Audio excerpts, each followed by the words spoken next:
Hey everybody, and welcome this week to Final Prophet, a shop RPG. Now this is going to be my third time playing through it. I just played through it again recently for my second time, and I thought that a new update just came out for it, and I thought, well, fuck, I said I ought to finally cover this for the channel, so here we are.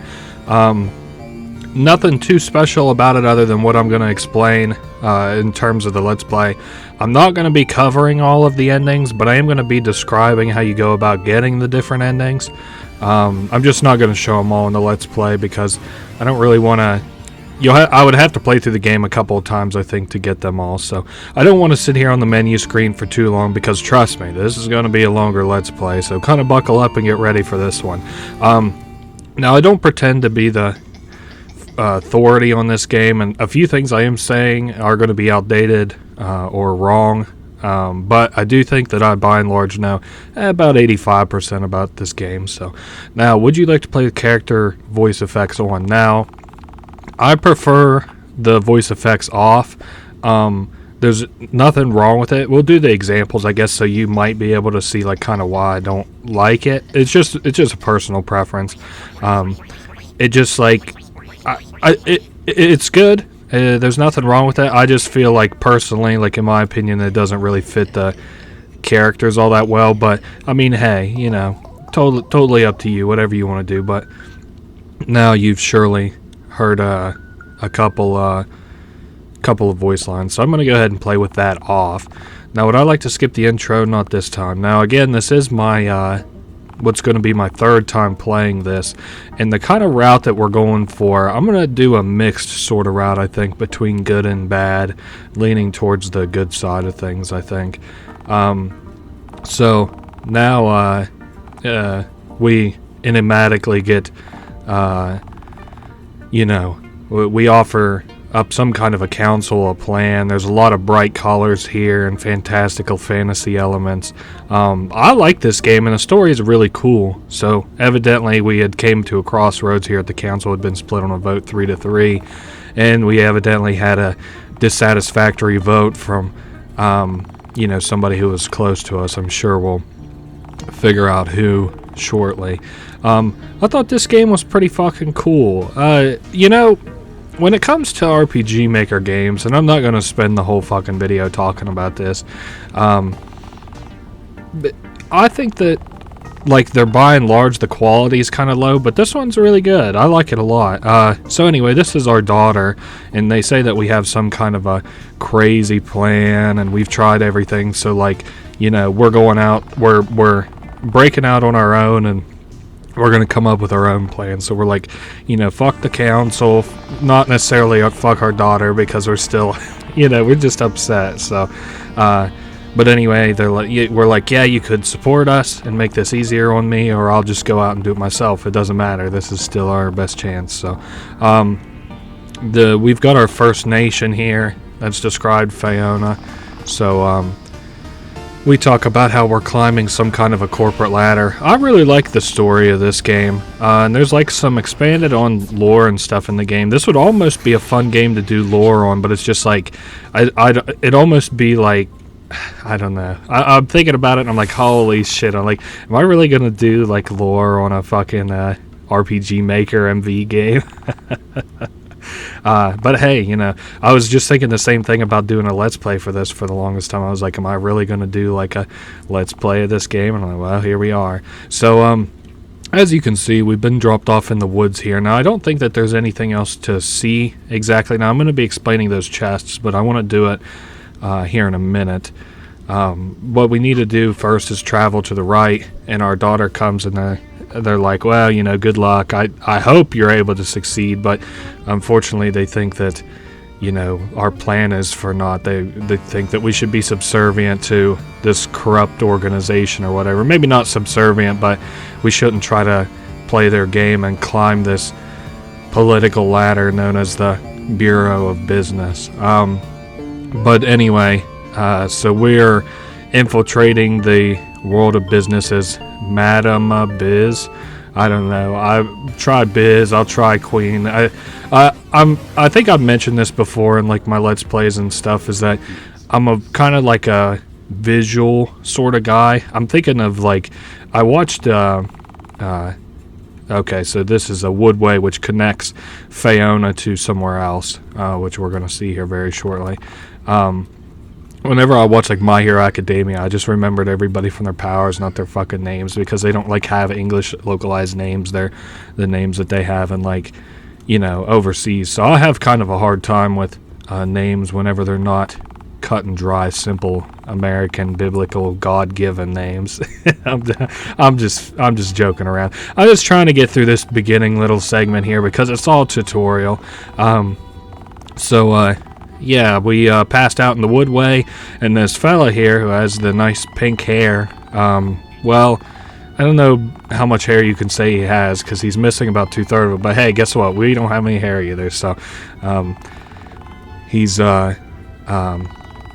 know, just he's willing to show us the ropes or whatever.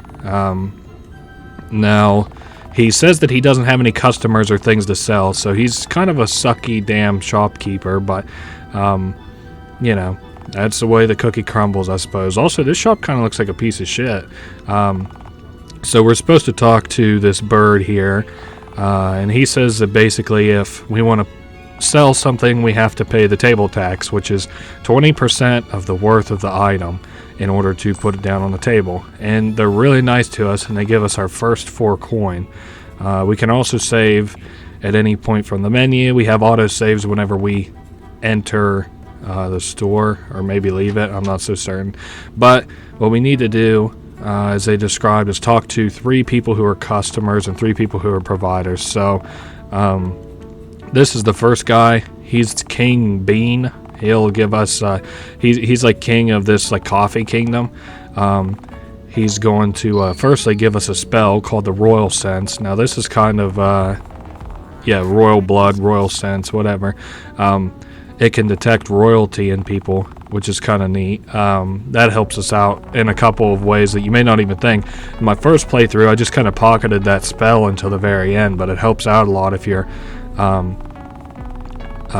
use it in the ways that I'm going to show. So anyway, the crops that this kingdom had before got replaced by coffee beans. So everybody's caffeinated but hungry, and that all came from the this business entity or whatever, like buying out the kingdom. So it kind of sucks for him anyway.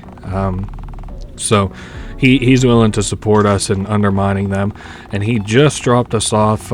If we put 3 coins in this little coffee or in this portal, he'll give us 1 cup of coffee. So that is good. Now what I'm going to actually go ahead and do is I'm going to buy 1 coffee, and I'm going to just go ahead and put it out there. And then we're good. Like I said, we got to hunt for 2 more products and another customer. So let's go to the tavern. Now I'm pretty sure we can talk to this character here. They're kind of nice. They know us. So I guess we got deposed as queen or some shit like that. I'm not so certain. There's a lot of like intricacies to this game, but it's very clear that we used to be a queen of some kind, and now we're no longer that queen or whatever.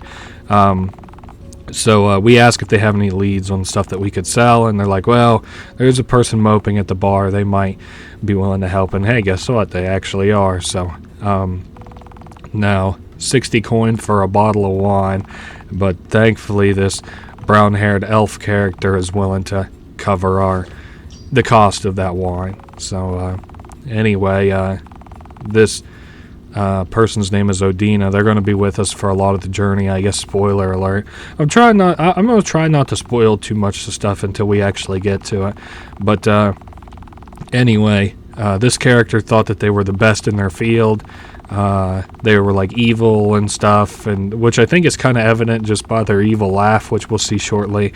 And then also the fact that they look evil. They look like a evil queen, kind of. I almost feel like our outfit should be switched up. But anyway, now she thinks it's funny that we're willing to go against the Bureau. So she's like, hey, you know what? That's pretty goofy, but, you know, maybe you're out of your mind, but I think I'm willing to help you. and we talk about what our plan is here finally, if I haven't talked about it before, which is we're going to climb up this corporate ladder and, make it to the top. Like, we're going to depose this Bureau of Business and shit. Now, they say we can have their floral hats in exchange for mana. So, we have passive mana generation, which I'm going to show here just as soon as we get a second. And we trade 1 mana for 1 hat. It's as simple as that. Now then, they're back off to the bar. The cheapest drink costs 12 coin, and we also have a passive regen. So I'm just going to go ahead and get 1 hat. Oh, wait. Okay, so this is a prototype. Only activate once we sold 15 hats. So this is one of the reward-centric pieces of this game that I like, which is where as you do something more and more, it becomes more... Oh no, I don't want to sell you any of my stuff. Well, I could sell you a floral hat if I really wanted to. I was thinking the last time that I played this, I was like, man, you could fucking soft lock yourself pretty easily at the beginning, but I guess that's not true, because if you have a mana regen, you could just sell that mana, so it isn't too bad. Now, I guess I better talk to this kid. I don't even remember what he's willing to buy other than these craft bags, but this is one of our customers who's now going to stop by, and let's go out, because I know, of course, 2 more customers and one more provider. So let's go ahead and chat with this character. They're really bored of this town, I guess, so they're like, hey, you know what, maybe I will pop by and see what's at your store, because they love shopping. I mean, what, not only do ladies love shopping, but old ladies at that. Oh my goodness. It's like that old Chris Rock bit or whatever. It's like, ladies be shopping, don't they? Oh yeah, I saw this in the patch notes. I don't know what the fuck is over here. This is new. I'm sorry if this is my first experience with this. Now, can I talk to this butterfly? So stop by when you found all 4 of us. So there's 4 of these butterflies to find. Again, you'll have to excuse me. I don't mean to kind of bring this to a screeching halt almost.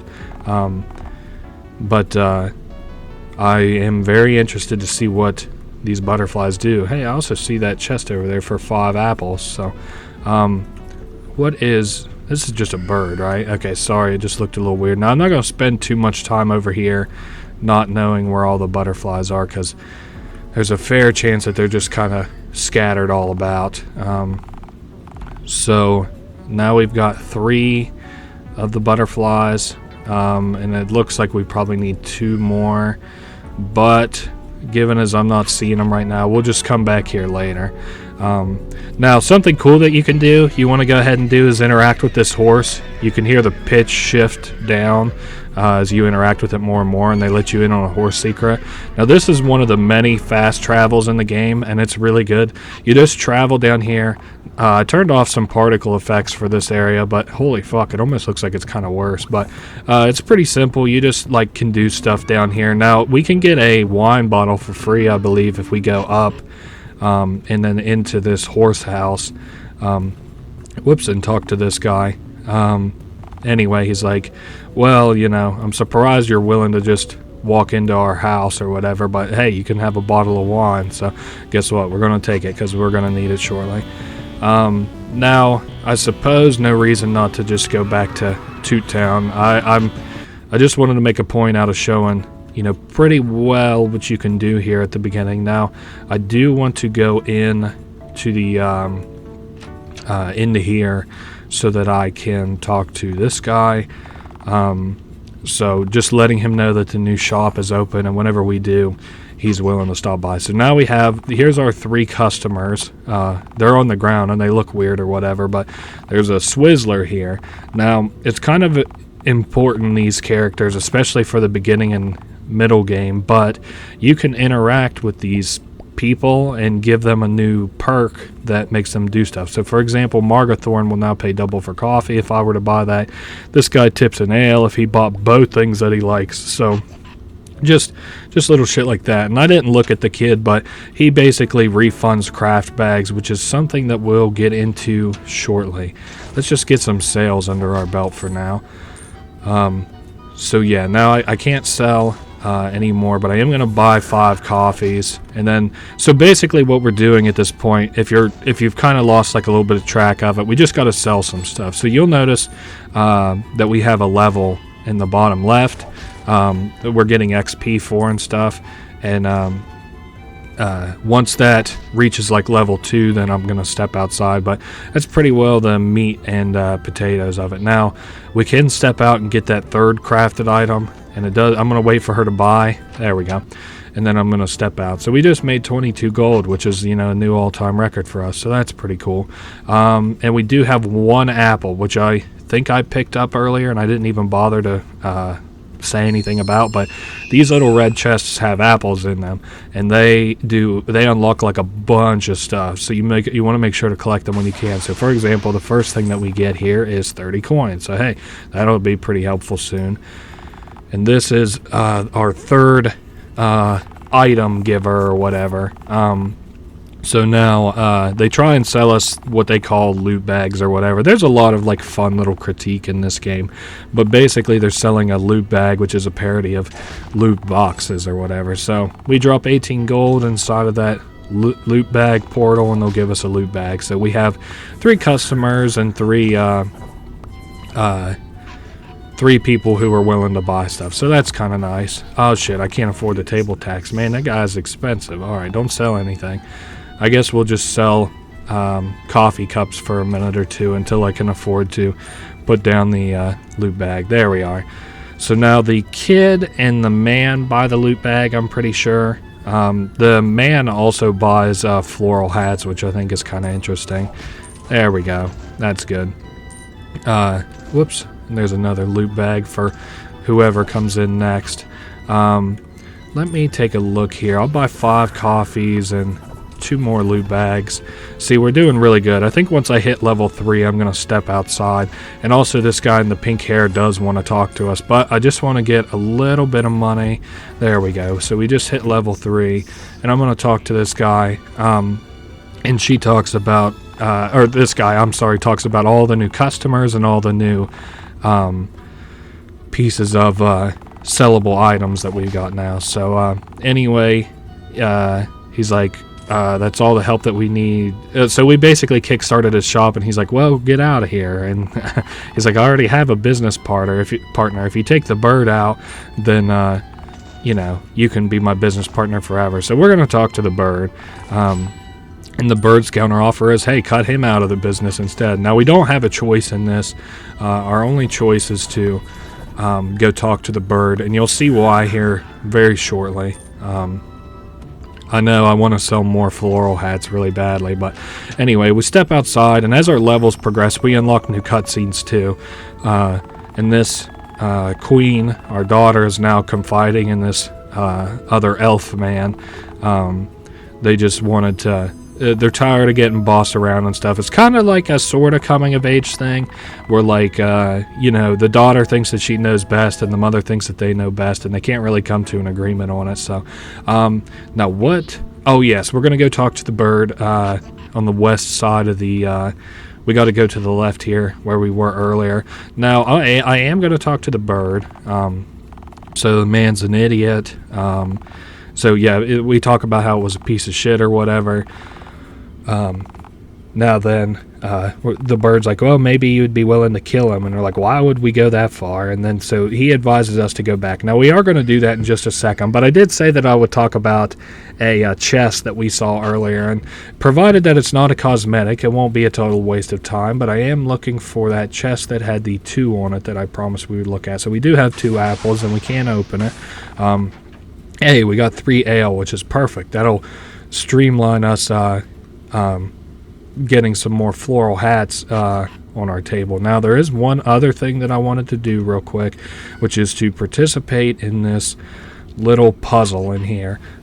Pretty simple stuff. The later ones get a little bit more complicated, but to understand it, you have to light all of these up. You can't step on the same square twice, and you also can't jump to a different square. It has to be a square that's adjacent to it. So for example, we just go ahead and slide up here and then down, over. Now, I'm not really what I would consider the best at these, but I am going to, I'm thinking about it right before I do these things. So now then, we step forward. Now what is the best way? Okay, we go up, over, down, and over. Perfect. So we just knocked out this one. We did really good. This is a lesser capacity gem, which is our first item that we can equip. And we put it in the accessory tab, and it increases our HP and MP by 2. So that's really nice. Now, as we go back, the shopkeep is talking with a man who's got a fedora-looking thing and a blue hair. So anyway, they're like, yeah, they're basically plotting to assassinate us or turn us over to the Bureau of Business to be jailed or whatever, and we're of course pretty perturbed about that. So, and we don't want to let that happen. Now then, since the shopkeep was going to sell us out, we're going to go back and have a little talk with them, I guess. And then we also have, wait, I have to talk to the bird. Okay, well, that's news to me, but now let's go talk to the bird. Now then, we're going to go back and try and kill this man.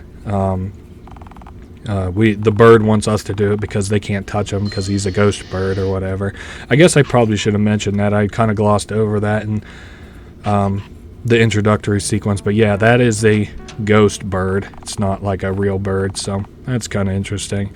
They ask for our name, and the man and with the fedora or whatever was like, well, just, keep her busy for like an hour. So he's like, all right, well, we can do that. He's like, well, how about this? How about we just close the store and relax for an hour? We got a well-deserved break. So that's what we're gonna do, is take a break for an hour, I guess. But of course, we're not cool with that, because we know what the jig is up, as they say. So we're trying to attack this man, but he pulls out the Glock, he pulls out the blicky, and he's getting ready to, unload on us. But he puts us up against the wall, but then that elf lady from before comes out and saves us, so that's really nice.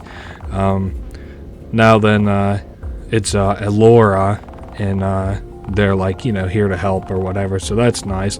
They say that they're like a supporter of the queen, this character we're playing as. So now he had a gem around his neck that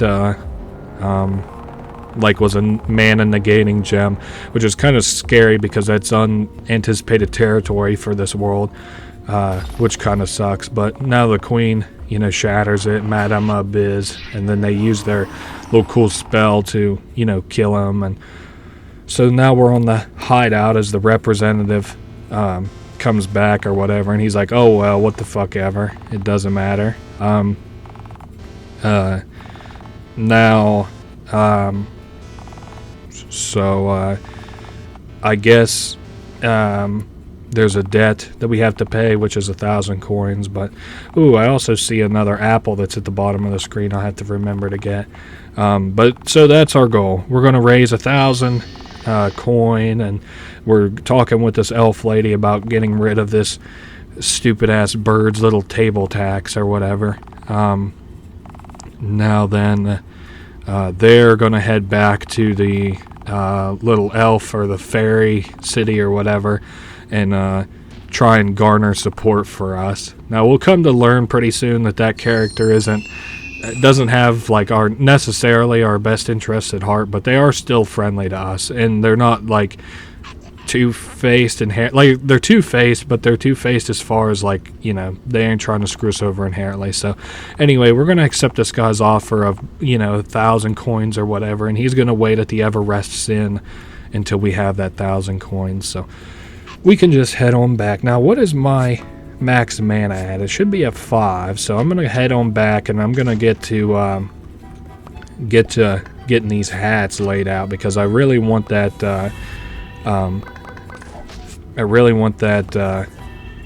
little pillar to pop off as soon as possible. And of course, we just need to lay out these goods and stuff too. It'll help us make some money. Now I did buy a bunch more loot bags, which is nice. I would like that old lady to be paying double for coffee, but all things come in due time, I suppose. The beginning of the game, this is like a little tutorial shop. Things get bigger and more complicated sorta as we move on, so I definitely want to get like a pretty steady stream of profit in before I make any other calls. Let me buy, yeah, there we go. So now we're set up. Once I sell these, I'll probably go look outside and see what I should, probably buy next or whatever. We can also, I don't think you can even take a look at this ledger. Yeah, it's magically sealed until we pay that 1,000 gold for the ledger. So, yeah. Now those loot bags, oh my goodness, they're really making us our money. And hey, there's Odina. And if you haven't been buying hats, she'll come in and tell you to buy hats. And if you have been buying hats with your mana, then she says, thank you for buying those hats or whatever. So that's kind of neat. I'm going to go ahead and put those two back on the table, and then I'm going to step out for a second because I want to decide what to do next. Now, something that, well, shit, I need some more mana first. Let me just take a quick little look around before I make a call about what I would like to do. Maybe I should go in and talk to the bartender and give me 2 wines. Actually, that should be good. Also I want to go ahead and buy, let's do 6 salts. That's kind of risky business, but oh well. I probably shouldn't have even bought that many, but that's okay. Fuck, I accidentally drank too much wine, but that's kind of okay. I didn't mean to drink the wine, but what I wanted to do was get enough wine so that I could buy the rest of these hats, and I also want to trade our HP to this strange plant. We can trade 5 HP, and it'll make the customers come in a lot quicker. So hey, that's cool. And of course, we still have enough HP to live, so that's nice. Now then, we've got our shop back up and running pretty steadily, and supply and demand is active, and coffees are now worth 6 gold instead of 5, so that's cool. People will, of course, pay more for that, as I shouldn't really have to explain, but, I just want to make sure that I cover all my bases and that you aren't really confused in this Let's Play.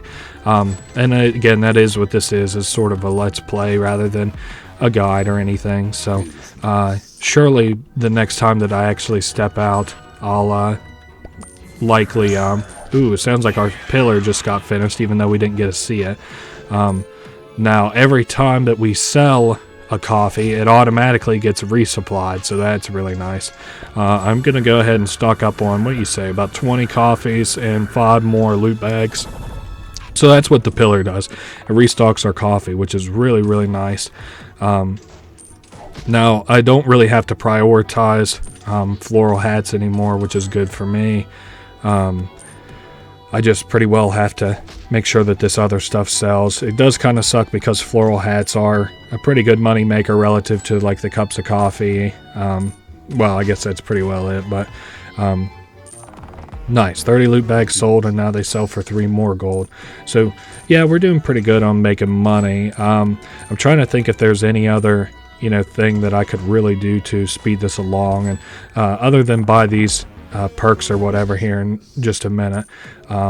I can't really think of anything, so just simply sell the loot bags and sell the coffee cups. I do probably want to go in here and let's custom order, let's just say 30. Oh, it looks like somebody's here. Yeah, it's that upgrade Swizzler coming in. Don't worry, I'll be there with the upgrade Swizzler shortly. Now I want to get, let's buy that. That's a fair amount of stuff. Now the only thing I should have to stand on is this loot bag, and whenever we get about 300 gold, then I'm gonna head over to the shop and or I'm sorry, to that upgrade swindler, and buy a good upgrade from them. Also, we do kind of want this bird out of the picture just about as soon as possible, but I don't know. I don't really want to screw with it just right this second. We are glad that we got that little plant, to work for us and bring these customers in faster because, you know, we're selling stuff a lot quicker now too. So, and of course, here's another cutscene where this, you know, matronly kind of character who's really nice is talking to this, our daughter or whatever about our departure. So, anyway, this girl actually looking on like our daughter, now that I'm looking back at this, has like a lot of similarities to us. The storytelling in this game is kind of phenomenal. I know that me droning on and on over top of this text as I describe it doesn't really do it, but okay, so was there anything I wanted to do in that room? Now let's see, 49 for Margot to pay double. He'll tip an ale, or okay, well, let's do it like this. I'll buy that. I'll buy this, and I'm also going to buy 2 of the wines. There we go, perfect. So now then, if I go ahead and pop the wine. Now, did I grab that other apple? Because if I did, I want to go over here and grab this chest, and if not, I'll go back and grab the apple and then grab this chest. Looks like I got the apple, so that's good. We got the Merchant's Abacus. That's perfect because this is a trade tool. So we get +2 to a critical chance, which increases the likelihood of a critical sale, which causes a customer to pay twice as much for an item. It's kind of rare-ish, at least for now, but we'll build up that chance before too long, where it becomes a little bit more frugal. Oh man, I'm glad they didn't let me waste that that wine or whatever. So now then, we got plenty of stuff. We're actually going to be... Oh, okay, we can order custom amounts of the loot bag, so that's really nice. And also, this guy, whenever he comes in and buys, is going to tip us some wine, so that's really nice. Whoops, I need more loot bags. Let me get 10 loot bags. Perfect. Now, we got to see about getting rid of this bird. He's like, well, you know... Let me know if you find anything useful, but we should be able to... Okay, well, we can't talk the bird out of it until we pay the representative or whatever from the capital, so I guess we'll have to wait. I thought that we could pay him off a little bit earlier than that, but I guess that I was wrong. So I'm going to head and pick up that ale and just continue letting this run for another second or two. It does kind of suck the table tax and stuff, but oh well. So we're buying 10 more loot bags. We're going to buy 50 more cups of coffee. And there we go. Now you can hold what they call the interact key, which is Z or enter for me. This game has a lot of support for gamepad and just mouse controls too, I think. But I prefer to play this on mouse and keyboard, I guess you could say. Mostly keyboard, as that's the way that I prefer to play most RPG Maker games. I'm going to go ahead back here and get a couple more hats real quick, just so I can have them out on the table and be selling something. Now, was there anything else that I really wanted to do? I guess I could probably go ahead and... Oh, okay, it looks like we've leveled up at some point, so we're really going out and doing our thing, and it turns out that this brown-haired lady is actually an agent for this matronly character that I had mentioned before. She's, you know, like a... this woman has like her own agenda or whatever, but anyway, she's like, well, she tells this character here with the brown hair, Laura, to continue helping us. So now this dad, he's not really thrilled that his boy keeps coming in to buy these loot bags or whatever, but now he's lost. Oh, okay, his son's lost. Now, he said that he liked petting this horse over and over again, so we're gonna head down here, and this poor boy is stuck down here. I guess he was harassing these horses or whatever. It's kind of funny. Horsekind seems really powerful. Anyway, you know, the boy and the dad, you know, thank us and shit, and we give the dad a reprimand or whatever. I don't know. It's not a big enough plot point for me to really speak on it too much. They're just father and son glad to be home and shit. I don't actually think that we get much of a reward for that. So, I mean, that kind of sucks, but oh well. Now, I do want to go up to the upper inn here, and yep, I have just enough money. So now then, this boy, whenever he comes in to buy loot bags, will toss some of the abandoned parts out behind himself. And whenever he does, eventually we can get refunded loot bags. So it's almost like we get free loot bags. So that's kind of nice. You can see the number of fragments, 50 out of 500. So every 100, it gives us one free loot bag. So basically, every 3 times that boy buys a loot bag, we get one back for free. So that's really nice. I guess I probably could have considered buying more floral hats, which is what I'll do the next time that I go to step outside, which is going to be to get those loot bag parts. So 272 out of 500. I guess I'm going to go ahead and step into the back and buy. Let me buy. Do I got enough money to buy 40 of these? Nope, I can buy 28. That's alright. This stupid ass table tax is really taking a bite out of my profits. I can't wait to be rid of that damn bird. Our fragments are going up quite a bit. I didn't even really think of it, but yeah, we really shouldn't be in this town for too much longer, which is good. We just pretty well got another upgrade or 2 to buy. Now I am going to step out for just a second. Oh, okay, here's another cutscene.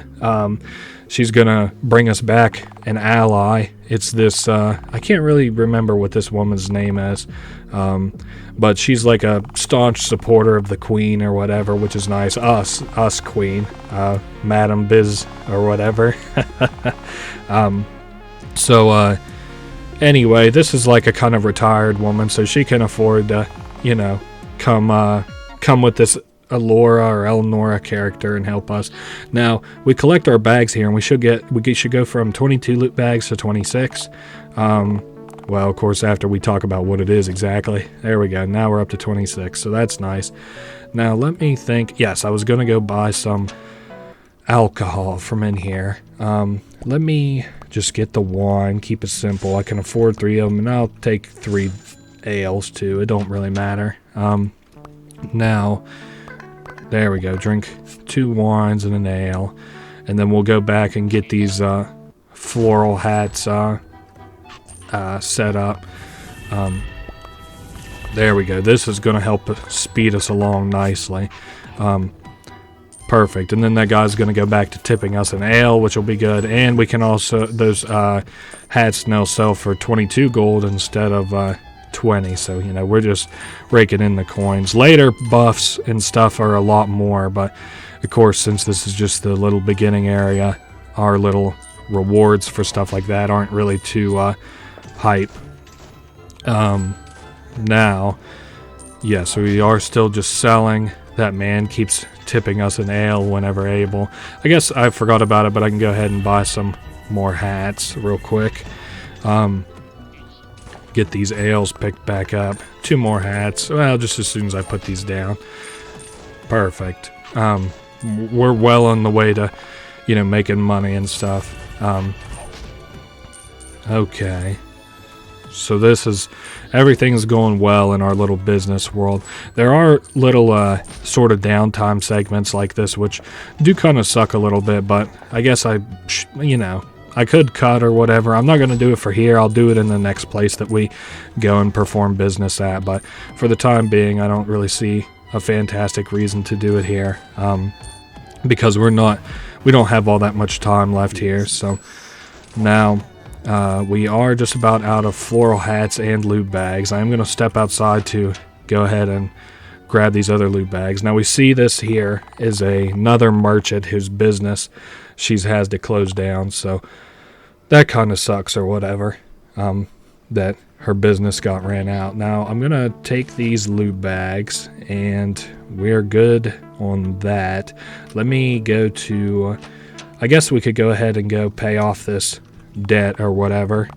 It's pretty nice that he's willing to sell us that little property or that ledger or whatever for 1,000 gold, all things considered. But hey, anyway, now he gives us the deed to that place, and now that ledger that we tried to look at before will now open and we can read it, so that's kind of cool. And we sit down with this red-haired character to once again talk about her and us and stuff. We want to know more about our backstory, but she's like, you know, I'll be coming with you, but she's looking for somebody to run the store while we leave, and she's like, well, our character's like, well, shoot, I guess it's not you. So now we can step out, and oh, hey, here's this character. Oh, they're gonna let us know that they brought the that woman from that cutscene from before, who's willing to help us, which is really nice because we were just getting ready to leave town, as a matter of fact. So we're getting ready to leave, and we want to save up some money, I guess, before we leave, is kind of like the point of what the point of this whole song and dance or whatever, is to let you know that you need to save money before you go. So we have a new mission for our little elf buddy, which is to find out about the next town. And this man in the fedora says, oh, I got information on you. I recall a vacant storefront going for 1,500 gold. So then he gets ready to leave. So that's kind of like your target goal or whatever, is 1,500 gold, which I'm going to go for about 2,000. It's not really too... Yeah, they tell you to save up for 1,800. And we're going to have to get rid of this table tax, they say. Now, the reason being that I went ahead and did that is so that we could give this woman a free sample, and then she will come in and buy coffees out of our store, which is really nice. Your stats, I'm not sure what they do.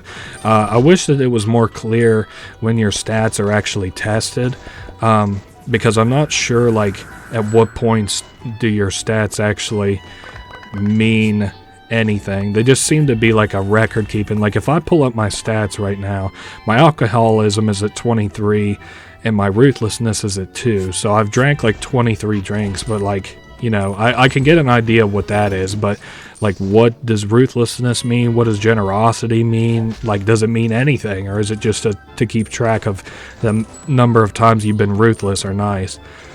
It's just, one of those things or whatever. Nice, he tipped us with another ale. Now that nurse lady always comes in and buys just coffee. I don't think you can convince her to buy anything else, but that's kind of okay. Now I do think that one more little trip to go get some alcohol and stuff is probably in our future, and then that'll be close to the last time that we're really in this store for at least the time being. I'm going to pick up that ale. Oh, okay. Finally, this woman came in to start cleaning up the store. She does that after so long of being in here. She'll move some of her own furniture in and stuff, but I'm not too interested in that right this very second. I'm going to swing over and buy some more alcohol. Now, I think I'm going to get 3 of these. Seems good to me. And he tells us wow, you're really putting those gin away or whatever. Ooh, Dorlin pays triple for coffee. I sure do want that. That's going to make my life a lot easier. So now most of the people who buy coffee buy it for like a hell of a price. So anyway, let me set up to get ready to get the store restocked is what I meant. So now that is done, let me try and get some more cups of coffee. That's fine. I'm alright if the...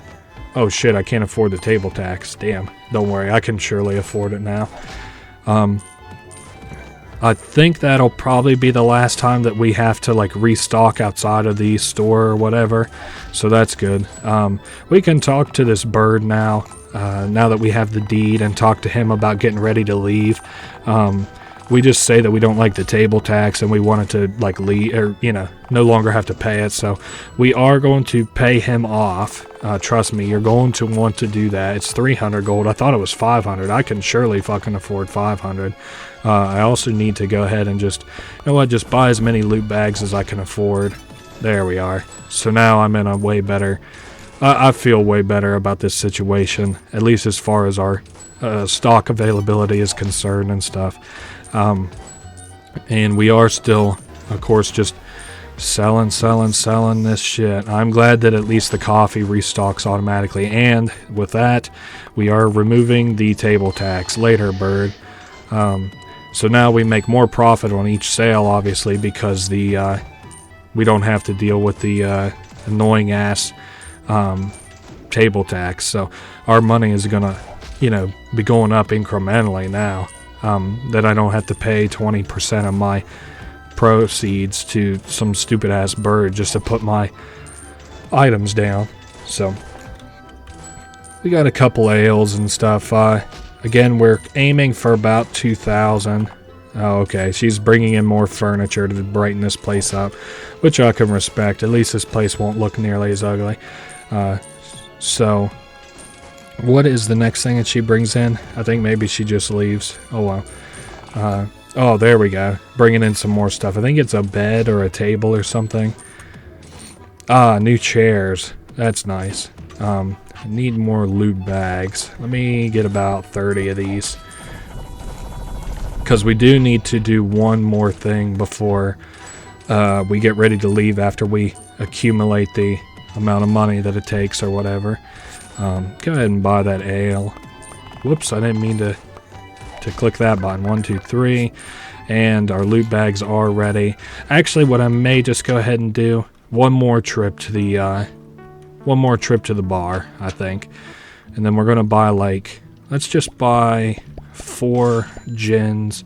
And now like I said, this time for sure is the last time that we'll have to restock for a good little bit, if we decide to even restock later. I just want to, there we go, we're topped up on alcohol. Let me go ahead and, pour all that alcohol into floral hats. Now I do need to go ahead and buy, let's just say 100 cups of coffee, and then spend the rest on the loot bags. Perfect. Now we shouldn't have to buy anything else, I wouldn't think. I keep trying not to be greedy.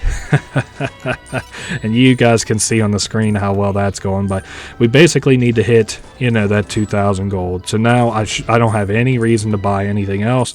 The only thing I need to do is sit here and restock stuff. So that is good.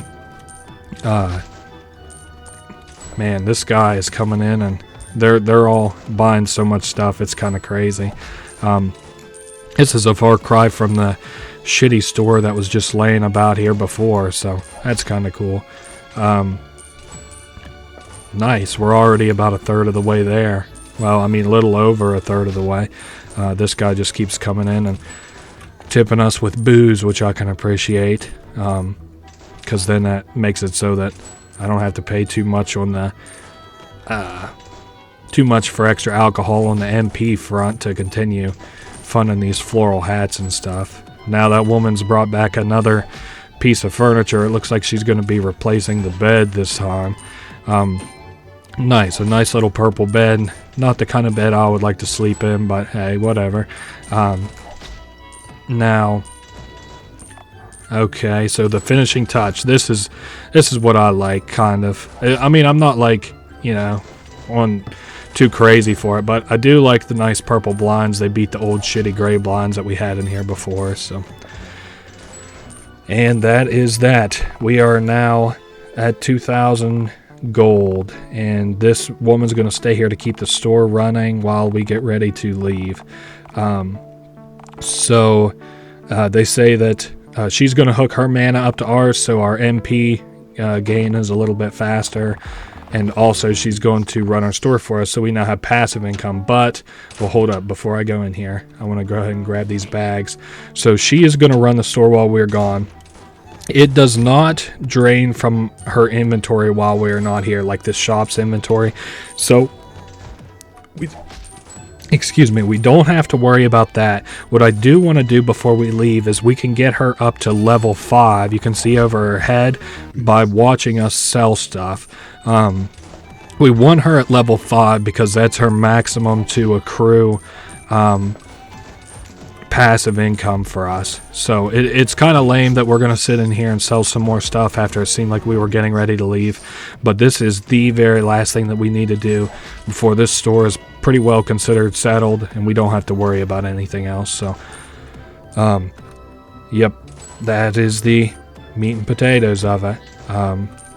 What? Okay. I also would kind of like to level up one more time before we go, but I kind of realize that may just simply not be in the cards, which is alright. We'll see what happens as I do see that our inventory is getting a little bit low. She keeps telling us, she's like, what are you going to do? Run this whole shop while I'm here? I thought you were leaving me to do that, but don't worry. We're just letting that run for just this minute. Okay, and these people keep buying more and more junk. Trying not to get in their way, especially while I have my entourage behind me. I guess I'll go ahead and buy some more hats. Buy just a, couple more loot bags just to keep the store running a little bit. Buy a couple more coffees. Perfect. Now then, because we have to have sold 200 items and she'll be at the maximum level, which will generate us a lot of passive income for this early in the game. We're basically setting up here now for to have an easy ride in the early to mid game. So that is pretty well my thoughts in grinding all the way up to 200 items. And I know she's complaining once again. Don't worry. That just means that we're getting closer and closer to having this store in a good enough position to leave it in her hands. So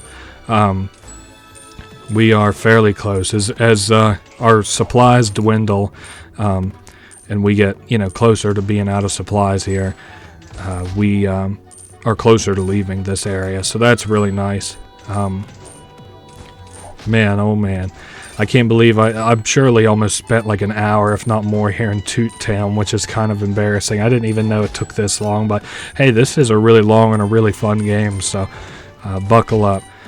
It's I don't know, it's like a tycoon game, and we just hit level 14, which is good, but I again don't want to leave before. Yep, Batnik watched us sell 250 products, so she learned everything that she can from us. Now we can talk. She's collected 38 coin, that's just fine. So now we've got her on passive income. I do need to make a brief stop here and pick up something really important, which is to get, we'll say about 41 salt and 2 bottles of gin. Okay, he keeps he's like, what are you doing with all this alcohol and salt? Like, are you okay? Okay, but we are set to go. Now, what I do want to do before we go to the next little area is to, heal up. Perfect.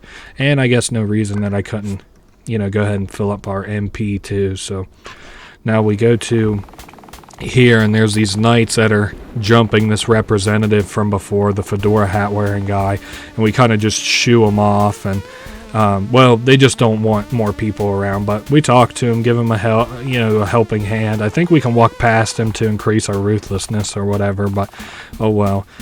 They're those people were G knights. They're from like another nation, they say, and they're like doing something over here, even though they're not really sure what it is. So we are trying to go participate in this auction for the storefront, is a piece of advice that he just gave us. So that is that. Now let's continue on forward. I don't think that there's anything that I need. Well, actually, there's an apple to the left, if I'm not mistaken. Yep, sometimes your UI gets in the way, but there is definitely an apple here. There's a kid. He doesn't really have anything to say right now. And there's also a memorial to victims of the famine that swept this area. So anyway, they talk about how there's a secret way that we can cross the lake. So you can watch this. So whenever we go to hop over places that have like one gap, we just hop right over it. So that's cool. And we can do that pretty well, wherever there's room for it. Like, we can go ahead and try to like hop over here, but we can't jump any further, otherwise we'll land in the lake, which they warn us about, and I don't think we can do anyway, so you don't have to worry about that. The last time I played this, I was one apple short of all the apples in the game, and I was like, well, shit, so we're accidentally knocking all these frogs into the lake, and we're all the way back over to this Biztorium, it's called, or I think that's what it's called, Biztorium. So our daughter is kind of impressed with the little bit of progress that we made, but it's nothing against this Bureau of Business, which is humongous. So still the council isn't convinced of like what we're doing or whatever. So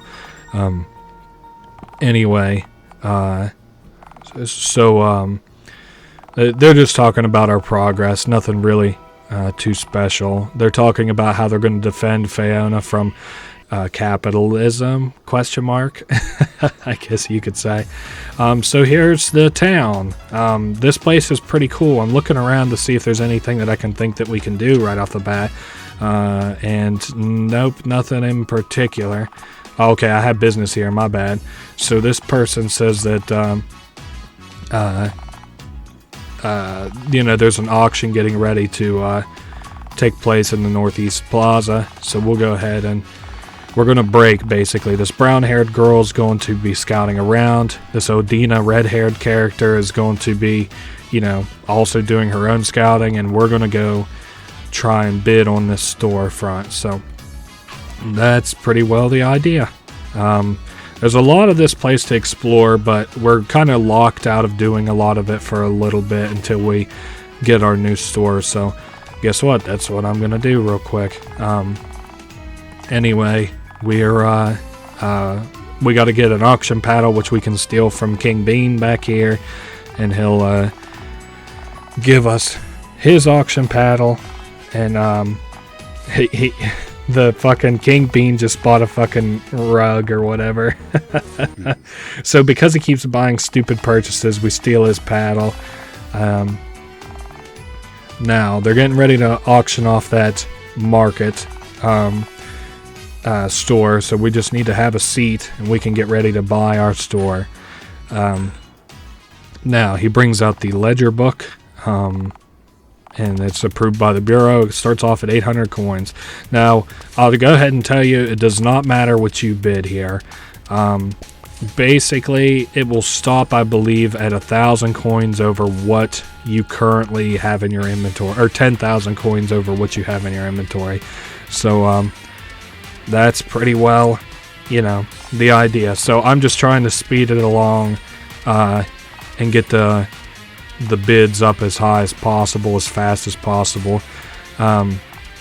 Which is kind of a shame, because whenever I came in here the first time, I came in with like 20,000 gold. So I was like, holy shit. And I ended up having like a big ass debt and stuff. So it kind of sucks. I wish this wasn't so heavily scripted to get you into debt, but which is what, comes out of it. So anyway, we can't afford to go any higher, and this guy offers us a emergency loan for the sum amount, which will accrue 5% interest. Now, this is one of the first endings we can get by hitting no.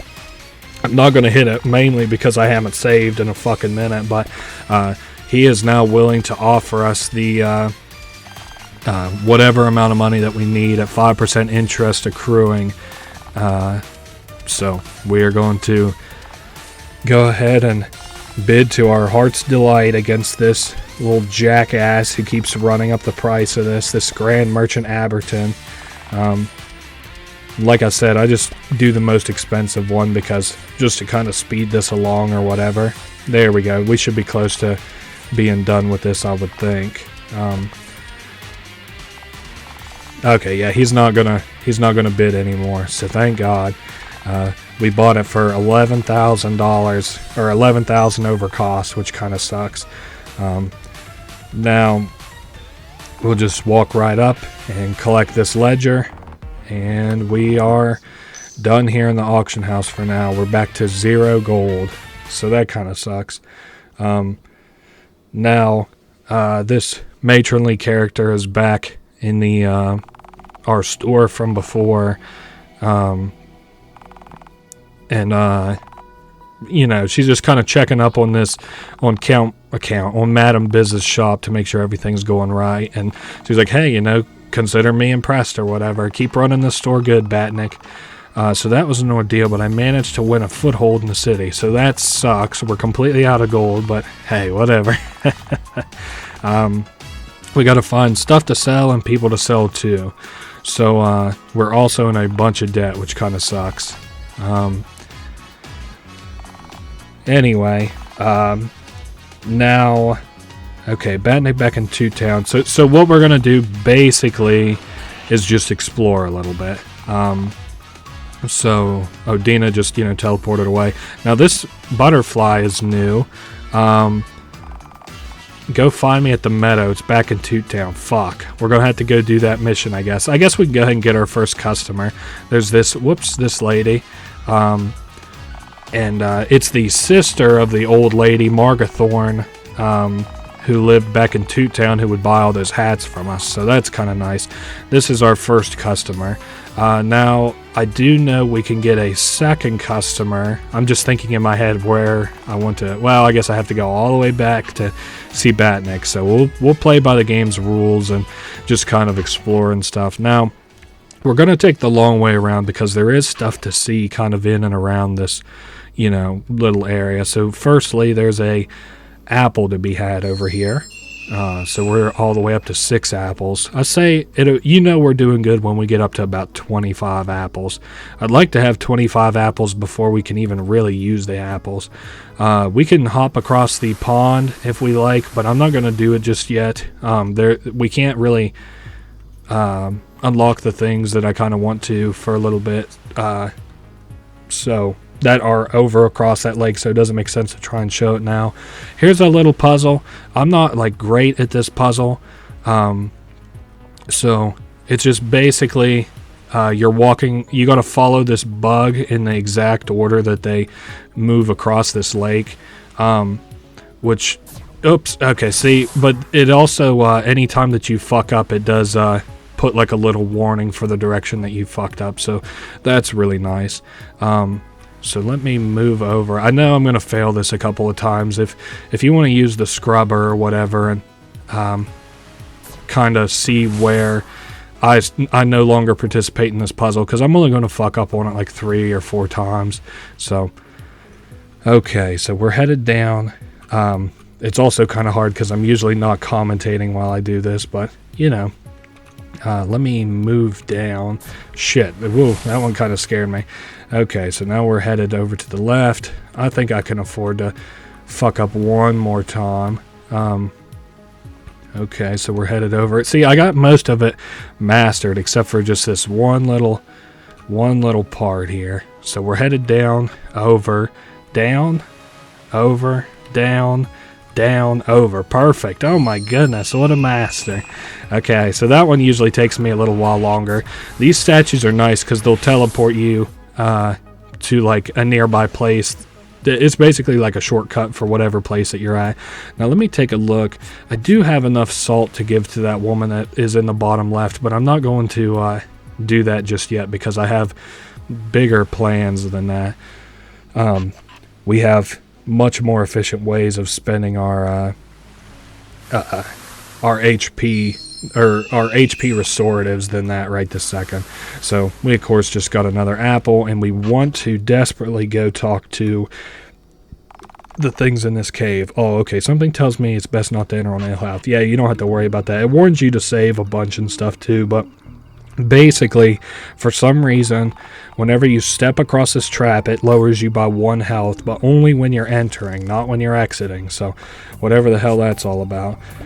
Now, I do want to go ahead and fill up on salt, get my HP back to max. So this is the Owl Lich, and we introduce ourselves as Biz, of course, but these are his fallen bird friends, and they aren't hatching or whatever, so we can donate HP to him, and he'll, in return, give us a little bit of gold. So, hey, that's kind of cool. Now then, we'll give him 10 HP. Perfect. And he gives us gold back. Now we're getting there a little bit. Let me heal back up, and then I'll give him a big bite of Biz with 15 HP. So, there is 15 HP, and he just gave us 675 gold. And we just got Distill Wellness, which now allows us to heal ourselves with MP. As you can see, Distill Wellness, we're trading MP for HP, so that is pretty good. I'm not so certain. I really should have spent all of that, but anyway, this guy will now trade us our spare HP for gold, but I'm not doing that. He trades it at half the rate that salt heals you, so that's kind of a shitty deal. It's better if you're naturally healing a little bit faster, as we'll do later. But now, how many apples do we have? 8 apples? Well, I'll be damned. I guess we can open this chest, huh? 240 gold. Now, I guess I could also go and grab this little portal or whatever. It lets us spell bind, which gives us easier access to our spells. Basically, we can hit one button to use one spell. I don't really care. I'll just put it on sense royalty. I never do this. You use your fucking spells so sparingly that it doesn't really make sense to me to like not bother to pick up the not bother to open the menu. I wish they were a little bit more useful. Maybe I'm missing out on a big part of the game, but anyway, we are, of course, just about back in Tutetown already. Oh, and we can open this chest too. Hopefully a good bonus. 210 coin. I mean, man, we're pretty much all the way back up to where we were whenever I left Tutetown, almost. But we come back and we talk to Batnik, and she gives us 260 gold. So now I'm gonna go ahead and just put those back. I don't even see a reason to buy more equipment yet. Oh, and she gives us a coin because we've been in her store for too long. If you're in her store for too long, she'll give you a coin. Now this person sells us accessories, which is really nice. Let's see, she's got a warm scarf, which is old lady customers will pay extra 5 gold, and the booze club pin. So I'll take both of those. I don't see a reason not to equip them. Basically, the booze club pin makes our alcohol cheaper, and the warm scarf makes old ladies pay more for goods. Now, I do want to go ahead and open this apple chest. Max MP increased by 1, so hey, that's pretty cool. And I guess we'll have to go do this goofy ass puzzle with the birds. Now, whoops, what about this over on the left? I'm trying not to shoehorn that bird into a corner, but I don't think I could make it back there anyway. So we are looking for 2 more butterflies, it would seem. Oh, okay, of course, this is where I can jump across these little things, lily pads. So we get a sense that Apple Magic is feeling indecisive today. Command bellows in your mind. You choose. What would be better? For the early game, max MP. Is there a reason I wouldn't want max MP? Fuck, I'd just do HP. It's probably going to end up paying off in dividends later on. I still am not seeing wherever these last 2 butterflies are. I feel like I'm looking... Oh, hey, this guy's on the other side of the fence. Saul used to be a big meadow, damn. So now then, we are at 4 out of 5 birds. Or maybe that's... Or birds. Butterflies. Oh, hey, it is all the butterflies. I see you met the girls. Let me explain what we're all about. We pass the time through something we call golden goals. It's a task we set individuals we take a shine to. Okay.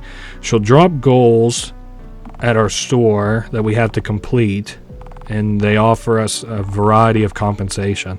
I just saw this. This is the newest update, so I actually don't really know too much about this. So that's kind of cool. Now we've got golden goals. So we are set. We have enough money for our new store, for one. We have golden goals, which are going to help us out a lot. We got new accessories. We've got apples. Man, we're going to be living that good life just as soon as we get back to Enterpriston, or whatever this place is called. Enterpriston. So I guess, oh yeah, we should go ahead and pay off these bees while we're out and about too. I didn't even think of that. You'll have to accept my apologies. I'm not going to cut because this is only going to take just a quick second, but it is backtracking that we have to participate in. We go to the left, and we want to pay off this bee here. An angry bee blocks the way. So just give him a simple 10 coins. We need to pay 4 bees. And we can tear up this plant. It's pulsating with mana, and we can destroy it to get... we can destroy it to restore all health and mana. Now, I'm not going to do that because I don't like to do it, but you can do it to restore your MP and HP. It makes more sense in the early and middle game, but oh well, I'm not going to be participating in that. So now we're getting ready to head back to Enterpriston. I don't see anything else that we should have to do. Oh, hey, we can open this chest real quick and see what we get. Max HP increased by 1. Do I have enough to... oh, I do have enough to I'm sorry, to trade in for more money from the owl lich. So I know it's kind of lame, but we're going to do that because trust me, you want to go into this with as much money as possible. So we go ahead and step on this. Of course, we take 1 HP of damage. I'm going to go ahead and fill up my mana and distill wellness. Perfect. So now then, basically, the more money that you have as starting capital, the more it helps and stuff. You get through the game easier and faster. So our max HP increased by 1, and I don't want to use all of that. I'll fill up. There we go, with salt. Basically, want to go into this town with as much starting money as possible. It's gonna the loan that we have has like the interest that it accrues. I feel accrues kind of like it's not like unreasonably fast or anything, but like it is fast, so it's important to stay on top of it as much as you can. Now shit, this isn't the thing that I needed to go see now, is it? I'm looking for that apple that we saw earlier. Okay, I already grabbed it. That's good. I guess we'll continue to take the long way. I still don't have the salt to give to this lady who's in the bottom left, but we'll just come back and visit her later. I'm not too worried about her right now. She's got her own little side quest. What I do want to do is to pay off another bee while we're out and about, or maybe 2 bees if I'm able to. So let's see, the first bee, let's see, we go down and then to the right, over, down, perfect. So we can pay this bee off for 40 coin. We're basically doing this to unlock another customer. Oh, I can't grow this yet, shoot. Oh well, that's not that big a deal. After we get all the bees paid off, they'll come into our store, so that's, kind of why that's so important. I understand that a lot of this is just building up, but trust me, this is going to be the difference between having to be like a very active shopkeeper and like being a kind of a passive shopkeeper and letting the shop work for you. So now we want to go ahead and pay off this last bee just real quick. We do need one more bee, but that's okay. Now we're headed out, and we are good to enter Enterpriston. Now can I go to the right, or do I have to go? I gotta go check with Alora first. God dang it.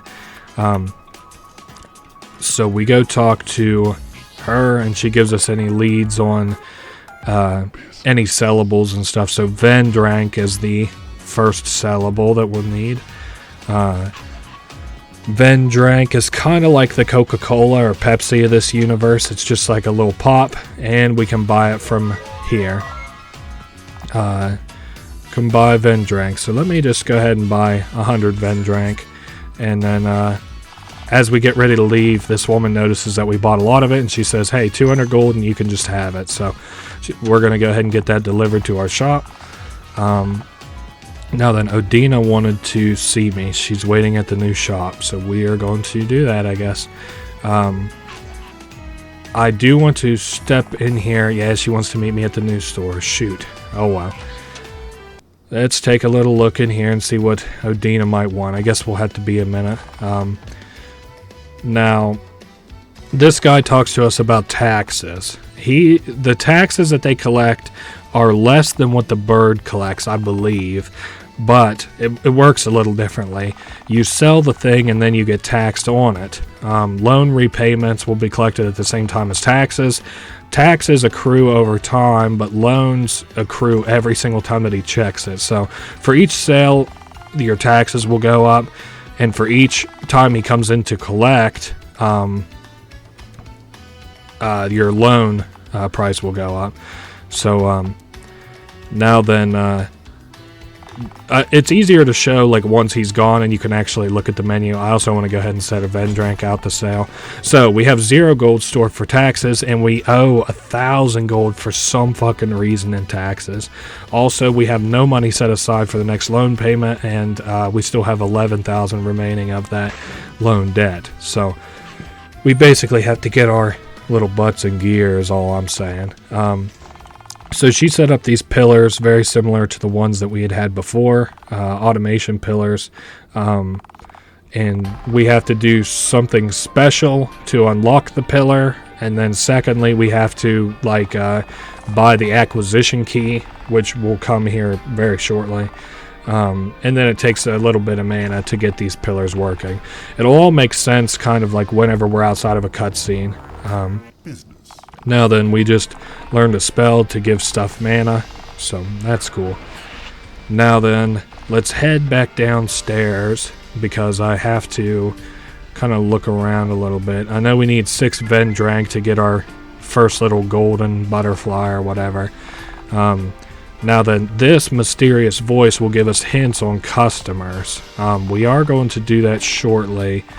Well, we're going to get new customers shortly. I think, if I'm not mistaken, I remember the customers, but so let's go ahead and take a step out. Ooh, here's a little cutscene. This is over by a castle type area. I know it's hard to throw a lot at you all at once, and it's easy to get discombobulated, but all this stuff is gonna come together here in just a minute. So he just threw a key out. He didn't want it anymore. Now then, let's go see about customers and new items for sale. Firstly, I gotta get to the automation key. Store upgrades this way. So there's this little store here, and we enter in it, and oh my goodness, one of the council members is in here, and they talk about how they have this little interdimensional store where they'll sell us little upgrades and stuff. It's pretty handy, the upgrades that they offer us. They say that the upgrades aren't free though, so this is the automation keys. The first one, even though he says it isn't free, is actually free to us, which is really, really nice. Now we have to go fill the first pillar with mana. Now these are like store upgrades to help you with stuff. We can open and close the store. We can make it so that, you know, the camera gets locked. It'll tell us when the tax man's in, whether we have enough money for the tax man, you know, just different stuff. This is a crystal that we can buy. I think it's too expensive. Yeah, well, that is, damn, actually this would be a good investment. Fuck. As much as I really don't want to have to pay for that already. So, anyway, we're on our way out. And he's, you know, makes mention that, well, the first one, I guess, is free. So, now, can I pop my head in yet? I'm almost done with the tutorial, she says. I did this the same way last time that I played, too. So, let's go ahead and go up and get this mana poured into this little pillar. Now then, we plug the automation key into it, and then we pour our mana into it, and it only takes 10 mana, thankfully, because that's all that I've got. And now that item will automatically replenish itself down in my store, which I should be able to show very shortly. I'm going to go ahead and put the money aside in here for taxes, because you don't really want to screw with that thing. With taxes anyway. And it does look like we've sold 2 out of 6 Vendrank for our little golden achievement. Now, I just wanted to show that Vendrank does automatically get bought whenever, or gets automatically replenished whenever people come in to buy it. So that's really nice. She'll come in, she'll buy, and it'll get restocked. So, okay, so now we are free to do as we please. So the first thing that I please is to go into this bathroom and get our second product from this guy. So I think you can like blackmail this guy or be nice to him.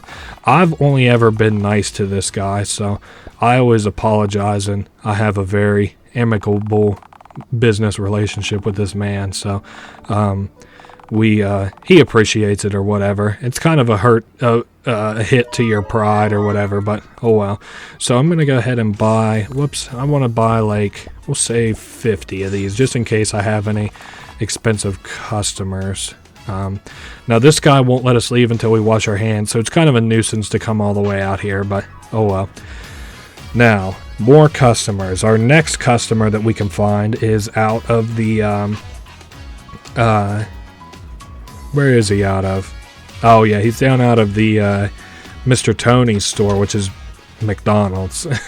I know, you can't infringe on these things.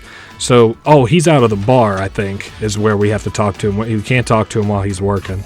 The bar is just to the bottom right of our store, which is really nice because we do have to visit here a fair bit. So we talked to this guy, and he's like saying how he hates his job and stuff. And we're like, well, hey, maybe come up and enjoy our store. It's pretty nice, which is kind of sucky to say to somebody who's disheartened over having to work a shitty job, but oh well. Now then, I think, I'm not so certain that we can unlock our third. Yep, it does look like we can unlock our third little,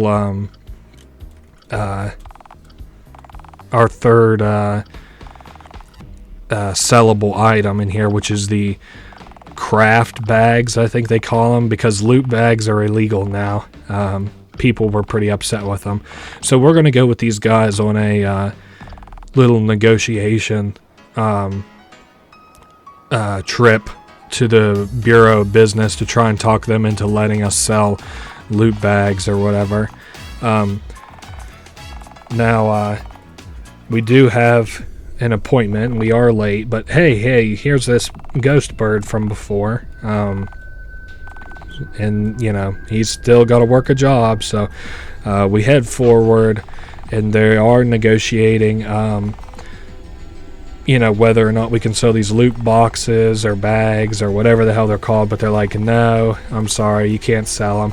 And then we talk about, if it's just because of public opinion, why can't we just rebrand them and call them craft bags? So they're like, well, you know what?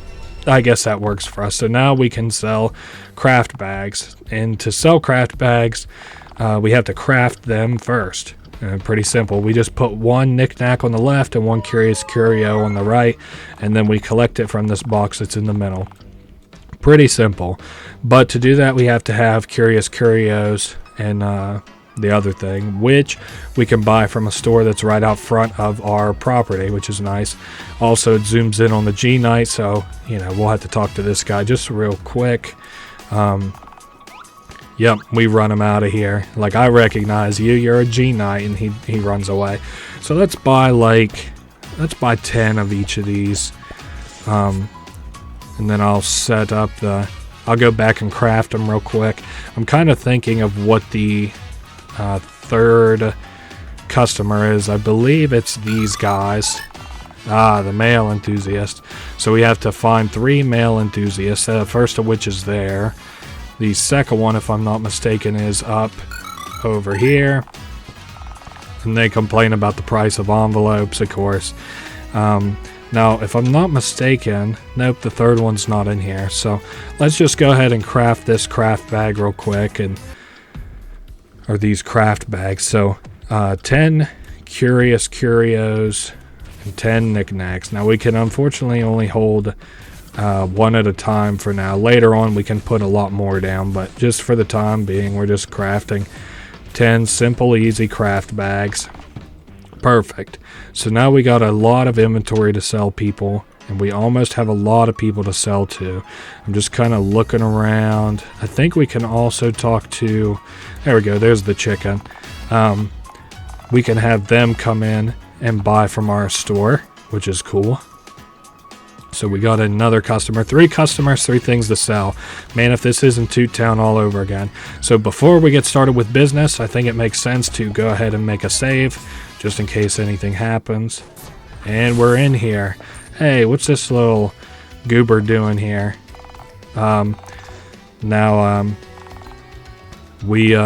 This is another member of the council or whatever. We ask him what he's doing here, and he's like talking about how he would like to help us.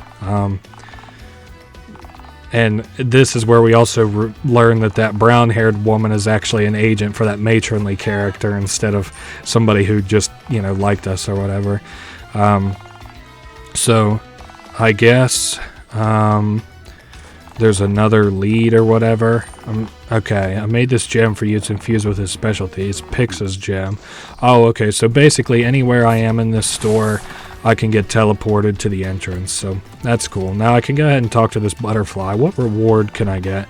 If you already have one, it'll stick, so either complete it first or just re-roll it in the place you want to be. Okay, golden goal. What's our reward? 2 permanent increase for goalie heal, currently +2 or +3 of a free product. Permanent increase for goalie heal. I don't know what that is. I'll go ahead and do this. How much health and mana I'll restore for you when you choose the goalie heal reward. Oh, that's interesting. I guess he can heal us or something. Now, how are we doing on these payments? It looks like he hasn't came in to collect for our taxes yet, so I'll go ahead and put in another 300 just because he'll be here before too long, I'm sure. Yep, there he comes. Now, the chicken is a very special kind of customer. They will buy everything in order. So they will buy one thing and then the next thing and then the next thing until you are out of items or until they're ready to leave the store. So now they don't buy the last unlockable item, but they do buy all of the items up until then. So if you're having trouble selling an item, the chicken will pretty well buy just about anything. So we did accrue 5% on our loan, which does suck, but oh well, it's okay. Now chicken comes in and buys some stuff for us. How are we doing on taxes exactly? We're good on taxes for a little bit. I just want to make sure basically that I keep selling these fermented teas so that I can get this next golden goal. Get this next golden goal done. Nice. And one more sale of the fermented tea and that golden goal will be done. The bird's mad because the Vendrank didn't stock fast enough, so let's choose a reward. +1 permanent multiplier for Goldie Gold, or +2 permanent increase for Goalie Heal. Let's do Goalie Gold. Increases how much coin and XP I'll give you when you choose the Goalie Gold reward. Okay, so I guess we have to wait on that. I'm going to go ahead and restock these, and then I'm going to step out because I need more crafting materials, it looks like. Let me buy, if I can afford it, like 30 of these. Basically, the reason I like to buy so many is so that I don't have to make too many more trips out and about. And I'm just kind of looking around, making sure that there's not anything else pressing that needs to be done right this second. It doesn't look like it anyway. So, on the bright side, not too many more times will we have to craft in this goofy, slow way, I don't think. Yeah, so this is a pretty fun game. I hope that you guys are having fun watching so far. I know that this is going to be a really, really long Let's Play, and I hope that my commentary is informative and helpful enough that you kind of get something out of this if you're stuck or maybe just kind of looking at buying this game or whatever. I think it's a lot of fun. I think it's worth playing, and I think you should play it too. So it's getting a lot of regular updates too, which I think are really cool. So we just crafted a bunch of craft bags, and they set one of these up in our store, which is nice, and we can put down more than one of each crafting ingredient too. So hey, that's really cool. That's all that there really is to say about that. Now, how do I unlock the auto drop for this one? Try selling at least 30 stock. Okay, so let's sell some more fermented tea, I guess. It does look like we have to sell craft bags, so that's, you know, what we're going to be doing is selling craft bags.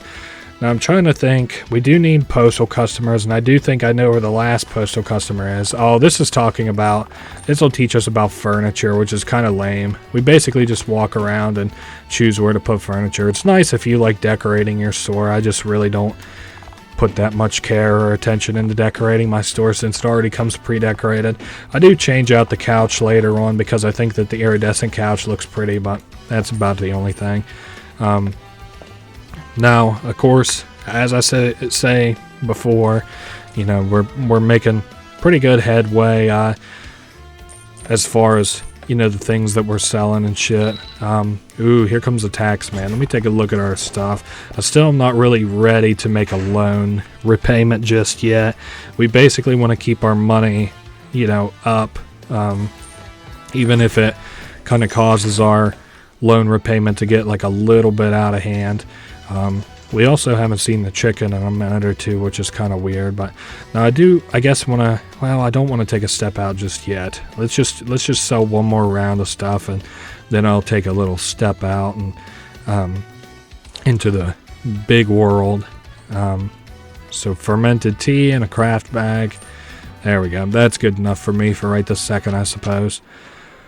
Now, I do want to go back to the upgrade store, I do believe. Got something new. Some upgrades to speed up how fast the pillars are put on a table. So, and there's also new upgrades further than that we can use to buy about customers, like what the that weird upgrade guy from the Tutetown was trying to sell us. Each customer can only have one upgraded active at a time. Everybody has two except for the last guy who only has one upgrade that you can buy. These upgrades can be swapped freely after purchase. So, for example, this lady will buy a craft bag if I choose to buy that, which I do think I'm going to do. This guy will tip 1 mana when he leaves, or he'll refund 2 knickknacks when he buys a craft bag. That might be... Well, can I afford... Yeah, I can afford these two. So she's going to be buying craft bags. He's also going to be refunding craft bags. So we're going to be a real craft bag kind of business for a little bit. Now I do want to see what the cost of these automation keys are be. So about 1,200. So come back whenever I have about 1,200 gold. And then all the stuff will automate itself, which will be really nice for me anyway. So we are back in, and these people are here to buy a bunch of junk from us. Again, still not quite ready to make a loan repayment just yet. We will in due time. It's just not in the cards right this second. This is pretty well how the store part of the game works. She'll come in and buy some shit, and then the guy with the green hair will come in and buy some shit, and then the chicken will buy some shit. It'd be nice to have the next customer, but they only buy envelopes really, so I'm not going to fuck with that too much. I just pretty well want to sell these craft bags and then see what I get from as a reward. Damn, I missed out on selling that old woman a craft bag. That kind of sucks, but... And now all of my customers actually buy craft bags now that I think about it. The McDonald's or whatever employee buys craft bags, and the old woman buys craft bags, and the chicken buys craft bags.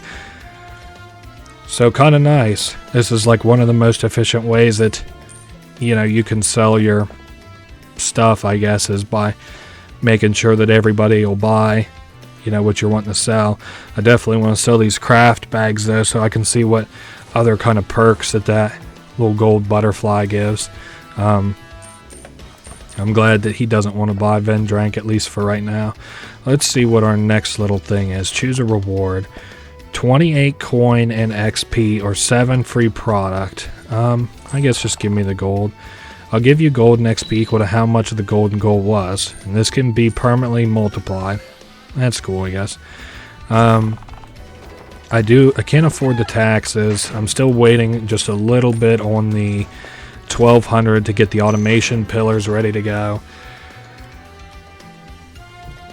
And I do think we've sold enough fermented tea to do the unlock requirements for the for that pillar. Oh, 6 Vendrank. That isn't so bad, I guess. The old woman and the chicken are pretty well the only people who buy Vendrank, though, so that's that.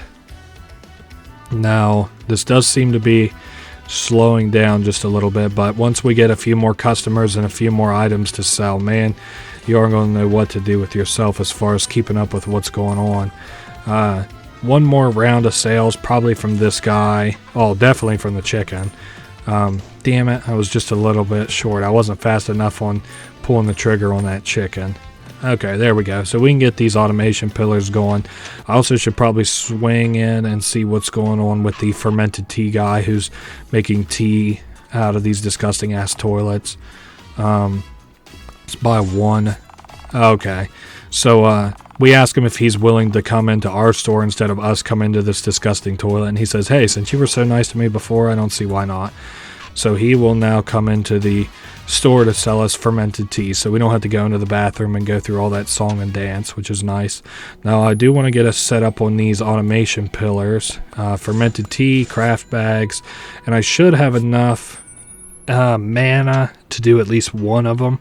I don't know about both of them, but we'll see how much that crystal upstairs is made in mana. And so let's get this fermented tea cooking as far as XP and stuff is concerned. And now we're back up to full HP, which is nice. Get the gin rolling. Perfect. This fermented tea is done. I'll go ahead and plug in for the craft bag, even though I can't get it all the way up, but that's alright. So there's our knickknacks that we've had returned down, and we're back down here at the store. It's nice to see the fermented tea is now stocking itself. Really nice. Now, is there anything else I wanted to take a quick little look at? I don't think so. I think we are good to go for just a minute or so. Vent drinks are done. Yes. And then, yep, like I said, let's take a look at these taxes, I guess, see how well we are on those. I really don't start paying back the loans until we hit about, until we hit about 18,000 in total loan repayment. So, because then it starts to get a little bit out of control, and you really don't want to let your loan payments get out of control. The accruing interest will just, fleece you. So, we're still good on the taxes for just a second, and we did just level up, so that's really nice. Yep, there comes that guy. He's willing to sell his fermented tea. I guess I should go ahead and probably buy from him now that I'm thinking about it. Yeah, just buy 56 is good. You can buy multiples of 100 from the stores and stuff if you hit page up or drop multiples of 100 with page down. I'm going to let you re-roll goals you don't want to do for a small fee. No, I'm good. +2 permanent increase for goalie heal or goalie gold for 12 gold and XP. You know what? Fuck it. Just give me the permanent increase because I don't even need 12 gold. I'll make that in just a second, so... how are we doing on taxes? I should probably store some for taxes, I think. 134. Perfect. The chicken, of course, is mad because I didn't have the store stocked in time, but that's alright. I should probably consider taking a step outside, see what's going on. I figured I'd have a cutscene, actually, but... we're talking to this woman about the fact that she works for Davina, that woman with the nice, pretty rainbow hair or whatever. Now, she says our choices have been harsh. I'm not really sure exactly what the hell she's talking about. Some people around mailboxes, so we can go buy some envelopes later. What I want to do for now is talk to this last postal customer. So now we have all the mail enthusiasts. Let's go talk to the post office. They have a very interesting mechanic, I think. We go talk to these guys. So I guess envelopes are kind of expensive. I mean, they cost like, 10 gold or something? That's crazy to send a letter. So they have to sell stock. Basically, the meat and potatoes of this place is that their stock price is low, but if we sell their envelopes and raise their stock prices, then we can buy their stocks while they're low and then sell them while they're high. It's insider trading, and in the real world that's illegal as fuck, but hey, for right now, it's whatever. So we take these envelopes and we let people know that we're giving them away for cheap or whatever by giving these people who we found near these mailboxes a free sample with a free envelope, which does kind of suck because you do have to pay them essentially 10 gold each so to come shop in your store. But it does kind of suck that you sell the envelopes at a loss, but it's kind of whatever. Now I do want to go and talk to this girl here, give her a free envelope, and then they'll come up and buy them from our store. So we just got a new customer, if I'm not mistaken, and a new item to sell. So that is really good. Now we're just waiting to sell Vendrank. I guess I could go up and see if this crystal has made much more mana, and it does look like it has. So I can go ahead and pour almost all of it into this. I only need 1 more, mana, and then, oh no, I'm sorry, I need 10 more mana, and then I'll be able to automate that pillar. So, whoops, I missed it. I went too far whenever I was trying to punch it in there. Now, I do need to make more craft bags, it appears. So let's go get these craft bags crafted. Let's see, I got some knickknacks. Let's buy, whoa, I don't want to buy that fucking many. Let's buy 10, so 15 overall on each of these. Perfect. Now then, you can see just how quickly you're able to craft something like this. You go and you just put all these down, and boom, we've already got so many craft bags down. 15 craft bags. So yeah, we're making pretty damn good progress. I assume that those postal customers would be in here pretty soon, but I haven't seen any of them yet, so that's kind of interesting. Now, we have sold all the Vendrank. I guess I could talk to this person. Permanent multiplier, sure. I'll buff that up. Why not? Yep, that was just a postal customer, and they're pretty pissed because, you know, we don't have any envelopes for sale, even though we told them that it was going to be here and be cheap, so it don't really matter. Still alright, we can let the loan payments go for a little bit longer. I'm trying to think what's next to sell. There's envelope, and then I think next is assorted fruit, so that'll probably be the next thing I look at selling.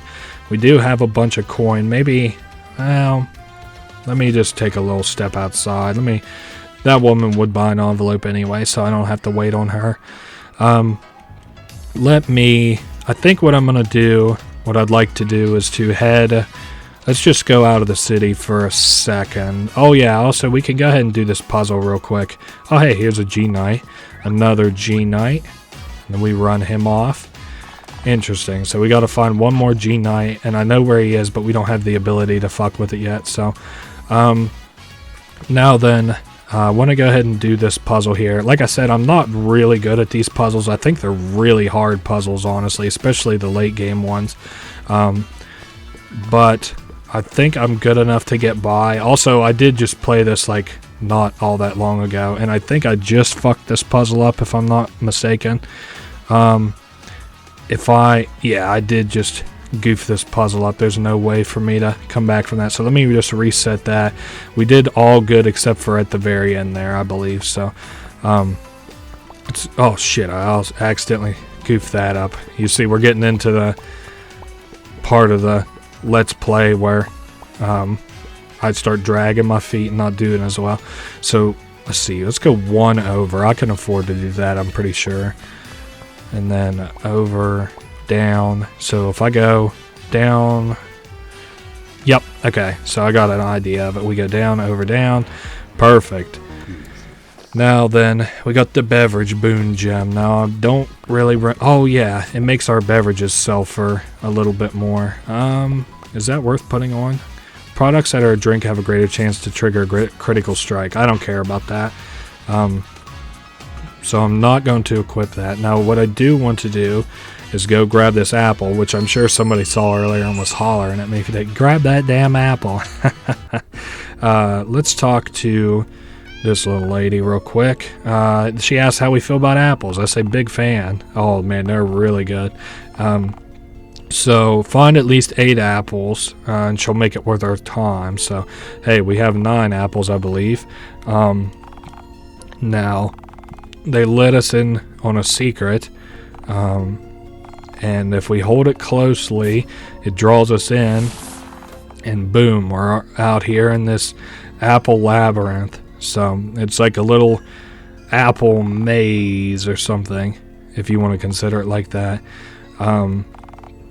This woman is like an apple oracle or something like that. I'm not really sure how to describe it, but so every time that we get an apple, we keep the apple and we get an apple spirit.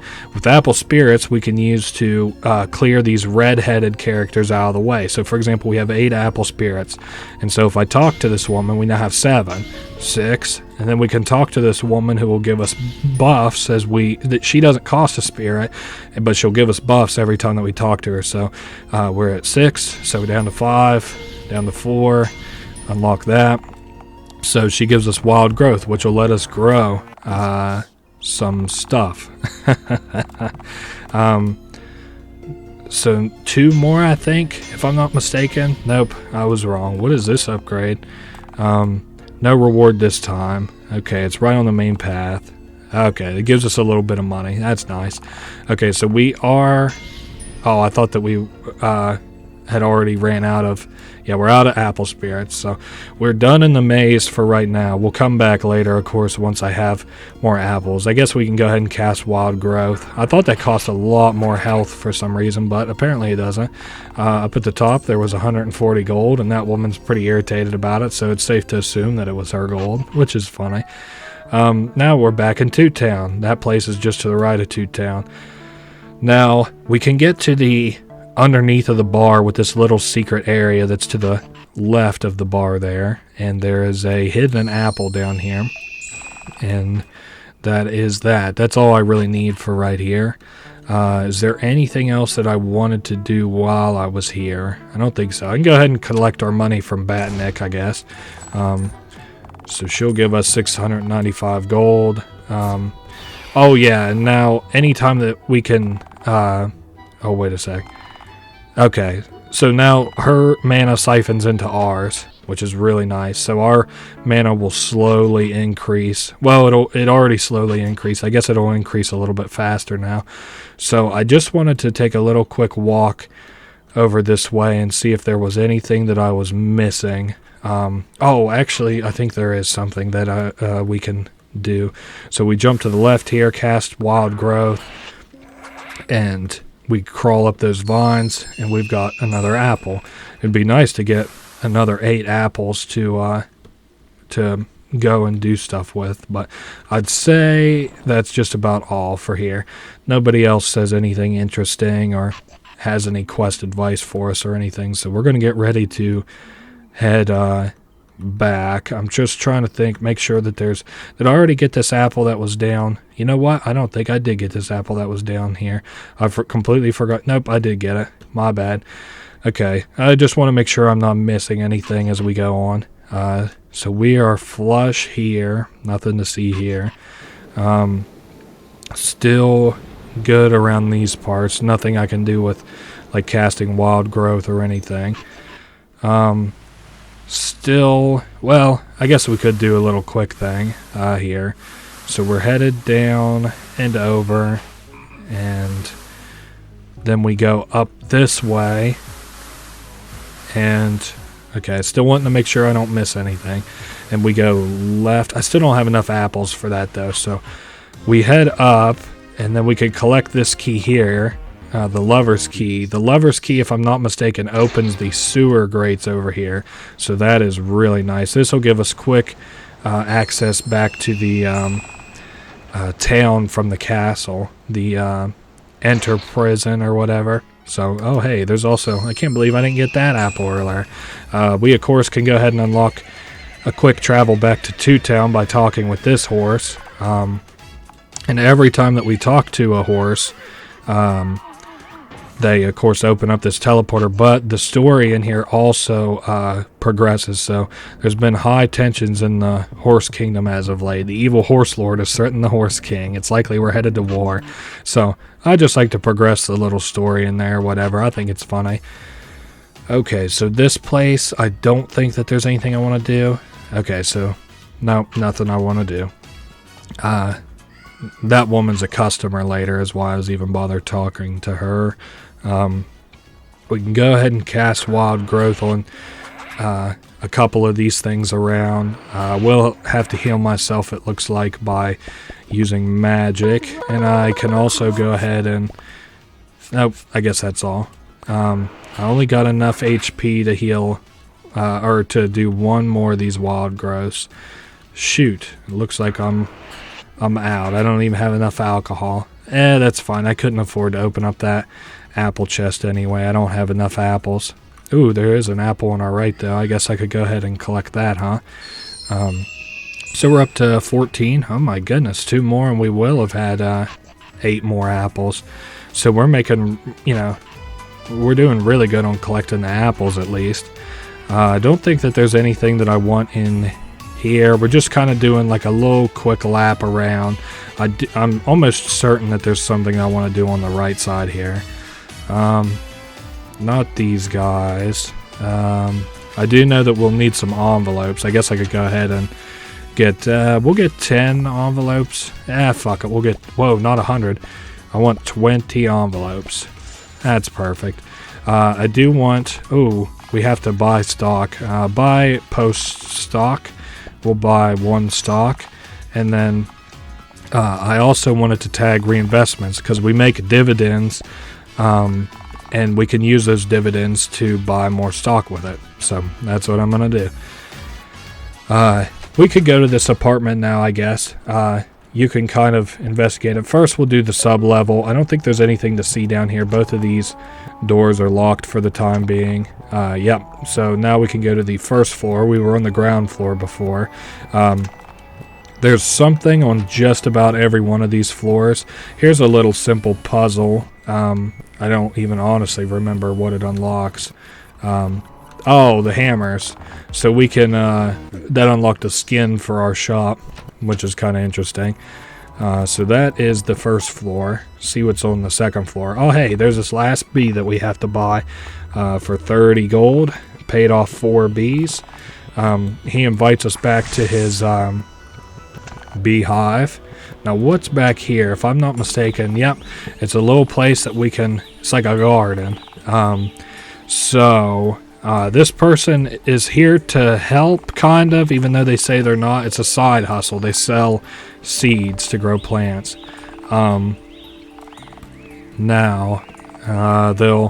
They give us a fruit seed bag, and we can buy, or we can grow fruits with it. It's kind of simple. I guess it's another one of those things where it makes more sense to just kind of show you how it goes. So first, let's buy 10 fruit seeds. And then we plant these seeds in these little, deposits, and then they'll grow real slow. And then once they hit full growth, they'll give us an assorted fruit, which at the top is abbreviated as ass fruit. And then once they can go up past that, and if they get to a mature age, they'll drop two seeds instead of 1 fruit. So that's pretty well why I'm leaving it and not watching it for now. Now, if I'm not mistaken, there is one more person that I want to visit while we're here on the 5th floor. Yes, here we go. It is this artist who they say they're in a creative rut or whatever. So we want to commission art from them. Now it'll cost 200 gold. Let's buy, find an easel somewhere in the world, and we get a hint for it. So some secluded castle around. Don't worry, I know exactly where that's at. That's that place that's just west of town. So we go down to the ground floor, exit. Now what I do want to do is, I notice our mana is creeping up, is I would like to go ahead and heal all the way up. And so we're headed for that old castle, which is nice because I did want to go over there to potentially unlock that that fruit chest. Now, whenever you get done with the easels, you get teleported back to the artist's house. So I don't want to get teleported, so we're going to unlock that chest before I pull the trigger on letting this guy screw with his easel. Nice. Okay, so there's the easel right above me, but I want to go collect that chest first. We're headed to the left, and then now we can collect the chest for 12 apples. Max MP increased by 1, and now since we unlock that chest, that apple rises. That's the only time that happens, I'm pretty sure, because later you have to rise those apples by yourself. We can go ahead and cast wild growth on this, I guess, just while we're here, even though I'm not going to do anything with it. Now, we're also collecting mushrooms. I know it's pretty well becoming a collectathon and stuff, but don't worry. So now then, this guy is willing to make 6 pieces off of this inspiration. And we get teleported back here, and they say it'll take a few weeks to make that painting. But we can trade 1 inspiration for 1 mana. Or wait, 1 inspiration and mana to make 1 piece of art. So we trade that 6 pieces of inspiration for 6 art. And there we go. I do want to commission 1 more. He says he doesn't want to go too far, which is my favorite commission, because then he only wants to go up to the roof, which I am A-okay with. He makes 4 pieces. You know what? That's a fair trade-off in my book. Now, I don't have enough to get the rest of the art pieces, but that's okay. Now, we're headed back to the ground floor so that I want to head back. Well, yeah, no, I'm sorry. Let's just go back to the store. I was going to go get some assorted fruit, but then I was thinking, nah. Now, I do want to go ahead and cast Wild Growth on this so that I can crawl up here and talk to this guy, and we hold him in place. And I would like to talk to her boss, so we would have to go out to the castle marks in order to, meet their boss, which I think that we may do sooner rather than later, because I want to keep making storyline progress rather than sitting around on my butt in the store, because we do get perks from doing the things that we're doing. So it makes sense to continue to get on the story for as long as you can, at least in my book anyway. It makes sense. We'll go back to the store in due time, I promise. So now we are headed up to go talk to the G Knights' boss that we met earlier. So basically, we hate the Bureau, they hate the Bureau, but we are a businesswoman, so they still don't like us even though we have a common enemy. But they're willing to take a chance on us. So also, she gets called Blaze. Well, you'll see why, but her hair turns red later, which I think looks kind of cool. She introduces us to this little ragtag mercenary group, it almost looks like, even though it's a little bit more than that. This is where the people eat, and then this is where they train, and let's see, this is where they keep plenty of supplies, quartermaster shit, a garden, there's a couple of goats in it now and stuff. They're just kind of showing us around. Now, there's only one person here that was left whenever these people got here. It was the old queen, and she's still locked up in her castle. So, that's pretty well the meat and potatoes of it. We're just we're working together to find a solution to these anti-mana gems. Gives us a key to the sewer system, so that is good. That is a humongous boon for us. You may have also noticed that there was a apple chest down here that I want to get my hands on. Oh, nice. 34 Vendrank, 27 fermented tea, and 18 craft bags. That is good for us right now. That would have sucked dick later on if I had gotten it instead. Perfect. So now then, I just kind of want to do a real quick once over. I want to make sure I'm not missing any apple chests or anything. And hey, what do you know? I'm glad that we came this way because there is an apple chest. 15 found. Ooh, boy. We've made a lot of progress. So, we got the sewer keys, which is great. What is next for me, though? What is the next play? I think I got a good idea what we should do. So this is a little bit of meta knowledge, but what you kind of want to do is we can unlock a customer who buys fairly expensive goods. Because right now, nobody, I think, will buy the art because the chicken isn't able to buy it because we don't have any assorted fruit. But what we can do is go up here and talk to this prince. And they're like, mind yourself, you're speaking with a prince, blah, blah, blah, blah, blah. But we can do sense royalty, and it turns out that they're not really a prince. Which is interesting. So the Bureau uses him as a figurehead so that nobody rallies around the real royal family. So basically they're like not real and shit. And we blackmail them into coming into our store. So that's nice. Now the other thing we want to do while we're here is sense royalty on the King Bean, who is a real king. And in the bottom right you'll see new royalty sense. That's good because we want to rack up the royalties.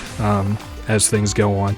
We have 3 store marketing beats, which increase the customers, the rate at which customers come into our store, which is really good for us. Is there anything else that I wanted to do real quick while I'm kind of out and about and stuff? I don't see anything over this way.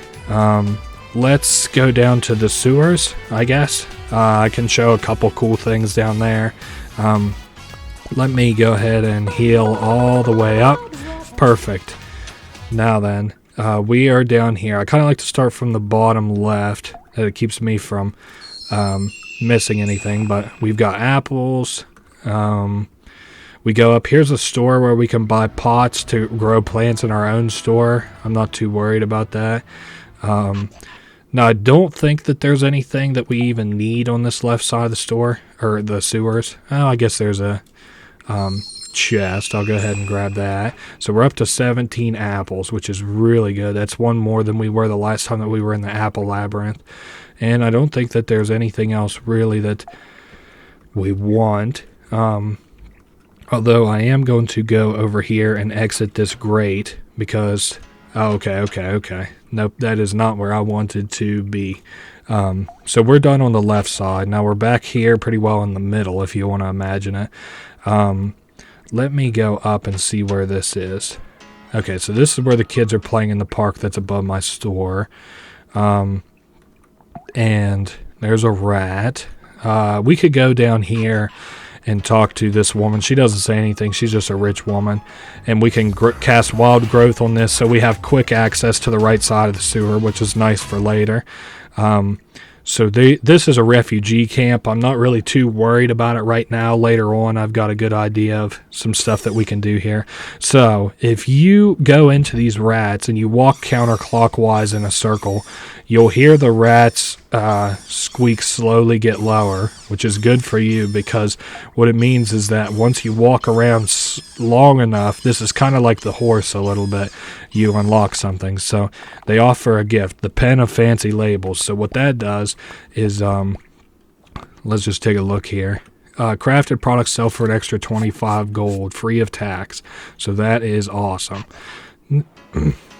Now this is that chest from earlier that we saw. We get 24 fruit seeds and 3 plant growers. That's awesome.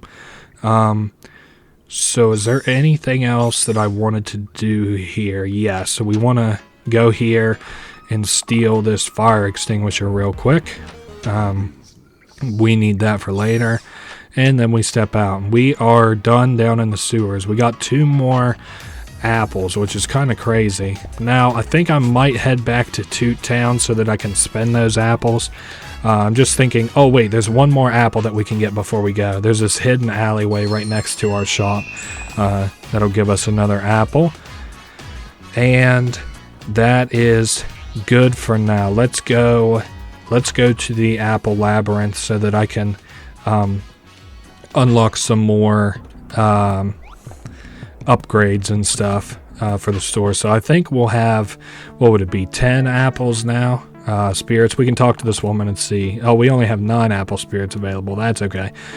So we got learn spell. Let's go 1, 2, 3.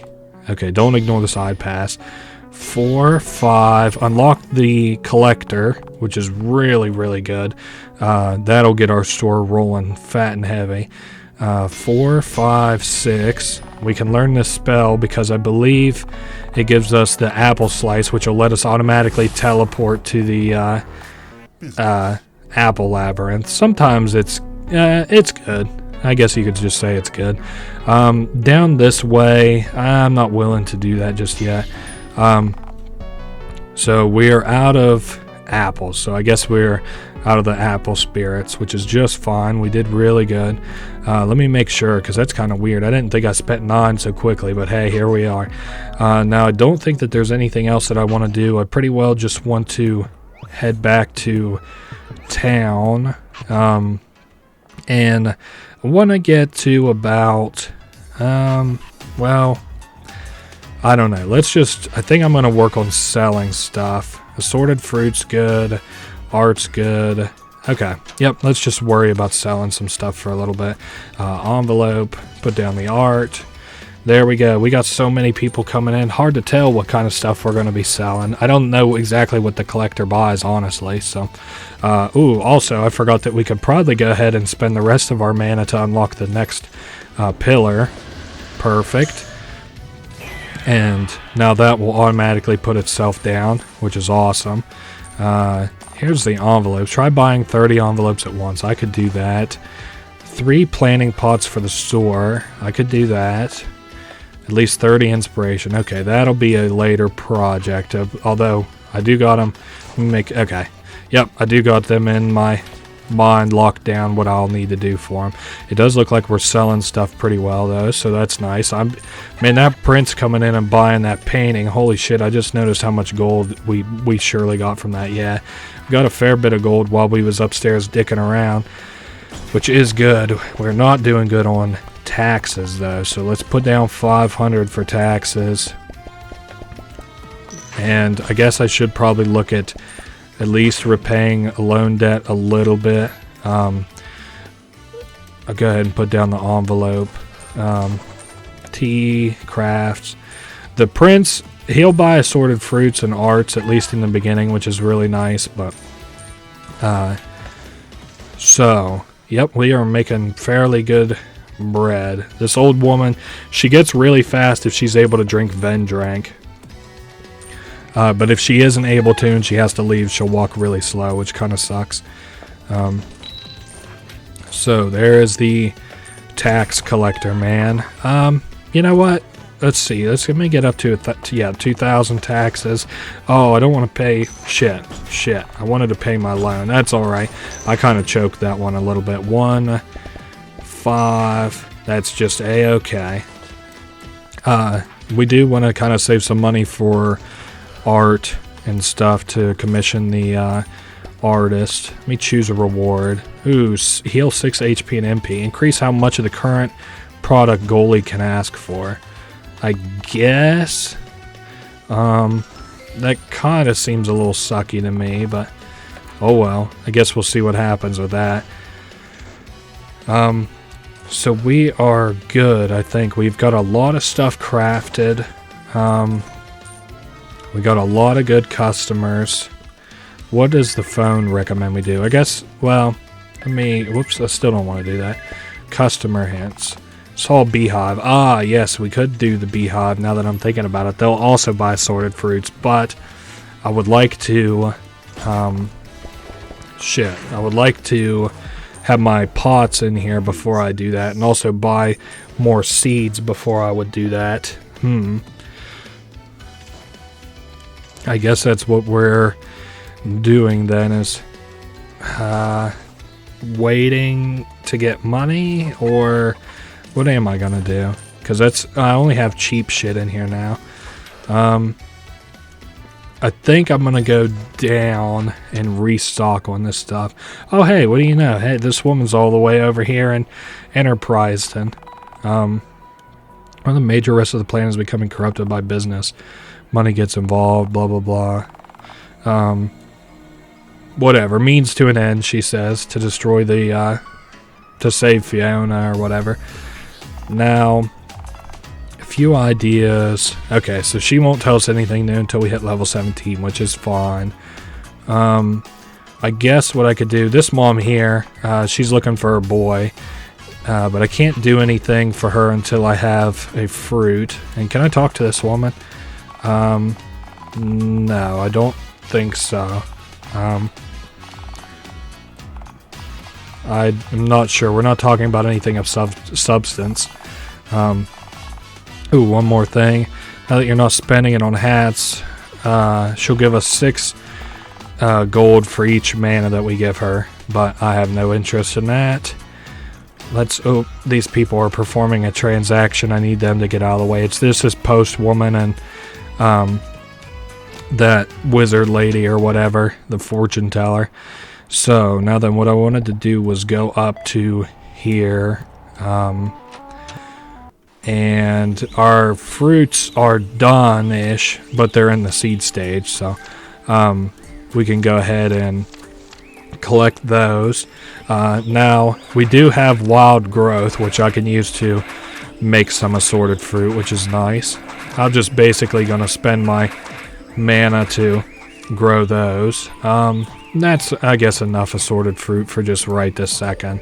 I should probably buy some seeds, though. How expensive are your seeds again? I could buy 29. Shit, dude, you're too expensive. Now let's go up and get the artist to do another art for us. And I do want to save up 30 inspiration, too. So, kind of cheery. Let's go somewhere real yellow. I'm thinking Fields of Gold. So, that one's pretty easy. It's just below the Tutetown. Actually, I can get there really quick if I use Apple Slice. Perfect. Nice. I was wondering if it would bring us to, or bring him to. So, that's pretty funny. Now, the place for inspiration... Ooh, let's grab this new chest real quick now that I can afford it. Batnik's Blend. Oh, it goes in a bookshelf slot. Damn. It's just a cosmetic, which is lame. Now then, he makes 5 pieces out of this. And I don't want to use it just yet because... I'm sorry, I don't want to use it just yet because I want to save up 30 inspiration so that I can unlock one of the pillars to automatically place down art.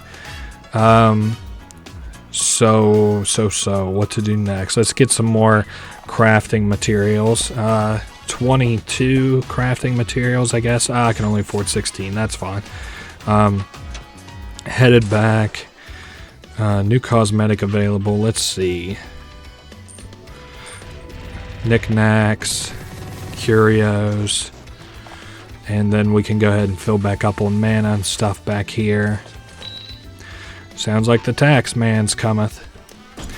Yeah, I do have money for a payment, which is nice. And we're good to go for a minute. Let the tax man run out. We made a good payment, so that's nice. We got money saved for taxes. Good. That automatic seller is going nicely. Okay, looks good. I think I'm going to get ready to... what is next? Okay, so I took a little break, and now we're back, thankfully. So I just needed to wet my throat and rest my voice a little bit, and now we're back and ready to rumble. So I was, if I'm not mistaken, probably going to sit in my shop for a little bit and let some of this sell so I could get my these like sellable items, get my gold up firstly so I can, you know, get like the artist and stuff like that. Now, I believe I was having him hold inspiration. What does it take for me to... Oh, okay, I remember what it takes for me to get my envelopes and stuff up. I have to buy 30 envelopes at once and then have them install a mailbox outside of my house. So that is what we were working on. Once I get... maybe $2,000 would be enough to get all the inspiration that I would need.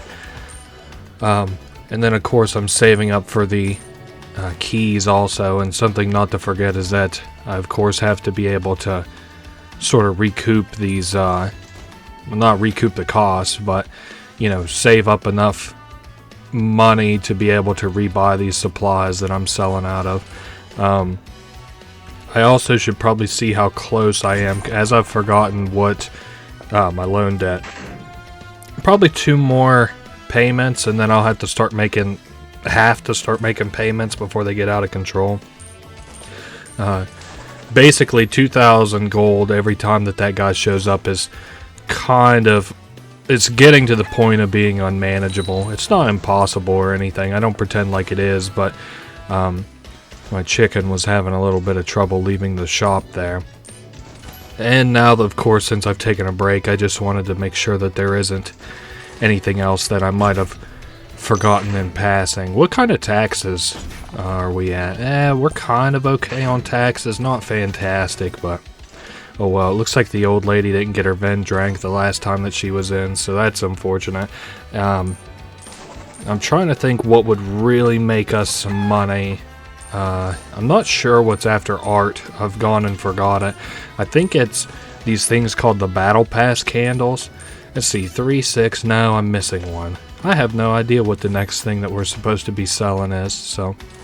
I remember that woman saying it would come out at level 17, and it does look like I've got the money that I was waiting on, so, we get teleporters to these apartments later on, which, like I said, just beat this game, and I am missing sorely right now. I don't know what it takes to get the teleporters. I've gone and forgot, but oh well. What we're going to do is get racked up to about 30 on the inspiration on this guy so that we can auto-sell these arts.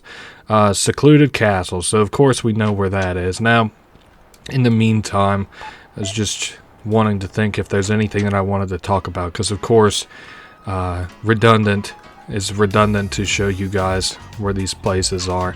I've considered cutting them out, but I wanted kind of a little bit of a longer Let's Play this time. Not that this Let's Play isn't already going to be long. It's just like things that I want to cut out include like the waiting around in the shop later on, because we have to wait like a fair amount of time and stuff like that. Like cutting it already is like, holy shit, you know, if I'm going to cut this, I'm going to have to cut so much more later on. So, now let's see where there was a famine a while back. Oh, perfect. That's exactly where I want to go anyway, because we can do another quest while we're there. He says that he wants to go see this, famine memorial statue, because there was a famine whenever the Bureau moved in.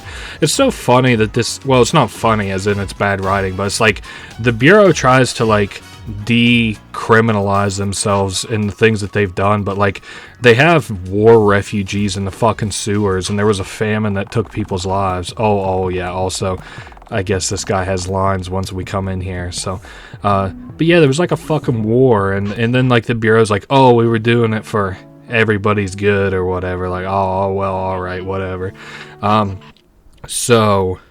Shit, I guess while we're out here I better collect the gold from Batnik. I was just thinking, I was like, you know what, probably isn't even worth collecting, but 540 gold, that ain't so bad. I mean, that already recoups the cost that I've paid this artist already, so that's nice.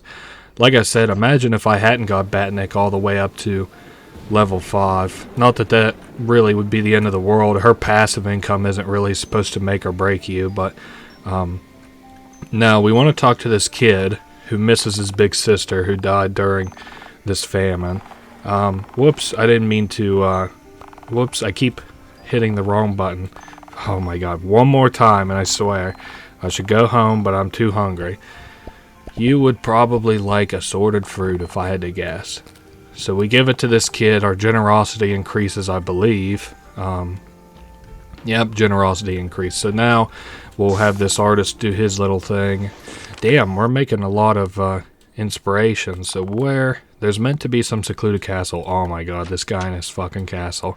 On the bright side, since I stopped off and saw that Batnik woman, it looks like we're going to be able to rebuild some shit. Now, the first thing that I wanted to do is to get 30 envelopes.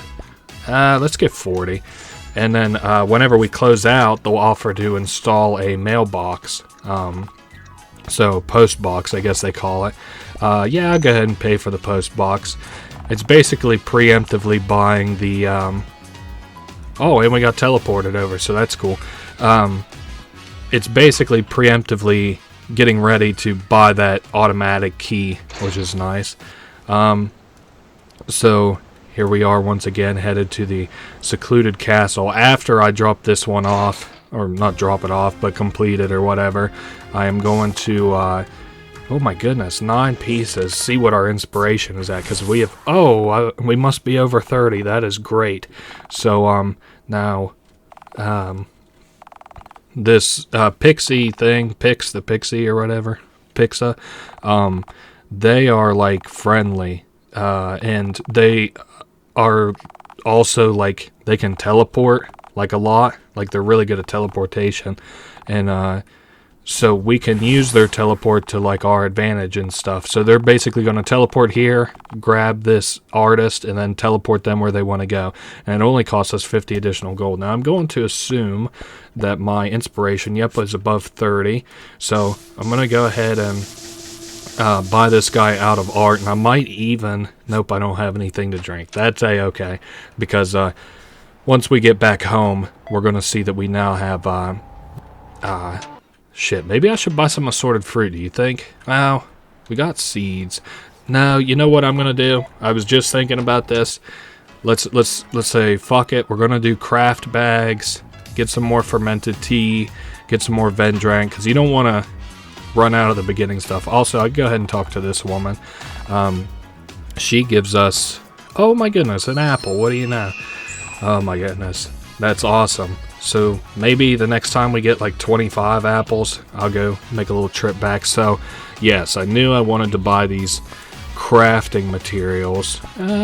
Okay, that's awful actually, but like in terms of like price, like I've totally fucked up that, but at least now I can go up and craft those. Oh man, look at how many customers we have. I can't even replenish that, but that's okay. Oh, it looks like the collector buys art too, so that's going to be gone very soon if I had to guess. We're collecting MP to use on the art thing, which now uses multiple of them at a time, much like the our crafting curios, or curious curios and knickknacks for the craft bags. So now we're out of those, and we now have 91 craft bags, so we are set on craft bags. We're almost ready to 100 fermented tea sold. Now I'm going to go look at that later, because it's going to ask us to pay for something that I can't afford for yet, and it'll also like stop me from selling those for a little while, which I don't want to fuck with. So I'll go ahead and put her tea down in the craft bag.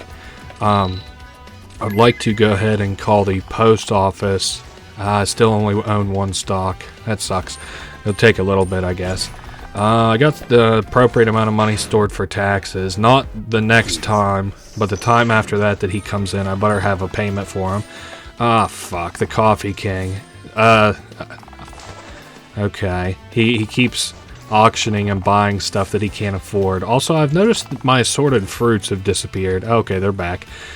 So I have to step outside for a second, because that continues the quest or whatever, and it turns out that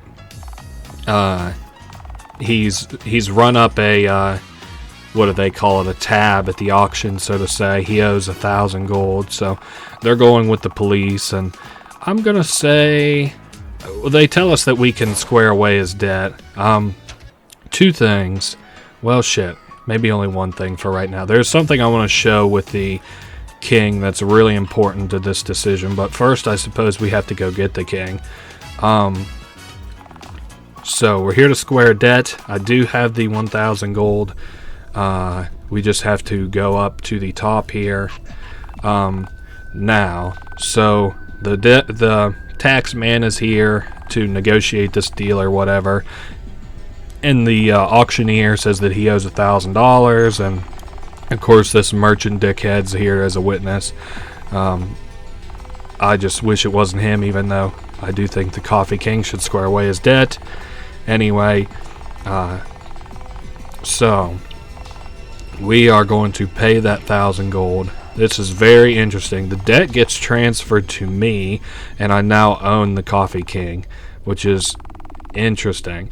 Now, it says that he is our slave. Let me kind of explain to you the repercussions of this. You can choose to free him, or keep him. If you keep him, the thing that he's about to sell you is much cheaper, and you get more money for it. But you also lose out on a very helpful tool later on. So we're going to set him free, and I'm going to explain here in a minute the tool that we're about to get and why we seriously get fucked if we don't just set him free. So we head back to our store, which is where he's now going to sit, and he now also sells us upmarket coffee. So let's see, I will accept the discount. which is, you know, nice, I guess. I don't see a reason not to accept a discount.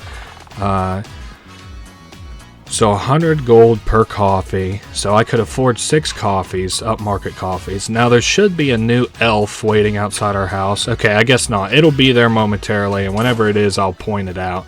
So upmarket coffee. This guy does not have the coffee available for us yet, so we'll have to wait until he does. So we've got down envelopes, we got down art. I'm just wanting to make sure that we're all flush, because again, I'm not going to make the payment this time, but the next time I'm going to have to start making not only another tax payment, it looks like, but also a payment towards that debt, which is fine. Ah, shit. Something about the assorted fruit. Okay.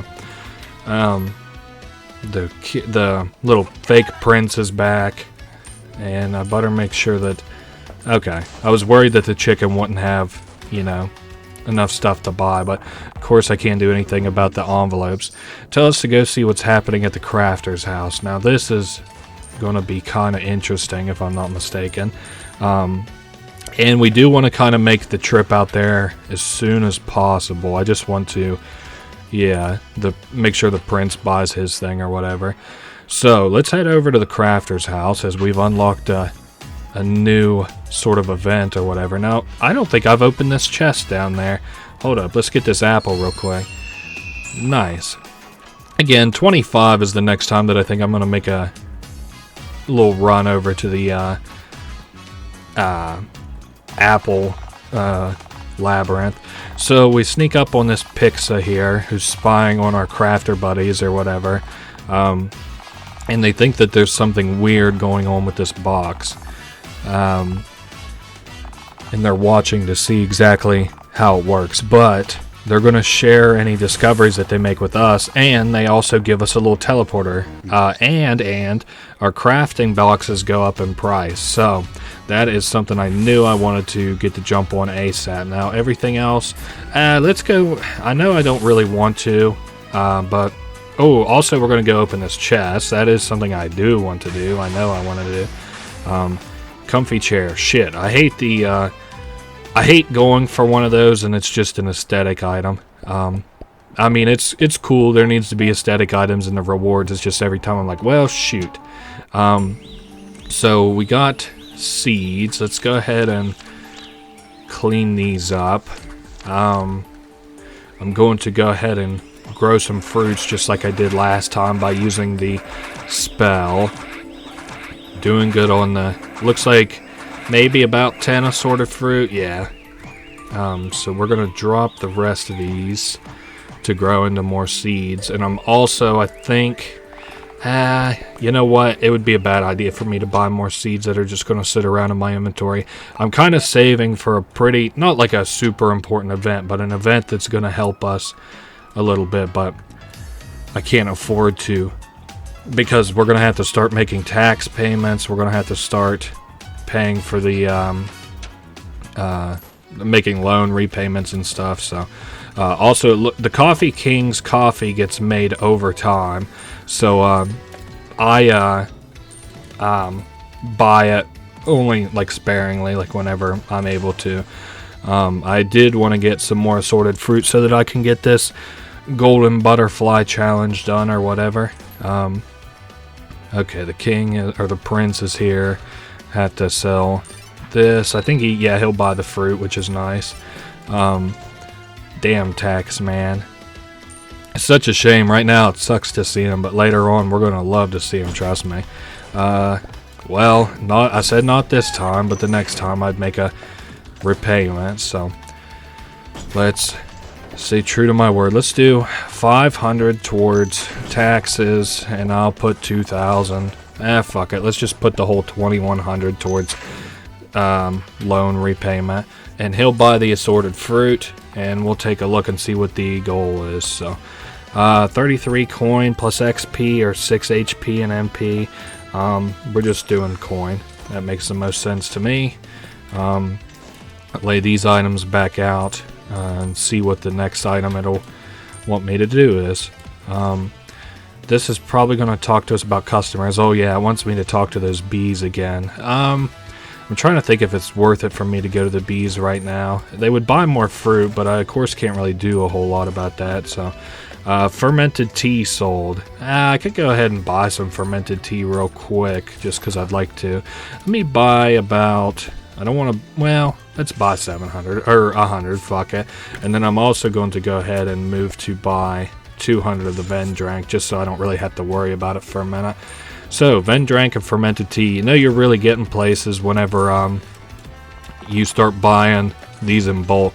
And as soon as you have them maxed out, then you know you're really living the high life. So, again, I'm not really sure what the collector buys. It feels like they definitely buy art. Maybe they buy things that are worth collecting and also tea. Oh, okay. So these guys are coming in to offer us their next product, which is those battle candles. That's kind of a very involved quest, so I'm going to wait just a hot second before I go and attempt to do that one. So, ooh man, the chicken came and bought me out. Go ahead and put these things down. So fermented tea, I need 3 more of those sold, and then I'll probably get ready to leave. I also am considering dropping, let's drop another 2,000 towards a loan payment. Yeah, another 2,100, fuck it. Now that should really clear us, not like clear us a debt, but that'll get things back to a manageable sort of position.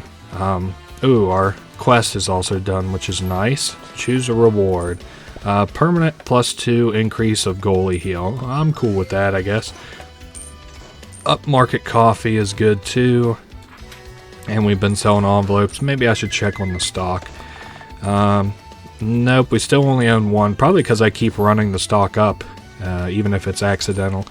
So coffee is down, which is good. Prince is running by.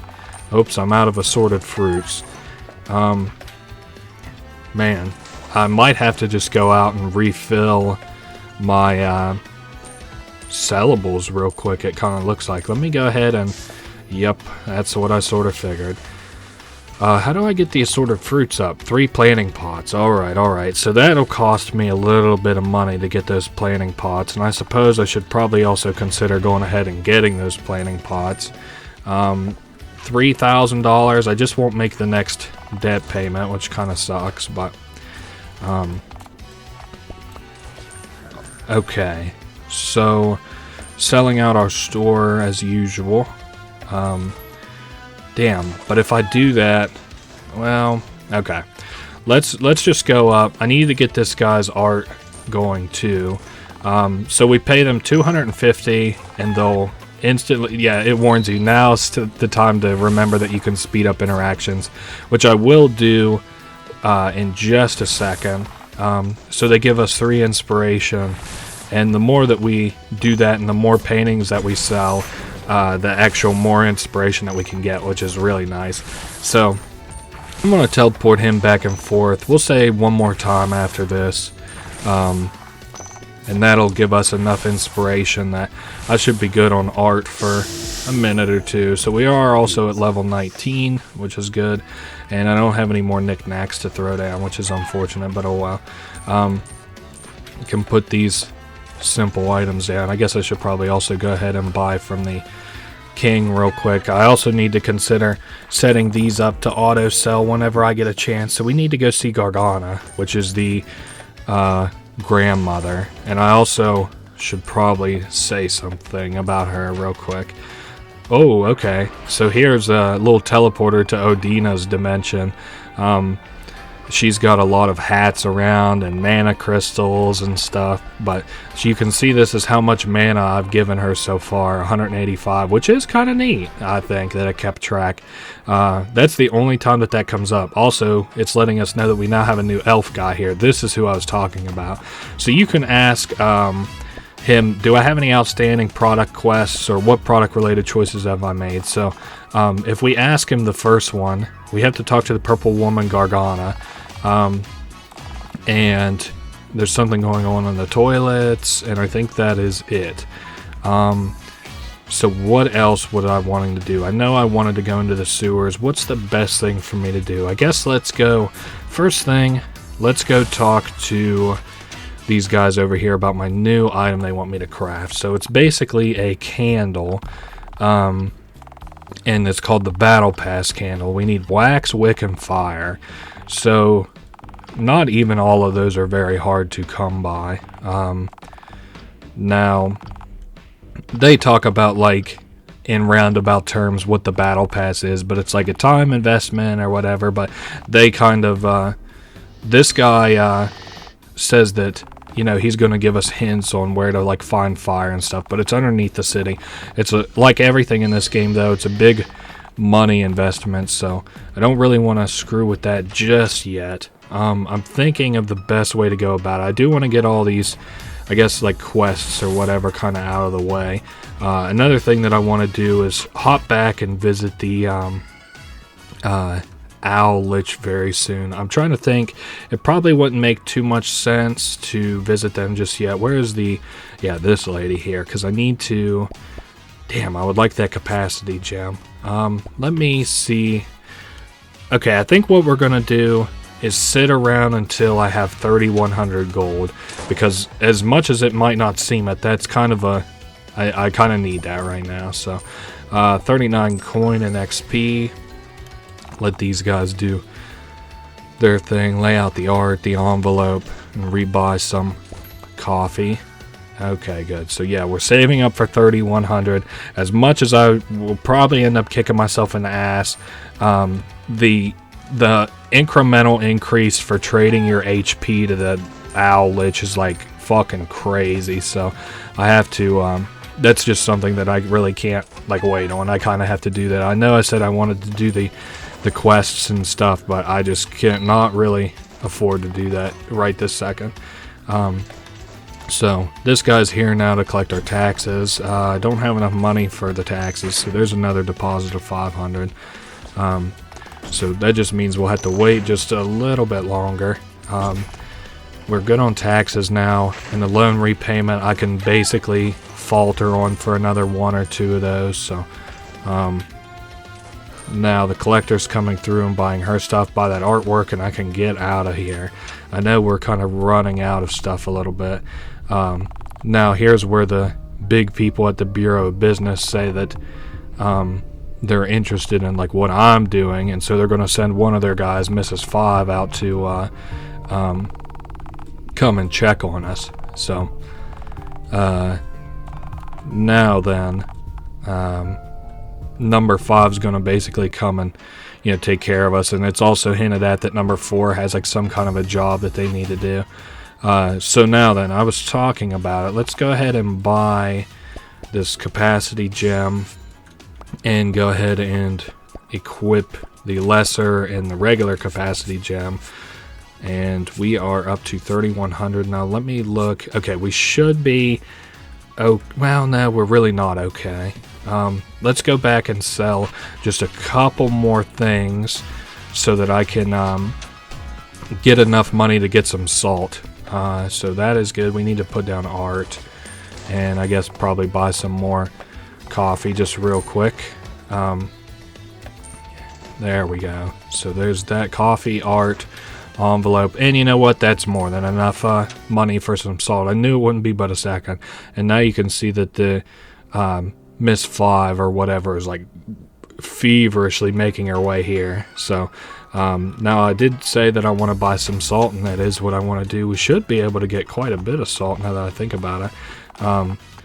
So, and we also get a discount on drinks from now on, now that we have this pin equipped, for as long as I have the pin equipped. If we take it off, we'll lose the discount, but that's okay.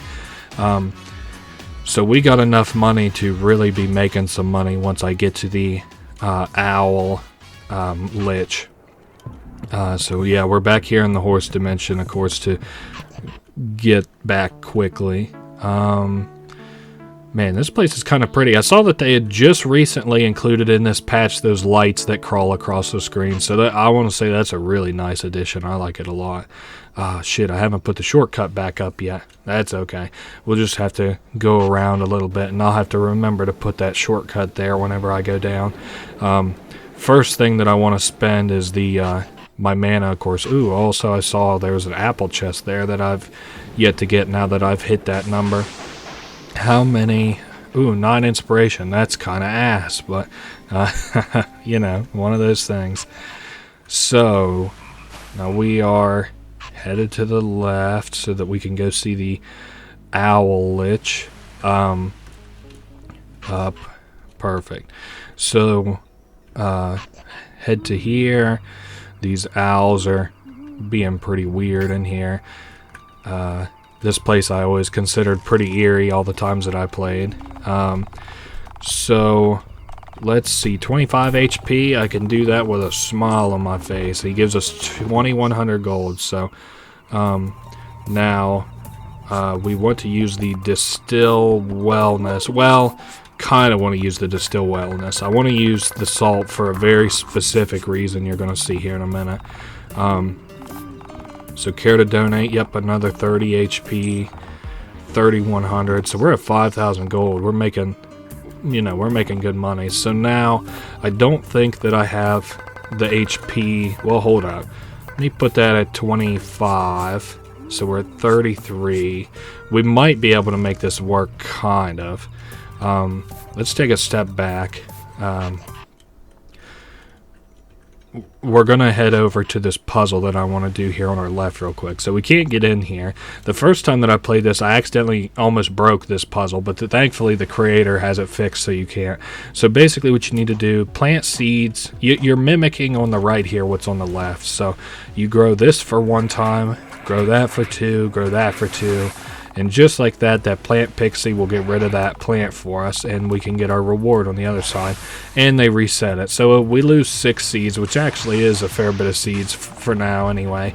But our fruit seed capacity got upgraded from 500 to 999, so that's good. 999. Yep. I had to think that I wasn't thinking of 99.99.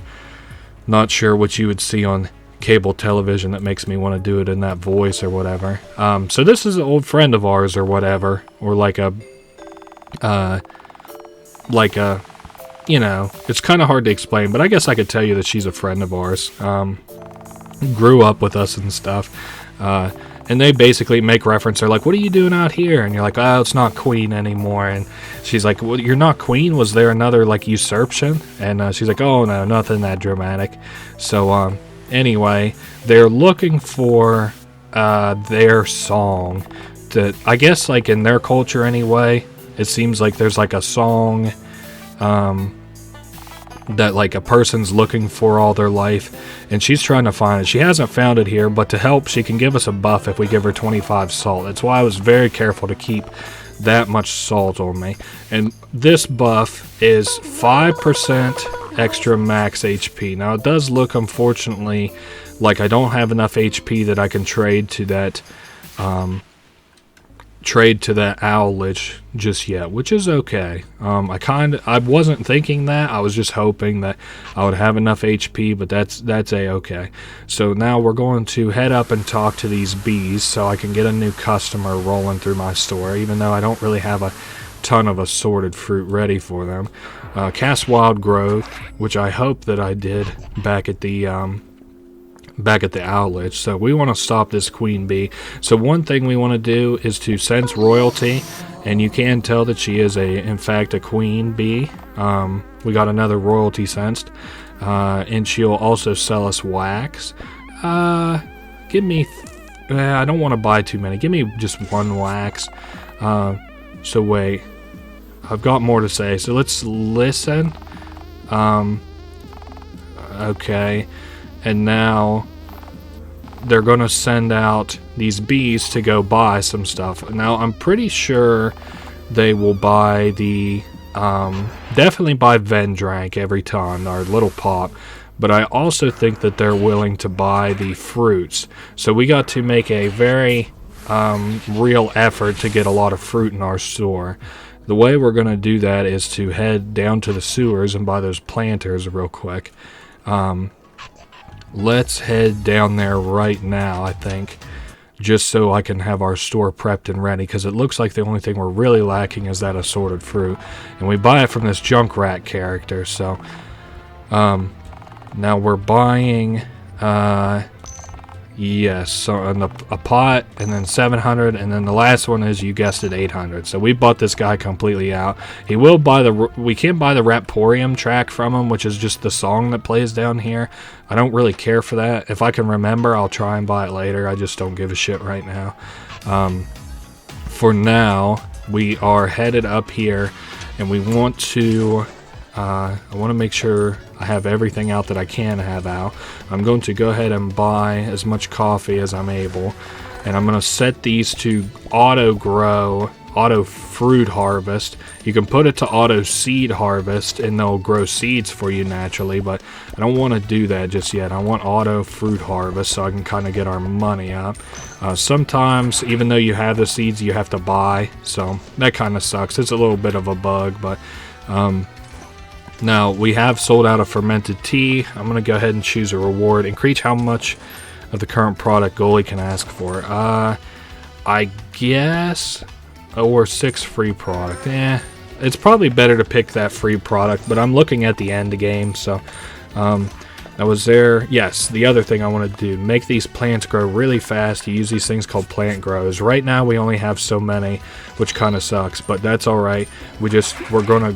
Whoops, we're going to grow a fair bit of these plants real quick.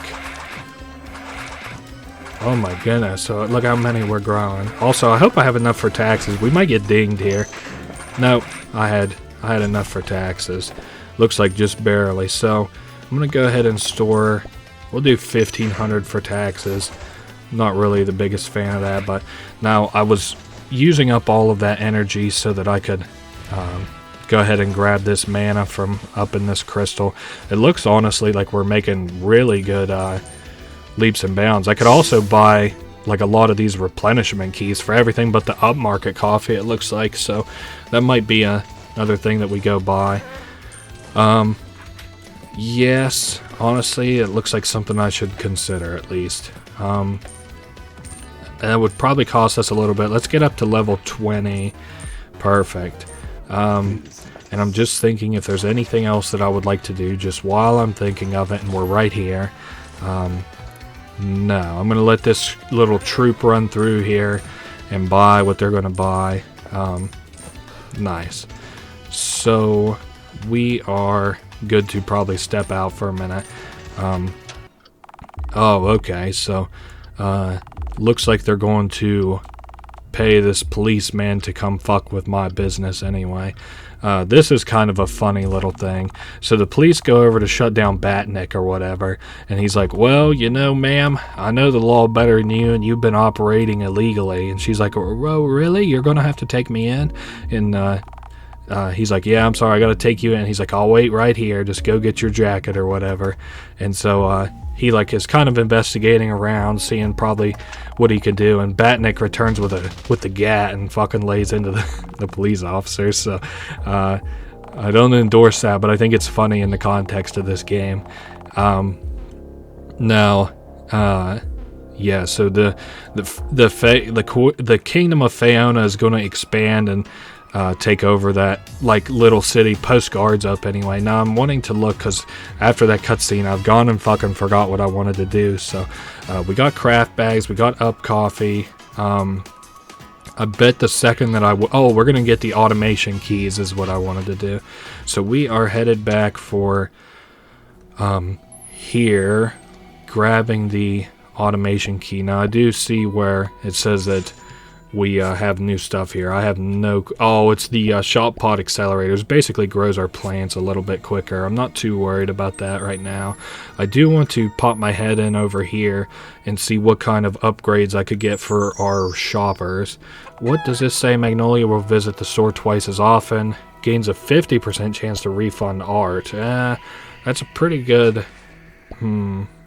Stock price will change, or they'll make cheap impulse purchases. I don't want to... I just want to kind of eyeball around. 2 bees will visit at once. Bees will also buy art. That might be good. But inspiration's going to be kind of hard to come by. Let me have Magnolia... Well, do I have the... I do have the supplies for Magnolia to visit twice as often, but she also buys so fast that my store can't really restock in time. You know what I'm going to do? We are going to do Magnolia will visit twice as often. And these guys, I'm going to make it so they have cheap impulse purchases. I don't really like it all that much, but that's kind of good for now. Now, something else that I'm going to go do, that I'm not really partial to, but we do kind of need to do.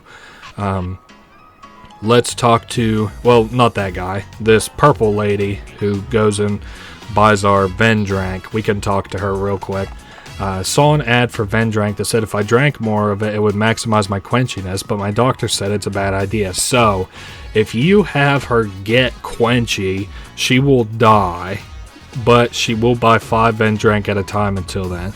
So, in my head, it's like, you know, she only buys cheap shit anyway. This is kind of like one of the evil things I was talking about. So, we're going to go ahead and let her buy 5 Vendrank at one time.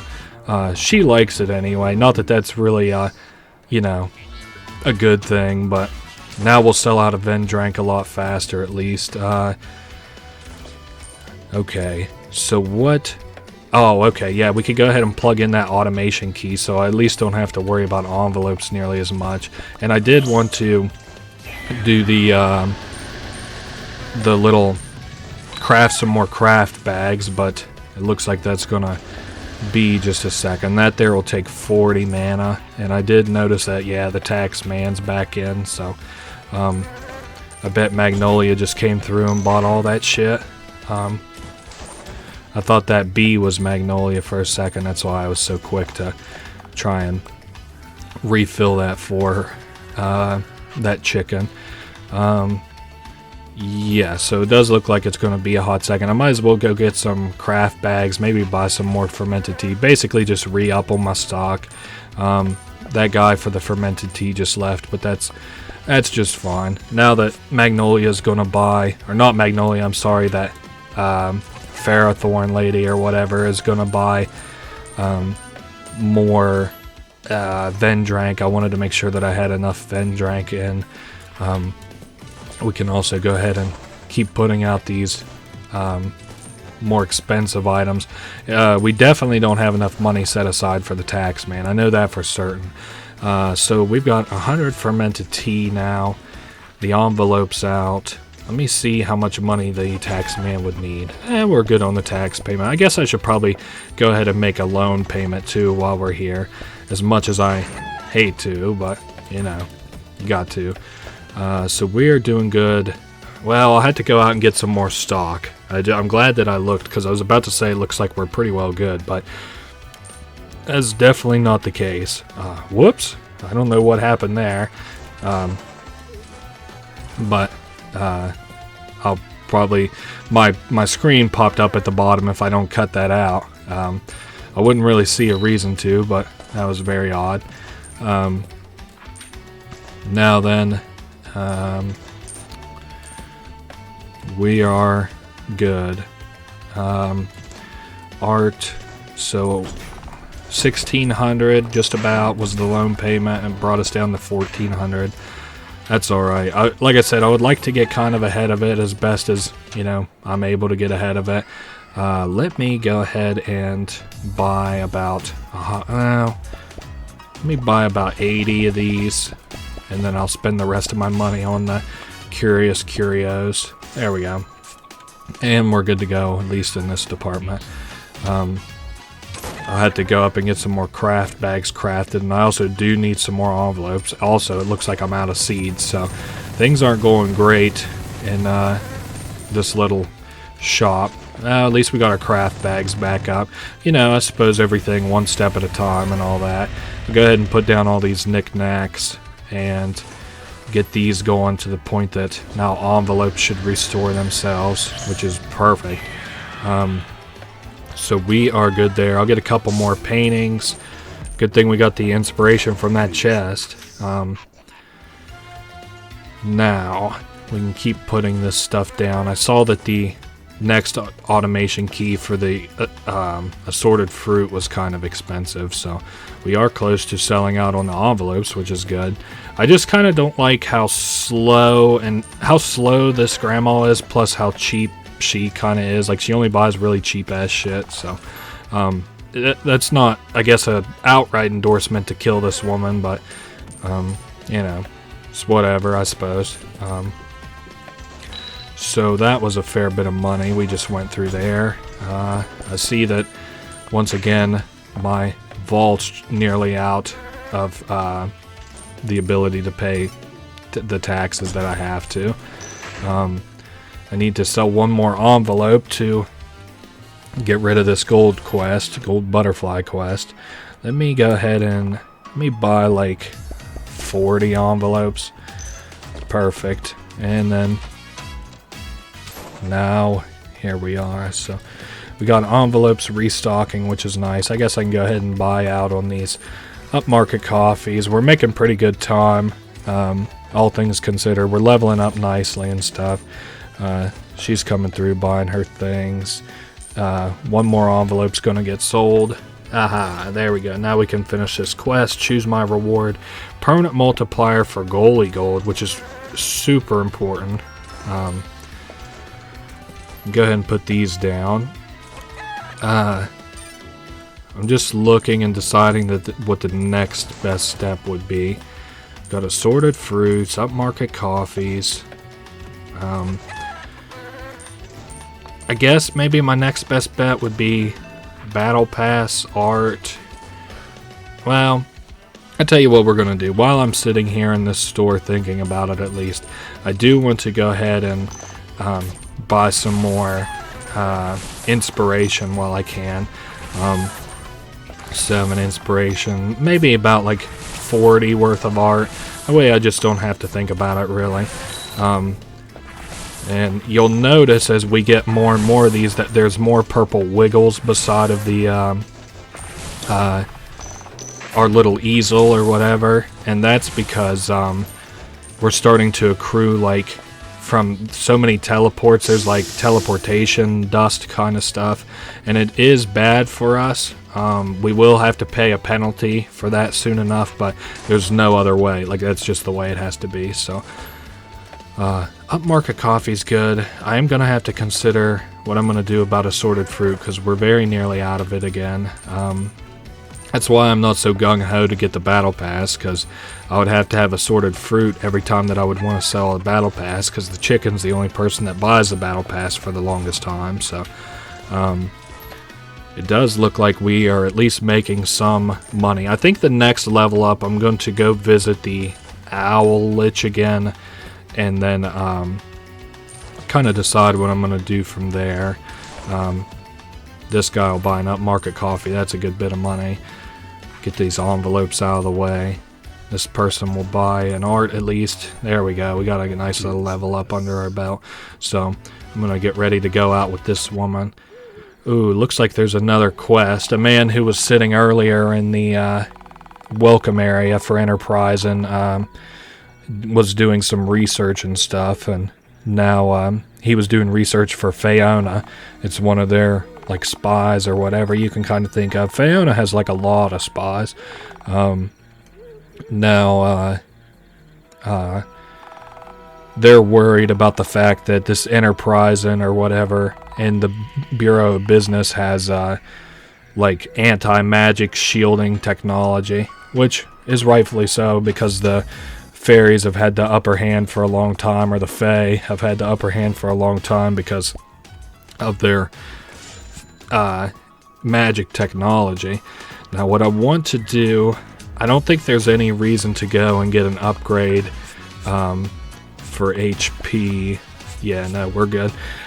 There's no reason for me to go and get that buff to give us 5% more HP. I'm just going to head back to the Owl Lich and get a fat sum. I'm going to assume probably in the ballpark of about $4,000.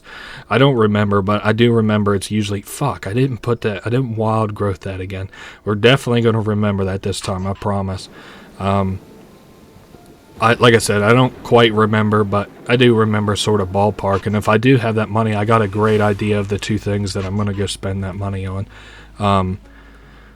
So we are now, as I said before, headed back to the Owl Lich if I can remember where I need to go. And yes, I do want to cast Wild Growth, because I don't want to, have that problem again, where I can't just come down here real quick, like walk through that, the spikes, and then go ahead and use, I don't want to use the spell, I want to use salt.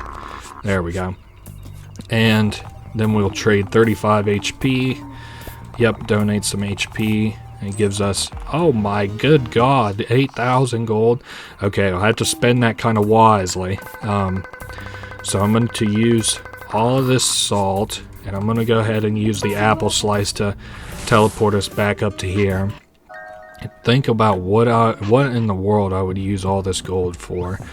Let's get back to Enterprise and where I can at least think about it. Well, I know one thing I want to use it on. I want to use it on the fermented tea. Ooh, and the automation pillars. Let me see how much the automation pillars are first. Damn. Next one for 4,000. Okay, I am going to buy the assorted fruit one. Just make my life a lot easier. Now I am going to also go spend it on in here. He's being talked to by this man who's like the legislator for Enterpriston, and he really likes this tea, but he doesn't like, of course, that it's made in a toilet. It's very gross. So he's gonna sell us a property for 1,000 coin, which, you know, is kind of expensive or whatever, but we can also have this guy make it in secret. I don't really care for that though. I just prefer to just pay 1,000 gold and get above board. So I'm going to go ahead. Yeah, he can't sell in here anymore, which is fine. I'm just going to wash my hands and leave, and then we'll go buy that property, which is to the left here. He's standing outside of it. It's this warehouse. He sells to us for 1,000 gold, which is great. Nice. He even comes and talks to us. I'm glad we didn't have to go talk to him. So he's got, you know, now it costs 32, and Chester's behavior has changed. I'm not sure what that means. So I'm going to go ahead and buy probably about 100 of these. Basically what he describes here is that you can passively get tea for free if you, so each toilet that you buy, well, we'll see. Yeah, I think I can show it. So you buy a toilet, right? And then you interact with this orb, and it will collect the toilets that are brewing. I don't consider that a worthwhile investment. It's just not fucking worth it to me. So, see, I just bought 100 right there, and it was well worth my time. So, the other thing I wanted to do while we're here is to collect that chest that we saw earlier, up over top of the this building on our left. I have no idea what's in this chest, but lesser animal magnetism. Animals now buy stuff for a little bit more expensive. I also want to do the craft bag, sell for more again, and I guess we'll do the lesser animal magnetism. Yeah, because that old lady's gonna die before too long, and I want to go ahead and get my economy set up to not rely on that old woman. So we are good on this. Actually, there's nothing else to do back here until we get some more quests with the fermented tea. Now I do need to look at doing, oh yes, the other thing. You may have noticed a store that I haven't gone into yet down here. Well, we're about to head there. It's this like little, I don't know what you would call it. It's like a technology store. They don't sell super advanced technology. They basically sell basic bitch kind of shit. But the first thing that we can buy is a telephone. Now we can give that to Batnik. How much does it cost? 79 coin. That's pretty fucking cheap. I'm okay with that. It basically makes it so we don't have to walk all the way over to Batnik to buy that from her, or to collect our money. Now they'll sell us also an extendo grabby hand, which is, this is the big fucking thing. That's going to be like, you know, the next big step. So I do want to go and buy probably about 100 seeds. We'll buy from here. We'll go up here and buy, I guess is what I meant to say. Buy, I can afford 130, so I'll just buy 100. This is going to be one heck of a payoff, I'm telling you. So we'll go ahead and set these down. I'm not even, oh yeah, I forgot. Time randomly passes really fast in here for some reason, and also at your own shop. It's kind of random when it happens, but oh well. Now then, we're headed back to the ground floor. Now, what was I going to do next? I know I had... Oh, yes, with the extendo grabby hand thing. That's what I wanted to do. So, let's take a step back outside into the wilderness for a minute. Because that's primarily where you're going to find the things that I'm about to talk about. So, we are headed down. We are looking for logs, kind of, like open logs. Also, there is an apple that we can get, which I've forgotten about. Over here, we can grab this apple. So we're at how many now? 21. 4 more, and I'll go back and visit all the apple shit for a little bit. Also, I guess I could probably go ahead and get another apple that I know of, which is just east here. This place is very fucking dark for a fairly long time. Well, shit. I can't really tell where I'm at and what I'm doing. I know that I'm looking for this apple, of course. I'm just not sure where it is. I was hoping to be able to see it, but I guess at least now you guys know that there's some weird shit on this side of things. It becomes way clearer later on, which I'm glad for. I just know that right now it's kind of dirty. Anyway, I'm sorry for that little intermission. We are going to continue looking for these logs that I was talking about. Now, I know there isn't any up in the top right. We'll probably find one here fairly shortly. There's a log, and it's got a little bit of orange in there. We use the extendo hand grabby on it, and it gives us an orange. Now, oranges are really important. We're looking for a rotten orange in particular. Here's another orange. I think that was the rotten orange, if I'm not mistaken. So, we have 2 oranges. Maybe one of them's rotten. I'm going to keep going around collecting these oranges real quick. They're basically the partner companion to apples. Sort of. Apples serve a collection purpose. Oranges serve a utility kind of purpose, which we'll see here fairly shortly. The first thing that I need to do, though, is continue going around here. I thought that there was a log. Yeah, it's up above my head. We want to go around and collect these oranges. So we got an orange, and I think that there's probably 1 or 2 more oranges to collect, but there's also something else that you can do with the extendo hand grabby, which I do want to show. Let's get this orange. This is the one I thought was rotten, but... Oh, we're reaching into the rotten log, but we still are looking for a rotten orange. I'm just not super sure where it is. Oh, I think it's here, actually. So we scare that rabbit up into its den. Now, if you go to the den and you reach in with the extended hand grabby, you grab random shit. This time we got 8 fruit seeds and a plant grower. And also sometimes you can reach in and pull out 2 of the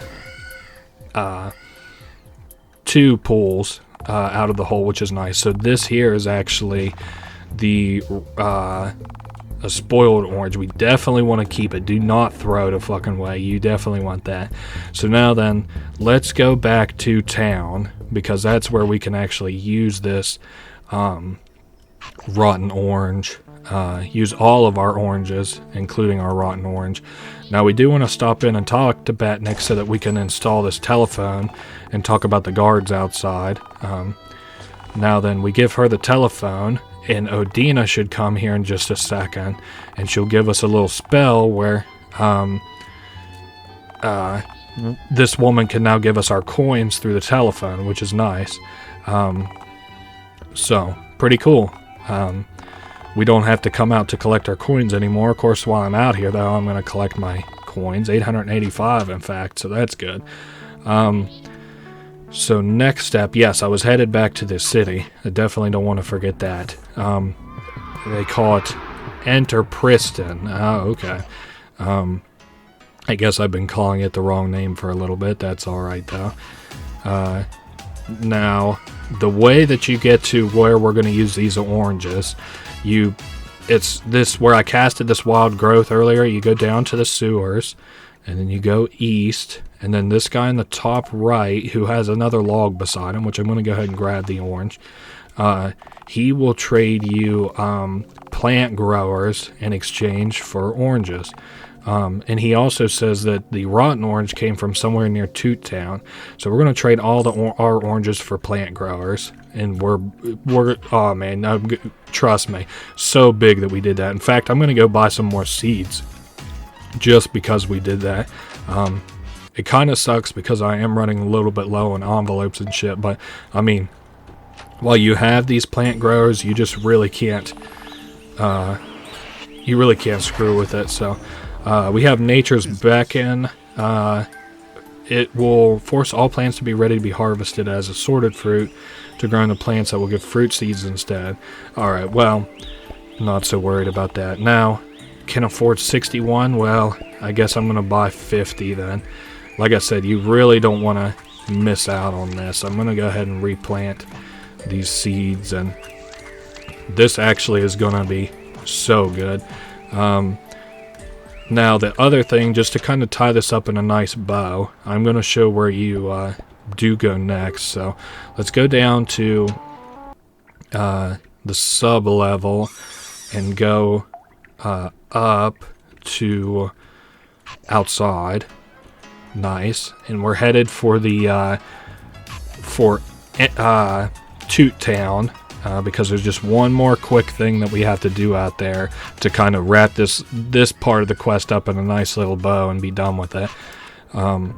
So we head over to Tutetown. Nice. And we are looking for this guy right here.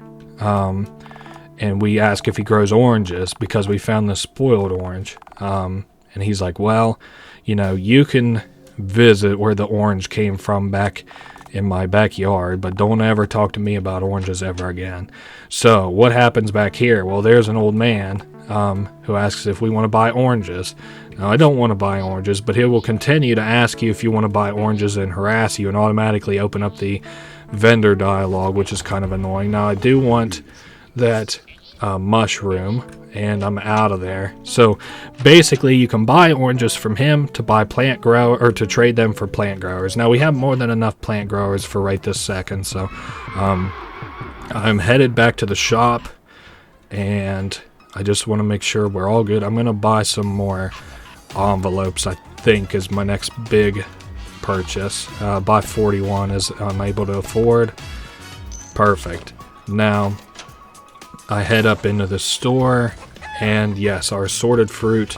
It is time to use my plant growers on them and watch them little sumbitches grow. Perfect. So, we just grew a fair bit of fruit. Usually it grows more if you have more pot growing upgrades, but so how are we doing on payments? I don't have enough for taxes. What a surprise. I guess I'll give you 900 gold. So that's that. I guess I could probably also run like a marketing beat, which makes the customers appear like a fair bit more faster. I probably should have waited until I had the next key to do that, or at least not be as busy or whatever. I'm going to go ahead and set this to go. And I'm also going to collect our goalie goal. +1 permanent multiplier for goalie goal. Yeah, you bet. We are flush on coffee at least, which is good. I'm going to head upstairs so that I can... Do I have the key for this? Yeah, I do have the key. That's good. Do I have the key for this? Nope, I don't have the key for that. I've kind of lost track of which ones I have and haven't bought, and so I'm going to go ahead and get this ready to, you know, restock or whatever. So we are golden, at least until I can get 18 more mana. Nice. So we are doing pretty good right now. Let me take a look at our taxes, because these are going to start to creep up on us even faster and faster. And we are starting to kind of get in a position where we can pay back and become debt-free very soon. Not super soon, but, you know, we're working our way there. Now, 2,000 gold. Of course, this kind of came and went pretty fast with the, you know, thing that we just, that little sale that we just had. So this guy's here for taxes. I can afford this tax payment. I guess I'm gonna go ahead and make a loan payment real quick. 3,100's fair, I suppose. Just again, keep it from getting too far out of control. Now I'm gonna head upstairs so that I can see how much mana is coming out of my little rock or my little crystal. Now we only need 9 more and we'll be done with that automation pillar, and our assorted fruit will sell automatically, which is really nice.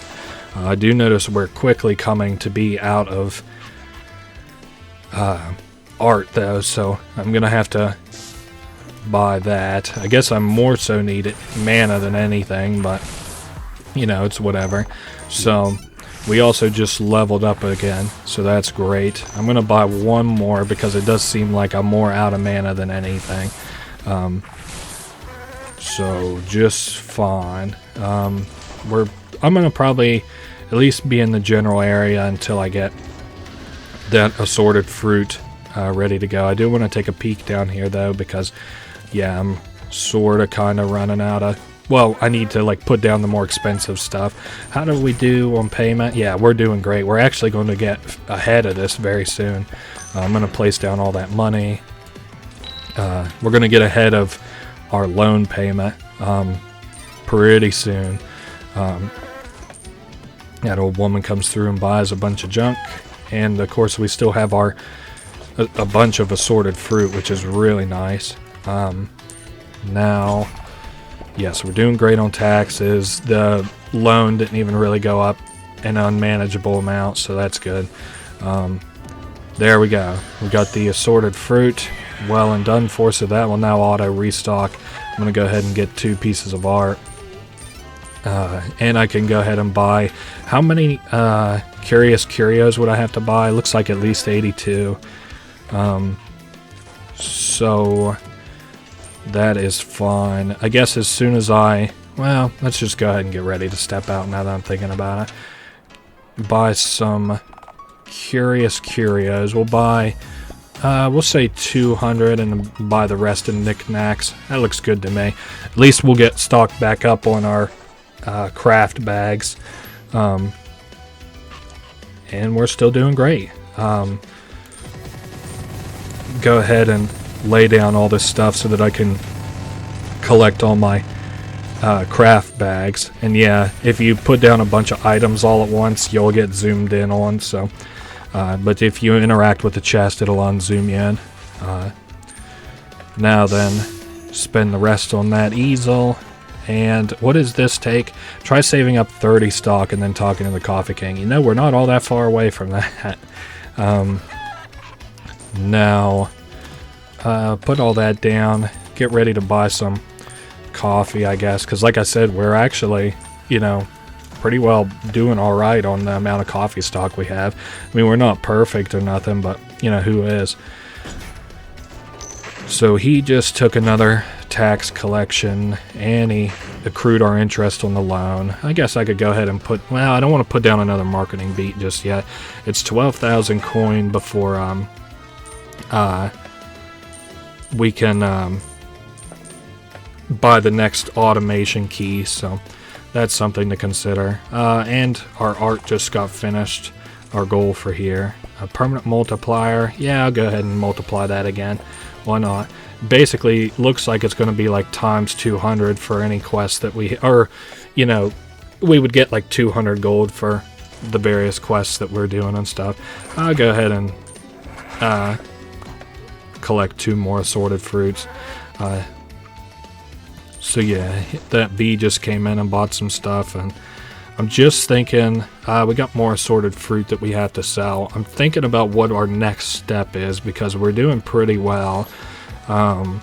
We're about to level up. Maybe on the next level up I'll consider doing something a little bit differently.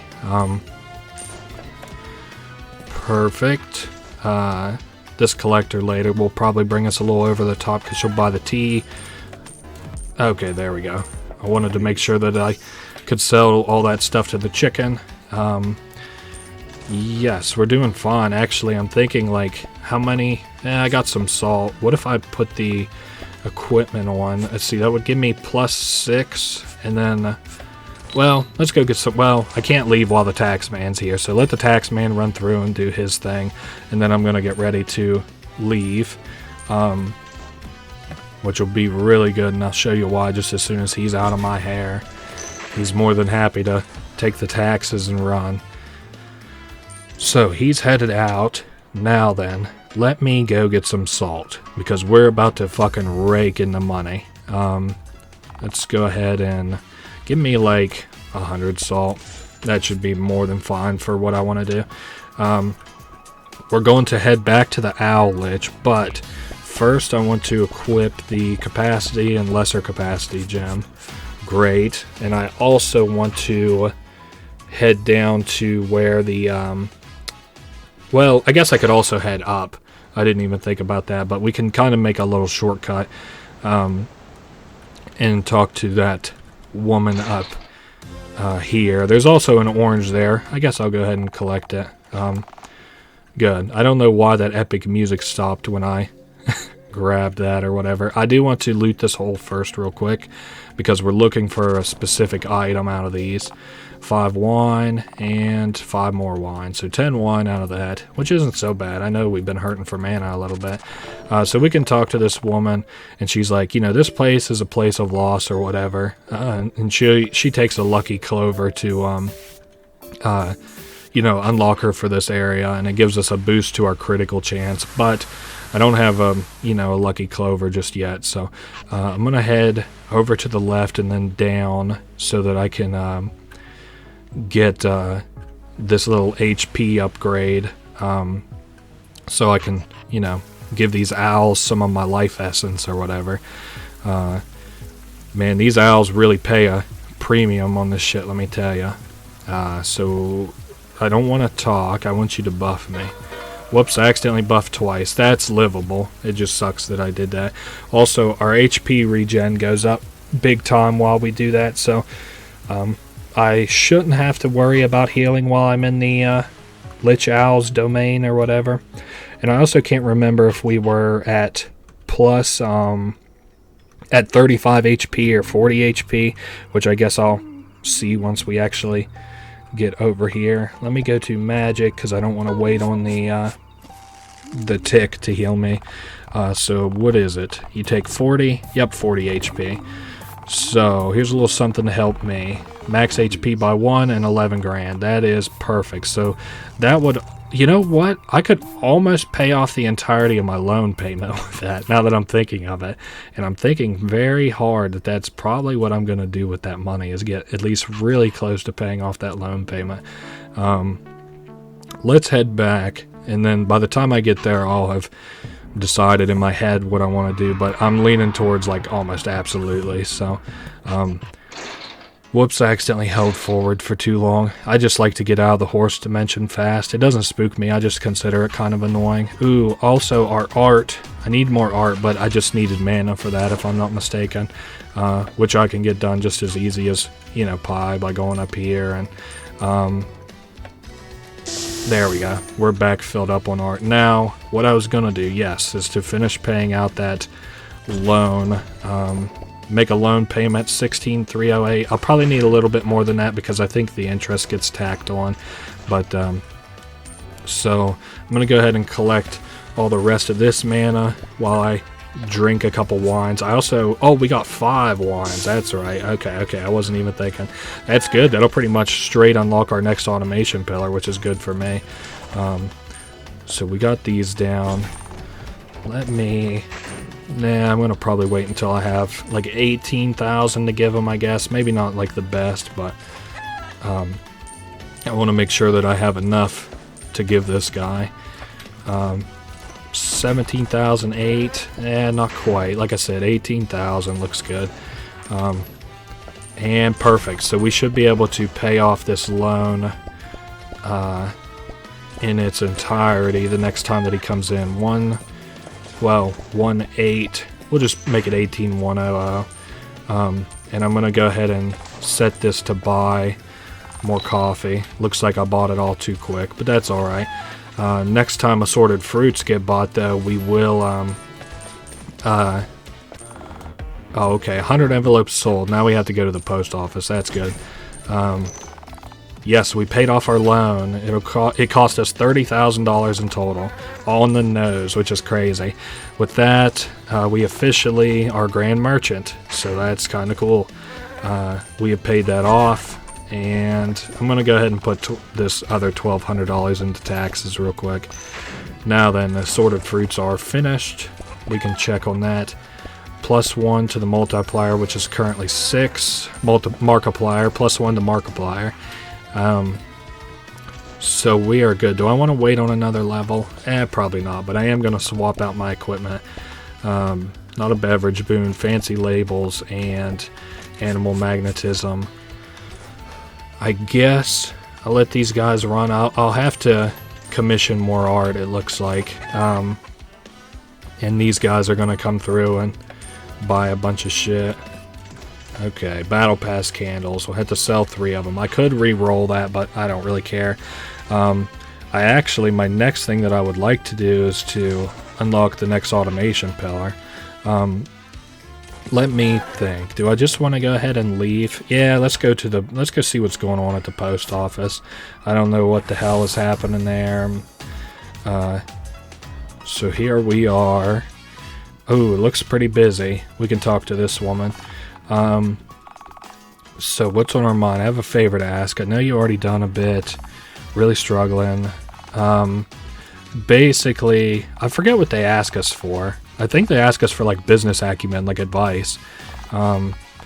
So can we help them? I could reinvest a portion of stock post dividends. That would definitely help. This could also be, if I bought more envelopes and sold them even cheaper, she could manipulate the stock price faster.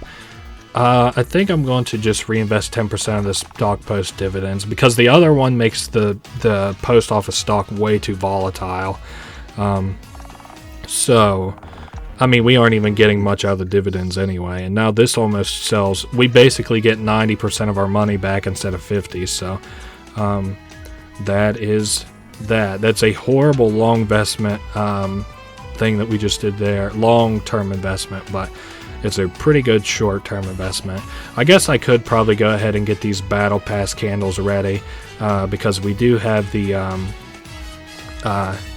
wax, and now we have 1 wick, and now we can go, I believe, down to the sewer, if I'm not mistaken, and go ahead and get some fire real quick.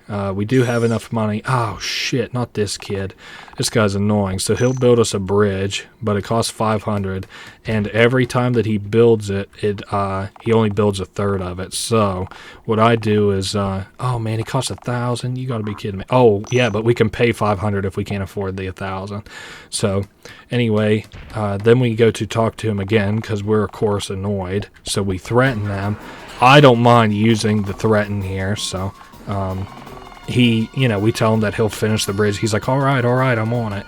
So now we have that built all the way across. I of course can't afford to do that now. I need 300 gold at least, so we'll have to come back to that in just a second. And I also want to make several attempts at it, so I think I'm going to wait until I have 1,200 gold, as a matter of fact, which is okay. I think this green-haired guy wants to buy multiple fermented teas, but Bird's gonna go through and buy all this shit and piss this old woman off. Alright, so that's good. We got 1,200 gold. So we are gonna go ahead and head back down so that we can do what I was describing. Sorry, I got all turned around there. Now we're headed to the left. Yep. And then we talk to this bird. So he says it's like hot in this area, but he's incorporeal, so he's like, you can, I won't get burned, but you'll get burned. And give me 300 gold and I'll go in there and get you some fire. So I'm willing to pay that. So we basically have 30 seconds to run around and collect fire. There's like these little pockets of fire that we can collect. I of course want to get as much fire as possible. And also what you want to do is to collect more time, if you're able to, and power-ups. As you explore, you'll come across power-ups down here. I'm trying my best to get one. Yeah, there we go. We just got our time permanently increased by 10 seconds. But that's for next time. So this time was kind of a little bit of a, not like a dud, but you know, we didn't get too much done on that one. So we're going to go down for another fire expedition. I think, I kind of forget where I'm aiming for. It isn't like left or right. Or it isn't left for sure. I guess I'm going to head right now, especially since we got this bonus 10 seconds that I can make use of. So oh, perfect. We went the long way around, and now we're able to go get this chest, which gives us a new power push. So we can push these boulders into place now, and they'll move for us. So that's good. I'm going to go ahead and push this across so we can get an additional 10 seconds out of this chest. Perfect. And that's, you know, that's pretty well it for this trip. We're going to get some more fire, of course, but it's not, you know, too much. It isn't even, yeah, that isn't even more than we got last time. So now 2 more expeditions down here. Basically, I think that's pretty well what it takes for me, is about 4 expeditions to get basically the most that I'm able to get out of the little fire expedition trips. So now the big idea behind all of this is to get all these upgrades so that, you know, you can make really good attempts on this. So we just got another power up, which is up. The bird can go up, but only in these bubbly locations that are located around. So there's like these purple bubbles. We can just hop up onto them, and now we just got our time increased by 10 seconds again. And I don't think there's anything I want to do up there, but there is an apple here, and I don't think there's anything that I even wanted to do there, but that's alright. I'm looking for any more additional time. Looks like it's gonna get close. Oh, I guess maybe there wasn't more additional time. I'm not so certain about that though. Maybe down towards the bottom. No, I'm not seeing it. Okay, so this next time I'm just gonna pretty well focus on getting, yeah, there's only 1 minute, the maximum amount of time, so I'm going to run around and collect as much fire as possible, and we're going to shoot for 54 fire. That's the maximum amount of fire that I've gotten in one of these things before. It's not like impressive or anything, so it just has to do with a later business thing, is getting as much fire as you can real quick. So now we've gotten a bunch of fire in this back area. Basically that would be like over a fire, well, just under a fire a second. So I'll grab this fire. Oh, that wasn't even fire. Whoops. Headed up here, grab these 2 fires. I don't know, it's not looking like I'll quite be able to get as much fire as I would have liked, but that's okay. 45 or 50 isn't really all that bad either, really. All things considered. Perfect. You know what? 50 fire ain't bad at all. It's just a little bit shy of what I got best of last time. So now this guy says that he could go in real quick and get fire. So we can set him on quick fire, which basically sells us fire, 35 gold for each little fire. Now we can head back to this crafting shop here so that we can craft some of these battle passes, or I guess craft a battle pass. So we put down 1 wax, 1 wick, and, you know, a bunch of fire. I'm just going to go ahead and put down all my fire, and there we go. We have 1 battle pass candle, so we're now able to actually sell battle pass candles, which is nice. We're actually doing really well on like what we're able to sell and what we're, you know, our customers and shit like that, so that's good. Okay, so once again took just a little break, but the difference between the last time I took a break and this time is I did review the footage, so I do kind of remember what we was doing.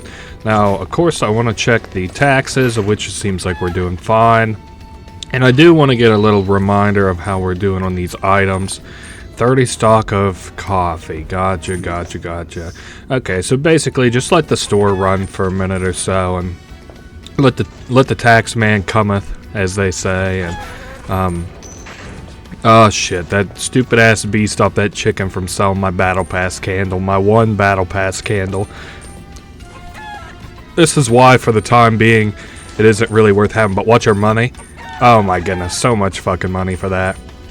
I'm almost thinking I should probably go out and buy Yeah, see, the chicken's already back. Okay, I should probably go out and get some more Battle Pass candles, but we have to get a lead on our last product, which is the permits. They'll mention here in just a second. We'll need a contact on the inside, which is the bird. So I'm going to go ahead and get this little quest out of the way before I make more Battle Pass candles. It's not even like that big of a quest. We just got to like call the bird who's working or whatever. And he's like, oh, I did not just hear that. So I guess permits are like a big deal or whatever, which is, it does kind of make sense because the Bureau only, hands out permits to people who would like benefit them. So it could potentially grow people who would stand against the Bureau, which we don't really give the first fuck about. So this bird, of course, invited us to the cafe. Let's see what this is. Ooh, +1 health regen. That's really nice. So the bird chews us out for calling him while he's at work and all this shit. And he makes mention here, he's like, the Bureau are very particular about who they give them to. No one can start, open, or build anything without a permit. So, but he says that they'll come down on us if we bother to sell permits. But we mentioned that we don't really care about that because, we want the Bureau to come and fight us on our turf. So, kind of true-ish. But anyway, he says, like, he said, I can't tell you about permits, he said, but I just know that they're hard to get and they'll come down on you if you sell them. So, anyway, he advises us to go talk to the G Knights, which is what we're going to go do, over in their little castle area, because, they might be able to, we need to prepare them to, attack the, to defend us in case we were to get attacked, which sort of makes sense. So we'll talk to this lady here, the G Knight, and then they say that they're trying to develop precautions against magic gems, but Odina teleports in. She's always got a kind of butt in, so that's why they call this woman the Blaze, is because her hair turns red whenever she goes to like fight, which I think is really cool. But they say that these gems can only suck up so much mana, so in order to destroy the anti-mana gems, we just have to overload them with mana. So Odina has been saving up the mana that we've been giving her to, overload a potential gem. So now I think that's it. Oh no, we get ready to leave and they give us a quest. That's right. So this guy would like some hot chips from Mr. Tony. So this is a red paperclip kind of quest, if you want to imagine it like that. We're not trading anything. And I guess if you're unfamiliar with a red paperclip, it was a guy who this is such a dumb story to tell, but a man who like traded from a red paperclip all the way up to like a new home. He like traded like a red paperclip for a pen, and then a pen for a hammer, and then the hammer for like, I don't know. It got to the point where he had like a generator, and he traded that for like a keg and like a keg of beer and like a weekend resort stay, and I don't know, but he ends up with a home from trading up from a red paperclip, which isn't really what we're gonna do, but we pay 4 G's for hot chips, and then we make the attempt to come back. Well, maybe it isn't even that much like a red paperclip kind of quest. I just remember a lot of trading that we have to do, so and we don't even end up with anything all that great. This is just some more sort of expositional type stuff, but it was kind of impressive in real life that that guy was able to trade red paper clips. I used to do the same thing in Neopets kind of years ago, back whenever I would play. I thought that was kind of fun, but these people are not allowed to indulge in capitalism, and the knight knew this rule or whatever, so we'll support the mega corporations. I doubt that they, can't do capitalism.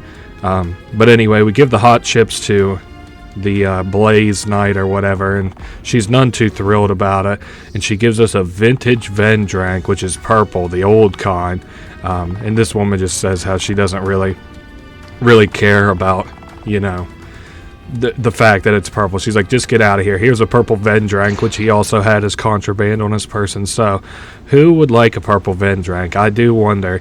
It certainly wouldn't be the purple grimace looking character that has been drinking tons and tons of Endrank, do you think? Maybe so. So let's go talk to her. Gargana. We give her this vintage Endrank, and she drinks it despite the health hazards. And then we take a tarot card deck to a witch. I knew that there was more to this. I guess that granny character had been fucking around with the tarot card deck, so we'll run this back to the little witch, the fortune teller lady, in her apartment real quick. And I forget what the next part is. Oh shit.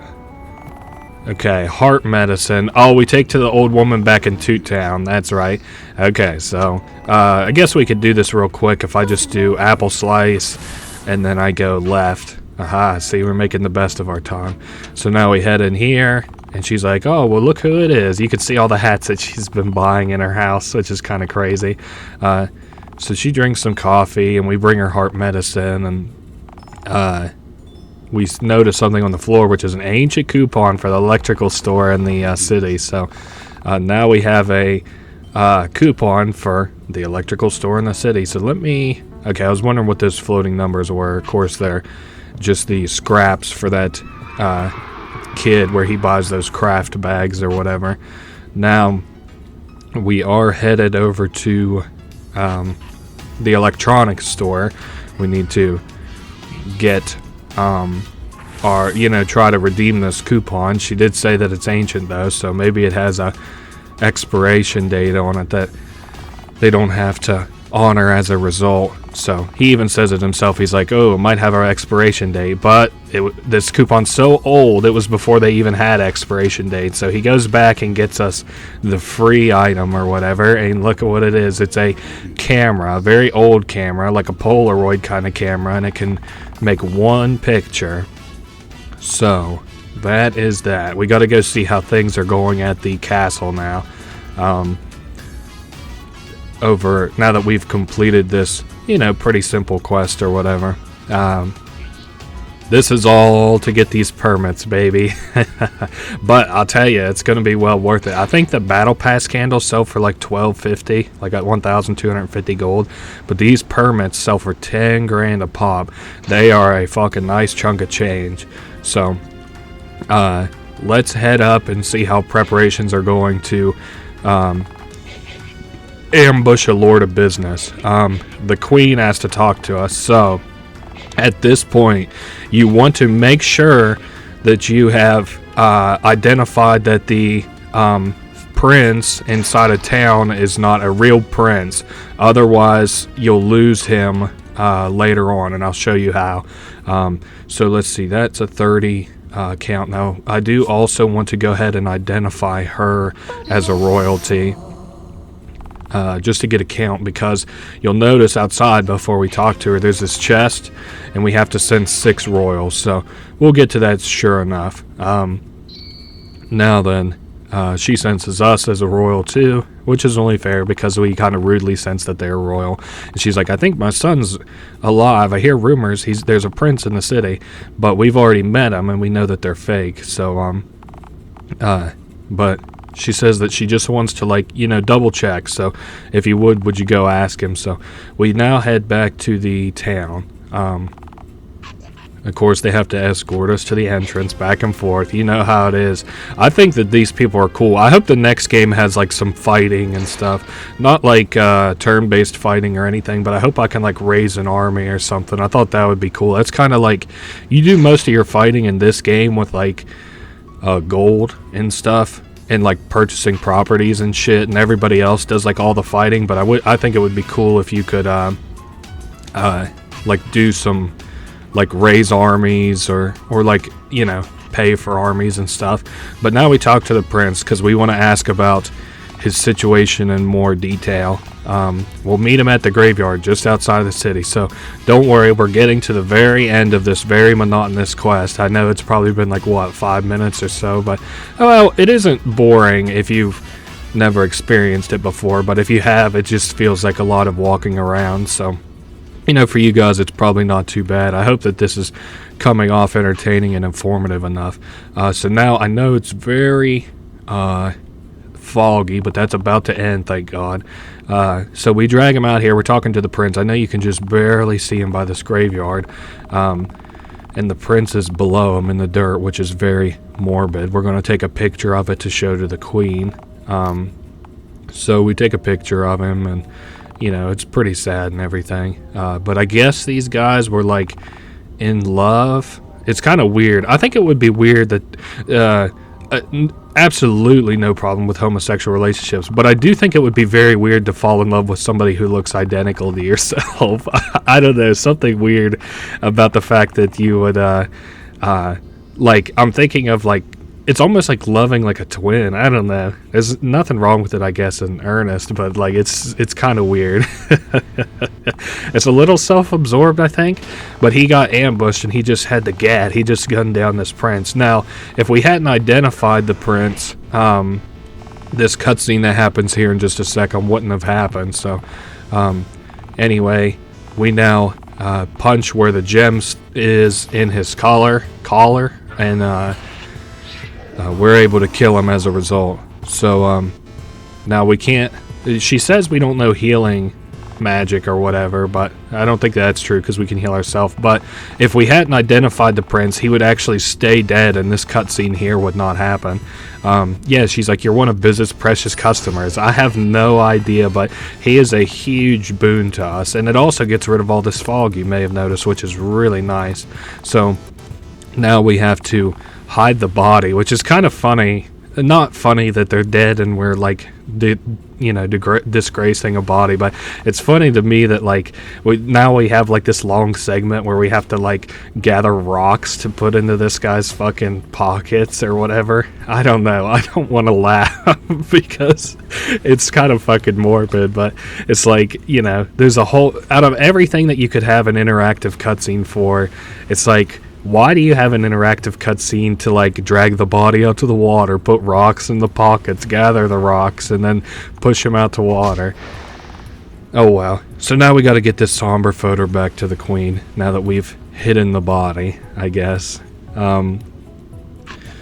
We will be heading up towards the castle, but something I did want to stop off and do real quick is swing by the queen bee and buy some more wicks. I'm gonna buy 10, I think. Let me get 11. Fuck it. So now we're headed back out. We're gonna use this statue to go quick because there's also something else that I want to show you just real quick. It's how you can identify another royal that you wouldn't even think. I had to see this one on the Steam community forums like a year. Well, I don't even know if this game's a year old. Maybe like 5 or 6 months ago. I've kind of since forgot how old it is. So there are hidden frogs all around the area, and you have to knock them all onto the ground. So on my left, there's a frog. So we push him into the water, and then we're looking for all these other frogs. There's another frog right below me. There's one to my right, and then there is one to the bottom left. Okay, and then there's one to my left. And there we go. I believe that was the last one. So we've identified all the frogs, and you'll notice that there's a big fat fucking frog on these lily pads to our left. So now we'll hop over here, and we can use the sense royalty spell on him. And whoa, it turns out that he's a frog king or whatever, and he ribbits. So that's cool. So now we have 4 royalties sensed. We can't identify all royalties, I don't think. 6 of them. There's more than 6 in the game, but I don't think we can identify 6 until we get invited back to Faeona. So now we'll go up and talk to the queen. I really don't like this queen or whatever, but it's whatever. We'll go talk to her. We tell her that we have bad news, show her the photo that we have, and she finally accepts that her boy is gone, which is heartbreaking, but she talks about how she wants to destroy them. I want to tear away their preened facade and all that. She's getting mad when she's using big fancy words. So Anyway, we talk about how the only way to destroy them is to climb to the top, and I'm kind of in that mindset now. You know what? Biz has kind of convinced me, and this woman apparently has some kind of leverage against them, which she's going to give to us in the form of a sealed envelope. We can also get another game over right now if we read that, but it doesn't tell you exactly what it is. It's just like you read it and then have like a heart attack because the information in it is like so... awe-striking. Awe-striking? I guess you would call it in the present tense. Now, we're going to head back to engage in negotiations to be able to sell permits.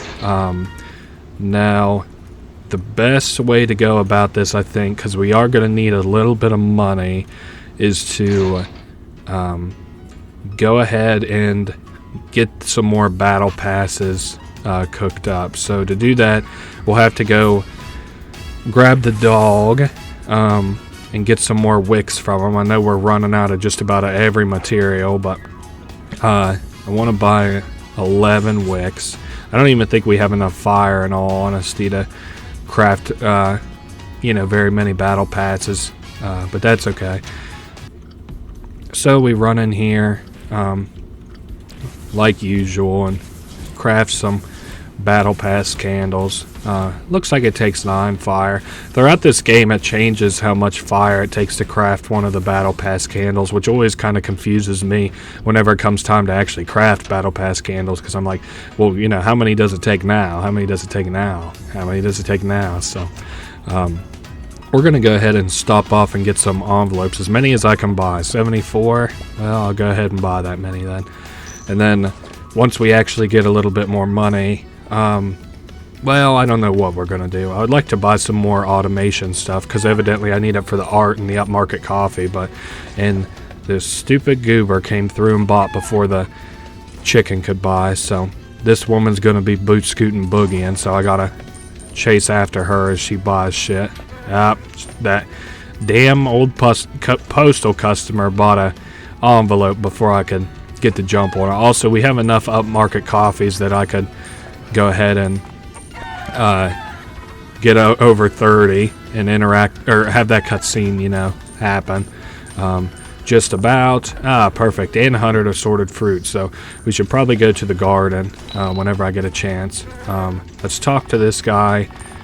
He had a brilliant idea. Make it easier for us to get upmarket coffee, but it costs $3,000. So we're not going to do that just yet. I want to basically do a couple things that'll help out the store before I bother doing that. The chicken. So I got to follow this old woman to make sure that we sell some more battle pass candles. Perfect. I'm glad about that. We just sold a whole bunch of junk. And we're still getting plenty of assorted fruits. I do want to see... we got some seeds. We don't have a ton of them or anything, but... damn it. I want to try as often as I can to get the chicken to buy battle pass candles. 21 coin and XP. Yeah, I guess so. I probably should honestly just saved it for the... saved it for whenever I get ready to use my magic here in a minute, but that's okay. So we crafted some more craft bags. I am going to yeah, I guess we do need some art. I see we're very nearly out. I think what I'd like to do is get about 20,000 gold before I do the next thing that I want to do, but we're about to get penalized because of how many purple little swirlies that we have up in our well, I don't even really know what you would call this place. Attic, I guess, the second floor of our shop. So yep, see, there we are. So this guy stops to issue us a fine. He's from the Dimensional Protection Authority, and I guess this tears like a hole in the dimensions or whatever. And he's the only person that can clean it up, and the fine is $1,000. So I saw with this new update, though, that now if you keep getting penalized, it raises the price of your fines. So something I'm going to have to consider going forward, because those fines are definitely going to stack up. Let's see what these two goobers end up buying. How we doing on taxes? Not great, but I'll just deposit another 1,200 and call it a day. Also see for Vendrank and fermented tea, we are starting to run a little low on either of them. Go ahead and buy, and we'll buy 200 just so I don't have to worry about it. And again, now we're pretty well just saving up for 20,000 I think would be good. That'll get us all the upgrades that I kind of want to have. Hopefully next thing we see is the chicken. He'll come through and buy us just out of house and home, but doesn't look like it. We have a lot of other customers though, which is good. And the bee. Okay, so there's the old postal customer. I wonder, do they buy the craft bag every time? Yeah, it kind of looks like it. Haven't seen the chicken in a minute. Oh, there they are. I was about to say maybe they were kind of dissatisfied with their service, but they're definitely not going to be thrilled when they come through and I don't have enough stuff for them. But hey, you know, they just came through and I was able to sell them everything. So, you know, how fortunate's that? This guy also came and took a bite out of us on taxes, but that's fine. We're still doing good, all things considered. We're actually getting ready to level up again, I would venture to say. 26. I'm just thinking when it would be best to go back and visit the little owl-lich. And also we can upgrade how fast these things get put on the table, but at least for right this second, they aren't really worth my money. At least until I have more automated shit getting put down. And I could go ahead. This will raise the money of coffee if I give him $3,000. So that's kind of worth doing. He goes out and he's like, oh, I got a great idea for how, you know, how you can get coffee faster. And then so he leaves. And then he comes back in. I'm not sure why he takes the long way around, but, you know, it's whatever. Then he sits down in the chair instead of standing. He's like, oh, hey. So we ask how it went, and he's like, I moved to this chair, so now things are going to be a lot easier on me. And he went out and he bought something at the auction plaza, which was a little cat, which is kind of funny. So now we ban him from the auctions. We're like, yeah, don't go back to the auctions. So it'll make coffees faster now, I think. It definitely at least opens up the gateway to continue the quest line with the king, so that's good. Let me go up and see what it takes for me to do the battle pass candles. A lot of fire, one go, buy a lot of wax, and try going to craft. Okay.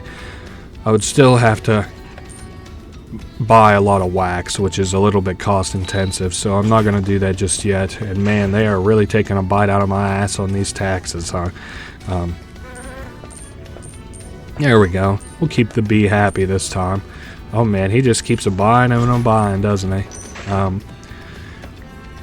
I think we're doing good, all things considered. Still, of course, not doing fantastic on taxes.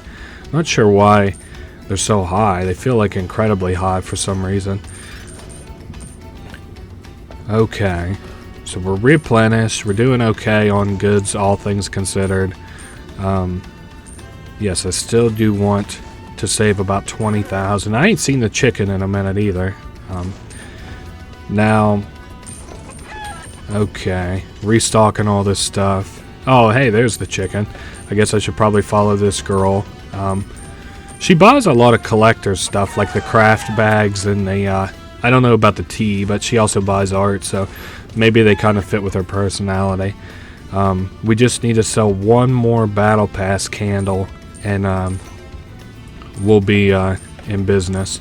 At least as far as that little quest that we have to sell battle pass candles is concerned. +1 free product. Man, both of those suck. Give me the free product. I'll give you half of what the golden goal was. So, oh, okay, they just basically refund us one battle pass candle, I guess. That's interesting. Okay, still doing okay on taxes. I don't know which bracket I'm falling into right now, but holy tits, it's milking me dry. Oh hey, the chicken's back. Oh no, get out of the way, damn it. Okay, so more battle pass candles they want me to sell. I'm not really, honestly, that golden thing kind of sucks, so I'm not really going to overly concern myself with that. So let me take a look in this room. I still need more art, but I don't really want to get penalized more and more gold for it every time, but you know, I guess we gotta kind of do it. So otherwise I don't have art in my store, and art's really important to get the artist quest line done, for one, and for two, you know, I need the chicken to buy battle pass candles. So okay, well, 31 more art's okay for now, I suppose.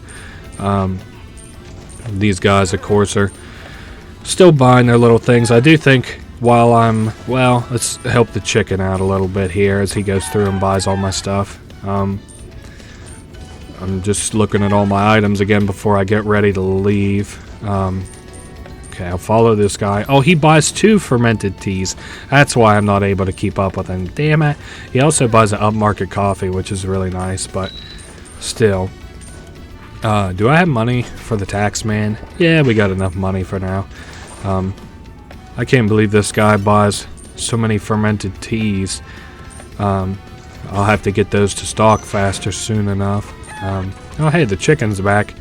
Go ahead. Give me a trip to the upgrade store. Not quite.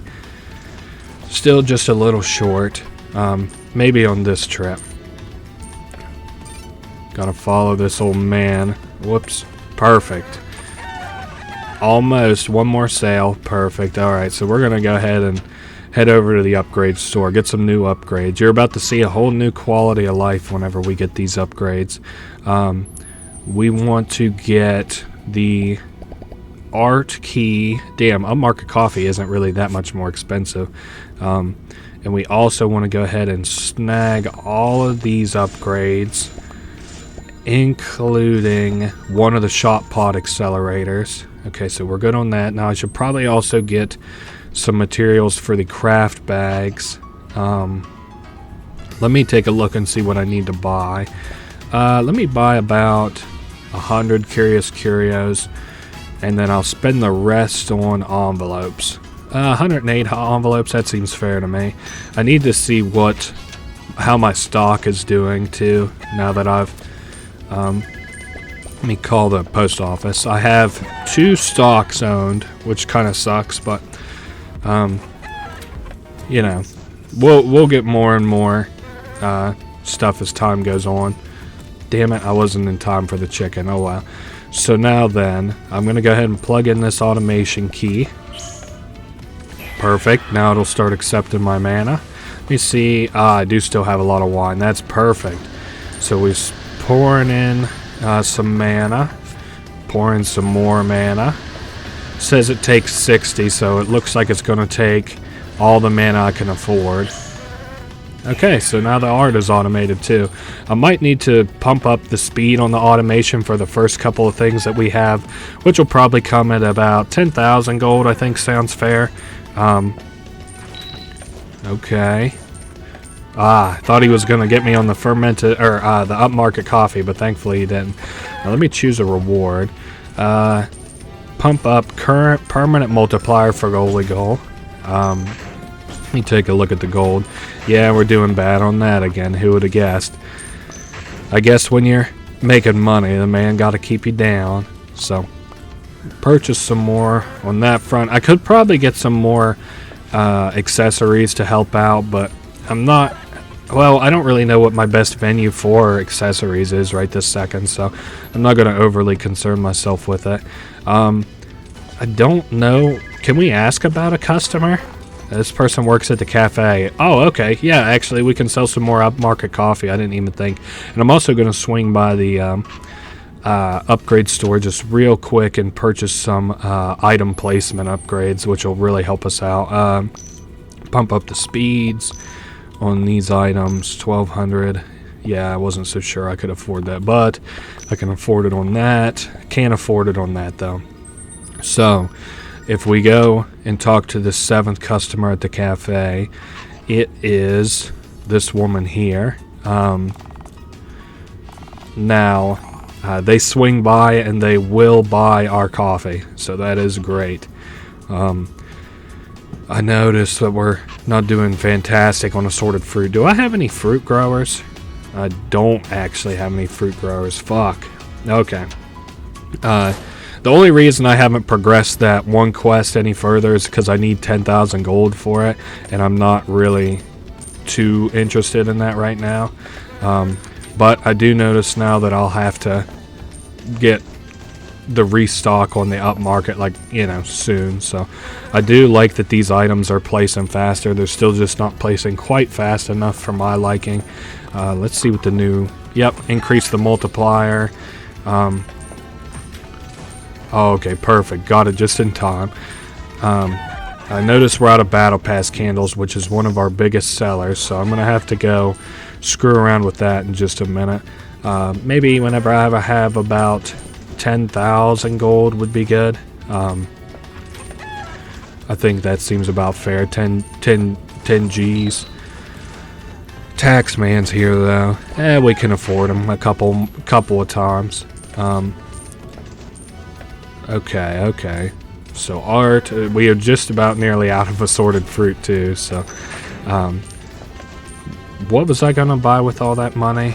Upmarket coffee, no. Oh, battle pass candles, that makes sense. But of course now I don't have any assorted fruit either, which is kind of not good for me. Although I did forget that we have to go visit the assorted fruit facility. Let me buy. Let's see. Damn it. Oh, okay. I thought I was only buying 10, and I was like, man, that eats up all my money. Let me buy 20 of these, and then head up to the garden, see what they're talking about in here. We can talk to her, right? Yes. So she'll give us a teleporter now. That is perfect. And also she crafts us like a little lever that makes it so our plants, if we choose to, will no longer grow into seeds, and our sale price on the assorted fruit goes up too. But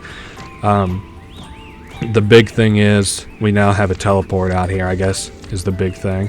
Also, these black chests you may notice have started popping up everywhere. They're for tracks. I don't really care about the jukebox. There's no reward for collecting the tracks, and I've never even came close to collecting all of them, so I don't concern myself with it too much. I didn't even think about it, but that didn't really help me out on the assorted fruit front, so I think we're going to be stuck on that for a minute. I did notice while we was gone that I'm just very nearly out of art, though, so I'm going to put down all this shit. Knickknacks are down. Curious Curios down next. There we go. So we're just fine on craft bags for a little bit. I need to do some more art, unfortunately. As much as this is burning a hole straight in my pocket between the fines and stuff. One of the big things I never liked about this one is how slow it is. Of course, we can mitigate it later on with a upgrade, but like just for right now, it's like, oh my god, what a pain. So that should be enough art for right this second. I'll go ahead and get some more mana so that I can get some more art. There we go. Now we are completely out of assorted fruit. I'll put these down. Yeah, I'm out of assorted fruit. Shit. Choose reward. +2 permanent increase for goalie heal, I guess. Now, whenever this group of customers goes by, I'm going to step out. Perfect. I guess I'll go... What is the best way to do this, probably? I guess let's head over to the east side of town. Do I have any oranges, actually? I don't... Yeah, I got one orange, but that's not really enough. Well, I need to buy a bunch of stuff. First thing I probably need to buy is some seeds. Let me buy... maybe 100 seeds. That would be kind of fair, I think. Buy seeds. Let me buy 100 seeds, actually. There we go. So now then, let's head back to ground floor. Well, actually, no. Send me to the sub-level. Now we can go into the basement, or the sewers from here. So, and that's where I want to go, is the sewers. Well, yes, because I need oranges. Okay. So actually, I need to go to Tutetown. So we're going to, whoops, not sense royalty. Man, don't fall apart already after that break. I don't want to take another break already. Okay, so now we head up. And we're going to spend the rest of our money on oranges, especially with the price increase. So we take the oranges. Man, I still don't have this teleport that we get later on that'll help out a ton. Headed over to Enterpriston so we can trade those oranges underneath the city for plant growers, which is going to help out a ton. The best way to get to the guys in the sewers is to head down this plant there, and then we could head over. So talk to him and just trade all oranges for plant growers, and then head back. With that plant growing upgrade, actually, I'm going to only pop about 7 of the plant growers because I don't want it to grow longer than the amount of seeds that we have. So items, use 7 plant growers or so. That's fine. 8. No big difference. Although we do have a lot of customers in right now. Holy moly. A lot of people going to be buying that upmarket coffee. I'm glad that that guy went and got us a cat that does nothing. Now, I'm not negligent to the fact that we need more Battle Pass candles. I just need to make sure I can buy enough Battle Pass candles, so or enough wax whenever we go out. I would say probably, well, I don't know how many is a lot of wax, but we're going to say about 50 maybe, so I would like to have about $8,000 in total whenever I leave again. Okay, just keeping an eye out on all these guys, what they're buying, and where I might have to restock and stuff. Really, it only looks like I'll have to restock the upmarket coffee as it stands. And also, how are we doing on apples? I've since lost track of how many. 22 apples? Okay, and 3 more apples, we're going to have another big capital injection. So, I knew that I wanted to do something whenever we hit a bunch more apples. I just didn't know how close we were to it. Oh, I guess I should explain. The little happy face over our vault now means that we have enough money to pay the tax man whenever he comes, which is really helpful. We have that there, which now warns us, but then we also have this red alarm, which shows us whenever the tax man's in our store. So whenever it's green, the tax man's gone. That's pretty well what all that does. So we're close to being able to rebuy the materials for Battle Pass candles. Of course, we're there now, so we're going to head out. So we have to head southwest of the town to get wax, and hopefully the next cutscene. So we are going to do that. Like I said, I know most things about this game. I just don't know everything about it. So, you know, I feel like this is going to be a pretty, not a definitive experience, because it isn't going to have every little thing, but it's going to have a lot in it. I mean, this game has a lot. I mean, it's kind of like a Final Fantasy game in the amount of shit that it just has. So let's buy 50 wax and see if that does it. Aha, nice. So now they're going to make it easier. Now, whenever the bees come to our shop, we can stop them and buy wax from them. Now, we also need to head and go buy some fire real quick from down into the sewers, and then we need to swing by the craft store just for a second so that we can get the event done for the automation key. But of course, you know, all things in due time. First, let's swing by and talk to the bird and buy some quick fire. Go ahead, and 87, that really don't feel like very much for as much money as I just paid, but you know, it's one of those things, I suppose. So now we are headed over here for nothing else than the craft, but Okay, so they did work on the battle pass candle. It should be easier to use now. Now I wonder what that could be. Oh, that's right. It's just where we can now put down all this stuff all at once, which makes my life a load easier. Perfect. 10 battle pass candles. I'm satisfied with that, all things considered. Now we can buy all that stuff just here in town. We don't have to travel all the way down to the beehive and all that shit. Also, when did I sell out of Vendrank? That feels like a new development. What the hell happened on my Vendrank? So as soon as somebody buys something, I'm going to refill it. Okay. Well, it's back for the second being. Maybe this old woman, she buys 5 or 4, I guess. Yeah, there we go. I'm just going to go ahead and max out Vendrank because I don't want it to run out again anytime soon. This girl isn't going to get her coffee, which is unfortunate for her, but, you know, oh fucking wow. So yeah, that seems like it's been pretty successful. You can notice our store is slowly filling with more customers. Things are getting faster and more efficient and stuff. How are we doing on taxes? Ugh, man, I hate asking that question. Just about out of art and upmarket coffee again too.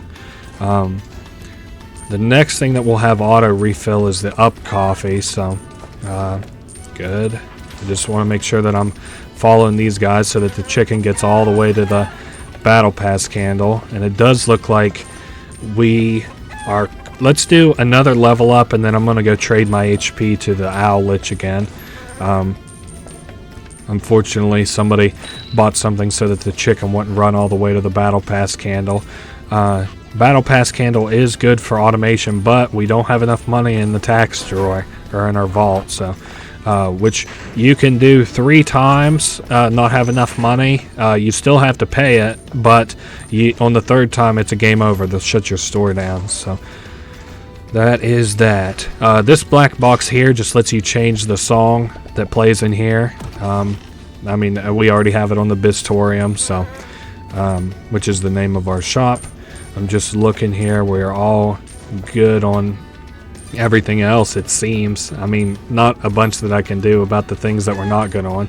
How we do it on seeds? I could probably go ahead and just use plant growers and grow, you know, like 20 more plants or so. I notice we're about to cap out on mana. Again, I said on another level up that we'll run and see the owl lich again. Of course, we have the quick access to him, which is nice. Nice, perfect. The chicken's going to come through and clean us out, which is nice. Perfect. So, I need to probably swing by and get some salt. Let me see how much money I got. I got enough salt, I think. Yes, let's... So, I also have to visit... Well, I have to visit that girl to give us the buff, but right now we only have one of her unlocked, so I've got to think sort of carefully about how I'd like to do it. Actually, let's go to beside the castle, would probably be my best bet. I know some of these scenes seem kind of redundant, me traveling around and stuff, but it's just, this game is so much blink and you'll miss it, so I don't really want to cut too much out of it. Now, the reason that I wanted to come over here was to run this rabbit back in his hole, and then we can grab with the extendo hand. Shit, 10 of each Tutetown product. That's not what I wanted. Okay. That's alright. We'll get it eventually. We just need to find these lucky paws. But I guess they're a rarer drop, so... Now, the other thing that I wanted to do just real quick, well, first I'll have to go ahead and equip the capacity gems. Okay, that's good. And then I'll have to go talk to this woman down at the bottom, the same woman who's trying to find her song and stuff about giving us a health buff. Perfect, there she is. Whoops. 25 salt. Nope, do not buy again, but thank you. So now we are at 50 HP, which is good, because whenever we go and trade our HP, it'll put us just over it barely to be able to sell our HP again. And man, trust me, we're going to have so much money. It's like that Donald Trump quote. I've been so obsessed with that quote lately. He's like, we're going to start winning. We're going to win so much. You might just get tired of winning. Oh, I fucking love that quote so much. Let's talk to this guy. So how much HP you want? 45, right? Yep. Oh, let's see how much moolah we get. Look at this. 14 grand? Are you kidding me, dog? That's crazy. And he also gives us a tax evasion credit. He's a real one for that. Tax evasion credits. I'll just read what it says. Redeem to route your taxes offshore. Clears all tax debt, but you can only use it once per credit. So there's only like 3 of these in the game. I haven't found a redeemable source of them, but I'm sure there is one. Now let's go ahead and use this salt before our buff runs out. So I can... yeah, we're at 51 HP. So now we go ahead and donate 50 HP. Let's see how much we get. Oh my god, $27,000? It isn't even fair. It's not even fair for this guy. I guess I'll spend the rest of my salt. There's not even really a good reason to, but now we're done on that. Let's leave. We have so much money now. 51 grand? Crazy. And I don't believe that this is taxed either, so that's awesome. We can just spend it on like store and key upgrades and stuff and wine and shit. So... what is the best way to go about this? I guess we should probably duck over and try and get some of the lucky feet real quick, just while the rabbit's foot while we're over here, and we can go ahead and, like, you know, see if I can't get a lucky pool here. 8 seeds and a plant grower. Damn, nothing. Okay, so there's one more rabbit's hole that we can check for the rabbit's foot. On the bright side, whenever you get it, it gives you 5 of them. We found nothing. Damn, we're just so unlucky. Okay, well, let's not waste any time and do the apple slice. Bring us back here. We're gonna go ahead and, I guess, yeah, head back to the not Biztorium. Well, I mean, that's where we're gonna end up, but Enterpriston. So I'm gonna buy upgrades that will leave us just under or just above $10,000. So let me buy upmarket coffee. And do I want to buy the battle pass candle? Yeah, that'll do what I said I wanted it to do. Damn. So just over 10 grand. Oh, also, damn it, I might just sit on that. I might let that 10 grand ride, because I do want these guys to buy some more shit. Buy assorted fruit. No, I can't really afford that. I also can't really afford to have you do the mana thing either. Buy upmarket coffee. Do I want that though? Collector will refund 2 curious curios. Okay, go ahead and do the upmarket coffee. Let's see what this guy says. We'll pay more for assorted fruit. We'll buy upmarket coffee. I guess we're gonna go with... I don't want more sales of upmarket coffee necessarily, so do assorted fruit. Now the bees. 2 bees will visit at once. I don't want that. I guess I can have them buy art. And then this character will buy assorted fruit or tip 5 mana. The last time I played, I had them tip 5 mana, so it's like, I don't know, whatever. At least that'll do it. We'll just do that. Can I buy the envelope? Nope. Still can't get that speed upgrade. Well, can I get the one for the fermented tea? Can I afford that?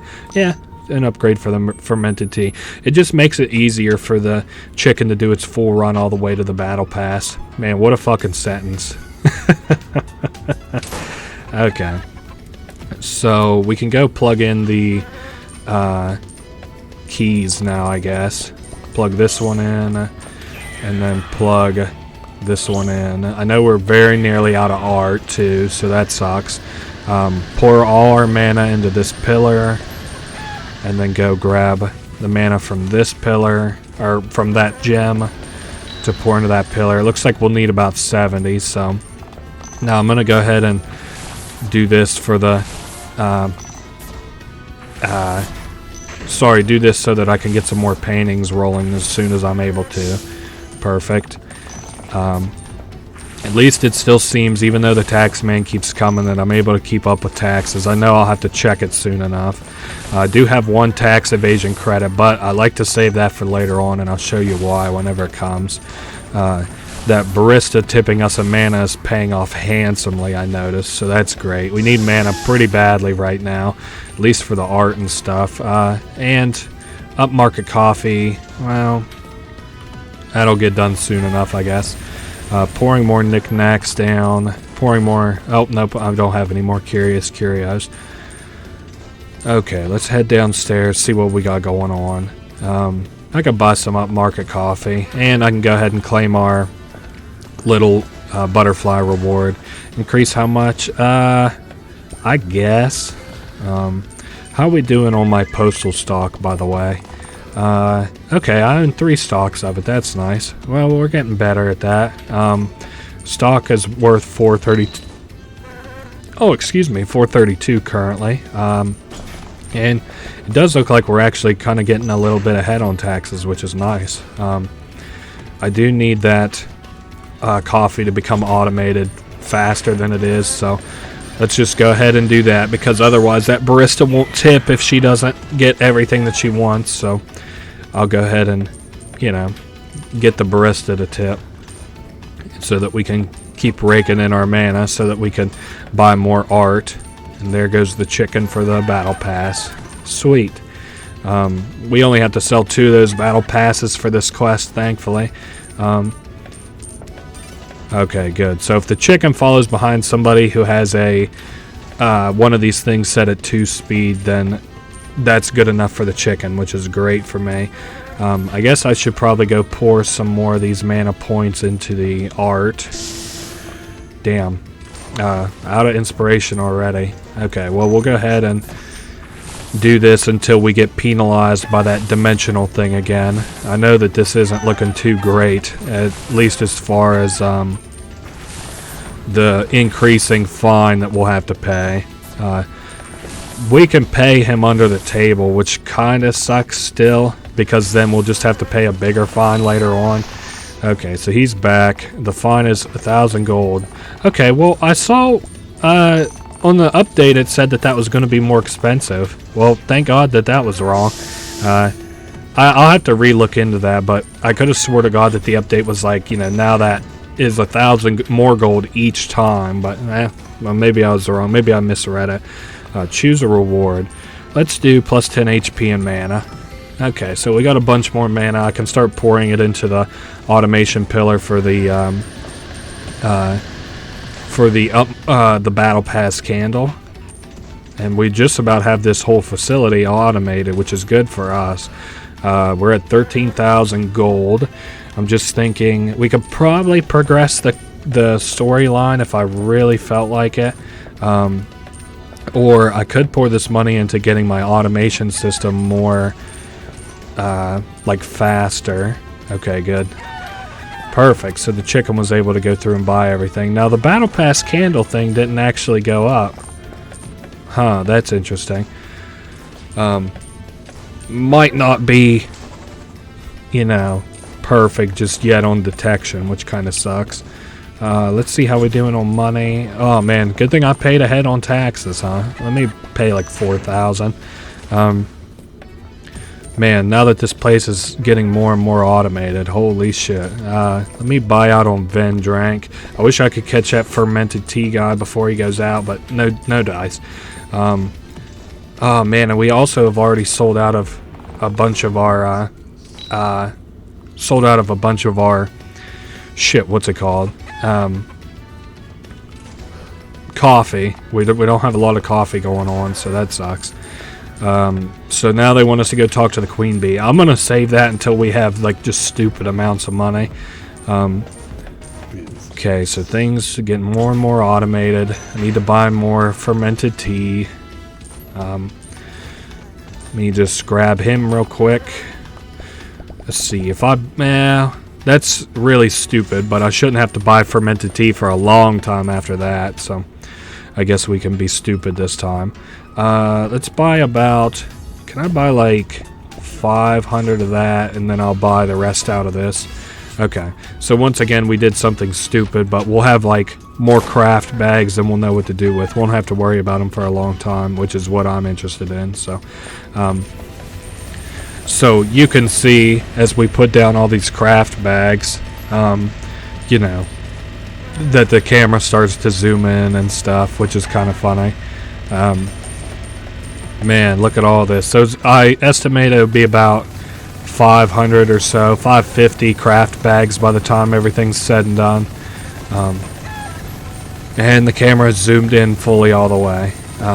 We're at level 34, which is good. Man, this is really loud and really monotonous. This is the only thing I don't really like about the craft bags, but oh well. So 531 craft bags, and we're laying down these curious curios for later. Perfect. So we don't have to worry about craft bags for a minute either. Well, we're completely totally fucking out of art, so I guess I better buy some more of that, huh? Buy like, we'll let this guy run until we're at like maybe $5,000. Well, it seems like our money's able to keep up with it, so maybe a little bit. We'll have to come up with another avenue to gauge how well we're, or how much art that we'll stop at. I can't believe we're actually selling so much art. Well, I guess now that the bees are buying it though, so I need these things honestly to start stocking faster at this point. The Vendrank lady is, even though we just maxed out on Vendrank, already 1/10 of the way gone, which is kind of crazy.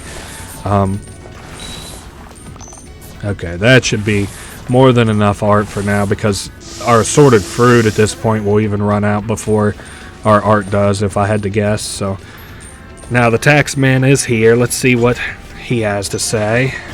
Nothing, thank God. Yeah, we're still out of upmarket coffee, which is not good, but he gets quicker at it later. It's just for right now, it's not good for me. So before we get too comfortable, I think the next thing I'm gonna do is go get that permit. So let's head over to the bureau, I suppose.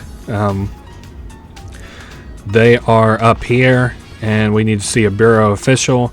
And so you'll notice that Miss Five, or this woman, is willing to talk to us. I think Mrs. Five, my bad, Mrs. Five,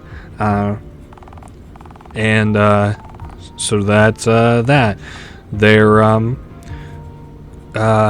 going to talk to us because they're like, oh, well, we respect you and shit, but of course that's not really the case. They just want this woman to be out of their hair. So anyway, we talk and say how we want a license to buy permits, and she thinks that's funny, of course. I shouldn't fail to mention that Mrs. Five has no nose, which I think looks really fucking goofy, but oh well. I have just like a little tiny smudge on my screen from where I wiped it down the last time, and I'm like, it looks kind of like her nose, but but we gave her that envelope that the queen gave us, and so now she's like, well, I authorize you to buy them, but it's your legal right to sell them, but I'm warning that if you do, I'll come after you. So now she says she'll sell them to you directly, but good luck finding her. But don't worry, I know exactly where she's at. She's got a pretty good hiding spot. It took me a little while to find it the first time that I played, but she blends right in. You may notice an old haggard granny was sitting on this bench, and there's another one right beside it. Aha, she's right there. So we found her pretty well right away. Now let's go put this permit down in our store. Actually, I would like to save just in case anything goes wrong. Okay, so we are ready. Let's put down the permit. Now we have to wait for somebody to buy it. Now there's only one person who buys permits, I'm pretty sure. Oh, we have to go see how the artist is holding up. Later. Oh, upmarket coffee. Okay, so the king wants to get our attention. The Bureau's demanding coffee production increase. Presented him with plans to produce enough to be unlimited, but the unit price will be increased by 12 and his people will suffer. But here's what he says, 20 unit increase, and the stock wouldn't be unlimited, but it would come in way faster. So we're just going to go ahead and do plus 20 gold cost, stock 5 times instead of 1. So I would like for it to be unlimited stock, but I don't know, I don't really care. The supply and demand runs it back up anyway, so that's just, I just like to do the good decisions in this game whenever I can help it. Unless it's killing a random purple old woman, then I'll sacrifice her, I guess. Okay. So we're doing great. Let me see how we're doing on taxes. We should at least get that squared away before we have the next big thing happen. Man, I'm glad we got all this automation set. I don't even gotta have my hand on the keyboard anymore to watch this store just flourish, dude. Now we're waiting for somebody in particular. It's somebody who you wouldn't even think was a customer is about to come in. Man, I wish that chicken would buy me out of permits, though. Aha, so now watch this taxman very closely because he's about to buy something. Aha, he just bought the permit. So now then, since he bought the permit and we were warned by Mrs. Five, excuse me, she gestures us into the back alley near our store or whatever. And I don't remember this text. Mrs. Five followed Biz into the back lane and read a list of bureau regulations. Declared the punishment was death. Oh, okay. I think I fucked up. Okay. Let's load back in. I think I know what I did wrong. I didn't go talk to the people to set up the trap. Whoops. Well, there's you guys a free ending. Damn, I pulled the trigger too early on that one. Whoops, not down here. My bad. I completely goofed that one up. I think it's funny. If I were to do something like that again, I would cut it. But that is very funny. I'm going to leave that in. Now we head to here to see how this trap springing is going. Ambush preparations are complete, but don't worry, we're going to say we're going to lure them into a trap, and Mrs. Five will come for us. So her team's now going to be in position. So things are going to go a little bit differently this time. Let's head back. It won't take but a second for us to sell that permit again, and I don't know, maybe I'll go up and fuck with the inspiration or something. Now, we'll also have the cutscene with the king again. I guess normally I would cut something like this. If it were to happen again, I will cut it again, but just consider this like a death on one of the platformers that I played or whatever. I'm going to leave in the first one. So, we put our permit down, and as we sell some of this more redundant shit. What was it? Art? Yeah. Perfect. And upmarket coffee. So we'll talk to the king just real quick. We all know what this is, so we're going to do it his way. And we just made a fair bit. We just did what was done before. Now we're waiting for the tax man. If I remember right, I stored this away, or I squared away some money for taxes just because, I know that we're going to be a little bit tied up and I don't want my shit to get fucked with because, our taxes are fucked up. So, anyway, we're just chilling, waiting on the old tax man now. Yeah, I thought this game was pretty cool. We're getting ready to, not super soon, but before too long, we'll have the Endgame ready to go. So that's kind of cool. Yeah, so pretty chill. This tax man's taking a sec. I guess I could, well, nope, there he is. I was about to say, I guess I could go up and make some art, but, here he comes. Go ahead, please buy me out of permits. Wait, why did he not trigger? Oh, okay. Well, something's wrong here. Let me step outside. I think this is broken. Oh, okay, no, I guess we had to step outside. Aha, so now she's going to gesture us over. Okay, my bad. I guess we just had to leave was all we had to do. So, yeah, she escorts us into this alleyway, and she, as described before, reads us out all the violations that we fucked up, and the penalty is death. But now we've ambushed her with our G unit, the G Night Squad. She's like, I'm a lord of business. Don't you know who I am? All this bullshit. So this offer extends to everybody. Drop this nonsense and come work for me, and you'll live comfortably for the rest of your life. Okay, so you can take the offer. It's not like a death scene, but it is a game over. You fight these people with Mrs. Five, and you win and all this shit. But I'm gonna say no deal so that we can keep playing.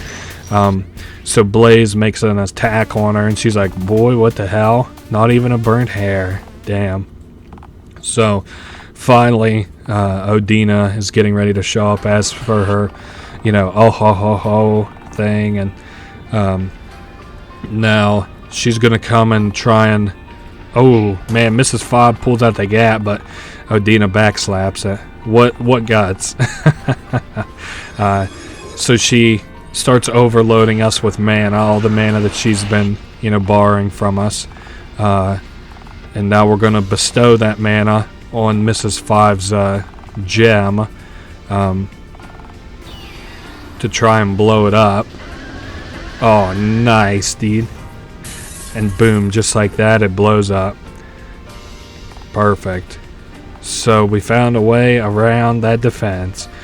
We broke the anti-mana gem, but she still has a shield gem and a life insurance policy, so they can't deal damage to her, but they're like, whatever.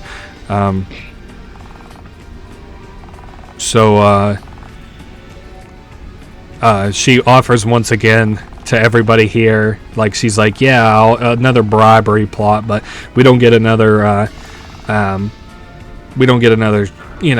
chance or whatever. We try and break her, or we try and kill her, but she does have like, the shield gem or whatever, so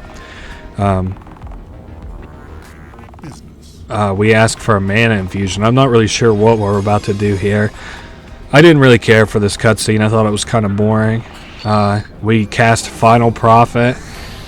Oh man, and we broke the shield gem, which is cool, I guess. But now all she has is this thing called the life insurance policy. She seems to be knocked out now, so I think Blaze looks really cool. I can't wait to see them in the next game or whatever.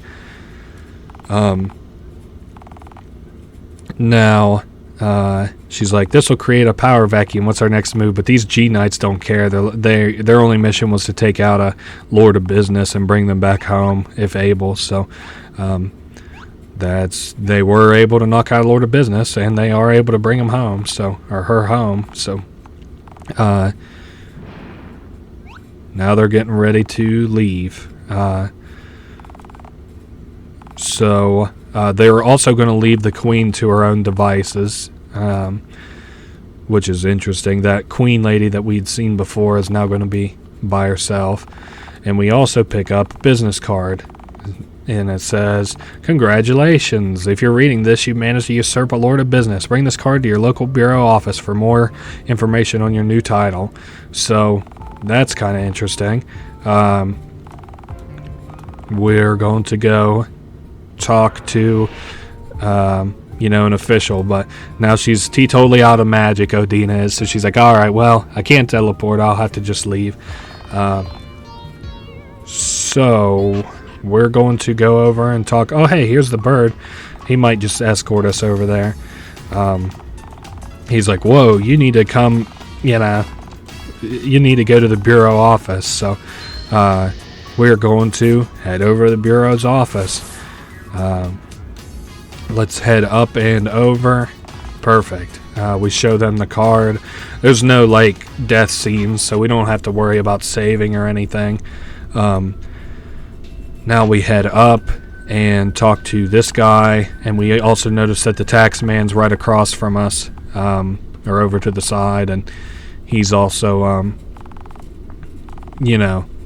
here and ready to go. He's going to be like our witness, but we tell him to leave. Now he says that he gives us some information, but we basically usurped a Lord of Business, and so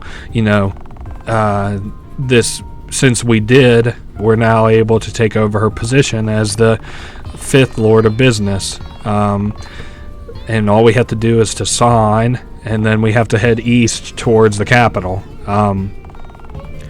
Now, we also ask him about permits, so he gives us the authority to make our own permits, which we can buy from this chair for $10,000. Perfect. So now we get ready to leave, and when we do, I thought that there was a cutscene, maybe later.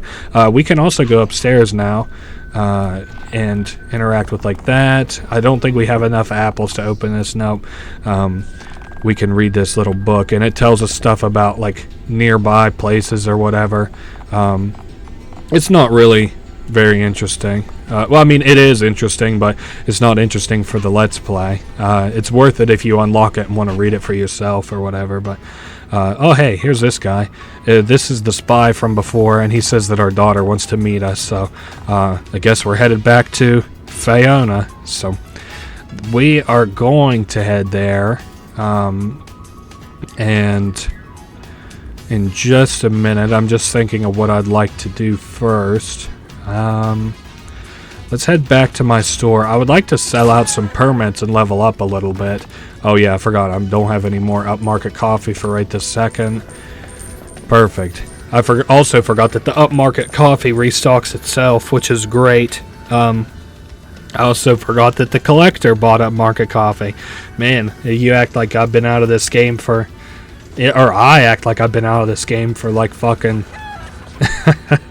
for like 4 months, not like, not 3 minutes.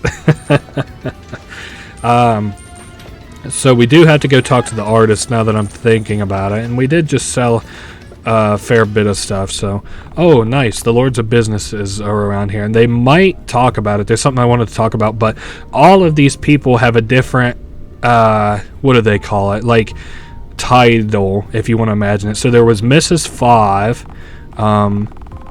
And then I might have to talk about it later. Let's see. Mr. 4, which is all the way to the left. Mix 2, which is the person second from the left, which uses different, I don't know what you would call it, not pronouns necessarily, even though that one is. It's like different titles. So there's Mrs. all the way to the right, Mr. all the way to the left, Mixed second from the left, and then we have a Miss who's right in the middle, and then there's a Doctor to the second from the right. She's got the title of Doctor, so that's kind of interesting. Now, yes, I did want to go talk to the artist. The best way to get to him is to teleport into here and then head down to the 5th floor. And what is it, left? No, he's on the right. Hopefully this makes my life a little bit easier. Okay. Let me show you somewhere new. Add a rejuvenating excursion. Okay, so if we do this, it's way better than the other decision, which is like he will only go to his roof from now on, but you'll also only get 5 inspiration from now on. We don't want that. That's lame. We want to take him somewhere cool. So where we're going to take him is to this little like owl lich secret base thing. Don't worry, we're about to be there in just a second. So Enterpriston, we're going right past that over to Tutetown, and I guess I could have just teleported over here, which is what we're going to do whenever we get rubber banded back after we complete this little excursion. But so we're going to jump over this rock. Nice. And then, so we're up here in this little, it looks kind of spooky, I guess, but, now, this is the auxiliary layer of the Owl Lich. What's he? Oh, 10 health points, alright. Fuck. I guess we could go ahead and get an orange while we're here, too. We grab it with the extendo hand, and there's a few things that I'd like to grab. So this substance hurts us if we go in it, but not humans, which is interesting. So she just warns us again not to go in there without, full health. So we'll go ahead and grab this apple. We're at 23, and now it rejuvenates humans. So now art will sell for 160 to 190 instead of 80 to 110, so almost double the money. Well, almost double the money. And the upper cap on inspiration from excursions has doubled. Further rejuvenating excursions will grant a nice permanent bonus up to 10 times. So every time that this guy would want to go there, it increases the bonus. And you can also notice that the prince has now caught wind of the little artist that we have. So yeah, I don't like using his easel here because it's too big a pain in the ass for me to do them one at a time. So we're going to head back to the shop. I would like to restock if I'm able to. Let me buy some wicks. Let me buy about 15 wicks, I guess. I still don't think I have like enough fire worth talking about, so maybe I shouldn't even concern myself with stopping in here. Yeah, I still don't have enough fire, so I'm just going to drop the wicks, I guess, and we'll have to remember to grab some fire soon. Now, I'm just looking. Everything else seems to be fine. Envelopes is the only thing that we're kind of running out of, besides art, of course, but I mean, damn, what else is new? We're always running out of fucking art. Oh, hey, Odina's up here. She says that we can build our own mana reserve crystal, but it would take a stupid amount of mana. And it doesn't, well, I guess saying that it doesn't really do anything isn't fair, because it does do something, but we're not going to fill it up right now. We'll fill it up later. I'm pouring some mana into this pillar. Okay. Give me some more mana to pour into this pillar. There we go. This will do it. So 80 mana for the pillar. And we just hit level 37, I assume, because, yep, that guy just bought the permit. I could go get some more permits, which I would really like to do, but I don't want to do it until I have the ability to buy 2 permits. It would be nice. So, like, 20,000 gold. Okay, somebody buy something to put me over 20,000 gold, please. Perfect. And we did sell out of the battle pass candle. Now, so we're going to go to the make permits. I almost forgot even what I was doing. I guess every time that I step out of the store, I should do something worth actually doing too. So I might go out to the Faeona territory after I buy these permits. It'll make it so that we don't have any money, which kind of sucks, but oh well. Oh wait, I can't teleport out of here. There's some places you can't teleport out of, I assume, because it breaks the game. Oh, I still can't teleport in here. God damn it. Okay, well, let me step all the way outside. Perfect. So now apple slice. Nice. We're all the way over here. Now we're going to get another huge load of apples once we enter Faeona territory. I guess also what we could do is just collect our money from Batnik. I didn't even think about that, but we won't have to go in quite as naked into the Faeona territory. Not that I even think there's that much to buy. It's not as capitalism centric as the rest of the game. Well, sort of true, sort of not true. So let's reach in. We got 8 seeds in a fruit grower, 8 seeds in a plant grower. Damn it.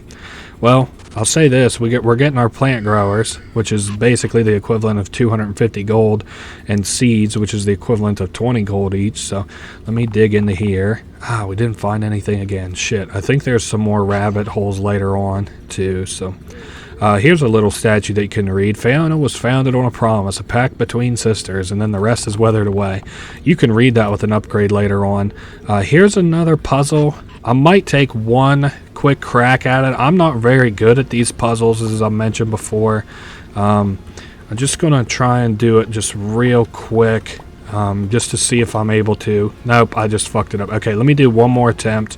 I think I usually go down instead of up, which kind of helps me out here. Now, I did just totally fuck that one up, but I can kind of redeem it, I think. No. Okay, how about one more attempt? Because I don't want to, it to be said that I didn't give it a good college ball try. Okay, there we go. And then over. Aha. Shit. Well, I forgot about that one in the top right. Oh, well. I think I don't want to try it anymore. Okay. Maybe later on I'll actually do that puzzle, but for the time being, I don't want to embarrass myself any further. Now, how do I do this again? I can cast a Nature's Beacon to go ahead and grow that up to the seed stage, and that bird will go up there, and he'll stay up there, because otherwise we couldn't interact with this chest with that bird on top of it. So now we can feed this some mana, and we'll have a new customer visit, which is that deer over to the side who likes to, eat mana, I guess you could say. So we move the plant-absorbing plant to the Biztorium, and now that's where he will be. We want to interact with these little mana wells or whatever whenever we get a chance, because once we interact with 3 of them, then we can use the spell binding in our inventory anytime that we want, even though I don't really use the spell binding. So we've got some apples coming up, which I'm kind of excited for. You know, I like anytime I can get some more apples. Let's see, it's not back. Oh, hey, there's a mushroom. That's perfect. Mushrooms help us out as well. So now we're just about getting ready to enter Faeona territory, and we kind of left a pariah, but we came back and, you know, we're pretty successful, all things considered. And we're no longer banned. Now, before we head up to the, well, where we're supposed to be, I'm going to go ahead and do this obstacle course for one. We're going to collect all the apples around. 45 seconds to touch 20 targets on the training ground. Don't worry. We just have to step on them. We don't have to hit the button on them. So we just have to hit all of these targets, 20 of them in 45 seconds. It basically gives us just over 2 seconds to hit each one of these. 20. Okay, we're not doing great on time, but I'm hoping to get some luckier drops later on. We're actually just barely doing okay on time. Okay, perfect. This is a good little, that caught us back up. Hit that again. Nice. A little bit more. We only have to hit 2 more, so we have 5 seconds for each one. Aha, we just did it. Perfect. So that was a fun little, you know, fun little mini game there. And then guess what? That gets us another apple. So we got 24 of them. We might leave here with right about 30 apples. These people you can talk to learn about the culture around. But something else that I wanted to do while we're here is to use our magic to sense royalty. We can sense all the royalty in these people. And we learned something about every one of them. These are all the remnants of our ancestors up until us. So I just want to interact with 3 of these to make sure that the next time that I swing by the castle, the next time that I swing by that abandoned castle, I can open up that chest. Now there is a little pathway that we can go to the east here, you may not notice, in between these 2 rocks. If we head here, we're at the walkway that was over top of where we were earlier. Now we're looking for, yes, an apple chest here. And then I don't think that there's anything to the east, but we're still going to go look because I don't quite remember. There we go. We have quite a few little puzzles to do here. And see, this is where I'd cast it out. I was cast out before, and she's like, I said I'd return in victory. Perhaps I've returned too soon, but I am making progress. So, you know, that's kind of what I said. Yeah. I might have said it a little bit prouder than she did, but hey. And we have a new jukebox song. If we take that teleporter down, it just takes us down to where we fell in the introduction cutscene. So we're not going to fuck with that. Now, I don't remember if there's any apples up ahead, but I guess I could go ahead and show this just in case there are apples. No, I don't think there's anything. I don't think I can even go. Like, there's nothing to see back here. No, that's a rock. So that place is empty. And then we're headed up over to the left. Hey, there's another one of these chests. I'm glad I looked back here. It'll be nice to have some variation in the store for the tracks, I guess, nonetheless. So here's that spy type guy. And he'll tell us a little bit about this dark sphere. But he's like, well, we can't even move the damn thing. So they're like these heavy fucking spheres. Now I still don't want to go. That's where we're headed eventually, but I don't want to go there quite yet. This is the Queen's old garden, and it's pretty. It's got a lot of these little mana flowers in it and stuff, so it's kind of cool. It would be interesting to see somebody come in here with one of those anti-mana gems, because I imagine that they would almost blow up instantaneously. Now I saw there was a chest with 36 on it, so 36 apples. Now there's a chest hidden back here with another apple in it. Yep, we got 26. That's good, that's good. Nothing I want to see in the bottom right. Cast wild growth on this. We'll look at that in just a sec. I don't want to talk to any of these pixies. They're nice and everything. I just don't have anything that I would like to say to them right now. So we can travel on this stretch of grass around to go and get another apple. Or not grass, I guess they're more vines. And I don't think that there's anything else to see. Oh wait, I would be dead ass wrong. So here's another little platforming puzzle. You want to travel across these little water things when water isn't shooting up out of them. So if it does, it'll take you all the way back to the beginning.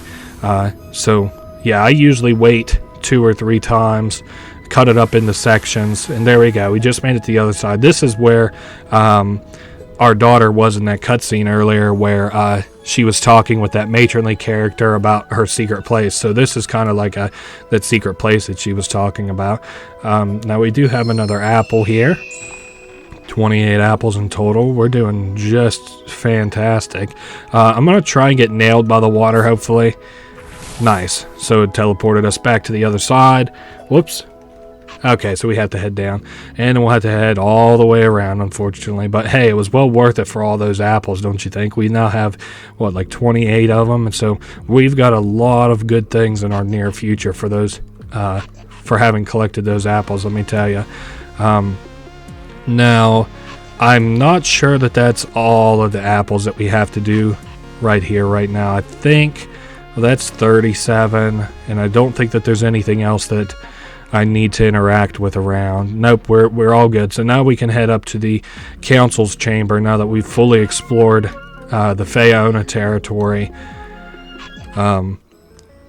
Head up to the council chambers. This guy's like welcoming us. He's like, glad to see you again. So let's head up to the palace chambers. It'll also respond to us, this crystal, but so far we only have clearance to go to the council chambers.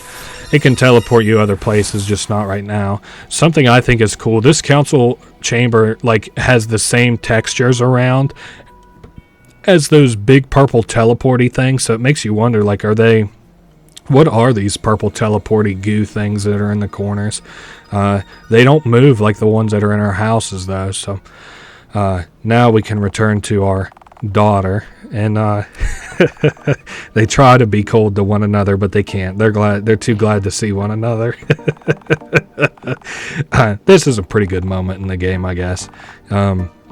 It's nice to see two people who like have been not even competing against each other, but vitriolic to kind of rebuild their bridges. So anyway, the council voted again whether or not we should support your plan. This time it was 4-3 in your favor. So the two original supporters we had, which was Pixa, which is the pink pixie, and Davina, which is the lady with the colorful hair, and then Jot swapped their vote, which is the one male character, I think, the non-fairy male character. They've seen you up and close in Enterpriston. Is that true? Is that who I'm thinking of, or am I thinking of the fairy one? But anyway, Wix opposed us, who I think Wix is the fairy one. I'm kind of lost on these, but basically, I think we have the support of all the male characters or whatever. But now she's like, I need the political backing of Faeona. Let me rejoin the council. But in order to join the council, we have to have the votes from everybody. So that is interesting. She said that as long as everybody else votes yes, she'll also vote yes. So now we need to head down to this character. And we kind of chew her out because we're like, hey, you sent a spy to spy on me or whatever. But she says how she was just trying to help. So anyway, she warns us that she had like a child or whatever, but she'd lost it when she was younger. But in truth, there was no accident where she lost it. They instead became a lord of business. And she's like, wait, we had somebody on the inside. But it turns out that this mother and, well, they use non-binary pronouns. So son, daughter, non-binary, they're her child, I guess would be most appropriate. Doesn't really like her. So anyway, she says that they have no love for our realm, and I actually think her kid makes a kind of good point, which I'll talk about later on whenever we actually talk to them. Now, the royal aid is really important for helping us. We can talk to her real quick. The queen has instructed me to get you up to speed on things. So we have 2 out of 7 votes, which I assume is the brightly colored hair lady and our daughter. We can ask about all these other counselors, but, well, shit, I didn't want to do that. I don't really care for that right now. We'll do that later. For the time being, there is one counselor that I do want to talk to. She is the easiest to convince, in my opinion. Well, actually, none of them are hard. But this woman says she'll give us her vote if we give her an elegant headwear, which we do have kind of just that. We'll give her a floral hat. And she's like, oh my goodness, let me see that. It's, one of the... it's the only thing that'll impress her. So she kind of likes the hat, but she wants something unique. And we can do that by... introducing her to the creator of it, who of course is Odina. These two are kind of like, they're pretty similar to one another a little bit. But we call out for Odina, and she shows up, and this woman's name's Echidna, which is cool. I liked like Knuckles the Echidna, and they're both red, so she tries to do her own normal laugh, like the oh ho ho ho ho. But actually, I think this is one of the few places in the game that overrides your choice earlier on whether or not you want to hear the voices. Nope, actually I was wrong. Somewhere it gets overridden, I remembered when I played the last time, but I guess it's not here. Anyway, they agree to make her a hat, which we don't have to do, thank God, in return for her vote. Now, I do want to travel back on foot instead of teleporting, just in case there's anything that I've missed. There shouldn't be, but I just, of course, like I said, want to make double sure. Oh, actually, I did miss something, as a matter of fact. I didn't even go through, like, the businessy part of town. So there's another apple. My good God, 29 apples. Actually, on my way out of here, I might just teleport so I can go spend these apples in the apple realm, or labyrinth, or whatever. So... there's some black balls there that I don't care to interact with, and I think that's all here. So I'm going to go ahead and use the apple slice. Take me here. How many spirits do I have? 11 apple spirits. Man, oh man, if you ever thought that we were going to have a heck of a time. Let's see. So we hit this 2. So there's 2 of them. There's 3, 4, 5, 6... interact with that for 7. We get this apple. I don't know. Oh, fruit of life.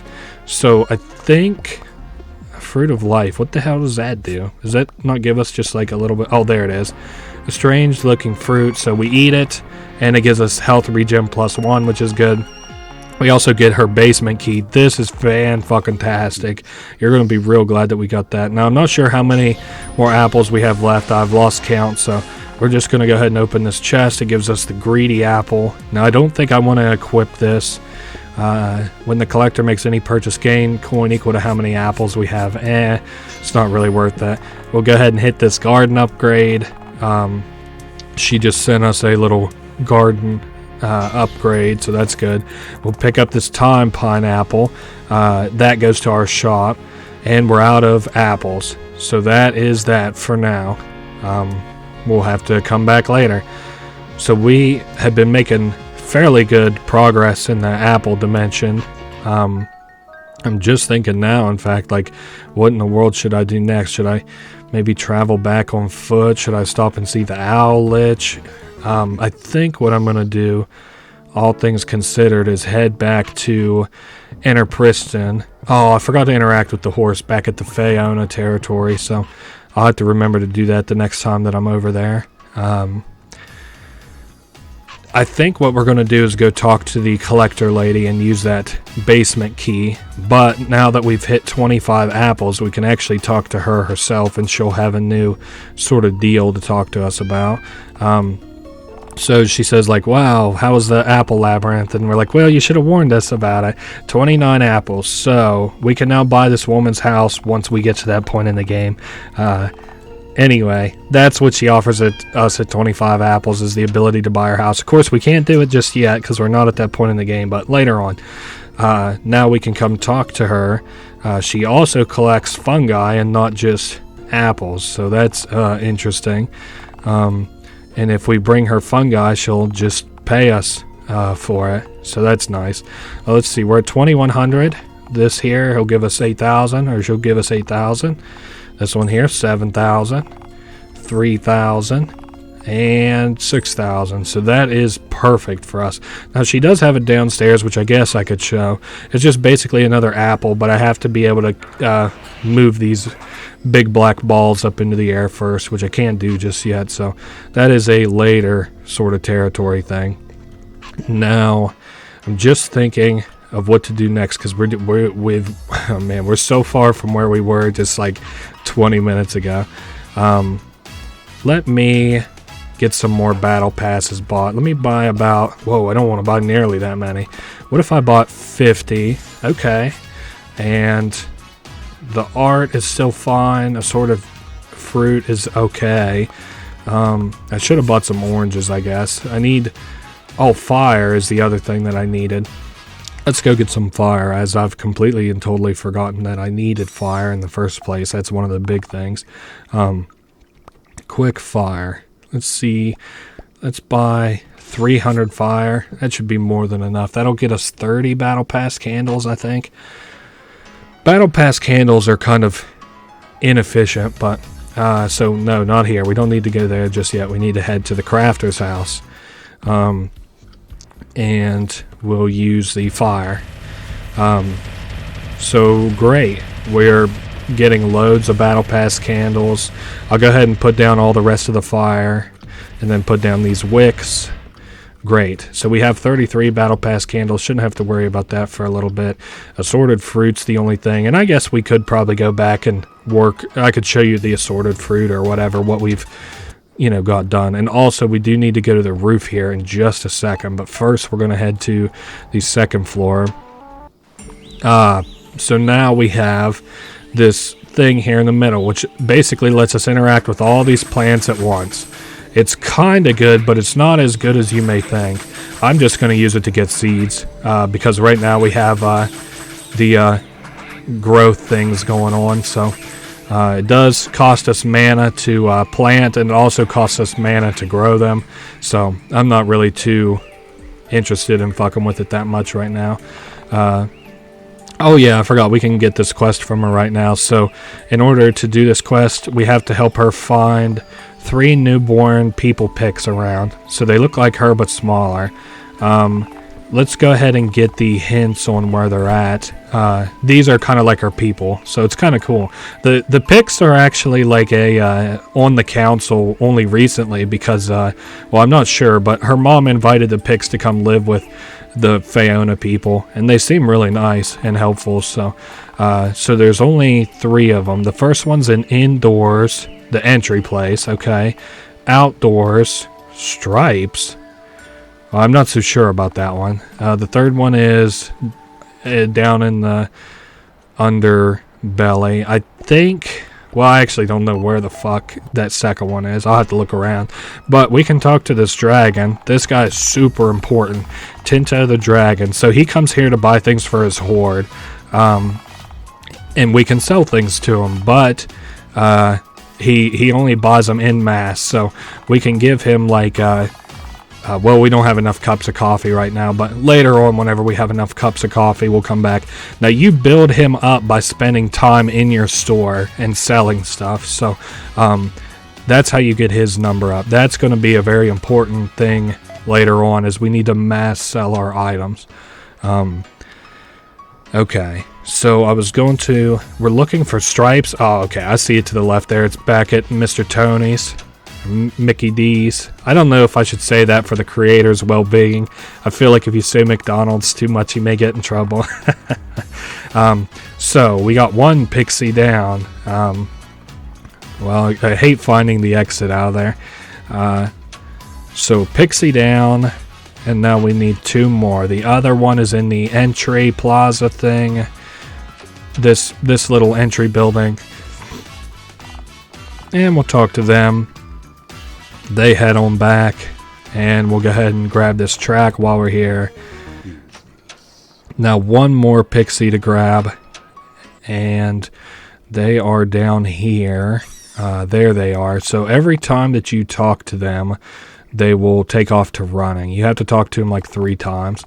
They just keep running and running and running. I mean, they're down here in the sewers. The sewers are pretty gross anyway, so now...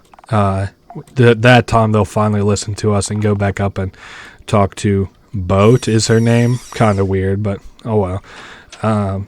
So we are actually in a prime position to head just right back on up to this garden and talk to her. So now they'll now we'll have her vote. And so that's cool. Now they do leave for a little bit, so if you wanted to buy seeds from her, you should probably do it while you could, but oh well. There we go. I replanted all that stuff. It'll grow back into seeds later. I guess I could go ahead and use the teleporter. We're going to try and get the votes while I'm able to. So we're back in the store. Here's the time pineapple. It basically speeds up time for a little bit, which is helpful, let me tell you. Now, what was I going to do in here? Oh, yes, we want to go up and talk to the pink pixie. You, of course, I guess, but I mean, you can't really know it, but we're about to lock ourselves out of this pink pixie for a little bit. So we want their vote, and they're like, well, we can come to an arrangement, but you have to catch me first. Here's a clue. I'll be near an Appley place, and every time he'll stay in Enterpriston. And if we need to hear the clue again, we can call him. So it's pretty simple, at least that one. They're going to be down near the collector's house. This is just the kind of standard shit that it goes on for quests. I think it's fun. I'm not calling it shit because it's bad. I think it's fun. It's just funny to me that, like, you know, we could be running a shop, like, as we're supposed to in, like, not the lore, but, like, in the story, but, like, instead we're doing funny quests. Look for me near where you grow plants. Oh, well, that should be easy enough. It's kind of easy enough. They're in the apartment building, but I don't think they're on the floor with the plants. They're just in the apartment. So I know last time, I think, well, let's just go through all the floors. Haha, first floor. Gotcha, booger. Third clue, I'm hiding underground. Perfect. Man, I was just down there. Now, we're down here. I think he's to the left. Man, this is going to be one of those things where I check everywhere but where he actually is first. Let me check down, a little further down. Nope, not down there. I'm telling you he's up to the left. Let's go left. Man, the fact that it's like so quiet down here is really, well, it's weird to hear my own voice, but that's the only thing I hate about editing is having to hear my own voice. So I'm like, oh my god, people listen to this guy? What a goober. Where the hell? Okay, apparently not on the left, but see, the left seems so useless, but down here in the sewer as a whole. But I assume that if the guy who makes this game makes more content for it, as he does all the time, he's constantly making content for it, I assume that he'll do something with that left side, because there's a lot of room down there. Thank God, there's Pix. Oh my goodness, final clue. I'll be at the last place you'd think to look for me, or maybe the first. Well, I mean, like most of these goofy-ass quests, it is exactly where you would think to look for them. Let's go. I mean, I don't know where you would think to look for them. And I mean, I don't remember how well I did the first time. I think I kept forgetting I was even doing that quest, so I kept running into him. But he is back at our store upstairs. So I guess as is standard for this little pixie gremlin character. So we found him, and now we have his vote, which is good. We have to get other people's votes too, but I don't really remember who all else we need to get votes for. But it doesn't really matter, I don't think. I do have to head back to Faeona territory later, so maybe we'll figure out whenever I make another visit back. A new golden goal. +2 for the goalie heal. Level 38. Thank you, tax man. Let's see how we doing on money. Not great, but that's fine. I'll just do like a little. Let's just give him 10,000, so we don't have to worry about him for a little bit. I guess that kind of sucks because I'm gonna likely buy. I won't be able to buy all this coffee, but that's fine. Now I'm just thinking what I'd like to do. I kind of don't want to sell out all this coffee, but you know what? Sucks to suck. I'm just going to let it happen. Now, I think whenever I hit level, maybe like 42 or so, I might go back to see the Owl Lich. I'm just kind of thinking, because that'll probably give me 2 more capital injections of money. Let's see. So thank God we finally bought all that coffee. It took every last little pretty well red cent that I have. Now that up above us is where you pour your mana into, but the I guess I can go ahead and show it. Come on, you little deer. He actually won't come in and buy anything until you get an upgrade for him. So that's pretty well what I'm waiting on, is that upgrade. Now, also, while I'm waiting, how many seeds do I have? I have enough to grow. Well, no, I don't actually have enough to grow. Damn, I thought I had more than 17 seeds. I guess our assorted fruit's been growing pretty hot and heavy. And I just sold out of another damn permit. Man, I guess I should probably go and buy more permits. We're also have very nearly sold out of the art as well. I'm going to try and wait until I have $20,000 to go and try and buy more permits. Permits are huge for leveling up, as you've noticed. Basically, every time he's come in to buy one, I've gotten a level up. So, go on through, people, and buy all my shit so that I can get more permits. I was waiting on the chicken to run through, and then we'll head back over and get some permits. Go up to about level, like I said, 42 is pretty well what I'm waiting on. 42 plus 6, or 60 plus 6 plus 5%. Still not quite great. Like, I don't think I'll get to... I just keep forgetting what I had the Owl Lich at is basically like my big issue. But I guess we'll see shortly. So let's teleport back to the house. Like I said, and get some more level ups in. We seem to be doing okay on everything else, all things considered. Use this. It is a pineapple. I keep wanting to call it an apple, I think. If I've called it an apple before, just comment, "You are an idiot," in all caps. Okay, plus 7 free product. Increase how much of the current product he can ask for. Even though I probably should have did the free product because we're very nearly out of art. Let's get this guy to work. Get some more art a-rolling. This is honestly the biggest, like the Sisyphus meme is pretty big right now. This is honestly the biggest Sisyphus. Like, as you buy more and more for this artist, you like make him craft more artworks, and the people buy more and more of them, and it's just like never fucking ending. Also, I noticed that guy just bought a permit, so that's good. There we go. That is great. Now let's pour all our mana into that. Okay, so we're back up. We're back up pretty good in the art scene. Dimensional gunk is what he's calling that. All right. Well, I mean, he says not to worry about it. Like, we can just clean it with some like lemon pledge or something. But whatever you say, Pix. Go ahead and run that some more.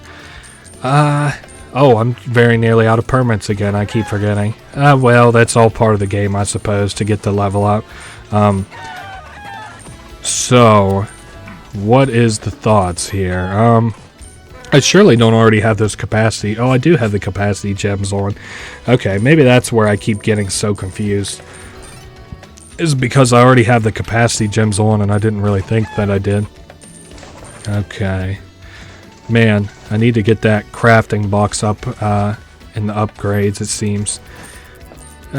Everybody seems to be buying stuff at a pretty steady pace, so that's good. This guy, whenever he swings through, he'll probably bump us up to level 41, if I had to guess. Really close. Just not quite, no cigar. Close, but no cigar. Level 41.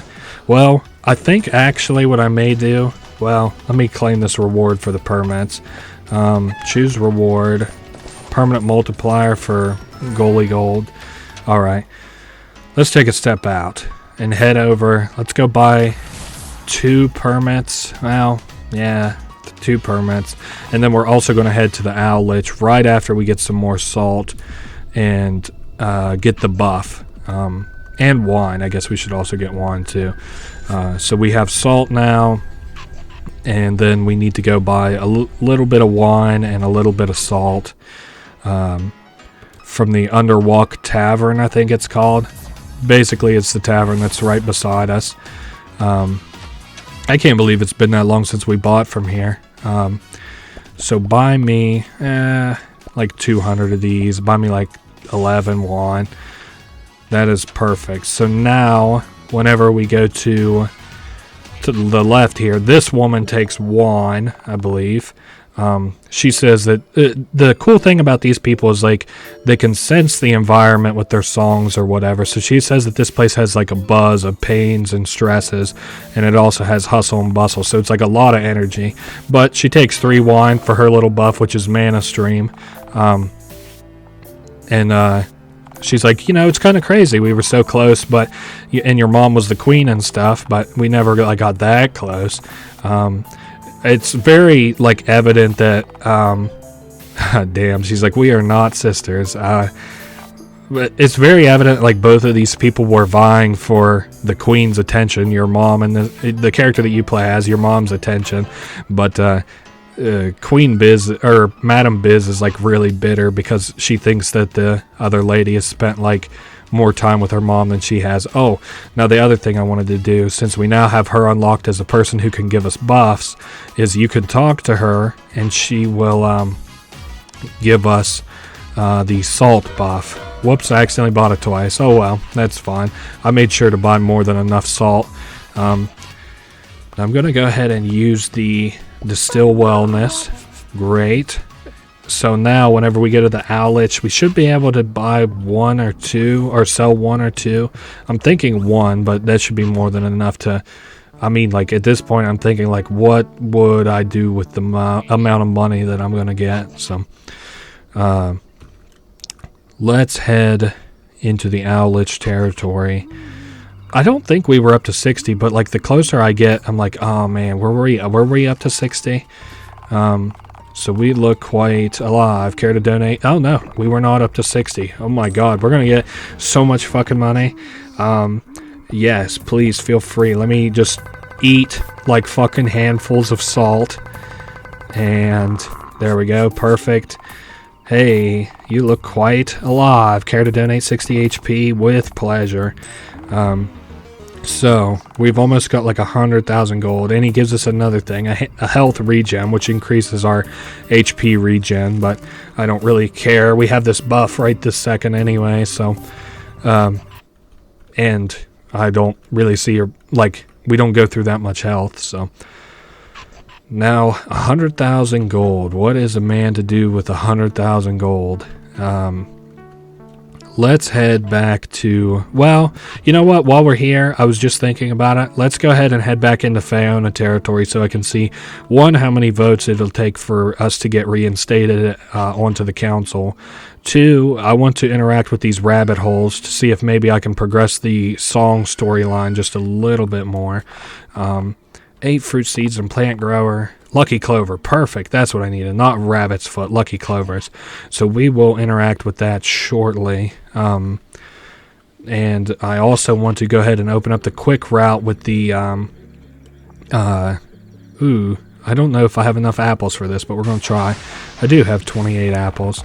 Fruit seed bag capacity from 999 to 3,000. So we have a ton of fruit seeds that we can store now. Man, Faeona territory is so fucking pretty, especially since they added in these light streaks. They look awesome. Now, we're back here, and the way that we unlock another quick travel is we head down, which I think there's another apple down here too, which we'll go ahead and grab. 30 apples in total. Perfect. We, of course, talk to this horse, and then he's like, you know, he'll open us a little horse teleport or whatever. One of those other little ladders down into the horse dimension, and we'll progress the story. The war is over. Both the evil horse king and the evil lord horse and the king fell in battle. I was the one who killed the horse lord, so I've been elevated to horse king. I'll try to make this kingdom a better place. Damn. Anytime I've ever done that quest, I've only ever gotten the evil horse, so I don't know what the fuck I did different to get the good horse. That's new to me. Oh hey, we can talk to this guy. There we go. Yes, I do want your vote, but he has something to discuss with us first. We have to step inside. He basically says, like, the Bureau's getting stronger every day. This used to be like a big business, but now it's not. So she's like, hey, do you want me to open a business in here someday? Just a little secret. This is going to be, in a later update, the post-game content is this store. But for right now, there's nothing that, we can do in here. So now this guy says that we can just have his vote for listening to him. He just basically warns us about the danger that the Bureau poses, and I'm not inclined to disagree with him. So now I need to go up and see who the last person or two is that I'm missing, because I have no idea. We're missing one. Who the fuck am I missing?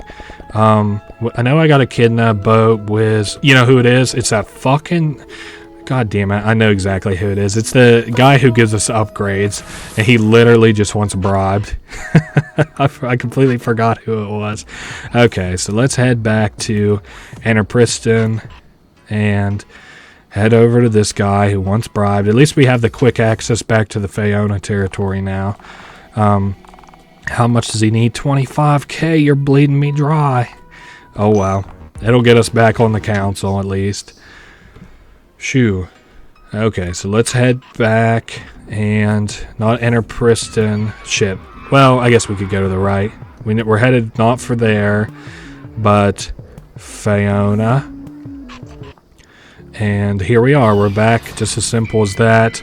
We're just now headed for the council chambers after we talk to that lady to make sure, of course, that we have all the votes that we need. And also we want to, while we're here, I keep forgetting about, but I think this is a time-related event, but they're at the council chambers. We'll have to do that in just a second, then the thing I was talking about.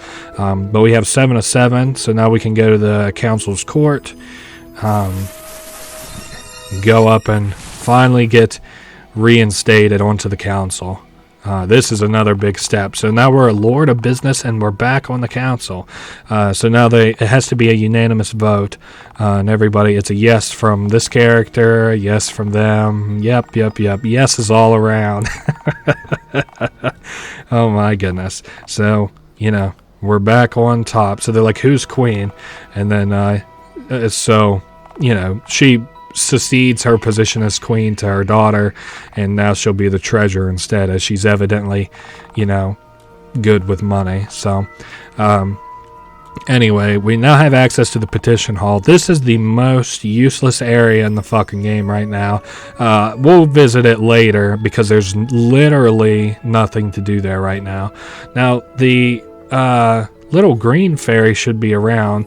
I'm going to, I guess I'll go ahead and show off that chamber and hope that the reload spawns in that green lady.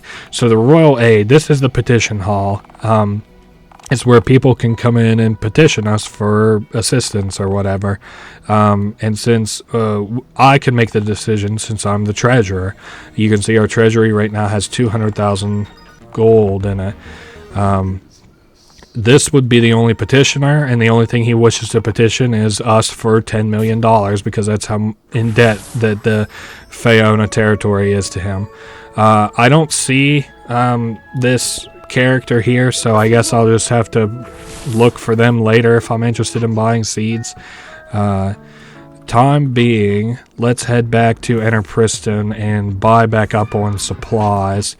As we're getting ready to go to the next territory, I just want to make sure. Let's hop in here, actually, now that I'm thinking about it. I'd like to get a couple upgrades. We can upgrade that, no problem. Upgrade that.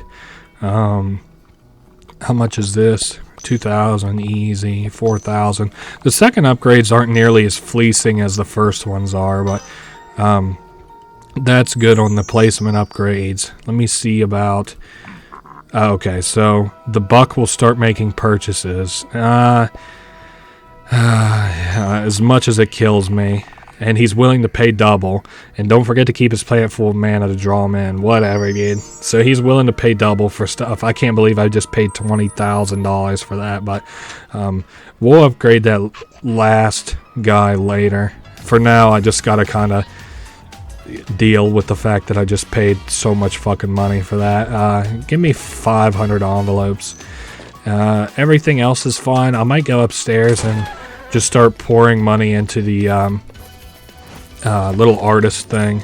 It also almost looks like... no, I think we still have seeds. I don't know why that planter wasn't planting downstairs.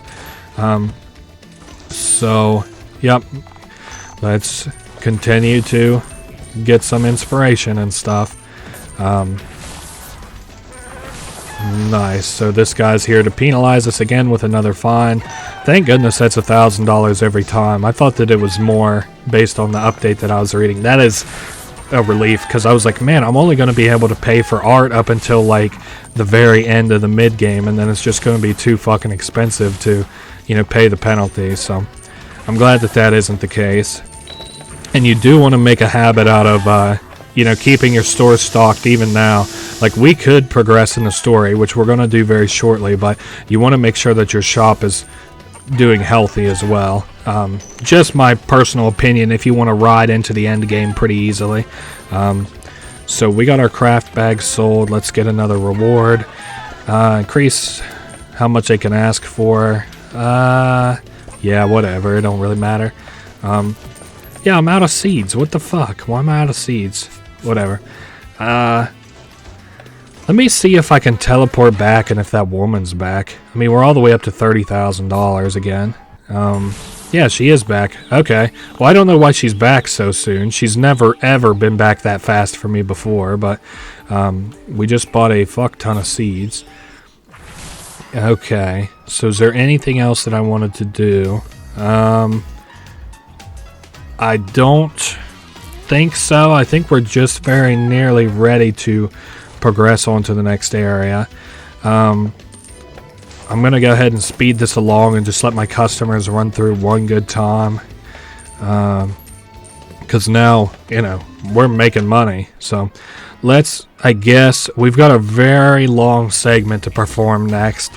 So let's go ahead and get it out of the way. This is one of my least favorite parts in the game, but it is one of the most unique. So we have our characters waiting out here for us, and since this is so long, I am going to go ahead and actually save. Now we can begin. So they're like, we're waiting on the bus or whatever, and somebody lets us know, I think, that the bus is out of order, so we have to walk, quote unquote. So anyway, so let me look up. Oh yeah, this is a little joke. If you walk into this well, it says I'm well adjusted. So just a stupid little funny joke. I wanted to see if I had gotten that apple. Now the tax man and this legislator or whatever are having a little discussion about the fact they can't let her become the fifth lord of business. So he like sets this man up in the fedora, the tax man, to kidnap her on the train or whatever. Man, I'm glad that this place is a lot less dark now too. So I'm looking around to make sure that I'm not missing out on any apples.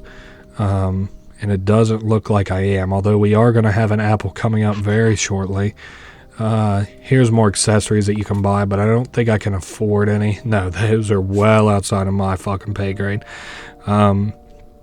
And nothing up there, but there is apples all the way down, or a apple, all the way down. Ooh, and a mushroom I see. We'll have to be sure to grab that.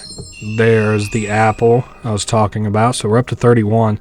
I think there's 50 total in the game, which you may be thinking is like kind of crazy, but there's the mushroom mustibulette. It's important to get as many mushrooms as you can now. Not that they disappear or anything later on, but anyway. So it turns out that this train is now up and running. It's been down for many, many years, but now it's suddenly up and running now that we want to go to the capital. So this is where they're going to spring their little trap on us or whatever. Yeah. Now, the train's been sitting idle a long time, but now it's ready to go. So, would you like a quick description of the train carriages? For the sake of the Let's Play, I guess. The back 2 carriages contain private cabins. Next carriage holds a dining area. Then the front houses the staff room and engine compartment. I guess that wasn't so bad. Then they give us a ticket, and we're headed on. We just need to show it to this guy. He asks if he can see our ticket. So like I said, this is a very fucking long segment. I'm not really too impressed with it. We just need to come in and have a seat real quick. So the train's ready to depart. They just tell us to have a little seat, which is what we're going to do. You can see right next door we have our little tax buddy, and I think it's cool, the little effect that they have rolling in the background to make it look like the train's actually moving. That's pretty fucking cool. So yeah, now that the train's up to full speed, we can now move around freely. We can go ahead and pop our head in and just talk to this guy while we have our crew. He's like, we can smell that there's bullshit on the train. We just can't quite pinpoint it just yet. Man, a train would be a dangerous place to be, I would think, for an ambush. He says, like, can you believe they got this thing up and running? And then there's another boy here who's from his kingdom. His parents were protesting, so the Bureau took them away. They imprisoned them, so the king's going to give them to somebody in the capital that'll take care of them. And we tell them, like, not to worry, the Bureau will get handled. So we can now talk to this lady here. I don't know if this is a pre-made face, but she's kind of pretty. She's definitely got an old sort of vibe about her, but hey, here we are in the dining area, so that's pretty cool. She likes to order wine, and this lady's gonna kind of scout around, so we can just kind of chill. I think we could talk to these people if we wanted to, but I don't know how much I care to. There's this little segment where everybody comes in and has a seat and stuff. And we get introduced to the Lady Plenty. She is a master engineer, very smart. She helps us out later. Now we are looking for, that's the lady I was looking for. To have them go back and serve our friends, the Lady of Plenty and Odinas, for some wine and stuff. I think we can buy some shit here. I don't really care to. There's nothing worth buying. Staff only down that way. Oh, she's like, but I can't stop you if you want to go up there. We can talk to her here too. Doesn't say anything interesting. I'm sorry, I'm just trying to get through this area as quick as possible because I don't like this.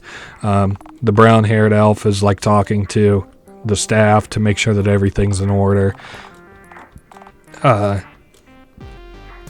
He's like, how'd you get back here? Do not press that button. Okay, so we have to come talk to her. And now we've talked to most everybody. That woman didn't say anything of substance. She just basically said, get out of here. So, hey, we're going to get out of here, I guess. Now, I don't think we have to talk to, well, we have to wait for this woman to get out of the way. This might be bad, actually. Oh, okay. I can sit in the chair. Whew. I was like, I think I just soft-locked the fucking game. I think we can head back now and talk to this guy. I don't know why you would... No, we don't want to talk. Let's just have a seat, I think. Yes, that's fine. So now we're going to sit down and have a little break. And now we switch back to this character, which is very interesting. We've done our little investigating and stuff. So now we're headed back. She's worried since she's left, the queen and...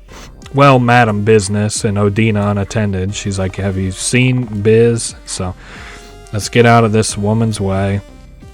And we're going to head back and check up on Biz, who should be back in her train car. She's just having a seat, and something looks kind of weird about her. she's said that she's rebranded, and her rebrand includes some hair. It's so funny. That green hair makes her look younger than her daughter, in my opinion, which is so funny. But she acts kind of weird, and Elora, I think is the name of this elf, obviously is able to sniff out that there's some bullshit going on. I mean, hell, I just look at her and I can tell something weird's going on. So, Elora, who knows a lot more than I do, is like evidently, able to sniff out some more bullshit.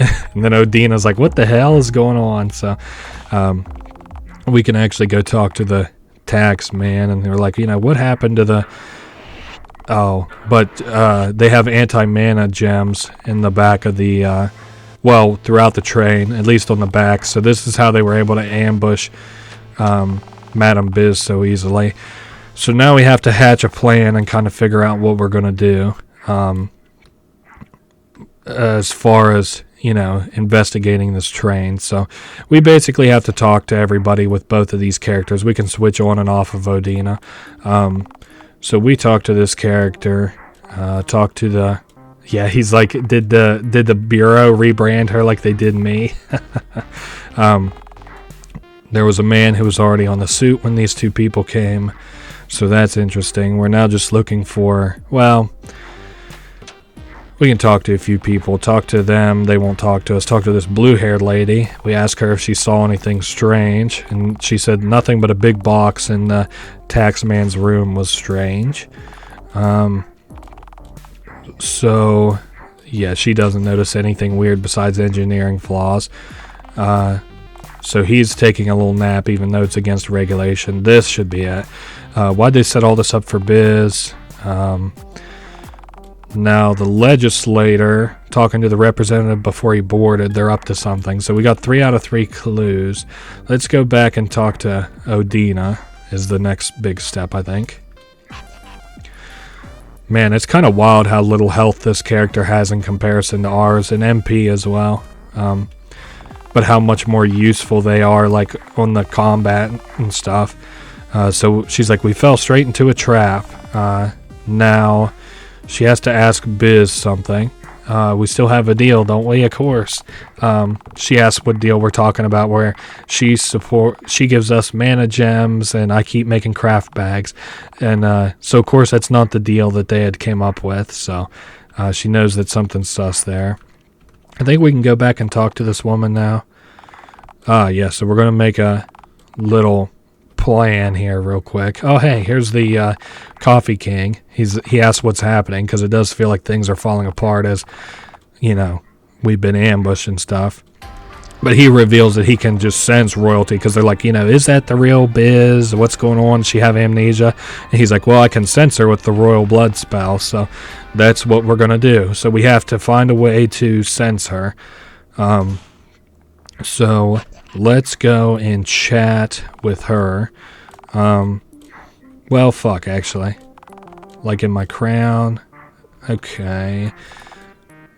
Yes. So we asked this lady here who will tell us, where the anti-mana gems are, because she's kind of surprised, because anti-mana gems don't actually work with the engine that runs off of mana. So we'll have to get Biz and King Bean to the engine room together. So let's talk to Elora real quick. Okay. So now we have to go and kind of distract the captain and stuff, I think. We have to get around this woman, so it's not even sneaking. I just didn't want to wait on her walk cycle to come all the way out. Let's go talk to the captain and the boy. This kind of confused me the first time.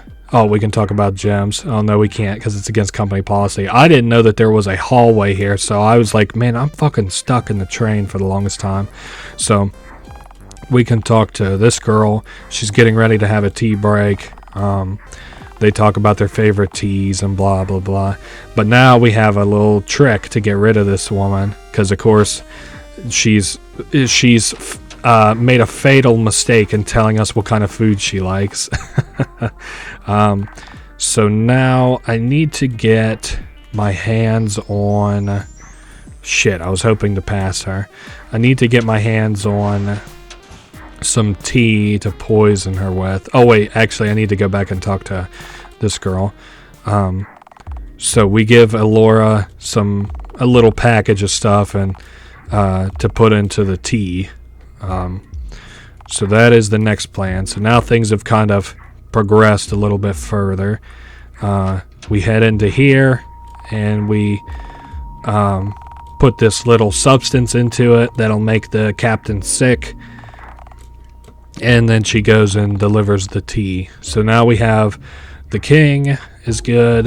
Elora should have enough time. So now we got the king. Yes. Now we'll talk to this woman who claims to be, Madame Biz.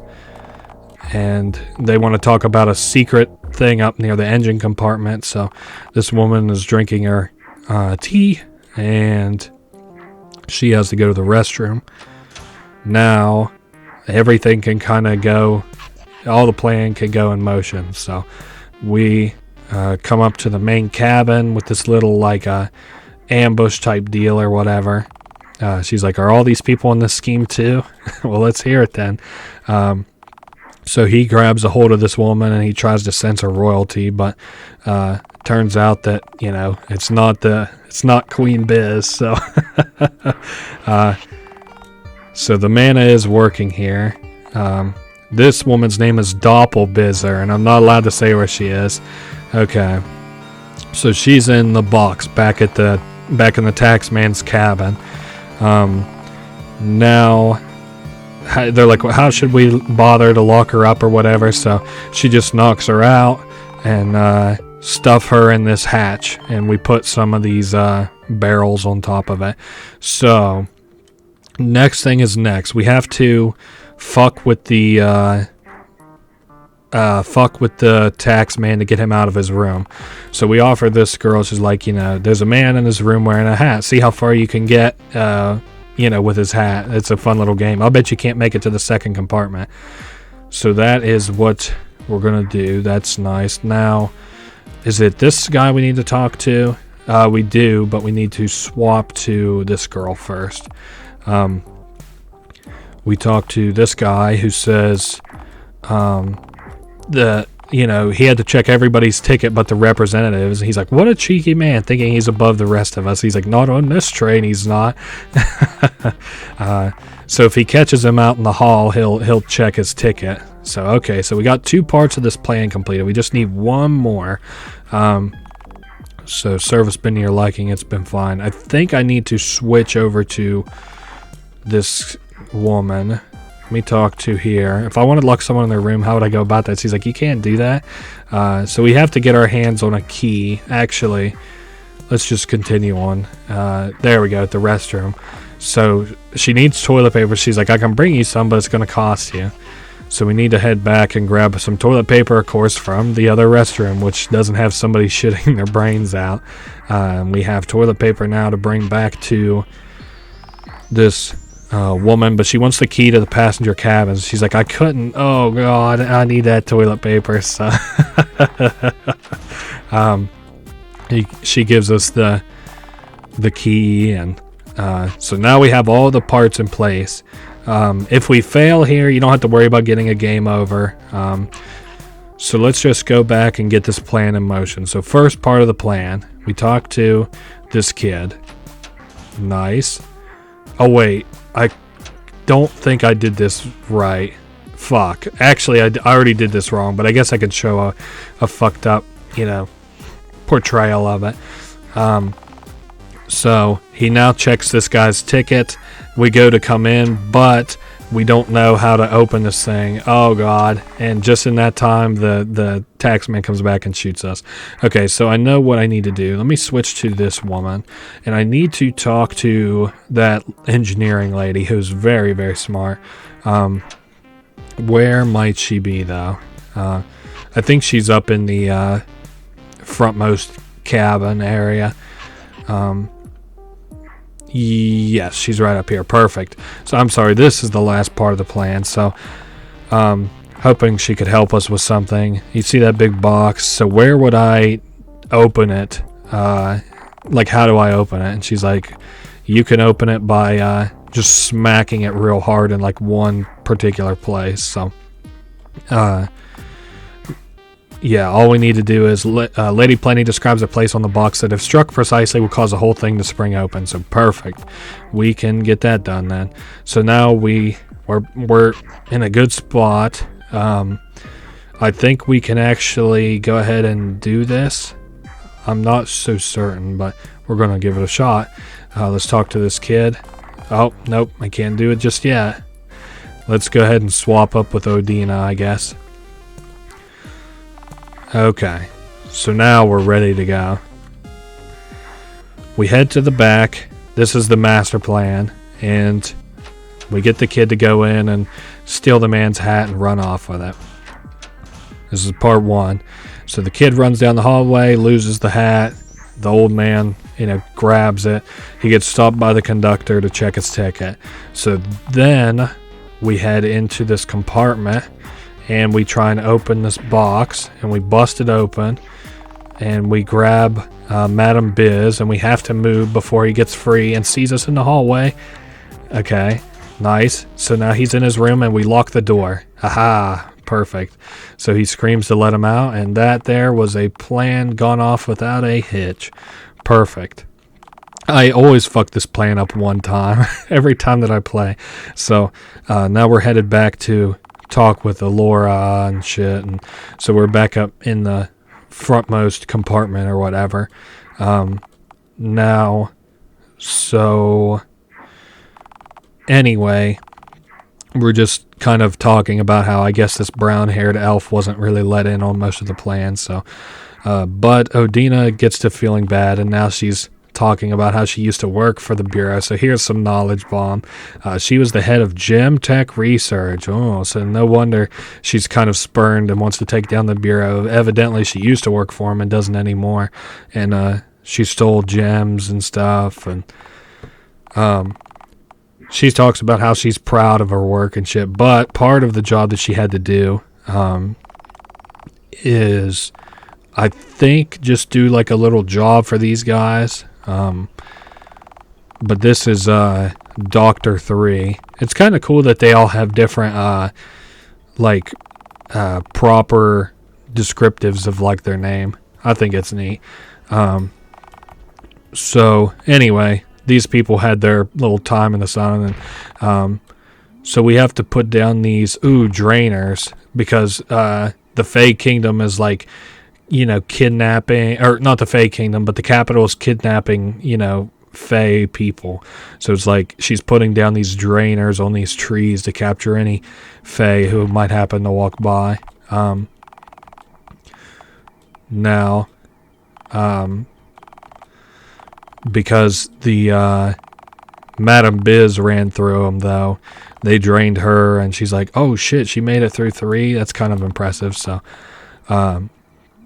that was that. So she's basically the person who kind of made it so that Madam Biz passed out at the beginning of the game, and it's also not revealed until a little bit, but she was also helping kidnap these Fae. It's you can kind of intuit that based on the dialogue. So, but anyway, the Queen forgives her, but everybody else is what the hell?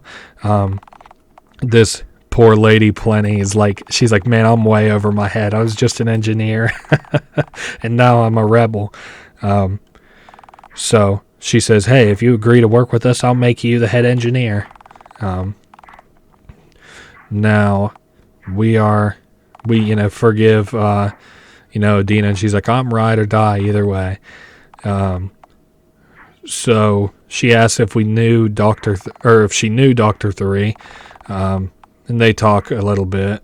And hey, here's the captain. They're back. Lots happening, Captain. We had to lock the representative in his room. We've assembled here. Okay, so she runs back to tell him that, let that guy out, but she warns him that he's got a gun. He's got some dangerous gem tech and a gun. So she calls over the intercom, and she's like, attention passengers, please assemble in the front carriage, so that they're far away from this man who, has a gun or whatever, and they can at least be far away. But something funny, kind of funny, happens here in just a minute. So, now everybody's been assembled in the front couple carriages.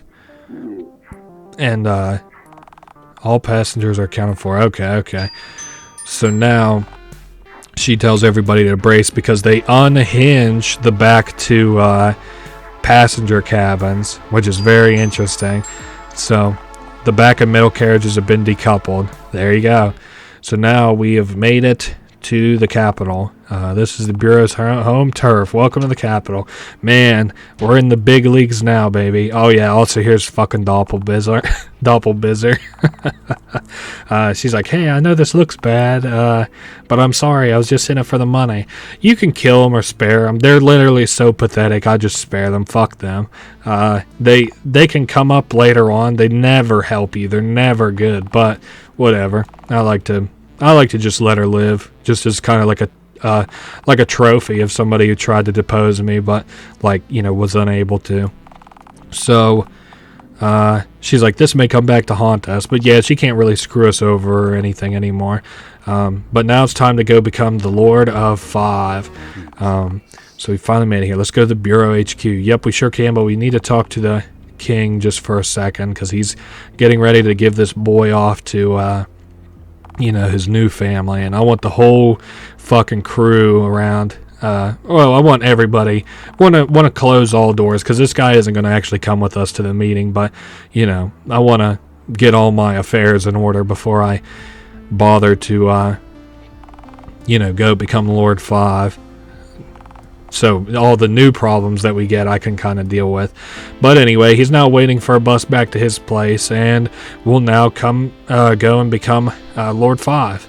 Okay, we're once again coming off of a break, and I wanted to look because I know in the loading screen you'll notice that I have these characters in my party. Now, oftentimes, at least while you're playing as these characters, you can see a full art of them. Oh, there they are. Okay, so there's Alora's full art.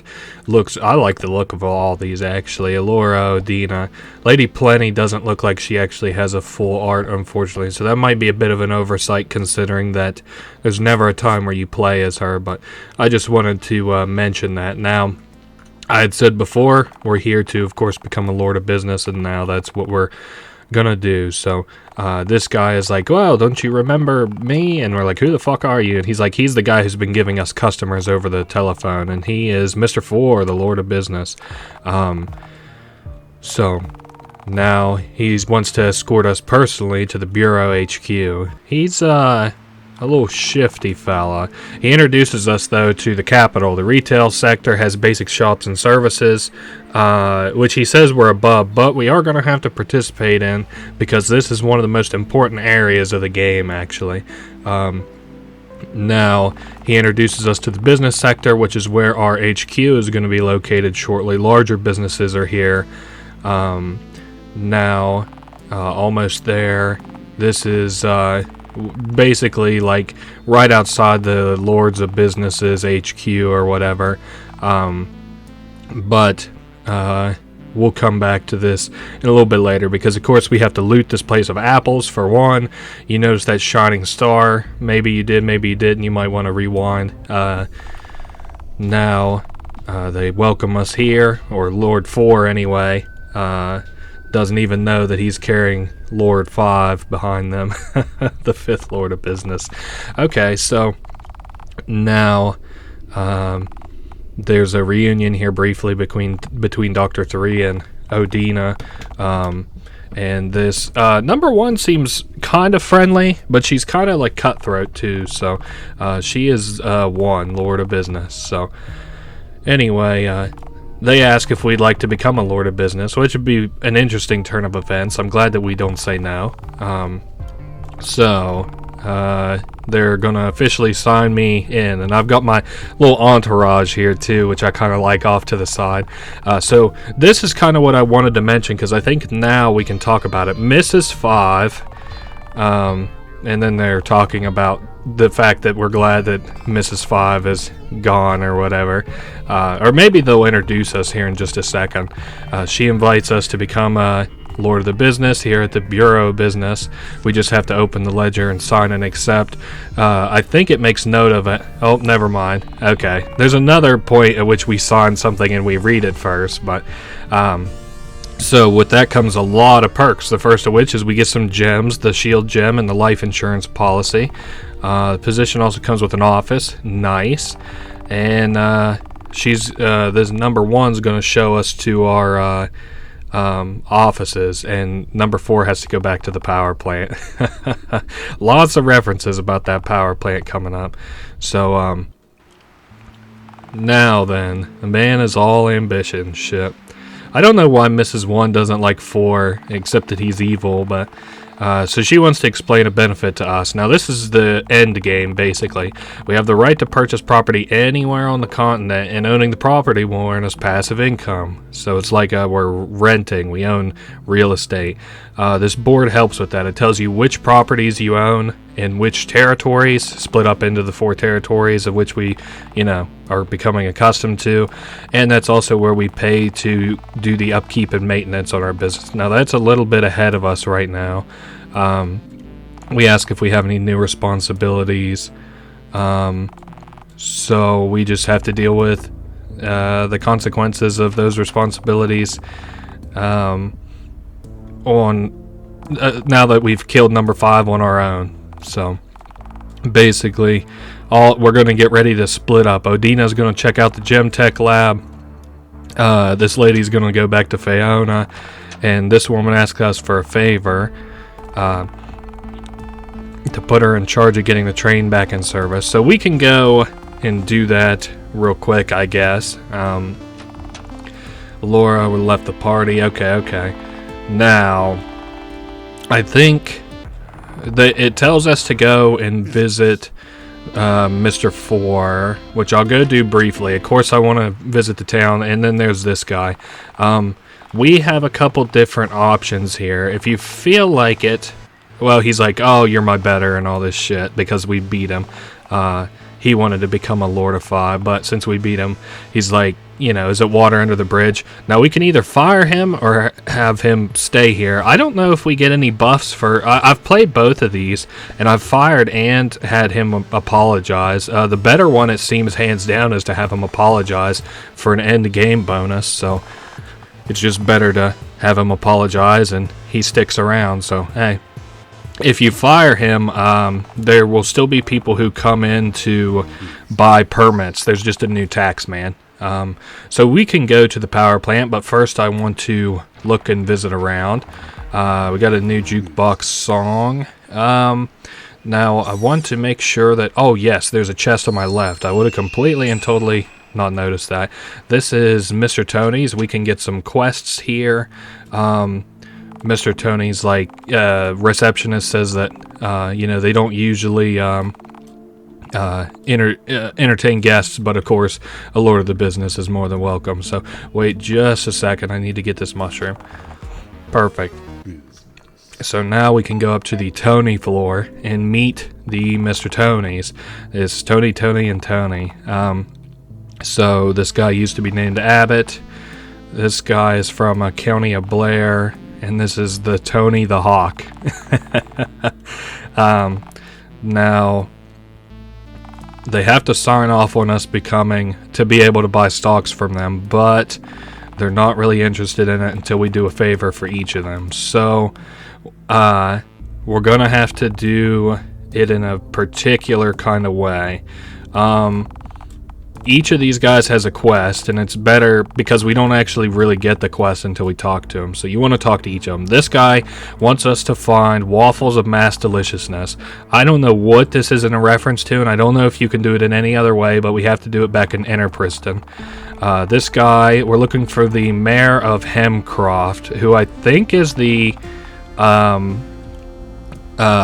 mayor of the coffee town, but I'm not sure. And they want us to negotiate a new raw onion deal. He's willing to pay 2 gold per onion. Now this last one, the supplier is some wacko collector in Enterpriston. They need a not fungi token. So basically all of these except for one means that we'll have to travel back to Enterpriston. The other one we can do in front of Mr. Tony's. Now, we can also come in here and try to, like, talk to this guy. This is for the Lope Enterprises, which is the people who own the power plant. We're looking for Mr. Lope. And so since we can't meet Mr. Lope, he gives us a little consolation prize. He's added us to a list of authorized stock traders as a token of apology. We can access the capital stock market through our personal clerk. Okay, so he's good. 80 is pretty fucking lit for Lope Enterprises. I'm thinking very seriously, oh, we can't buy stocks yet until we have a an assistant, which we'll get later on. So this is what I was talking about. Mrs. 5 used to be here, and then Mr. 4, Dr. 3, Mix 2, and Miss 1. So that's kind of interesting. There's the apple that I wanted to fuck with real quick. See how many apples we're up to. 33. Shoot, that's still not like a super good number. I was hoping to be a little higher than that, but now a couple things we want to grab. We want to grab this token. It's an economic incentive token. These are fucking huge, dude. So I'll show what that is in just 1 second. I need to make sure I go completely around the capital just so I can make sure I've grabbed everything. So we step into the Bureau of Business, right? And we go to this token redemption clerk. We ask him what this token is for. I like this edition. This wasn't in whenever I first played the game, but I'm really glad it's here now. So basically, it's to promote like businesses' growth, and for each token that you get, which comes from which you get a chance of for each time that you sell something. So an item in your store, you get 1 token. So potentially, there's a percentage chance, but you get different rewards for each token that you turn in. So we can see the rewards here in just 1 second. This guy. So we can trade 1 token for 500 gold, 2 tokens for 4 inspiration, 5 tokens for 5 passive income, 100 tokens for an accessory, and 500 tokens for a mystery reward. Mystery reward is best to be bought last, but all of those come in due time because we're not going to be able to buy most of that for the longest little while. So now we're headed back out to look at the rest of town. Let's see. Best place to go would probably go south from here. There's another economic incentive token. Picking these up individually is really uninteresting. Like, there's no reason to even bother with them, but I mean, fuck it. Now, there's another skeleton down here that can sell us accessories. It's, again, not really worth worrying about for right this second. We're so far away from being able to afford those. I don't know who this character is. Idle teen. Getting some real weird vibes from the apartment at the end of the street. What the hell? Is this new? Won't budge. What? Apartment at the end of the street. What the fuck is this guy talking about? Let me take another look into this. I'm getting some real weird vibes from the apartment at the end of the street. You mean like up in the upstairs? Like up here? This street? Okay, I might cut and investigate this. Give me just a second.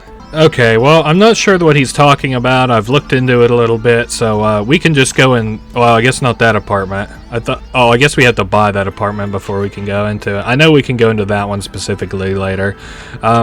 These were in the bottom middle of town. We can buy some new lighting for our store.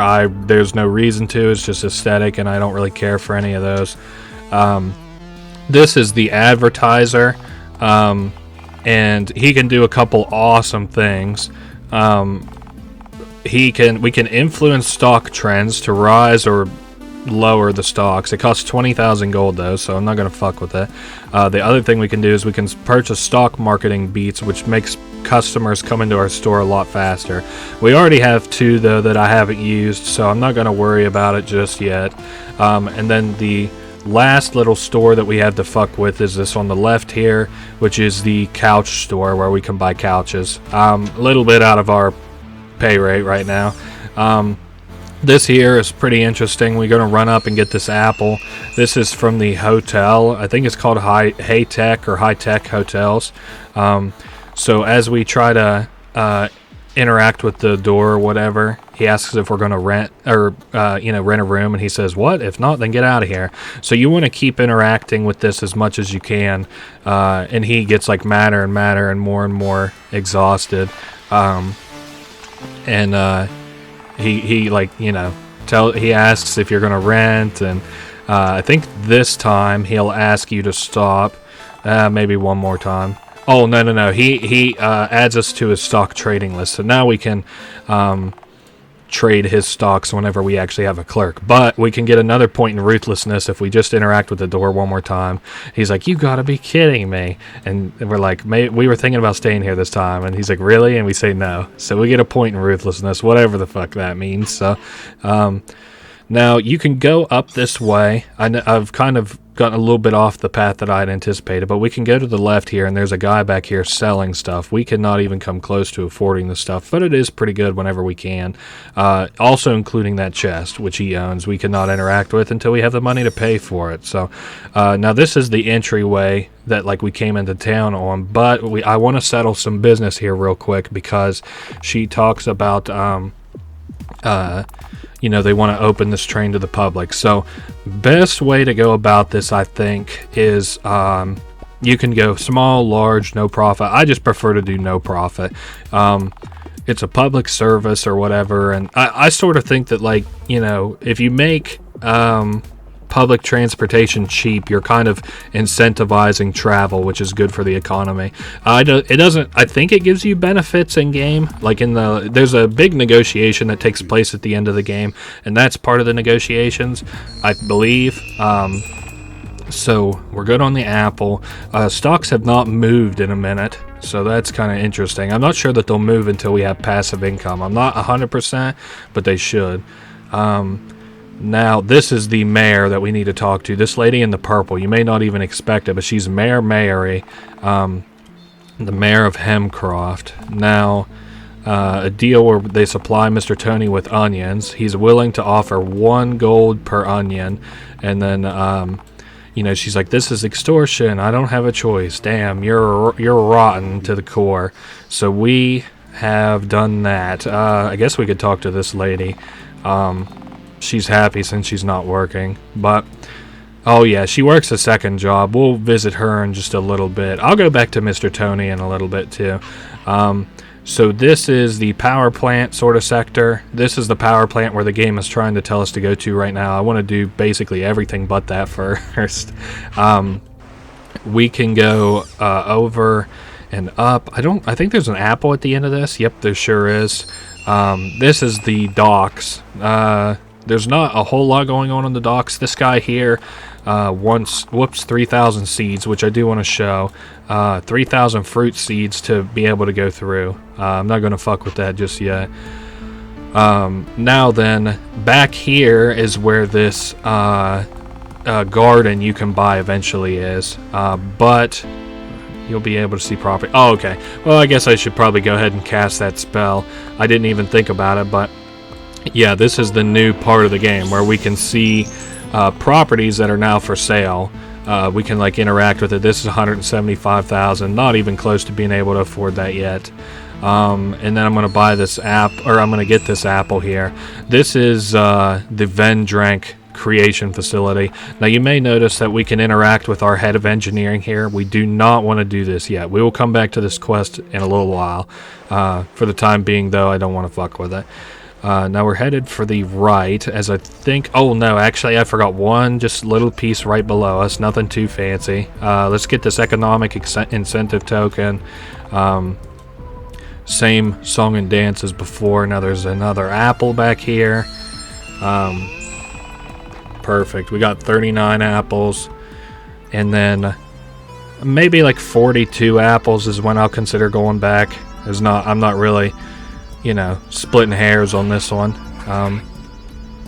Okay, so we grew those so that we could get up to that chest eventually. I don't think that there's anything on the right. Oh, yes, there is. There's a little fungus that we can grab. And then here's... we can trade supplies later, which include animal feed. I just can't really afford to fuck with it right now.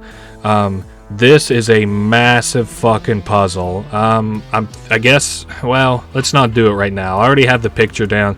Let me introduce everywhere first, and then maybe I'll look at that puzzle while I pull it up on my telephone, because I do have to kind of cheatsy doodle that one a little bit. It's just too big and too rough for me. So, another economic incentive token here. And there's these two people. There's 4 traders that can be here. We can buy and sell commodities.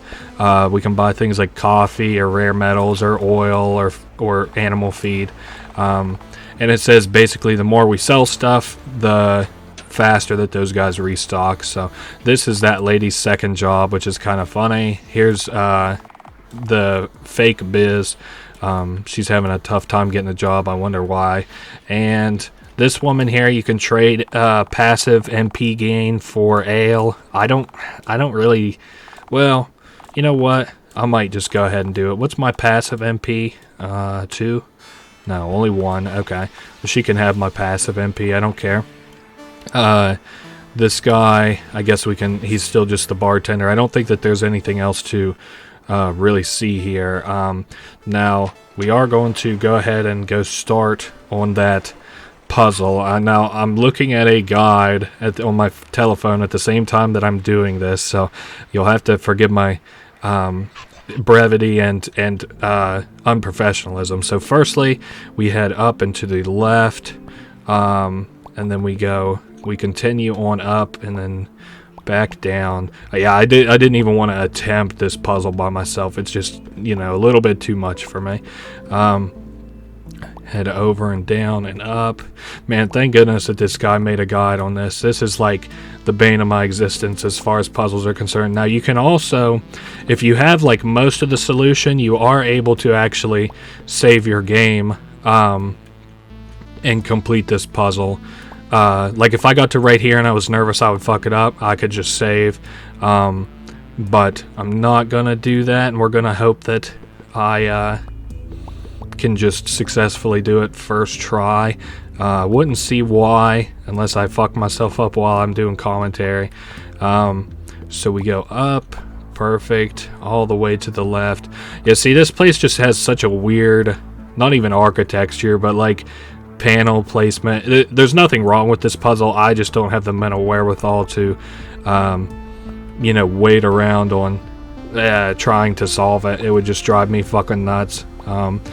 So even if I wasn't, hold up, did I just fuck this up? We come down over, we go down 1. I did just fuck it up, but I think I can salvage it if I'm not mistaken.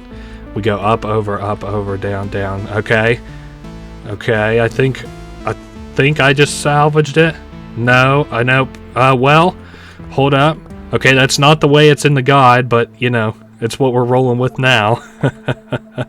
Okay, so thank God, even though I didn't do exactly what the guide said, it was still beatable. Holy moly. That was a closing. Now you can read all these. These just kind of explain the technology and stuff in the capital. It's pretty interesting. You can like read about the trains and stuff. If I were to do a lore video on this would definitely be one of the places that I'd consider. Now, what's this patronage gem that we can equip? 150 gold to our passive income. Well, golly, I'd be a nut not to equip that. I still don't have enough apples for that, though, which is okay. We'll just come back later. What does this woman want from here? So she says about how the mana here is weird. It'll take 10 economic incentive tokens. Well, I don't have those yet. And even if I did, I don't know that I'd give them to you just yet. Otherwise, so I could do the power plant, but we're not going to do that. I think we're going to have a little... Well, I need to interact with the horse so I can get my quick travel down. I need to go do the Tony's quest. So we interact with this golden mare. A few more times, and he'll get rid of that tire pile beside him and open us up one of our, well, the last of the horse teleports anyway. So good. Let's go down and see what became of the horse kingdom. The horse could have entered a golden age. We were prosperous and happy. I don't know why, but I feel like it's all thanks to you. Doesn't make any sense, but who am I to question such matters? Damn. So that's new to me. That's never happened before. Now, I think we have a new unlockable in the form of, well, firstly, let's get this music track. The horse dimension song. Yeah, I don't see me listening to that. Oh, we can interact with this one horse, I think, a couple of times. Well, maybe we would have to stick around in the dimension, which I'm not going to do. We get a horse statue if we fuck around long enough in the horse dimension. So he gives us some of his wealth. With the bread basket. Nice. He did say that he was a big fan of bread, so I don't know what I did to make that happen, but oh well. Now we're looking for Enterpriston, so I can continue doing that quest. The Tony and Tony quest. Now we got to go down here. The place where we're looking for the waffles of destruction are in here. At this food merchant, we ask if he has waffles of mass destruction, and we ask him if we can, inspect his stand, since we're a Lord of 5 or whatever. But we do, we change the signs around to feature our face, firstly, which is cool. Now that we'll have our face plastered around, that'll be good for business. Now, we investigate his stand, and it looks like he doesn't have the waffles of destruction. But he does have a tax evasion credit, so now we want to hold on to that tax evasion credit. Step not into this room, I'm sorry, down into the basement. We need to do a couple things real quick. One, we put these mushrooms all on this table to give us a bunch of money. 9,000 gold, 13,000, 11,000, so we're in business as far as that's concerned. Now we can ask about a not fungi token. And we asked them if they would give it to us. And they say, well, yeah, sure. We wouldn't have as much of a collection as we have without you. So that's nice. She gave us the not fungi token so we could head back at any time that we'd want. Now, something I do need to consider. I need to talk to the barman because I need to use his teleports. Let me run and talk to... Is it... No, not these guys. Is it this guy? No. Maybe I can talk to him. No. Do I gotta go behind the stand? Okay, maybe I'll just have to come back to this shortly. I know he doesn't let us back there. Let me think about what I would like to do. We can buy some of these stands around town. 15,000 there. It'll add to our passive income, which is good. 4,000. How about this guy? 8,000. So we are good on all those fronts. Now, what would be in my best interest to do next? Maybe I should go take a look around town to make sure that there isn't anything that I'm forgetting. I could actually get 2 permits and start running my business, I guess, if I were to want to. First, let me... Oh, yeah, I don't have that place unlocked yet. That's later where we do permits. I'm sorry, I got into the mindset of the late game here. Let me teleport over to here real quick. Is this where I wanted to go? No. I want to go up in here to get 2 permits so that I can continue selling out of my store. Pretty hot and heavy. So the legislator's still here despite plotting against me. That's interesting. So we're stocked back up on our store just a little bit. Let's head... Well, I'm just thinking of the best way to go about this. Maybe we should go for the castle that's to the west of town so that we can continue. Oh, hey, here's a horse statue. Note to Biz. I'm Biz. So nice. We got a horse statue. That's a new little gift. I don't know where that gold is at. I've never figured that out. It almost looks like you should be able to go in there, but it's probably not very much gold anyway. Now then, since we have those lucky clovers, we can now talk to this girl here. She talks about how it's one of loss and all this stuff, but we give him a clover. And we got the Lady Luck now, so we get an additional chance of a crit whenever we sell stuff. And now we get a little cutscene of this is our mom and stuff. I guess they weren't really there very much in Madame Biz's life or whatever.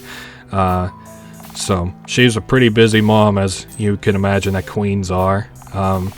And now this refrain character, who's the older lady that we've been talking to about these things, she's like, that this character's mom didn't really have a lot of time for her either. So That's kind of like what this has all been building up to, is that both of these people think that they stole their mom away from her or whatever. It's funny that they like have a warped perception of the past on one another. Now I did want to, I think it was to the right, was that chest that I could open. Well, there's this chest that I can open anyway to get an additional track. Castle marks, because this is going to be like the last time that I'm over this way, so I want to make sure that I have everything. There was nothing to see on the right, and I'm fairly certain, yeah, nothing to see on the left, as I've already gotten this apple. Yep, we are done here. The only thing we actually have to do is head upstairs here and interact with that chest that was locked earlier. We can't go left or right here. I guess I could go ahead and get this music chest, get some more variety for our store. Yes, and get this chest too, so I don't ever have to come back. +1 mana regen, so that's cool. We're back to regenning mana, and now we have the royal scarf, which makes old ladies pay more for items, whatever that means to you. So let me just think for 2 seconds. I do want to go south of here, I do believe. Like down into the little swamp area to make sure that I've gotten everything. Yes, we're good here. Let's continue on further, like south. Again, just to make sure that I have everything. And our passive income doesn't really feel right this second like it's very much, but trust me, it builds up quick. No reason to visit the bees, I wouldn't think. Oh, there's a chest there. I'm glad I came back and did a once over. We got that music. See, I always get about like 40 chests, which if I had to guess is going to be right around how many I have by the time of the end of this Let's Play. Don't need a buff on the HP, I don't think. We still can't interact over here. Pub owner and Enterpriston. I guess maybe we can now talk to him. I'm not sure. We're going to give it a shot though. Now, we already did this little puzzle, and I already got that apple. Let's continue on to the right, just in case there's any chests. This is basically the final sweep, as I shouldn't ever have any reason to come back here, except for maybe the HP buff for that lady, but to continue giving my HP to the owl lich. Nothing to the left, and I do know there is a hidden chest back here with music in it. 20 out of 49 tracks. Good, good, good. Honestly, if I get out of this with 40 tracks, I'd be kind of happy, especially considering how fast I'm getting them. They're just coming pretty hot and heavy. Fields of gold. Now let's head back up into Tutetown. I don't know necessarily that there'll be anything that I want to do here. I do want to just pop into most of the houses very briefly. 1,470 gold, and I do have this track that we can grab. I do want to buy... Can I buy some coffee cups? What would, like, 500 coffee cups cost me? Because I'm going to trade these to that dragon on our way, whenever we get back to town, which will effectively come close to, like, doubling my money or whatever. Something like that. Can I afford these houses? A little too expensive for my blood. Nothing to interact with here, as the dad doesn't like us now that we've sold his son loot bags. There's no other way to approach that, so let's head here and grab this chest and talk to this guy. Nope, he still doesn't want anything to do with us. Maybe if we talk to him in Enterpriston. Nothing to really do here. So, unless there's something down in this man's basement or in the old lady's house, I think we're done in Enterpriston, like, as a whole. Like, we're good. Now, there's nothing in the old lady's house, I don't believe. Nope. So, we are done here until we come back to buy properties, which will not be for a long little while. So, we're done in Tutetown. Let's go to Enterpriston. I'm just doing all of the basic stuff so that we don't have to do any, backtracking later. We are going to head for, is it Bistorium? I feel like there was something else that I wanted to do. Not Biz Tour. Oh, I wanted to talk to the pub owner just on the off chance that he will now talk to me. Ah, yes. Does he know who owns that little hut on the lake or whatever? Now we do. I just said that we don't have to go back there, but we are going to go back there because it's a very important aspect of the game, and we're going to see why here in just a second. I'm not partial to this mini game really, but I mean it's whatever you're feeling. So he owns like I don't know what you call him, like wharf or whatever. He owns like a little place where we can do some fishing. Oh man, this is really dark. I hope it isn't going to rain this much while we fish. Well, it looks like it's going to. Can I buy this? $20,000. God damn it. So now we can fish. We only practice Faeonic fishing though, which is where we scan a creature with a spell and never disturb it.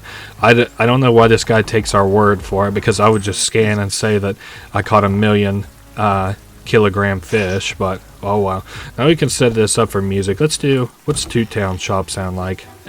Sounds kind of like not good for fishing, but oh well. So now basically how this works is we cast this. I cannot move this. The only thing I can do is step away if I'm getting bored. But the only thing that we can do is wait for one of these fish to touch our little light that's out in the middle of the pond, and whenever they do, then that's considered a success. So, and we'll have scanned that fish, and that's that. So we have to do this. This is kind of an important part of the game because we need to get the rewards that this fisherman's going to offer us. I know that this is a really sucky minigame. Fuck. I've never had this much trouble before. Please, fisherman, give me a break and let me catch just one of these fish. I might cut. Yeah, I think I am going to cut until well, there's a fish. Okay, so 6 kilograms. Let's fish again. Can I like... Oh, I am speeding it up. Okay, well, fuck it. I guess if I can just keep it sped up. 18 kilograms. Okay, we're hunting for a 20 kilogram fish in total. So we've got, like, you know, certain odds of catching fish between a certain size. There's another 15 kilogrammer, and we've almost got the consolation prize rare and ready to go too, which you can notice by the, you know, thing up at the top of the screen. Hold up, come on, fishies.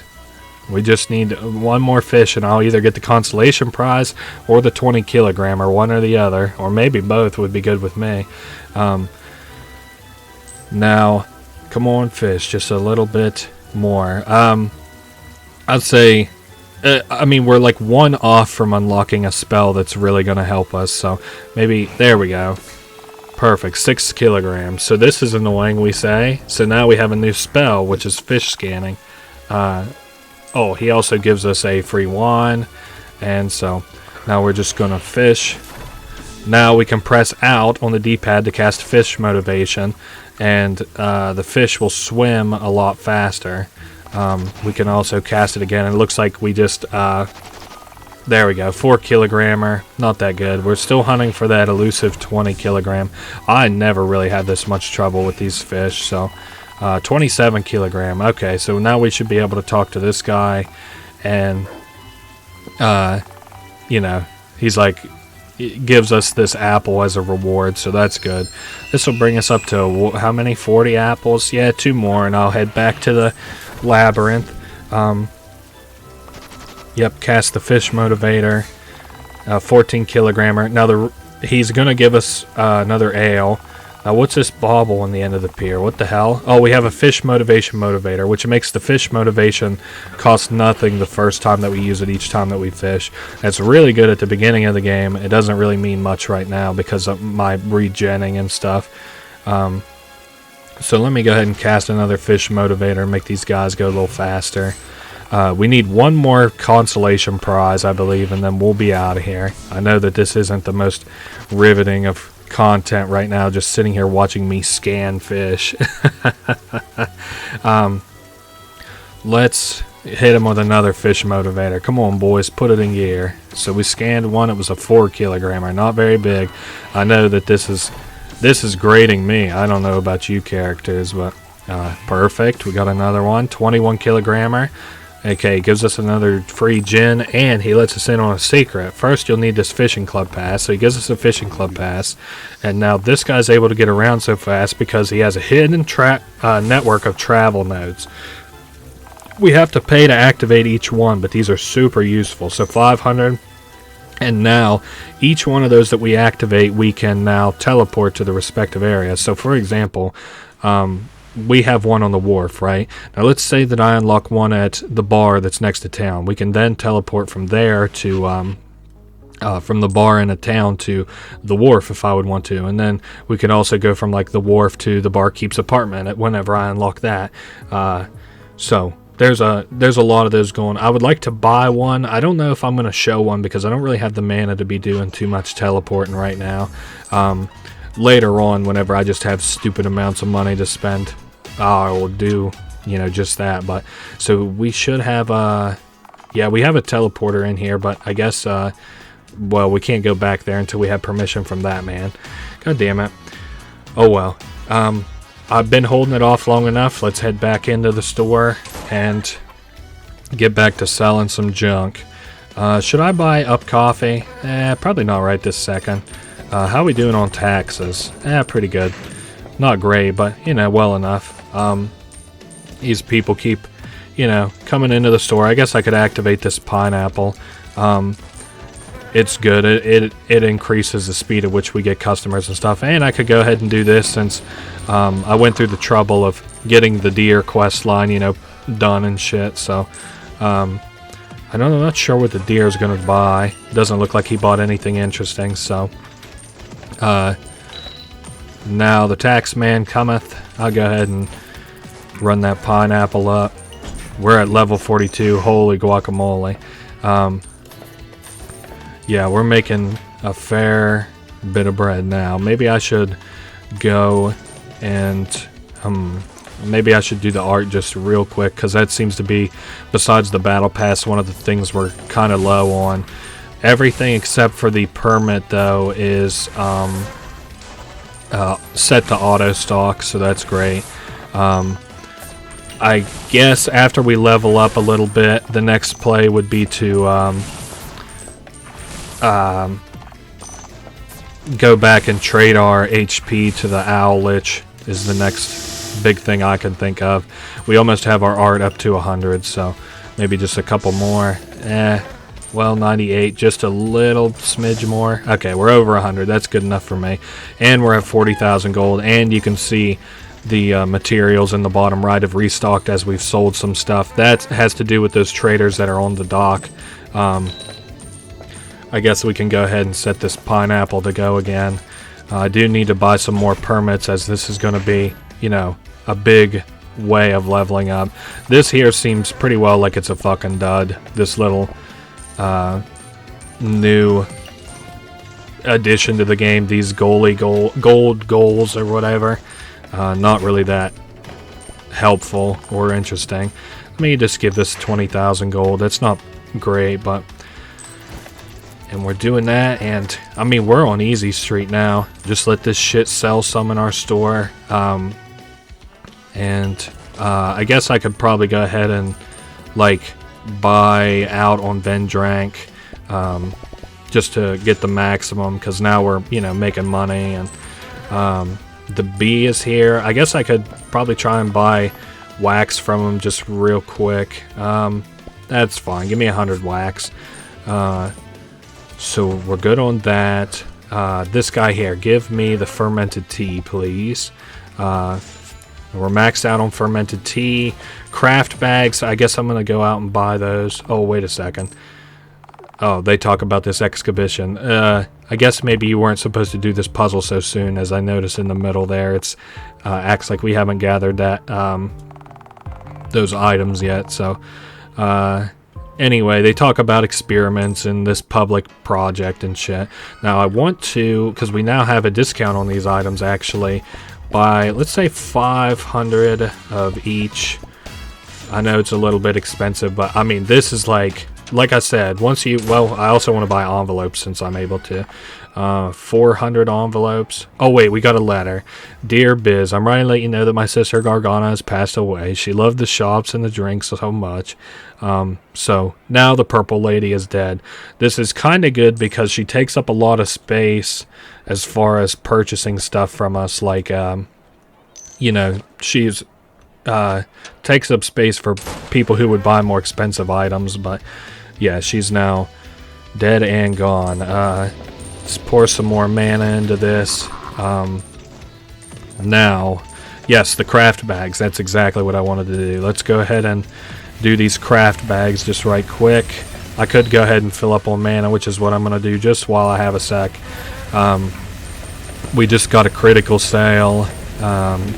Gives us, you know, double the money. I'm sure you've been seeing that for a little while now. We also got a token, as you saw from the last little bit we've been in the store for. So there's all the knickknacks. Lay down the resting curios. More tokens. And I see we're out of permits too, so I'll have to remember to go grab some more permits. Just as soon as I have enough, you know, just have all this stuff down so I don't have to worry about it. Sorted fruit and art. I should probably go ahead and just do myself up on art real quick. Battle pass candles are just about the only thing that I'm really lacking, but gonna have these people gonna... Oh, I can't leave because the tax man's here. Shoot. Alright, tax man, do your tax man things. I'm gonna talk to this little butterfly. One free product for the battle pass candles, or 20 gold, whatever. Now let's see this tax man out, and we're gonna head right on out with him so that we can maybe yes, go get some more permits. That's the first thing that I want to do. We'll head over here and then head up so that we can get... Man, it's a shame how few permits that we can actually afford, but I mean, whenever these start returning like an actual profit, they're going to be good for us. I also notice our MP is up big time too. Now, the other thing I wanted to do was visit the hotel, because I've talked about Tinto and his horde for a little bit, but now it's time we actually see it in action. So let's go to the roof. Tinto, he has 15 trades available, and I made sure to buy a bunch of cups of coffee. So the way this works is he buys them all en masse. He buys them all at once. So whatever kind of a stock that you had to sell for that 151 cups of coffee, he buys right then and there. Whenever that hits 5,000, you're in business. He wants 55 floral hats. I sort of figured I didn't have that many hats, but that's okay. Let's just kind of set up on... Tinto for a minute. I mean, this is kind of like what I've been working towards a little bit, was to get Tinto to, you know, kind of be our patron. So let's head here to buy some alcohol. Let's just buy, yeah, 24. I'm not really super thrilled about it, but now we want to head back to... I guess I could go ahead and use the apple slice. Now, I said I wasn't going to split hairs over this, and I'm not going to either. We're going to visit the maze real quick to continue, you know, progressing through the maze. I'm not sure how many spirits I have, but I think... Well, I don't think we can cross the water pond that way. We have to go below it. Nice, we can learn this spell. So now we can lift those dark spheres, which is great. And we can continue forward just a little bit. It does cost 20 health to cast a Wild Ascension or whatever. And we need one more apple before I can go any further. That's a-okay. We can go up, though, and collect this track. So only 16 more tracks to go, and I'll be happy at least. Now... we are headed back to the shop, as I promised a million billion times, so that we can get these floral hats on lock. Okay, here you can also see how many of the relative apples you've collected and from where. So we already got all the Tutetown apples. We got 3 more Faeona apples to get, 4 more Enterpriston, and 3 more capital. So we got a little ways to go. This costs 5 grand. I cannot afford it just yet. Let's go to 222. What was I doing here? Well, let's collect our money. Oh yes, to get the floral hats. I was just about to say, well, let's get our money while I think about it. 300 gold, not all that good. Custom amount. Whoops, I want to buy the maximum. So 343, and we are set on floral hats. Now we are going to head to the back to Tinto so that we can be basically raking in the money. You wait. As soon as it asks for something like assorted fruit or permits, God forbid, holy moly, we're going to be in business. So we're going to take this teleporter down to the greenhouse, and then out to head up to the roof. And let's initiate a trade for floral hats. 55, that ain't so bad. And there we go. What's next? Assorted fruit. There we go. Watch the fucking money go up, man. So much money. 4 grand. That's crazy good. 73 loot bags. Oh, I don't. Those are the one thing that I didn't have from town, so that's fine. Let's go back real quick. This is the last trip that I'm gonna make for this shit. So in the future, if I don't have the item for Tinto, I'm not going to bother traveling all the way back and forth. I'm not going to make you watch that. I just want you to see, like, basically how I do things for Tinto. So we just bought about 400 loot bags, which is good. Now I would also like to, because this would save us a little bit of time. Well, I can't really afford it. So I was going to say the fisherman has a teleporter in his basement here, but I surely don't have enough money for it, so we're just going to take the long way back to Enterpriston real quick. This is kind of like, you know, if you're looking at how you can efficiently do it for cheap, this is how you would basically do it. Make your way back to the apartments, and then you head up to the roof, and then we can trade the loot bags and basically make all this money that we just spent back as we get critical sales and stuff. So this guy basically makes our world loads easier. We can sell these things in mass, selling a bunch of fermented tea. This guy will probably end up buying more Vendrank than that old woman ever even thought of buying. So 10 more free trades, and now we have to visit that guy again to run the price back up on fermented tea. Thankfully, before you max out Tinto's Horde at 5,000. Yeah, see, here's more Vendrank. Before you, like, max his Horde out, I'm sorry, they don't ask for very many items. Like, later on, once you max his Horde out, he'll ask for, like, 600 of an item or 700. Thankfully, he only asks for a couple hundred here, so it makes it manageable, at least, and we're getting more of these tokens, so that's good. 29 art. Yeah, we're just selling so much art. This is a good way also to sell out of, like, stuff that you need an event for. So here's 4 permits. We just leveled up like it was nothing. 54 assorted fruit. See, we're all the way up to like $70,000. That's crazy. 145 Vendrank. Now just 2 more. I just want you guys to see how this thing kind of works. And as your stuff restocks in the bottom right also, you get like tokens, you get more things getting added for trade on the docks. So we're good on Vendrank. 8 permits. I cannot even, well, I tell you, I know I said that the last time was going to be the last time, but to run and get 8 permits is like kind of fucking crazy. Like 7 permits to fucking make 80,000 bucks. I'm sorry, but I can't really pass up on that, and you guys should, you know, see like see, we're at level 45 right now, right? So we're going to run up and we're going to get 7 permits, and then we're going to run back down and make our way back to Tinto and his Horde. Now we are out of things like assorted fruit and stuff, so our customers would be pretty irritated with that, but oh well.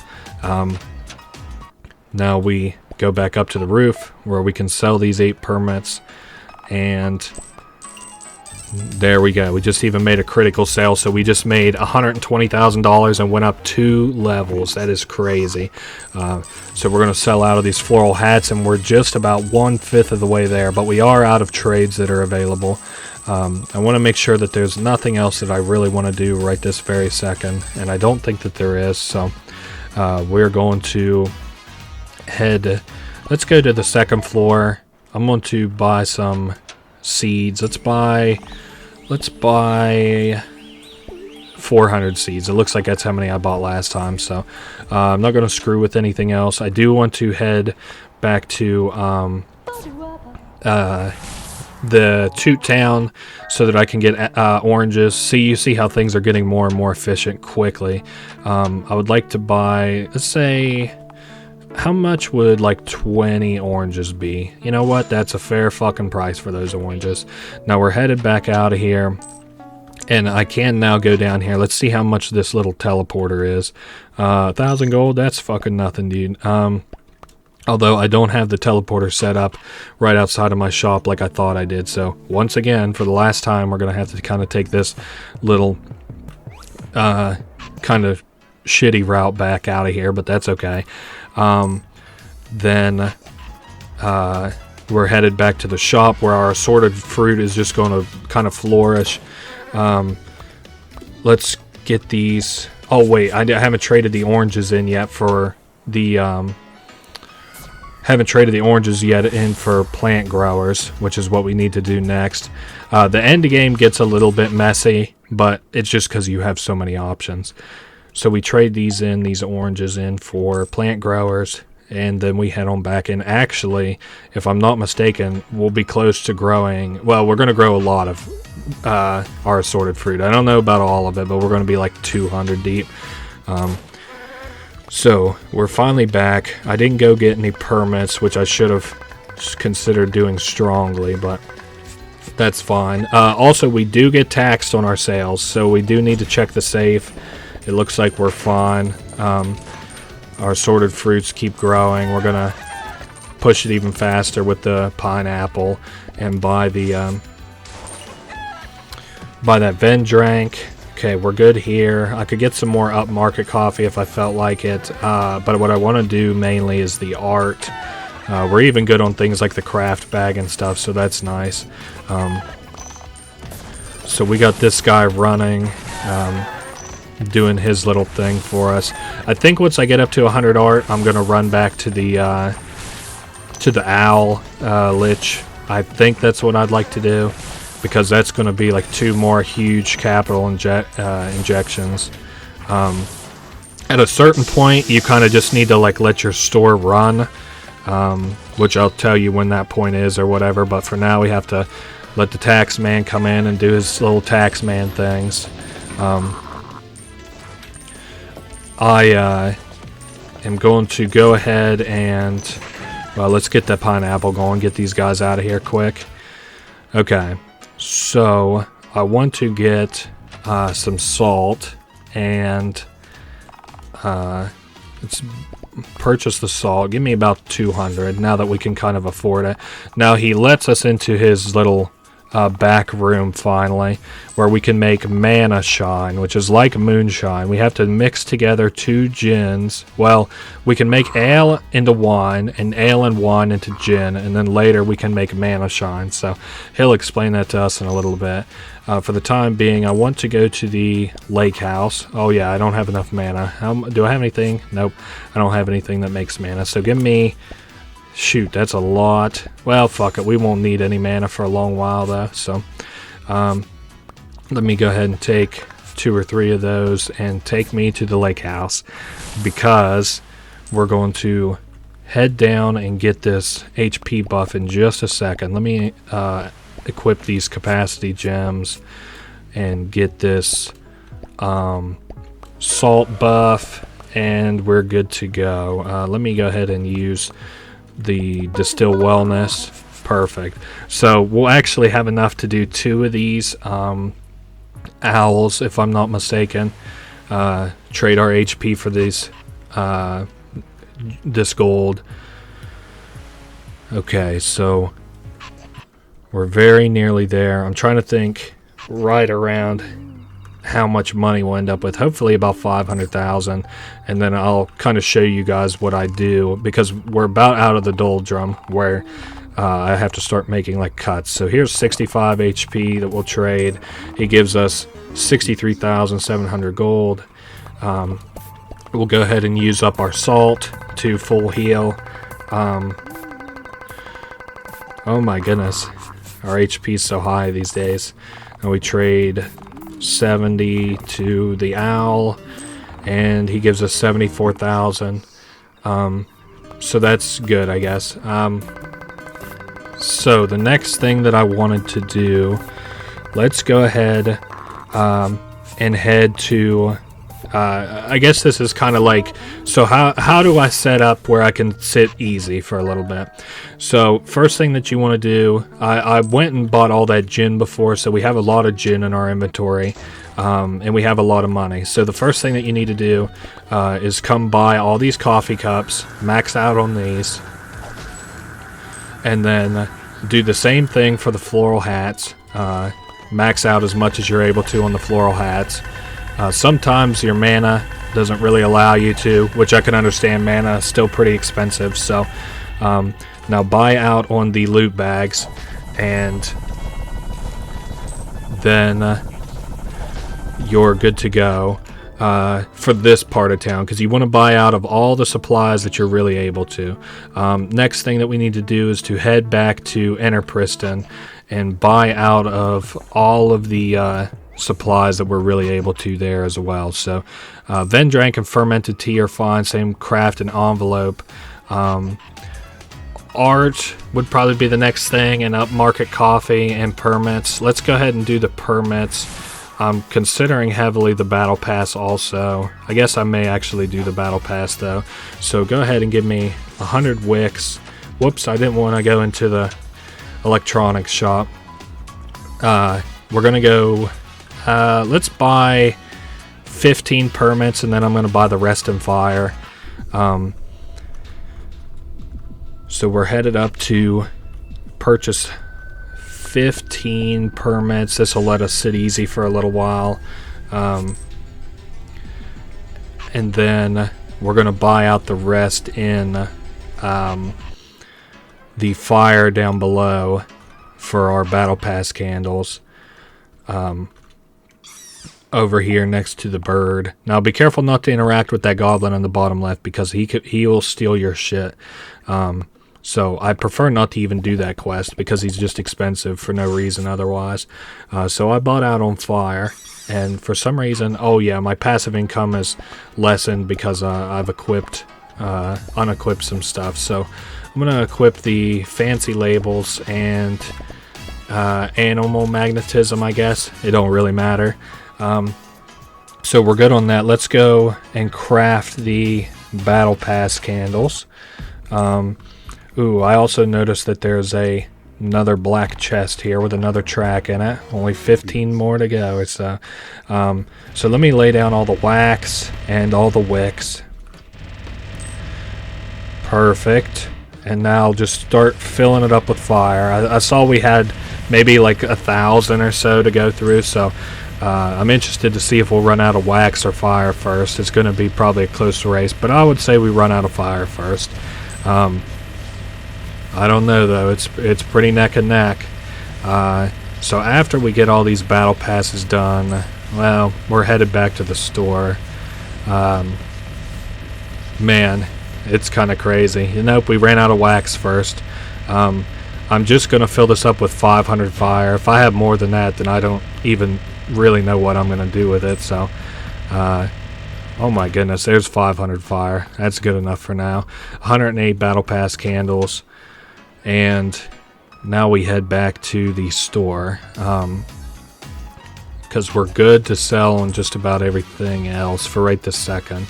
I didn't get nearly as many assorted fruits as I kind of thought that I would, so that sort of sucks. But and I'm going to go ahead and set this guy up to buy his upmarket coffee from him. And I guess we're about to be out of money, yeah. So basically from this point on, I'm just going to perform, well, do I want to cut here? Let me just think. So basically what I'm going to do is just perform shop functions. If any kind of events pop up, I'll show them to you. Otherwise, I'm going to run this shop until I have like $300,000, let's say, and then I'll be back. I'll see you guys in just a minute. Okay, so I wasn't anticipating starting this soon again, but I came in here to buy fermented tea, and I landed in front of this guy. So hey, you know, that's good. We got some more stuff going on. So anyway, he offers us a new deal with the drug. They're gonna like drug these fermented teas, but I don't think I want to fuck with it. He would just have to pay us. Wait, sorry. We'd have to pay him 2,000 gold, and we'd have to the free tea triples. But I really don't give the first shit about this free tea, so I don't ever fuck with it or whatever. Now, fermented tea does sell for almost twice as much, which is good for us. I guess what I'm going to go ahead and do is do the quests that I have to do related to the products just real quick. What else do we have to do? So we have to visit the bees. I don't want to do that. Okay, so we're not going to actually visit the bees, but I do want to show two more things real quick before I go back to taking a break. Now, I just bought some permits, and where is the... oh, okay, not down in the sewers. Okay, sorry, I got a little bit turned around. I need to head to the upgrade store. That's right. Sorry, I'm getting a little bit in my head. I'm just coming off of, doing my store for a little bit. So we're going to head up here, and I want to not buy from this just yet. I want to buy from here. We want the shop pod accelerator upgrades. Super important. I don't care for that other upgrade that it just prompted us for just yet. So now we have that. Now I want to go to buy some seeds. We'll say 600 seeds.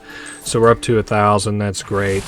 And I'm just setting us up to do the sorted fruit. But anyway, that's all I'm going to do is I'm going to go through and get these, restock these products. But I just wanted to show that real quick. See you in a minute. Okay, so I've done a little bit of sitting around and stuff. And now it's time for me to get ready to go do a couple things. So what I'm going to do first is equip both of these capacity gems, because we're going to go have a visit with the owl lich here in just 1 second. Just as soon as I get the overheal, we're going to go down to the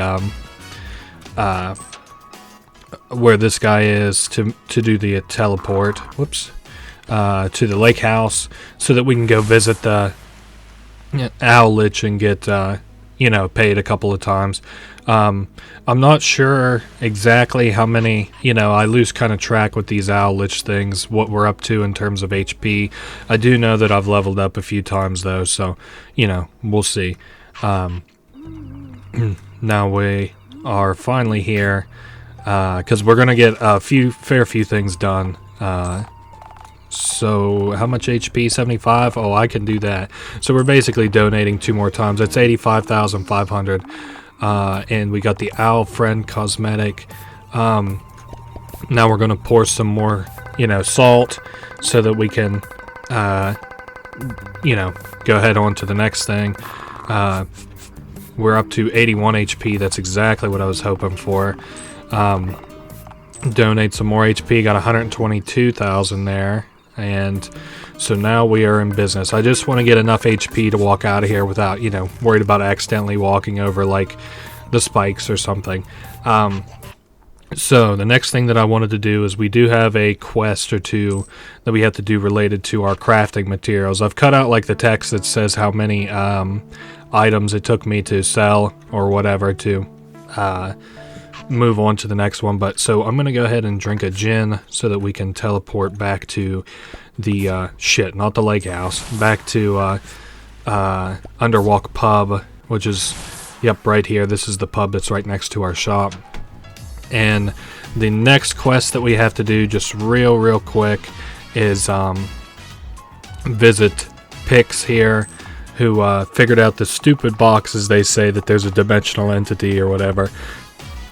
And these guys are in here fighting about something. So anyway, there's something going on. They have a dimensional entity in the box, right? And you have two choices. You can either, they're wanting to hire a new one that is cheaper, or this one that we have already is wanting more money. So we can basically make the decision here to, yeah, there's the dimensional entity. I think its name is Carl. Oh no, the other dimensional entity is Carl. So it's cheaper, but something you have to kind of realize is that you make less money with these, but you aren't really making a whole fuck ton of money from the craft bags. And if you're really that worried about it, you can supplement it with the accessories. So they should keep the existing entity and just increase its wage. Now, what happens if you choose the other one? Occasionally, whenever you craft bags, they'll just disappear from the box, which is fucking awful. You just randomly lose your bags. That's basically all that was. So now our money and collecting craft bags now costs a small fee. So whoop-de-fucking-do. Now the other thing that I wanted to do, let's head to the upgrade shop. Was another big thing that I wanted to do just real quick, because we got to kind of do some pinballing around. We are going to go a little bit past these guys and talk to this bridge builder guy. So he says it'll cost 2,500 gold to build a bridge, and then he pulls the same shit that he pulled down in the fucking sewers, and we can talk him down, of course, again, which is nice. And then we talk to him one more time, and this time threaten him. I've considered him well worth threatening. Fuck this guy, dude. He's a gyp. Now he runs off, and he gives the little pixie at the front a little cut. So that's kind of funny that those two are the ones that scammed us. Now we want to pay for this. The representative will buy a second permit. That is fucking huge. On the way out of the store, he'll buy a permit. But also with this, I think I have enough money. I'm not 200% sure though, to buy the automation. Yes, for permits. Perfect. That is, oh my goodness, that's great. So there is, I do want to head real quick back over to the this area for two reasons. One, I now have enough battle pass stuff to craft like a whole bunch of battle pass candles, which is what I'm going to do. About 400 of them to be precise. And yeah, I went and bought a bunch of wax and a bunch of wicks and a bunch of fire. So I'm just going to drop these down here real quick. I should actually have more wicks than wax just because of the nature of, you know, how I left it before. So we do have more wicks than wax, and now we put down fire, and we should have about 400 or so. And yeah, so this is going to be probably the longest Let's Play I've done, and I hope it isn't like for naught. Like I never have an issue with people not watching my stuff, but I do have a huge issue with people not enjoying my stuff. So I hope that everything that I make is entertaining, including this, because I know that this is a lot of doldrum and doing the same thing over and over again, but I hope you guys are able to find some kind of an entertainment out of me, you know, kind of showing you the efficiency and the rise to it and stuff. But anyway, we got battle pass candles. Doesn't look like I bought nearly enough fire, but that's okay. And then it isn't even really worth it for me to stop by and buy any more permits until I just have more money, or over health is worn off. Now I want to, whatever. It asked if I wanted to buy coffee there. I'm just going to go ahead and equip these items to myself real quick. It doesn't really matter. Now I do want to go up here before we take a little, you know, siesta, and I want to put some mana into this so that it'll automatically deposit. It'll take 90 mana in total. So there we go. A little bit more mana. And great. So we are now done with that automation pillar. Permits will now drop themselves automatically. The other thing that I wanted to do was fill this gem all the way up. I wanted you to see like what it looks like at the different phases as I pour more and more mana into it. It doesn't do anything super special at first until you get it all the way maxed out, then it does something kind of special. I made sure to stop by and buy some gin so that we could get it all the way to the max, which will come just as soon as we get it up to 1280. But yeah, I'm getting ready to set all this stuff to go kind of automatically and then take like a little break, eat some dinner, and go out and do a few errands for the evening. And now we're almost to the maximum. Just about. Oh my god, we got to go up to 2,560. Okay, the payoff isn't even really all that great, but I do like to finish a gem because I think it looks pretty up here. So that is what we're doing. Also, we'll see our money and our experience jump up as the taxman automatically buys 2 of our permits, so that's really nice to have going now. Yes, 2,560 will be the maximum. I'm glad that we finally have our store all the way automated. Also, something that isn't good, I see we have to pay the taxman money. We'll get a strike, but that's fine. I'll take 1 strike. I'll have it paid off by the time I head back downstairs. So we just about have this gem completely maxed out. There we go, slow down. Oh, okay, well, I'll see you guys in 1 second. Okay, here's another part real quick. We can forge our gin together into that mana shine that I was talking about earlier, and this guy will buy them back at 200 gold a bottle. I think that's just if you make like a mistake in making mana shine. I like this because it actually gives you a net +5 per gin that you buy, so I go ahead and take the time to craft. The other thing, where I was just finishing up the crystal and I saw that I had to buy more alcohol to finish it up. So now that we're here, I'm just going to go ahead and roll out the last little 600 of this or whatever. Thank God we're very nearly done with this because I'm pretty well just sick and tired of this crystal.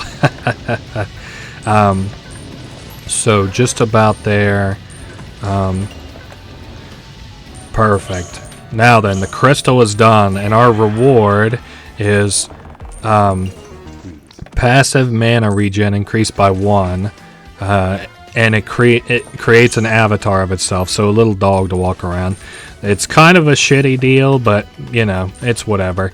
So anyway, what I wanted to say, I'm getting ready to leave this for a little while, and take just like a little, you know, real quick break, just go eat and go get some stuff done for the evening.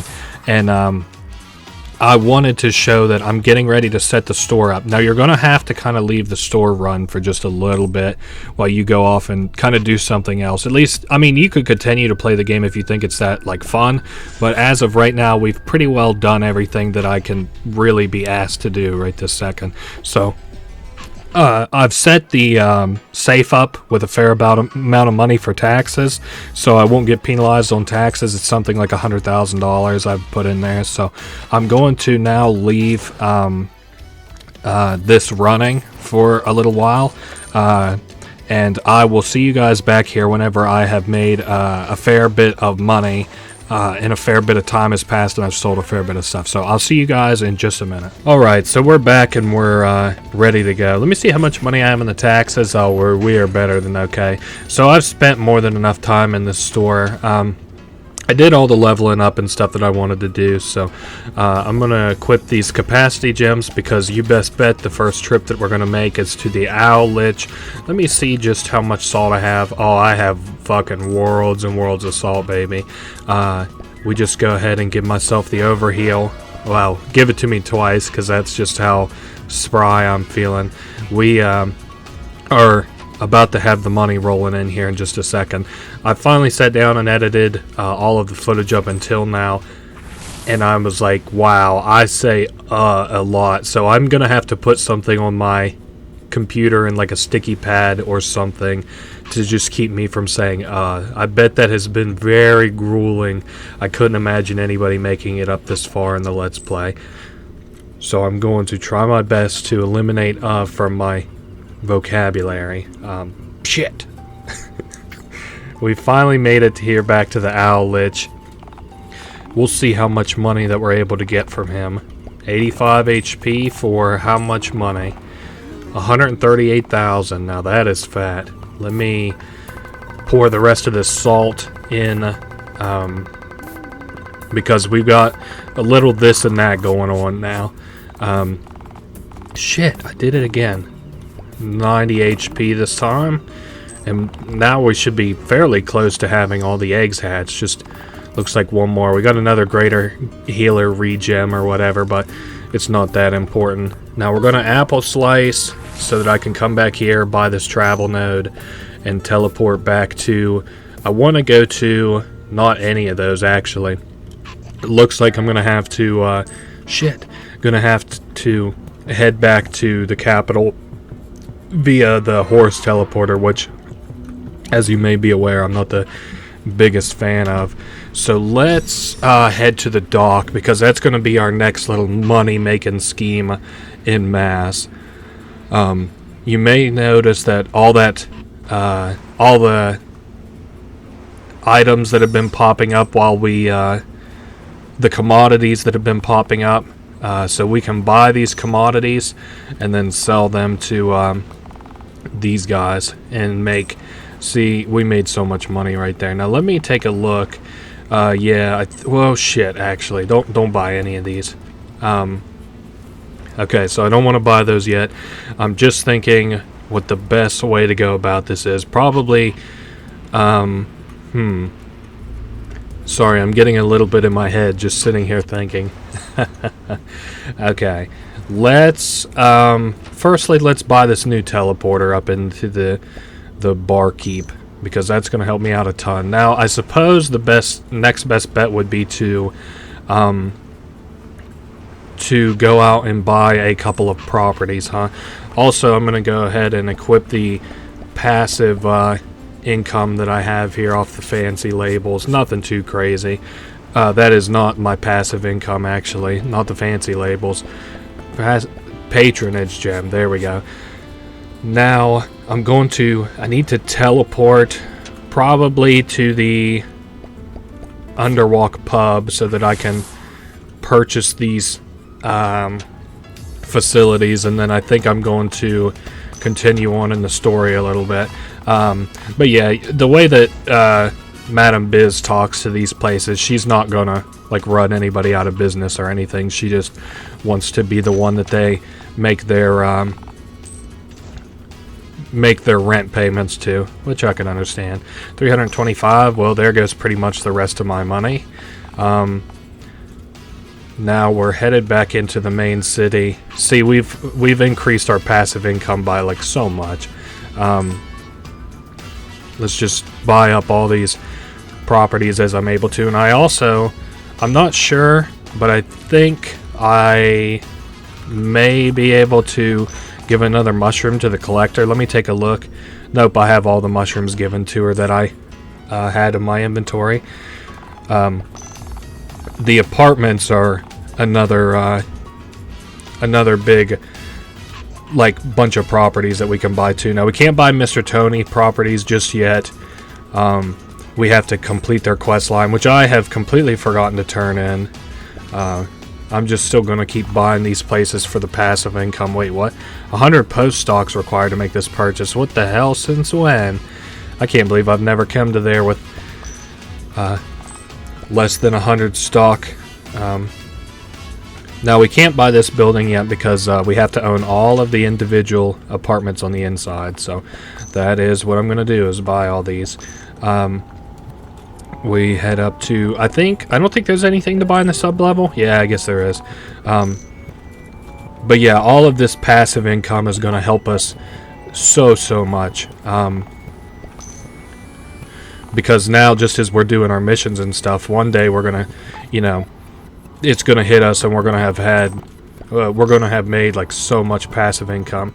Okay, now what I'm going to do, and I want to show it here, is I'm going to work on giving this guy the 89 trades that you see there to make back a whole bunch of money. So that's what I'm going to work on, sell all these in mass, and I'll see you whenever I have all of these sold. Okay, so while giving this guy some stuff for his hoard, it looks like he's going to give us a gift. It's this little teleporter here, which will help us go back to, you know, the ground pretty easily.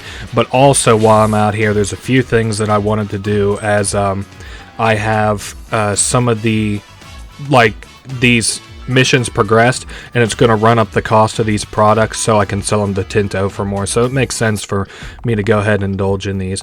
So now these guys just installed a feature with the candle crafter, and we can now switch it down to 3 to put down 3 fire at once instead of 1. So that's really, really good for us. So now anytime that I want to put fire down, yeah, I was about to say, I don't think I even have fire. I can switch it down to 3 instead of having it at 1. That was the first thing that I wanted to do. Next, I want to head up to the where this permit office is, because, well, it told me to stop up here, I think. Well, I thought it told me to come up here. Maybe I have to go upstairs. Oh, yes, you know, in fact, I do think that I have to head upstairs and talk to this guy. This guy, he's like, well, you've done a lot for me, actually. I was hoping that you would come and watch what I'm about to do. So we are going to go watch it. Let's go ahead and claim this apple chest. Ooh, a tax evasion credit. That may help. Oh, it's definitely going to help, actually. So I don't have to pay taxes. You normally have to pay taxes on what you give to Tinto, but we're not going to be doing that.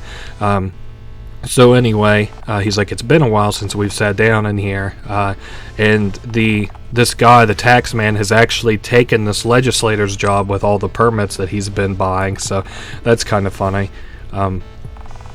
Yeah, all I had to do was assemble the necessary permits. Wow. So he is now the legislator, this tax man, which is very, very, very funny. And the big thing is,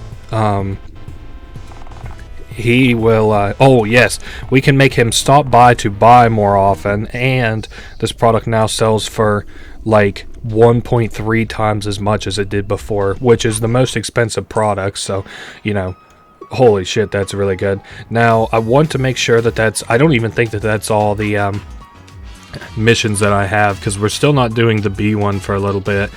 Let's see. I heard the bees are having trouble.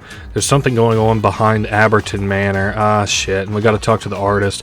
The Coffee King. Okay, so basically, so many people want to talk to us. First person we should talk to is the Coffee King, because he's fairly easy.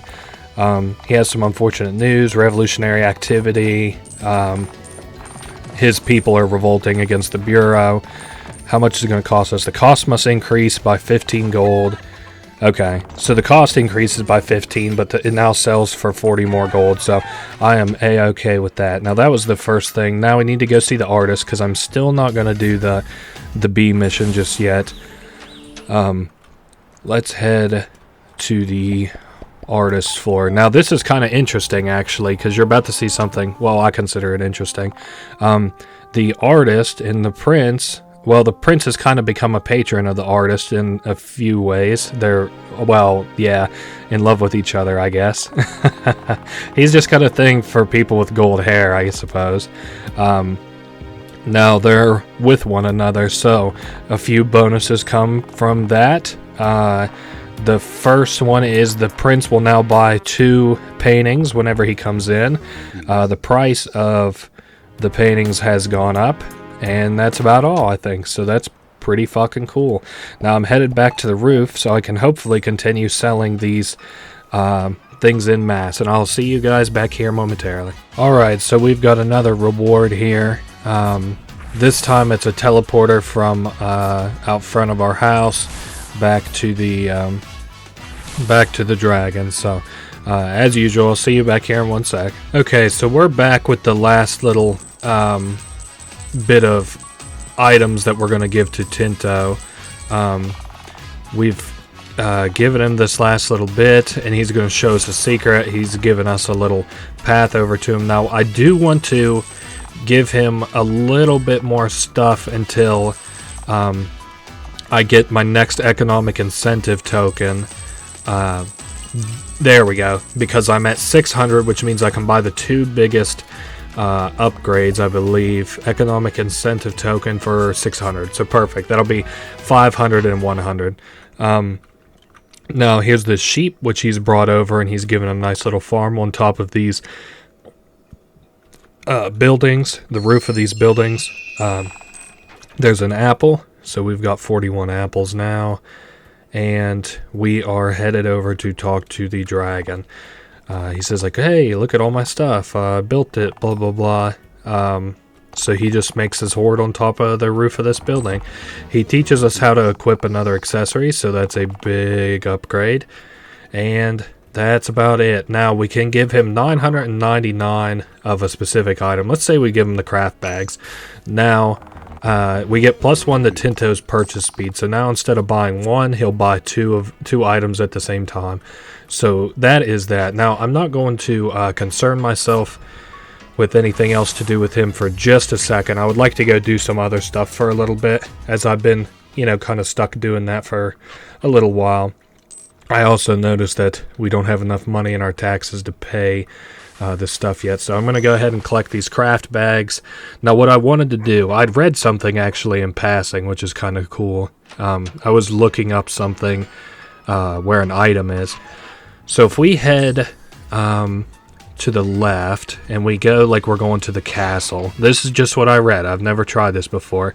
They said that we can put flame in these candles. We can light that one candle. Oh my goodness, and it's moving these lily pads together.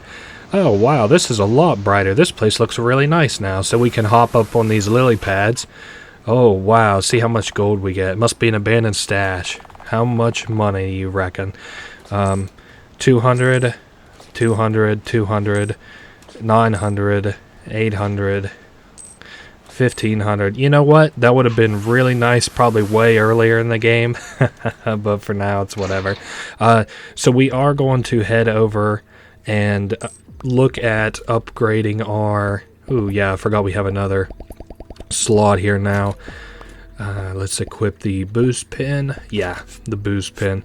We're going to get the HP upgrade from this girl because we're going to go visit the Owl Lich and then go buy some more properties. Let me use the salt. Okay, so I wish I could say that we're going to be able to do this until I have over 100 HP. Actually, hold up. I got something big going on. I completely forgot about it, but we're going to be able to actually boost our health a lot. There was an upgrade that you may have noticed back at the cafe. I totally completely forgot that we need to buy it with or trade our HP for it. Another one of those HP trade upgrades, which is this tree. Yeah, it's asking for HP. I don't know how it used to have an HP meter over the top of it, which is how I've completely forgotten it now. Man, this has taken so much salt to do now. I hope that my HP holds out until I can get down to the Owl Lich's place. Let's see. We're at 102, so that is fantastic. Now the question isn't, am I going to make it over 100? It's, can I make it over 105, which is going to be tight. I won't pretend like it won't be, but there's a realistic chance of it happening now. So if we end with 106 HP, then you know that we did really good. Now, Owl Lich will probably give us... Well, the next capital injection goes towards investing in properties. So, or maybe I could use it to buy into commodities. I could also consider that as well. But for the time being, let's invest our money in these owl folk, or invest our HP in these owl folk. 95. I don't think we're going to make it to 106, unfortunately. 208,000. That is, a lot. It's going to take probably about a third of our salt to get us all the way back up in HP. You can see how much mana shine we have there too. Okay, here you go, buddy. Have some more HP. And 231,000, and they still need more vitality, but I'm unfortunately 2 HP short, so we're not going to be doing that just yet, it seems. But what I am going to spend this money on is I'm going to go back to Tutetown and buy out the rest of the properties. Tutetown's one of the easiest places to get like all the collectibles for and stuff, thankfully, because it's so small. Okay, so first let's buy this Finjamin's dad property, and he's of course pissed because we've since fucked him over in just about every way possible. By the Everest Inn, and he just has to pay rent, so he's happy that he doesn't have to move out. Oh man, the fucking chicken strong-armed me into the building. Oh man, so damn, this poor woman, we bought her out of house and home. Now I think we are pretty well done here. The next thing that I would like to do is head over to the Enterpriston and continue buying properties here so that we can generate even more passive income. Now the last time that I was buying here, I believe I was buying apartments. So I'm going to head towards the apartment, but I don't think I'm going to explicitly go there just yet. We want to buy this fowl house. And we can talk to her inside of her house. No, we can't. We have to talk to her out here. So she invites us into her house, and so now we can go inside of her house. And in here she has some eggs, which is kind of interesting.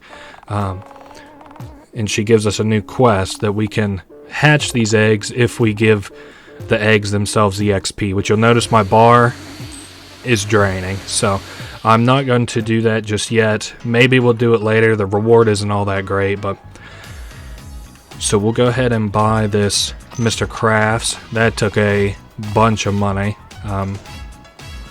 and I suppose we will go and buy the rest of these apartments as soon as these people move and get out of the damn way. Perfect. So I'm not sure what floor we were on. Let's just start at the second floor. Yep, there we go. Perfect.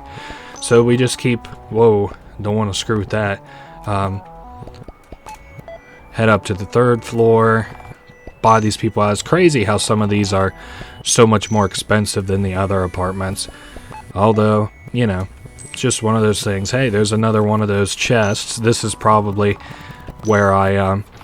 another chest that I got the last time that I played too. We are on the 4th floor, headed up to the 5th. Ooh, there's the teleporter for the barkeep's travel node. This is his apartment. 32 grand for his apartment, 31 for that artist. And I don't think that there's anything else that I need to do. I mean, I would like to buy the post office, but let me see how many dividends I have before I decide to buy the post office. Let's see, we have 7 stock. Man, the stock in these things is too high, bro. Yeah, I need to double my dividends. So I still can't buy this because I need 100 postage stocks. I'm just looking around for what I may do. I know we can go ahead and head up and go. Let's just try an auction. We can participate in these auctions. I don't think I mentioned. There's a pendant. It does nothing in the game, but I still want to buy it. 2,500. This guy runs us up, so I'm just going to try and lock out this bidding war and just go with 5,000. So before you buy it, I'm just going to... Oh, shit, I don't have enough money to buy the whole place. I am going to keep doing the auctions because there is a unique thing or two that you can buy. The cultivation reverb gem is kind of boring. I'm just going to see if I can... Yep, we were able to win out on that auction pretty easily. Now the last thing that I want is probably the most important out of all of them, which we'll see here in just one second. Sign up, and then they bring out a... Well, not the gin. Hold up. Do not want to bid on that. Let's just give this one more shot, because there should be an apple for sale, I believe. Let me see what we got. No, that's a store marketing sign. I'm going to give this one more attempt, and then if there's no apple, I'm going to, I guess, have to look into it. So I'm done bidding. Let's give this one more shot. If not, we'll just go back to doing quests. I wish it said what was going to bid before you bothered sitting down to bid. Nope, that's another bottle of gin. Okay, well, we're headed out of here then, because I don't give the first shit about that. Oh, I can buy this little cart here. 4 grand. Nice. Now let's see, how far away am I from buying the Grand Merchant's house? I'm missing one property, so I'm not going to screw with that for a minute. Overhealth just wore off. I don't think that there's anything else that I want to bother with. I think actually what I'm going to do next is head back to the capital and continue the main story quest. Just because, you know, I'm now ready to continue the main story quest. So where we left off, we were... Can I buy this building? Nah, a little too expensive. So where we left off, we were getting ready to enter the energy building. So we're going to step inside. This person doesn't yet know that, you know, we're like who we are. They don't know that we're number 5. So I actually should consider... Well, hold up. Let's just talk with this guy. He's wanting our help. He's in charge of managing the city's power grid, which is, you know, pretty heavy. Standard fuel isn't going to cut it to power everything.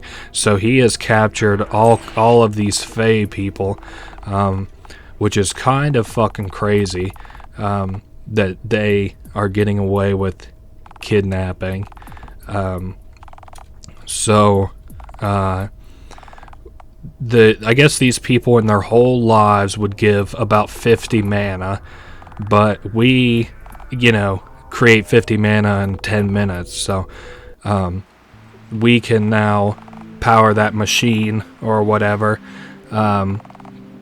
So the Faes are in tubes below, you know, the city, and Odina, like, realizes that, or Odina, like, says that, you know, she understands that she's frustrated, but, so now, I think, well, we have to tell Alora, which is our brown-haired elf buddy, so basically, those people are being used as sort of batteries, and we've agreed to give 100 of our mana in return for freeing one of those Fae people. It's extremely shitty, but so now Laura is gonna set up an escort for them to get back to the Fae territory after Odina wanted to see us back at the industry sector, so we are going to do that. I think I want to go up there from this direction. Well, this place is fine. So we head down and we talk to Odina here. She wants to break into this underground tech lab or whatever. So guess what? That's what we're gonna do. Now this is a gem tech lab. This is where she used to work, and she wants to figure out how the shield gem works. I guess she was around for the anti-mana gem. She just doesn't understand the shield gem. Now this is number 3 and number 2. These people both helped work on the gem tech. It does look like Mix 2 gave Fae technology to this business place, and as a result, you know, betrayed their people, kind of. But I do think they have a point. I still don't think you should betray your people. We can go ahead and collect an apple from here. We're actually getting pretty far ahead on apples. I think 48 is all the apples it takes to unlock everything in the maze. So, well, I guess there's no way that that's true. So this is basically like an alarm system, which alerted Dr. 3 that we have entered, and she has a life insurance policy for us, which basically means that as long as you have money, you're pretty well immortal, sort of. So these two always have an animosity with one another, the Odina and Dr. 3. I guess we're getting ready to leave because the life insurance policy isn't quite ready for us yet. And hey, there's Mix 2. I don't actually know what their name is. I'll just Mix 2. We don't have to be enemies. I'm kind of inclined to agree. I came to agree more and more with this character. Now, they have to see Dr. 3, they say. So now, life insurance policy is one of our big, you know, hurdles that we have to rise against to beat the Bureau business. And we have to talk to number 4 about getting rid of Dr. 3. So now number 4 is here. So he invites us, or he like says that he wants to take out Dr. 3, or we tell him that, and then he's like, well, that seems like a good idea, but since she's a researcher, her income is passive. She doesn't actually sell anything herself, so she basically just owns a bunch of properties in her shield gem. I guess they say that that's not a problem because we can somehow get around it. Now, we'll have to buy 3 of her properties. It'll cost us about $1 million. Of course, I'm nowhere really close to that. But he's like, where is your clerk? What the fuck? So he will... we all have funds to pick a clerk. If I don't have to do this just yet, I'm not going to. So, are you sure we should work with him? It's a risk, blah, blah, blah. Lord 1 hates number 4. So basically, we're trying to kill 3 and frame 4 for it, if you want to, try and imagine that. But first, we have to get a clerk, which I'm going to do momentarily. The first thing that I want to do is this Lope Enterprises. I want to go down and run an ad campaign against Lope Enterprises. Influence stock trends, Lope Enterprises trend down. Okay, so this is a huge first step for us. So Lope Enterprises will probably start to go down in value shortly. The other thing that I wanted to do, visit a Mr. Tony's or visit the corporate headquarters for Mr. Tony's because I need to give these guys their little things. So we give a tax evasion credit. They did not have any waffles of mass destruction. I think that it's a reference to weapons of mass destructions. Now we give over the onion of consideration. We talked them down to 1 gold per onion, and they're like, nice, we appreciate it, but thank you. And then we say we want the excess profits, and it's plus 20 to passive income. Really not even really worth it, but I like to be a little bit of ruthless. I like to impress the Tonys a little bit. So now we gave them the onion, and we can now buy Mr. Tony properties and trade in the company stock. So we are good to go as far as that's concerned. Let's head back down to the lobby. Actually, as a matter of fact, I should probably do an ad campaign to run all their stock down, now that I'm thinking of it. Because if you can buy their stock at 1 gold, oh my goodness, it's a fucking dream come true. Influence stock trends. We want to go ahead and set the High Tech Corp and Mr. Tony's to both trend down. Now, trust me, that may not make a ton of sense right now to devalue these properties, but whenever we buy up their entire stock and then run them up, oh man, let me tell you, we're going to have plenty of money. So we can go ahead and interview like these potential, clerks. The first clerk is the Bird. And he is willing to, work for us. And he says he has a lot of experience being a clerk, which we did see him working really hard in Enterpriston, so he's a good candidate. We can now interview Doppelbizer, who is very fucking weird. She doesn't really give a lot of, a lot of evidence for why you should hire her. I don't really like her. Now we can interview Miss Mandy. She seems nice enough, but I'd rather not. I don't know. She's a big fan of us. I don't know if she's a good clerk or not. I've never hired her.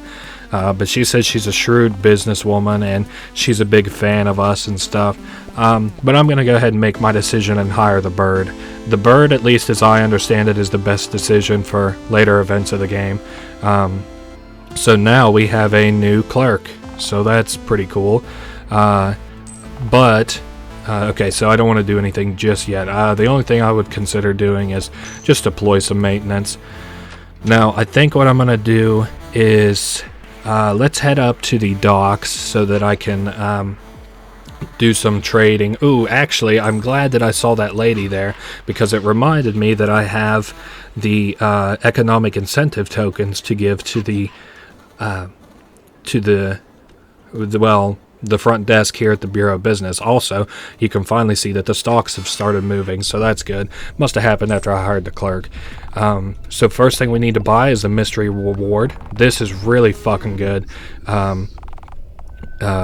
So basically all of the rewards from before get doubled. So 1 token before you would have got 500 gold.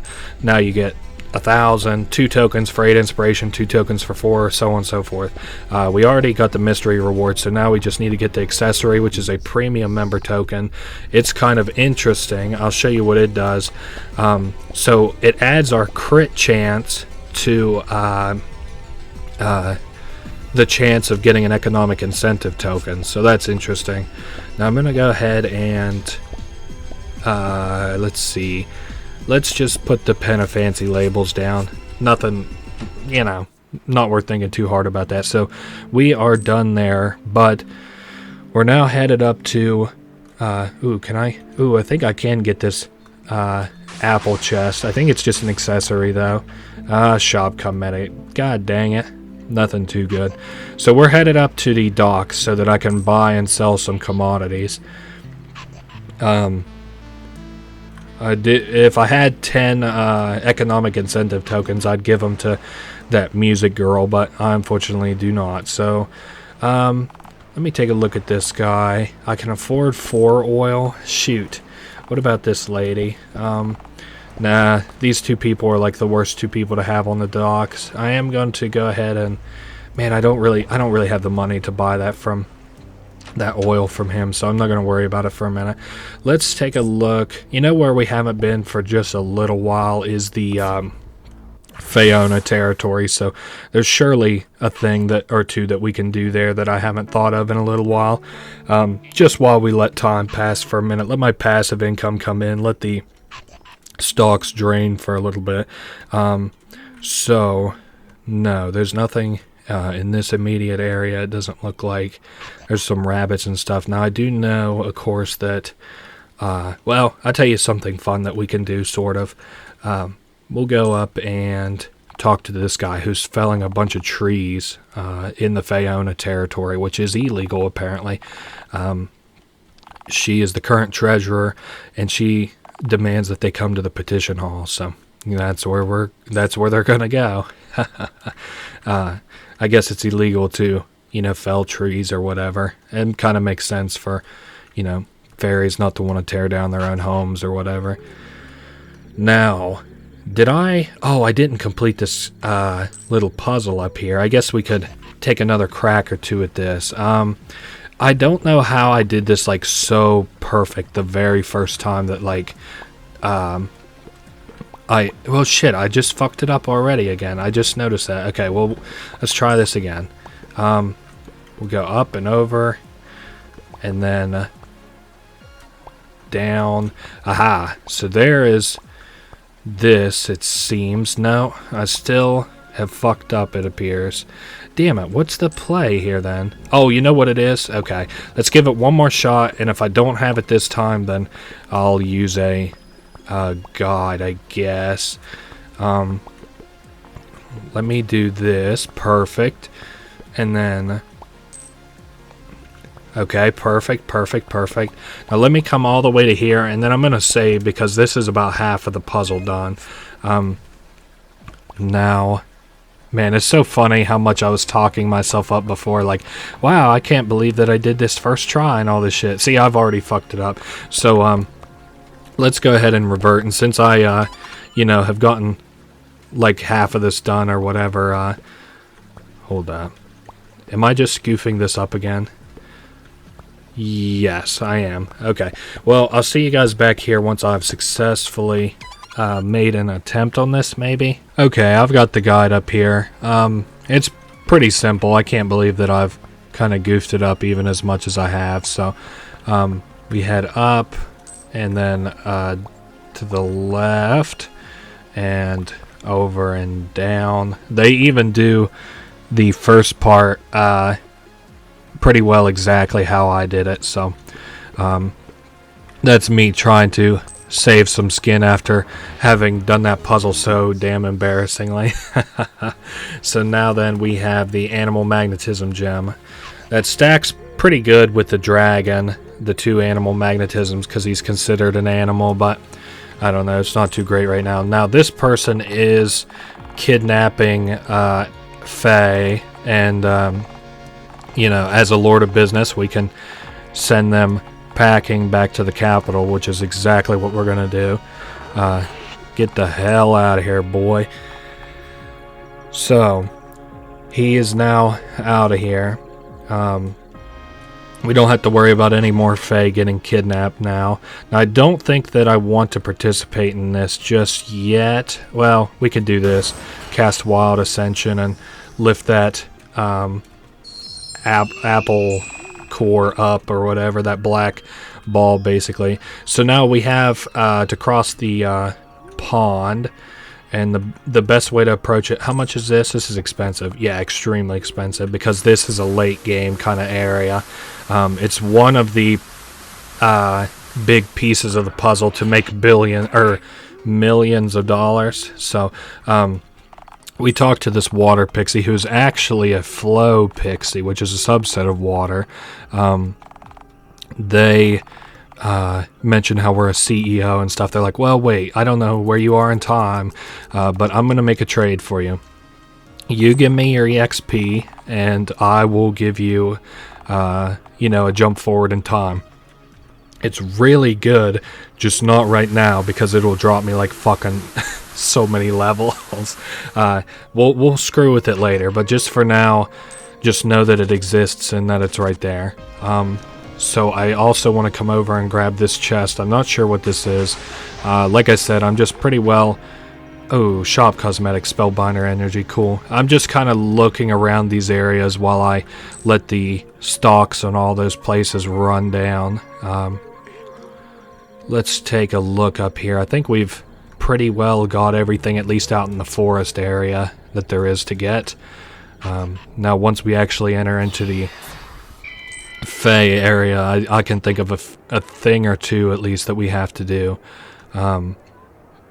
Yeah, we could buy all these properties, but it's not worth it just yet. Firstly, let's get this thing here. Please don't be a cosmetic. Nope, it's the Royal Abacus. What is that, you might ask? It's another one of these things, which now instead of a +2 chance gives us a +3 chance to have a critical. So, you know, we'll get a little bit more money. I don't put all my faith in the crits, but, you know, they're still there, and it's best to acknowledge them.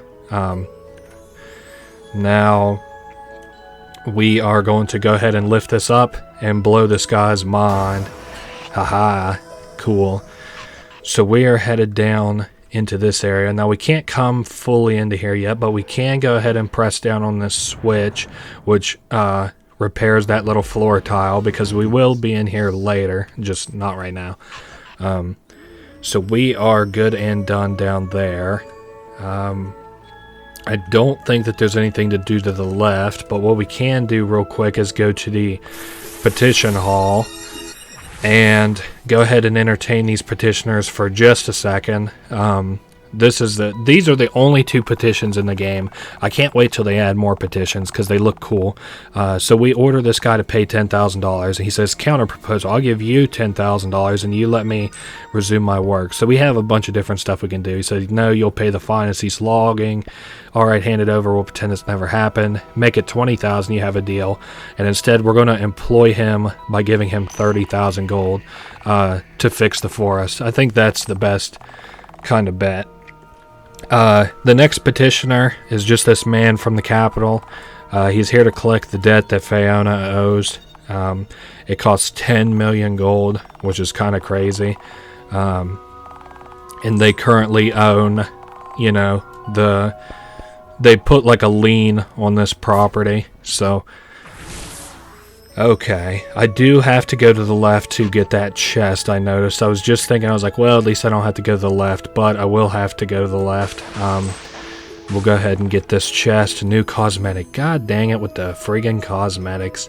I guess at least it makes your property look nice if you care all that much for your properties. Now, Here's another apple. We're at 44. We're really making it rain with these apples, but let's head down to the Pix territory and go up that vine just as soon as we're able to. Oh my goodness, these guys keep getting in my way. The Pix actually have some fairly affordable properties here, if I remember right. Most of the properties in the Faeona territory, like this is the next place I'm going to buy properties at because the capital is just a little bit too expensive for now. So we of course have to go across this again, and as before, like I said, I like to go through about a third of it. Oh man, that was a closey. I'm getting a little bit greedy. Okay, I'm not going all the way. I knew that that would be the, you know, the greediness that would kill me. So here is the apple chest. Found a new cosmetic. God damn it. And we're apple slicing because I want to go here and spend some of these spirits. So I want to go ahead and give this woman her spirit. We can step on these little spikes. They deal 1 HP of damage to us as usual. Then we head up here and grab this chest for one. And this guy has a new interesting mechanic. You can now pay to level up, which is kind of interesting. He's also the owl lich. I don't really know how much you can say about this, but again, basically, you're trading money for EXP to level up. It's useful later, just not even close to useful right this second. You could give it to people like, you can like pass time for one if you would choose to. You can also give it to like the chicken, I guess, if you would want to, or whatever. There's a lot of different applications for it. So we're headed down to the accessory slot, and we get another, accessory slot as it says. So now we're maxed out on accessory slots, I believe. Let's do animal magnetism and swap out fancy labels for another animal magnetism and set this up for the booze club. Now, I guess we'll go ahead and open this and this, get the shop cosmetic. It just gives us an apple basket. I don't think I can open this. Nope, I'm still a little short. So, I think actually if we didn't use all our apples, we only have one left, I believe. Nope, we're completely out of apples. So let's go ahead and exit here. We've unlocked so much of this labyrinth since we first started. It's kind of interesting. Now, I guess the best place to go to now would be the head back to the Underwalk pub, maybe. And then, how much was the apartment? I think that's probably the next thing I'm going to consider is the apartment. It's down here. Well, I also see 350,000. Shoot, as much as I don't want to, I can still afford it. Now I'm going to no, I don't want to do that just yet. Okay, I think what I'm going to do is go ahead and spend some items up here on Tinto, and then let me see how many he has left in him. 17. Okay, I'm gonna go ahead and trade to Tinto for a little bit, and I'll be back in just a second. Alright, so we sold out on the Battle Pass candles, and I just kind of wanted to show real quick where I'm going to make money next. Firstly, I want to travel to one of the little teleport things that we have nearby, and head over to the Squeaky Lagoon. I remember the names because Lagoon and this is like on a dock or whatever. So now I can buy 8 of these, trade them to this guy, and he'll, give us a little bit more money than we paid for him. So, just kind of business moves or whatever. Now, I do want to go buy Mr. Tony's stocks and maybe the other two. Something to consider. I don't know if I'll do it just yet, but let's head to here and manage stocks. Oh, it talks about the fact that we aren't going to earn any dividends or anything, which I'm not concerned with. Units available, 1,500 units. And now maybe I'll go ahead and consider the other two because I don't even know how many units I can buy. I can buy a lot of this one, but I'm not going to just yet, I don't think. How about Haytech? 2,000. Not right now. Okay. Was there anything else that I wanted to consider doing while I was here? Well, you know what I may do? Actually, I'm going to buy the Haytech stock. I'm going to buy Haytech. Units available, 2,000. So I'm going to buy 2,000. And I'm also going to buy... Whoops, not these ones. Still not these ones. Lope Enterprise. I can afford 20,000. So I'm going to go ahead and buy 20,000. And what I'm going to do... I'm going to head down. I still don't really have the money just yet, but I'm going to at least do the, ooh, hold up. I can go ahead and open this chest. What have we got here? The calculator, perfect. This is awesome. This is another item. +4 to critical chance and increases likelihood of a critical sale, which causes a customer to pay twice. So basically just +4 to critical chance, which is awesome. Now, I'm going to go ahead and run these stock trends both up. Let's do Lope Enterprises up first. They're the slowest one to move. Now what I'm gonna do is I'm gonna head back to the store, alright? And I'm going to sit there and I'm gonna sell stuff, and as soon as I have the money, I'm gonna run back here and run the advertisements to run the stock up on those items, and I'm also gonna sit in my store for a little bit. So that's what's going to happen between A and B. Nothing special. I just know you guys, of course, don't want to sit here and see all that shit. So I'm going to just sit there until I have enough money, and then I'm going to sell some stuff in my shop for a little bit. And that's all that there is to it. I will see you guys in just a little bit. Okay, so we're on our next big money-making move. The first thing that I want to do is, buy 21 seeds. Then we head up to the barkeep's apartment, who I believe is on the 4th floor. Nope, I was incorrect. Up to the 5th floor. 5th floor apparently has a lot to do up here. We're headed to the Squeaky Lagoon. And then headed out on the this little dockway that we had seen earlier to give this guy 3,000 fruit seeds to move him out of the way and open up this chest, which gives us a fruit capacity of 9,999. Now, I was looking on the Steam store on the guides because I'm looking for an item, and while I was looking, there was this tip, and I'm kind of gonna test it out. But there's two things that I want to do before I bother to really give it a fair shot. The first thing, well, I guess I need to go to, well, let's get the upgrade first. That would make more sense, I suppose. We have to get this upgrade that is on the left here, which will excess pot grown assorted fruits sell instantaneously, which is good. So any fruits that we have at 999, if a plant tries to grow in our store, it'll automatically sell. Perfect. That is really good. The other thing that I wanted to do, let's go ahead and pop over into here to buy these seeds, and I just basically want to max out on seeds. Perfect. So we'll just keep doing this until I've got 9,999 of all of them. A little more.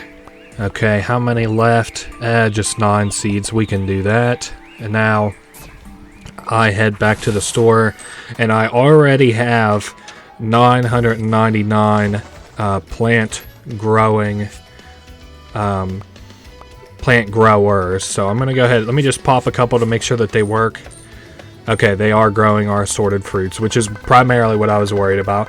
Now I'm gonna go ahead and use all of these plant growers, and well, I don't know about all of them. I might use down to about 700 because I don't, well, yeah, about 700, because I'm not even sure that with all the upgrades to the seed capacity that, you know, these won't all just sell away, but we're gonna give it a shot.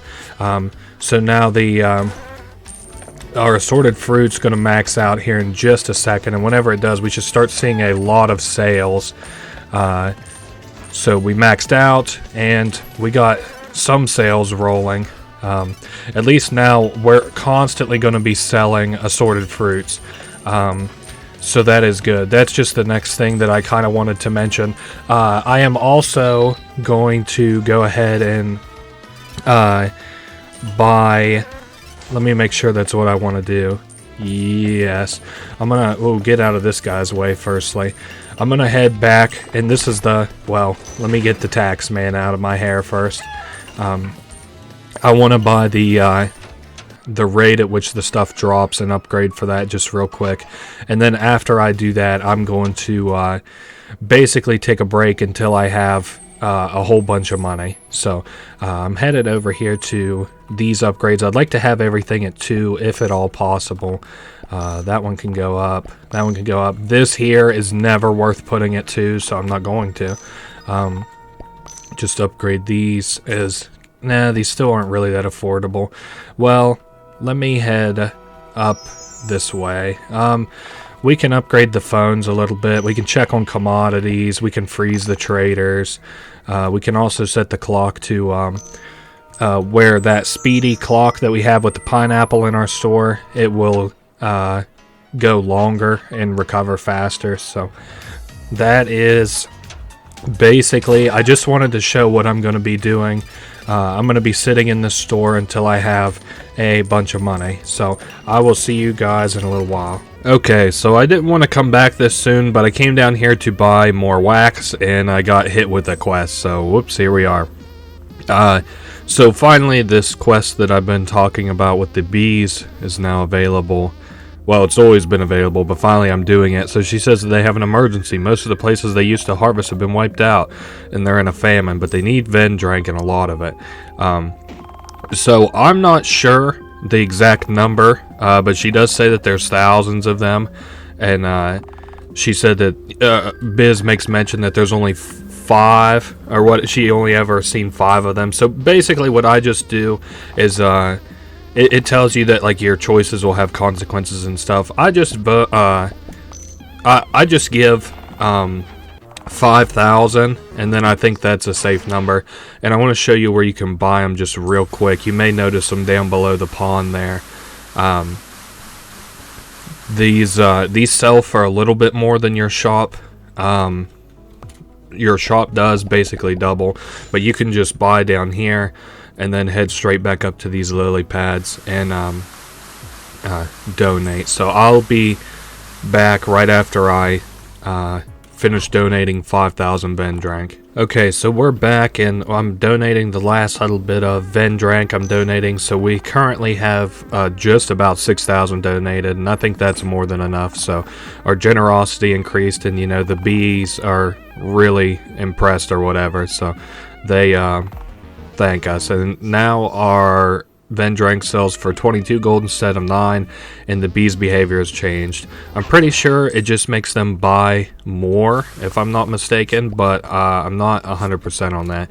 Now, the other thing I wanted to do just real quick is we're going to swing up and visit the Owl Lich, because I'm almost 200% sure that you'll notice I'm a much higher level than you saw me the last time. I've got a pretty... I'm pretty sure that we're going to get all of the Owl Lich quest line done. Well, you know, for the most part. What there is to do in the Owl Lich quest line.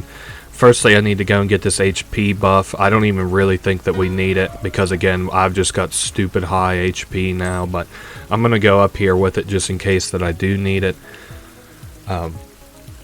So yeah. Like I said, we have worlds more money, and we're getting into like the final little bits of the end game here, where we pretty much only have to focus on story and stuff. Now, of course, you may have already presumed this, but after we do like this stuff, we're going to buy the properties. So now donate 105 HP, no problem at all, and we get $250,000.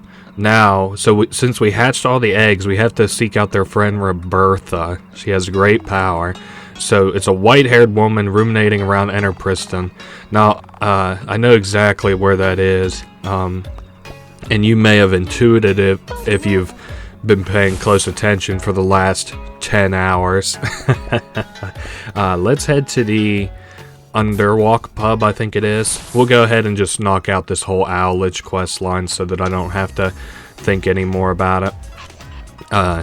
So down near Mr. Tony's, there's this white-haired woman who we can talk to, Roberta, and she said that the Owl Lich sent word, but she doesn't want to talk right here. She'll wait for us at the cafe, which sounds easy.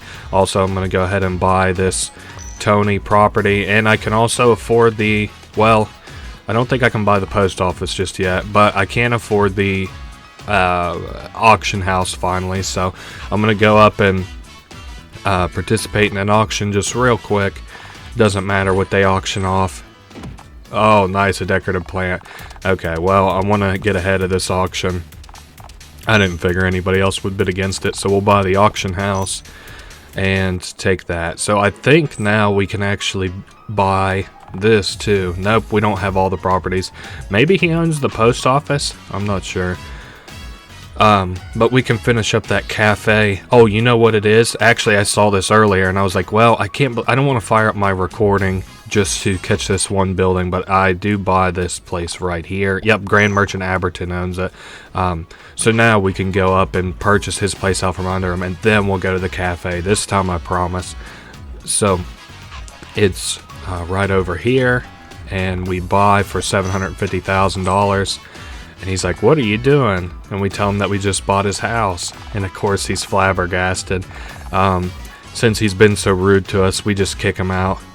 So he's like, where do I go from here? Damn. And that's, we'll see him a couple more times, but that's the end of him being an adversary. Now the butler does stop us on our way in, and he says that, you know, this is owned by the Grand Merchant Aberton, but we say, don't worry about it, we just bought this place. So there actually isn't very much that you can do here. The only room is the butler's room, and you can't go inside of it, and none of the interactables are very interesting, just some loose ramblings. So nothing interesting. This guy just got off on being a jerk. So that is that. Now, I forget. I think we can give this thing up here some seeds. I don't know what this does. Fuck it. Let's give him a whole bunch of seeds. See what happens. 2, 1, 5, 7. Okay. I found in Wishbath. Oh, you just gave us some money. What? I don't know. Did we just sell those to him? Okay. I don't know what the deal with these seeds are, but I do know that I need to go and buy some more seeds because I still have those plants growing in my store. Pretty hot and heavy, so I'm just gonna swing by and grab, I don't know, a couple thousand seeds. I don't want to miss out on any real good planting opportunities, so I'm glad that we're pretty well done with the Owl Lich besides what I have to do at the cafe. So now you may remember that the cafe is to the left here, and there's Roberta. She's sipping her coffee, so it's we ask if she will loan her power to us so that we can stand against the lords of business and shit. But she says that she does have power, but she's not violent. But she has, like, wisdom or something. They want her spirit power.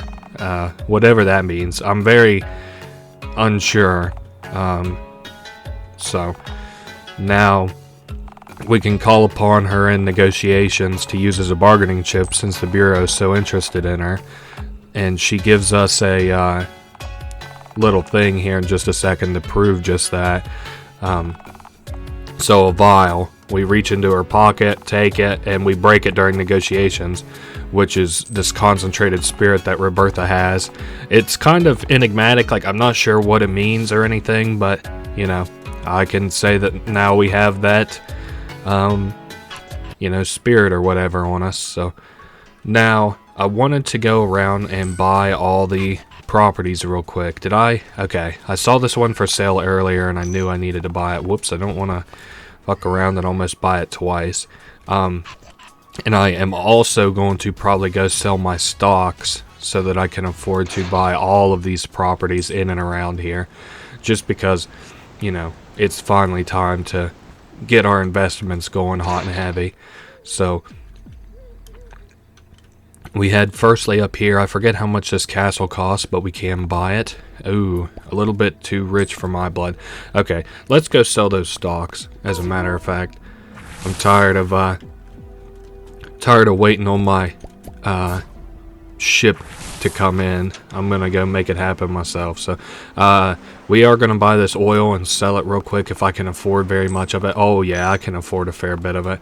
And we sell it to this rebel or whatever. Can buy 12 more, sell those 12 and make just a little bit of a profit. And then we can go sell our stocks. We probably aren't going to make tons and tons of money, but we'll make 2 or 3 times our investment. So that's, you know, pretty good. I'm going to be able to buy most properties. So so we're going to sell the high tech, sell 2,000 units. Okay, so that was like a couple million, nothing too good. We're going to sell now we're going to sell these 15,000. That gave us like like 5 million. And now let's see what Lope Enterprises. Again, I don't think that this is going to be too much. 30,000 units. No, we only have 20,000 units. Okay, so yeah, we're up in the realm of $10 million. So we can actually even afford to like buy properties around the capital, as a matter of fact, now. So that is what we're gonna do. We're gonna make this the kind of shopping around little part. Now they just raised our stock max from 15,000 to 50,000. We're also gonna buy the Lope Enterprise building, and he gives us premium access to Lope stocks, which raises their limit from 50,000 to 99,000. Now the other thing, before I go on a little spending crazy spree, is I would like to go set these stocks to travel back down, because after you sell your stocks, you want the stocks to go to trend down, so that you can buy them again and get all those millions again. It makes more sense later on, but for right now, we just got to kind of grit our teeth and, you know, make do with the fact that like just owning these properties is reason enough to buy them. So we just bought the Evil Haytech building, our stock maximum. So we've reached the maximum amount of stocks on all of the properties now, which is really good. Well, all of the stocks in the available businesses. I'm just going to continue to buy these apartment complexes. I'd like to buy out to the city limits here, just so I have this crazy amount of passive income come in. Can I buy this? It's just, yeah, just barely. So now what I'm gonna do, because I pretty well just need money, is I'm going to head back to Tinto, the dragon, and I'm going to sit there and feed his horde for a little bit. I would like to show real quick what I have his horde at before I started on it, because I have 246 trades available and his horde's at 12,000. So that's all I'm going to be doing, is feeding his horde for the next little bit, and I'll see you guys after I have a bunch more money. Okay, so I've showed you how to spend your first, 10 million or so. Now I want to show you a special way to spend your second 10 million. There's a quest line that you can participate in. It starts in the cafe. It's unlocked from, as soon as you get to Enterpriston, but I don't like to do it until I have the money. So they give us a cursed accessory, and what that does is I can actually pull it up in the inventory here. It is this cursed accessory, -1 to a crit chance. We'll have to find somebody who can unweave the spell, so that kind of sucks, but we have to find somebody to uncurse us. So you may be asking, like, who could uncurse shit? Well, it's the little fortune teller lady. It's the only real utility she provides in the game. So we go talk to her, and she says that we have she has a curse removal service for 1,250. It starts out pretty manageable, but it quickly gets very, very expensive. So the first item that she disenchants. It has a real accessory underneath of it, and it has the vial of fancy smells. This is kind of interesting. So the skeleton was headed out west as far as Fae territory. So now we have to continue to hunt that skeleton down, you know, to, like, you know, give her a piece of our mind or whatever. But, you know, it's a continuous quest line. So as far as the Fae territory, now if I'm not mistaken, this is to the west. Okay, so here's another apple box, probably just a little accessory. Oh, a mood board. It actually can go in the artist's inventory to make them produce some more art or whatever. Oh, okay, so we're asking some questions of this butterfly, asking them where the rewards and stuff come from. Oh, this little golden goalie is a lesser deity, so that's kind of cool. Galos, Galorthi, Galanch, and Galofia. Oh, okay. Kind of interesting. Man, as I'm looking for this goofy-ass skeleton, I'm running into all kinds of little doodads around. Alright, well, hopefully I find her soon. Oh, okay, so here she is. She was just outside of my vision. I didn't even think to look up here, so now she complains that she sold us a cursed accessory, but she's like, well, I'll be upfront with you, this one's cursed too. I'll sell it to you for $12.50. So now this is the new quest line that we're on, and hunting up this little skeleton person and running to the witch's house and doing that over and over and over again. So buckle up. Barkeep's apartment's probably the best teleport for that. We need to go to the witch's floor so that we can run in and talk to her. I can't believe I went to a couple different places just because I just barely missed her. $10,000, that's nothing. We make that in a few seconds. So now then, she decurses it, and it is a mana regem. Not too impressive. They're headed towards Faeona. This time, I know exactly where they're at. They are in the slums of the Faeona territory. Honestly, best way to probably get there would be to take the little horse trail. We'll go left. Yeah, Faeona. And then head up and to the left. Now the slums are kind of, I saw a little musical chest. I want to grab it just real quick. 32 out of 49, booyah.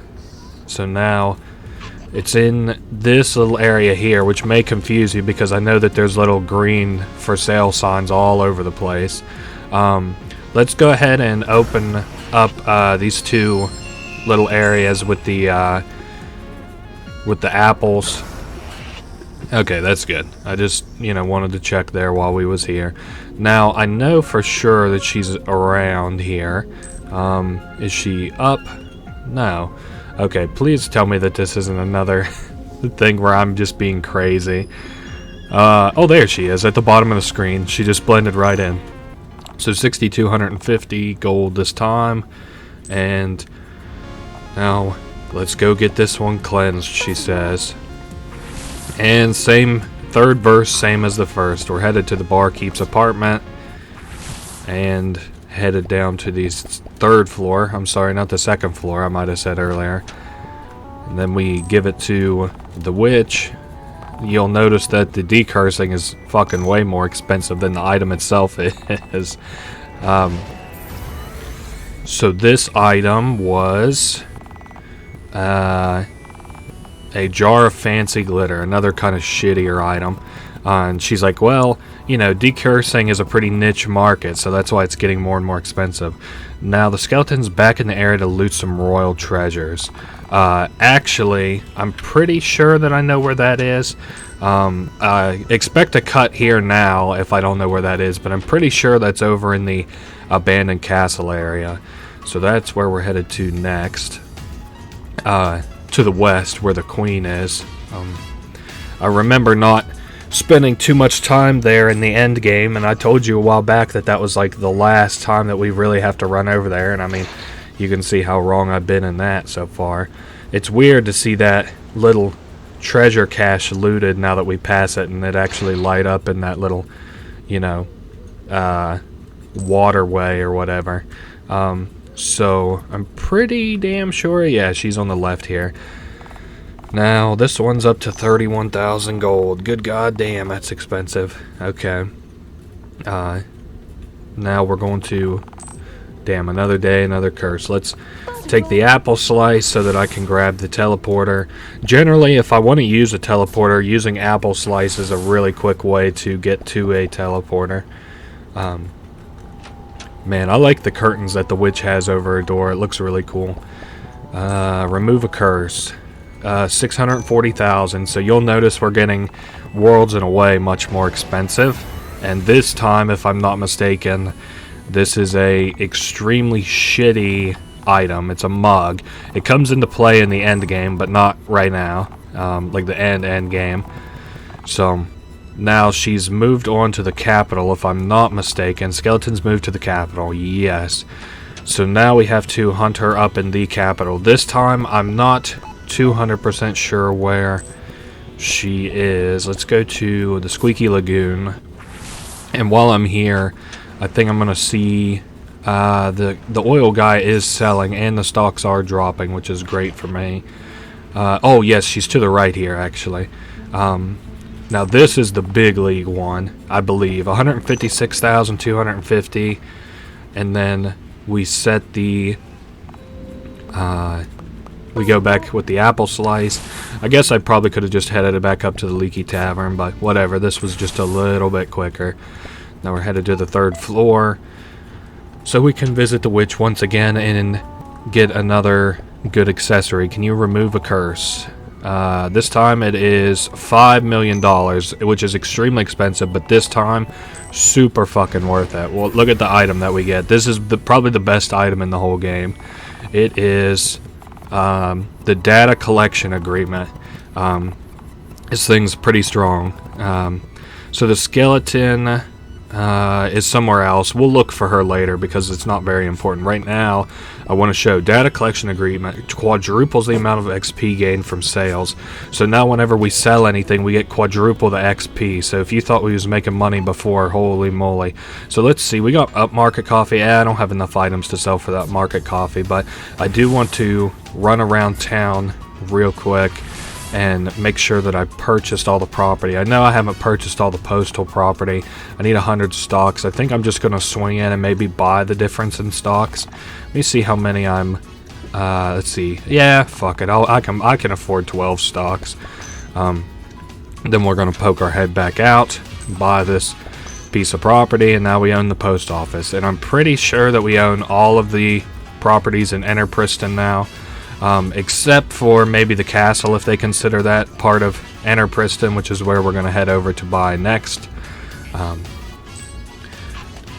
That should be, because I've already went up in the alleyway and I bought the cafe, bought the upgrade house. Yeah, so we're well on the way to making money now. This building is going to be, one of the more expensive ones, of course. Let's swing up here and buy it for $2,500,000. Do not sell it. The next thing that I wanted to do, let's use apple slice, and I want to get taken to the let's go to the Underwalk pub because I want to get a couple of apples real quick. The first apple that I'm going to grab is yes, down at the collector's house. I keep forgetting in my head where I'd like to go, but you may remember that the collector has like a sub basement, and down here she has these orbs that we can elevate. Pretty simple puzzle. You just have to have the Wild Ascension perk or unlocked or whatever, that spell unlocked. Now we're headed up, and the next place that I want to go to get an apple, we're going to head back to the pub so that I can visit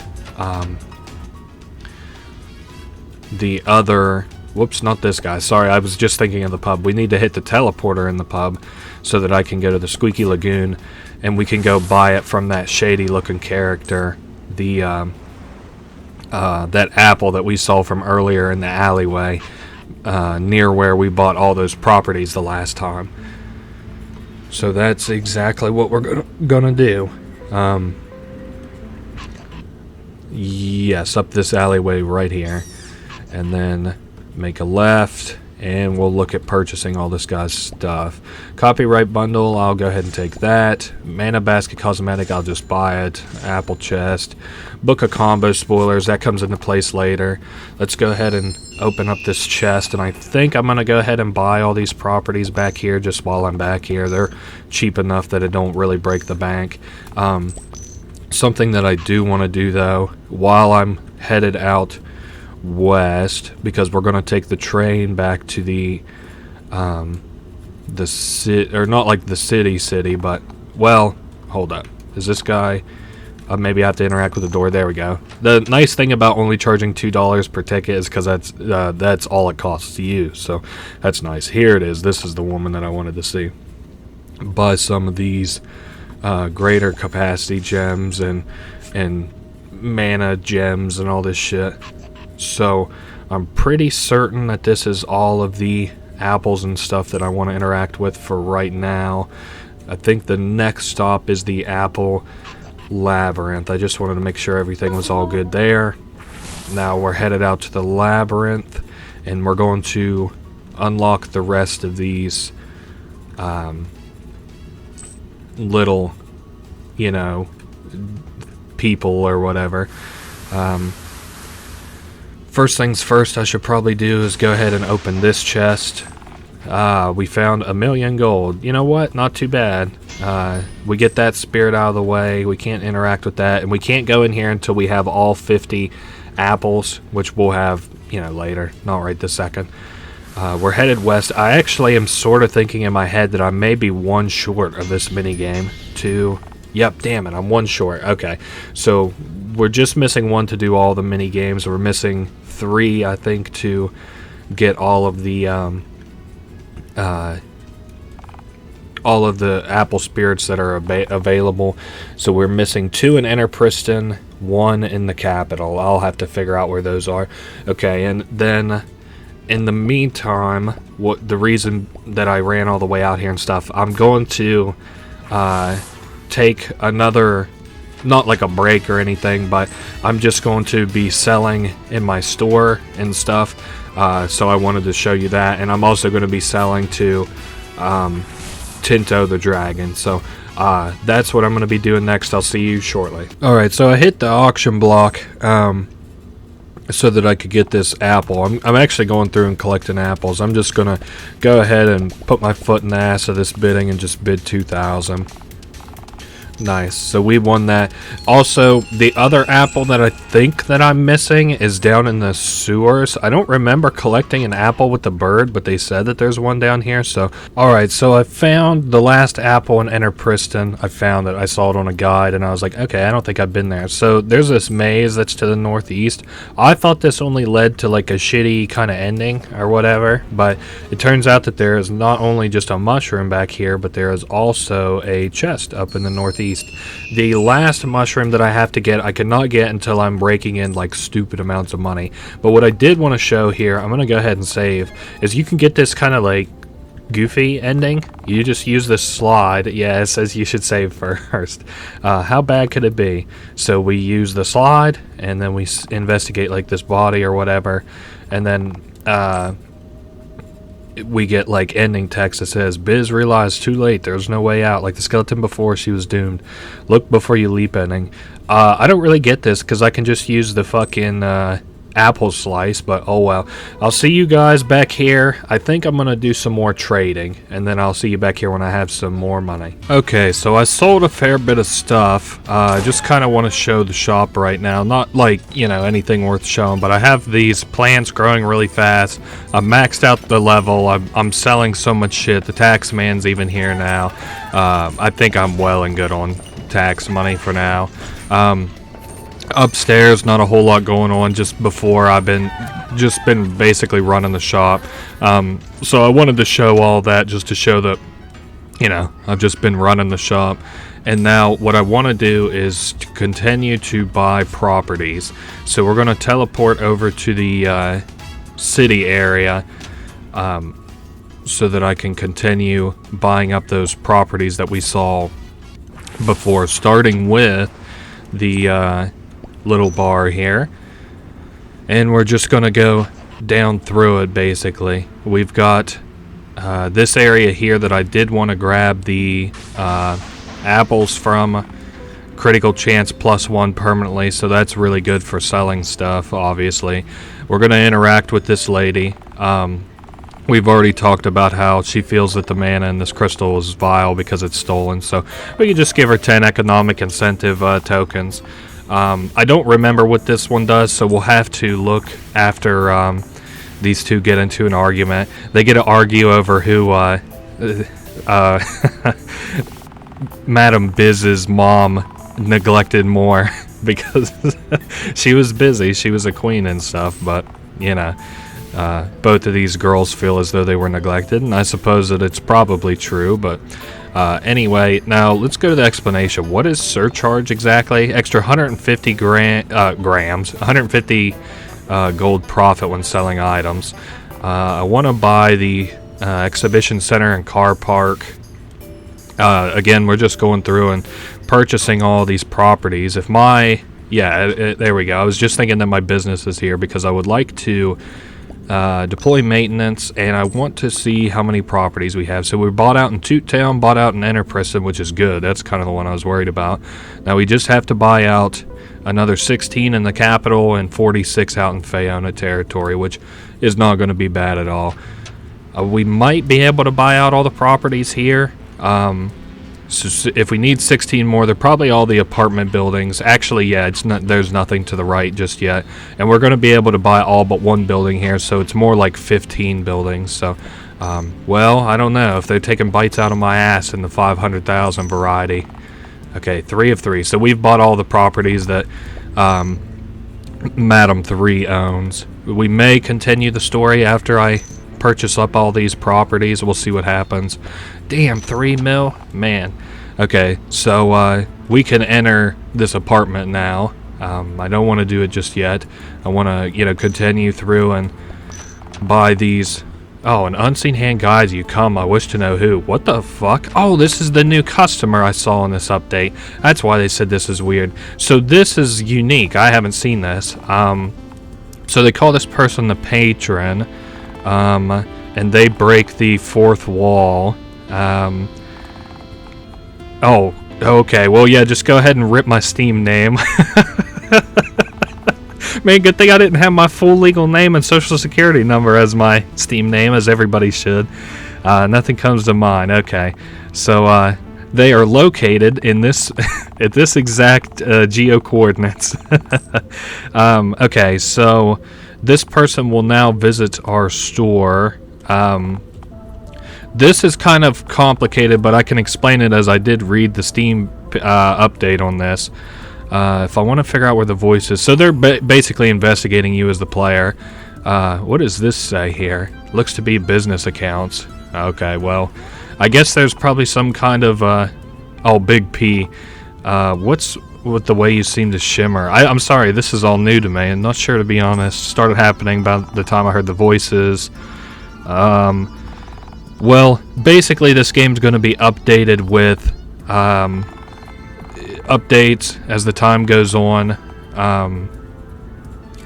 But if you pledge to the person who made this game's Patreon, your name gets added to this list, and then their name pops up over their head whenever they come and visit your store. We may show that later on. I'm not so sure, but, well, surcharge just wore off. Oh well. We can look around. I don't think there's yeah, we can't interact with those papers. You can talk to this guy, but he doesn't really say anything. What you mainly do here, because you can't go up to the 5th floor, it's currently inaccessible. It's coming in an update. Tinto has another hoard that he welcomes you to. This is kind of like a collection hoard. Now, I'm going to kind of show you everything that you can put down here, I guess. Some of them are written down, some are not. The ones that are not written down, I think, nope. These are cup of coffee. This is the basic Enterpriston products. These those are the Tutetown products. This is the Enterpriston products. I'm glad that I have one of each of them. And these are the commodities that we can buy. I think, yeah, reserved for upcoming content, so we can't screw with that just yet. This one here is a mystery, but it is all the items in the game that can heal you. We'll buy some of those in a minute. Ale, these are all the drinks that can replenish your MP. Store marketing B. Oh, these are the consumables. Plant grower, compressed Ven drank. Let's do the economic incentive and tax evasion. Ooh, I don't know about that. I don't know what I'm going to do because I don't think I have any tax evasion credits, and I don't know where to get them from. Curious Curio. Oh, these are all of like the stuff that you can have in your inventory that isn't the like these make the items. So there's like fire, wicks, wax, inspiration. And what's really cool about this is you can then talk to Tinto, and for each one of these that you completed all the way, each set, you get a little chunk of money. So we got 50,000 from the Tutetown, we got 150,000 from the Bistorium, we got 200,000 from the mana recovery, and we got 1 gold from bringing him an orange. So that's pretty cool. If I can remember, I'm going to try and grab some of that other stuff that's in and around too. If I can remember, it's not that big a deal. Bureau of Business. I do want to buy one of these store marketing beats just to put down there. Hope I don't forget and accidentally use it. We have already bought this. I bought all the properties on the left, but I did not buy these apartment complexes that go up the way. Ooh, or this Mr. Tony's building. I actually, yeah, I was about to say I probably didn't buy any of these businesses that are right directly nearby. So there is this one, and that should be all. Okay, yeah, I just wanted to make sure that there wasn't some lining the bottom of the street like I thought there might be. So we're going to continue around this city. We're going to go up the left side first because I think that there's 2 buildings that we can buy. The first of which is this garden, which is well, I guess that's not the garden, is it? Yeah, it is. We can step inside. I can show it to you. It's kind of redundant, but, well, with this newer update, well, no, I guess it was probably in the base game, but you can plant seeds here. It's just basically a garden, but bigger, and you can buy really expensive upgrades to let you grow more stuff, proximity, harvesting, and planting and shit. I guess no reason I couldn't just buy this one and show you. They're not that, it's not that big a deal. So you want to turn on all these switches, growth, production, double seed yield, planting proximity assist, and proximity harvesting. So now it'll automatically plant these seeds whenever we get so close to them, and it'll automatically harvest them whenever we get close to them too. Not really too interesting. There's another upgrade here. 2 million, is it? It just basically makes this stuff grow super quick. I'm sure I'll buy it later. I just don't want to buy it right now. I also cannot reach that to buy that just yet, and I do, well, fuck it, let's just go ahead and do this quest. So this guy, he's blocking a proposal to install a sanitation system in the main water supply. It increases their production costs because they hold the right to a major portion of the water supply. So they kind of have a sort of monopoly on the fact that they're Ven drank and stuff. People's health is failing as a result of having shitty water in the town, though, so he says that the cost is upheld by the health sector of the city, but everybody should have access to clean water, despite what Nestle thinks. Fuck them. This will increase the price of Ven drank, and he offers us 200 passive income to not do this. Extremely not worth it by my calculations. I'm just going to support Lady Plenty and increase the price and pay a chunk of money out of pocket to make sure people have access to clean water. So that's just the price that we got to pay to be good guys. Almost $1 million for the Ven Drank facility. We can go in and talk to this guy. You can see how the Ven Drank is made. And he talks to us about a business proposal. There's a purple vending machine. It's the ones they used to have before they switched to the modern blue vending machines. He has a couple of these laying around, and we can pay to refurbish them and install them into stores. It's extremely not worth the money, well, at least for us right now. And we can like do upgrades, and we can see where to install these. So the 3 places are the Squeaky Lagoon, Tony's, Ad Agency, Underwalk Pub, Post Office, and the Cafe. So we don't even really have to do anything. Well, I just bought an upgrade. I didn't mean to, but oh well. I'll bring it with me and we'll use it. I'm going to do this pub here first, I think. Just because it's close. So you can see an outline of it now that we have the quest unlocked. We just installed the vending machine for 20,000, and since we're a lord of business and we own this building, you know, we don't give a shit what that guy says. So now we can deposit Vendrank. This is extremely not worth it, so I'm just going to deposit 50 and insert the upgrade. You'll notice up at the top of the vending machine you can see how many upgrades you have. It increases the capacity from 50 to 200, and the product price is increased from 1 to 2. Every time that you sell a Vendrank, the vending machine also sells a Vendrank. So that's that. If that guy who would buy oil was there, I would sell him some, but I think we need to travel to the... Well, I'm missing some kind of a building.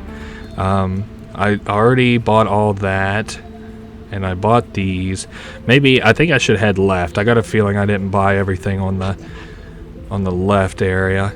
I might have to cut here until I'm able to find which building I forgot. So, let me just travel out to the... Yeah, I don't see what it is, so we'll be back here whenever I am able to find what the last building is that I forgot to buy. Well, actually, let's swing back by our store real quick, like our HQ, because if we're just missing that one property that I can't buy here, it won't tell us. So let's take a look first. We're at 60,000 passive income, which is really good. No, we're missing 2. Okay, yeah, I'll be back whenever I can find that building. You know what? I think it's quest related, because I think we eventually get this power plant here. So I'm going to at least progress the story a little bit more before I worry about it. Now, there's something that I wanted to do before we progress the story, though. These elves here that I kind of let go earlier, or the Fae, you can pour 100 mana into each tube, and it will then free each Fae member. So this is what it looks like. I'm going to be doing this until I have all 30 of these Fae freed. So I just wanted to show what I'm going to be doing for a minute. I'll be back in a sec. Okay, so we're back. I've freed 27 Fae. Now what I wanted to show is that the last Fae in every single one of these rows, the horizontal rows that you free, so we free them and then our generosity increases. So that's kind of our reward, I guess you could say, for like freeing these guys, is each row that you do, a whole row saved. You feel good about that. So that's basically your reward for doing, well, kind of your reward for doing this. You could consider another part of your reward later on, but a whole row saved, and then that is all of the Fae saved, if I'm not mistaken. Yep. So we're at halfway to totally powering everything. So, you know, not great. Hey, and as a bonus reward, there's the last fucking building I'm missing. Okay, so let's head out to the Fae territory and look at that property. I don't need to fix the passive income just yet, I don't think. I am going to stop by the docks to see if there's anybody selling stuff. I hope that there is. Just the shittiest ones. So let's head out to Fae territory. We're probably going to have to go Apple Labyrinth and then take the horse teleporter, or horse I don't know what you'd call it, not the horse trail, the horse dimension over there. Okay, so we're back in Faeona, and we pretty well just have to kind of walk around and look for buildings, just like we've been doing this whole time, that we can purchase. This is like the barracks and the military sort of section. Honestly, the military of Faeona does not look too big, which is kind of weird. You can also see, if we travel north, a bunch of the Fae that we saved, so that's really cool. This place sort of feels a lot more alive after having, saved so many people. So that's cool. Let's head let's see, straight down, I think would be the best place to go, because all these Pix houses we can buy, Pixa huts, and none of them are very, very expensive either, so that's a nice little bonus. Perfect. We bought another Pixa house. There's a few more that we can grab, like this one, and I think that's it. I feel like I always miss a Pixa hut every time that I come by. Oh, I kept running into a green Pixa. So I think we're good here. Let's head west, which well, I guess this seems to be the wealthy sector, so I'm gonna go ahead and, yikes, buy all these really expensive houses. This is gonna be the most expensive one, probably. Well, not too bad, I guess. Let's open this chest that's in the top right, to see what we got. A new shop cosmetic. Well, shit. Who's this person? They look unique. They call you Busy's Days. Who is this person? Astra Faye Whimseer. Oh, Batnik. The only one worth less than $1 million. Damn. Her house had trouble securing trade agreements. The house Whimseer has no such trouble. What the fuck? Why is she... Why is that NPC just here to gloat like a dickhead? Okay, whatever. She literally just stopped me in the street to be like, hey, I heard you're friends with Batnik. And then they're like, yeah. And she's like, well, she's poor. And we're like, oh, okay. What a weird fucking NPC. Well, I think we're headed... No, we don't want to head north, and we don't want to head south. Let's go southeast is the direction we need to head next. I think we're very close to... Well, there's one property we can't buy in Faeona just yet because we need 20 million. This is kind of like the... I don't know what you'd call it. Like, not industrial sector, but like the market sector where there's all these people who do different things. And you can buy their homes and properties and stuff. This is probably kind of evil. It would be awful to be able to buy just properties like this out from under people, but hey, I mean, at least their rent checks go to me. Man, that sounds awful. That was really evil to say. Now, this is kind of, I mean, you saw this is one of the most like dense properties that we can buy in the whole game, judging by the property counter that we saw in our office. I'm trying not to get in the way of these people so I don't get accidentally like locked in and have to go all the way around. You'll notice a lot of these purchasable buildings are like behind like shrubbery, which I think is just kind of part of the like design. Like they want to make it hard to find, so you have to explore a little bit. I guess that's cool. I think it's kind of a pain, but you know, it would be nice if like one building had like a hidden little money thing, but since there's so many, it's like such a pain in the ass for me to be able to see. Like I didn't even see this little slum dwelling to my bottom left. And I believe, yes, we own this. So that is that. I want to make double sure that I haven't missed any properties back here, because trust me, backtracking back here is a pain in the ass. Ah, there's a house that we missed.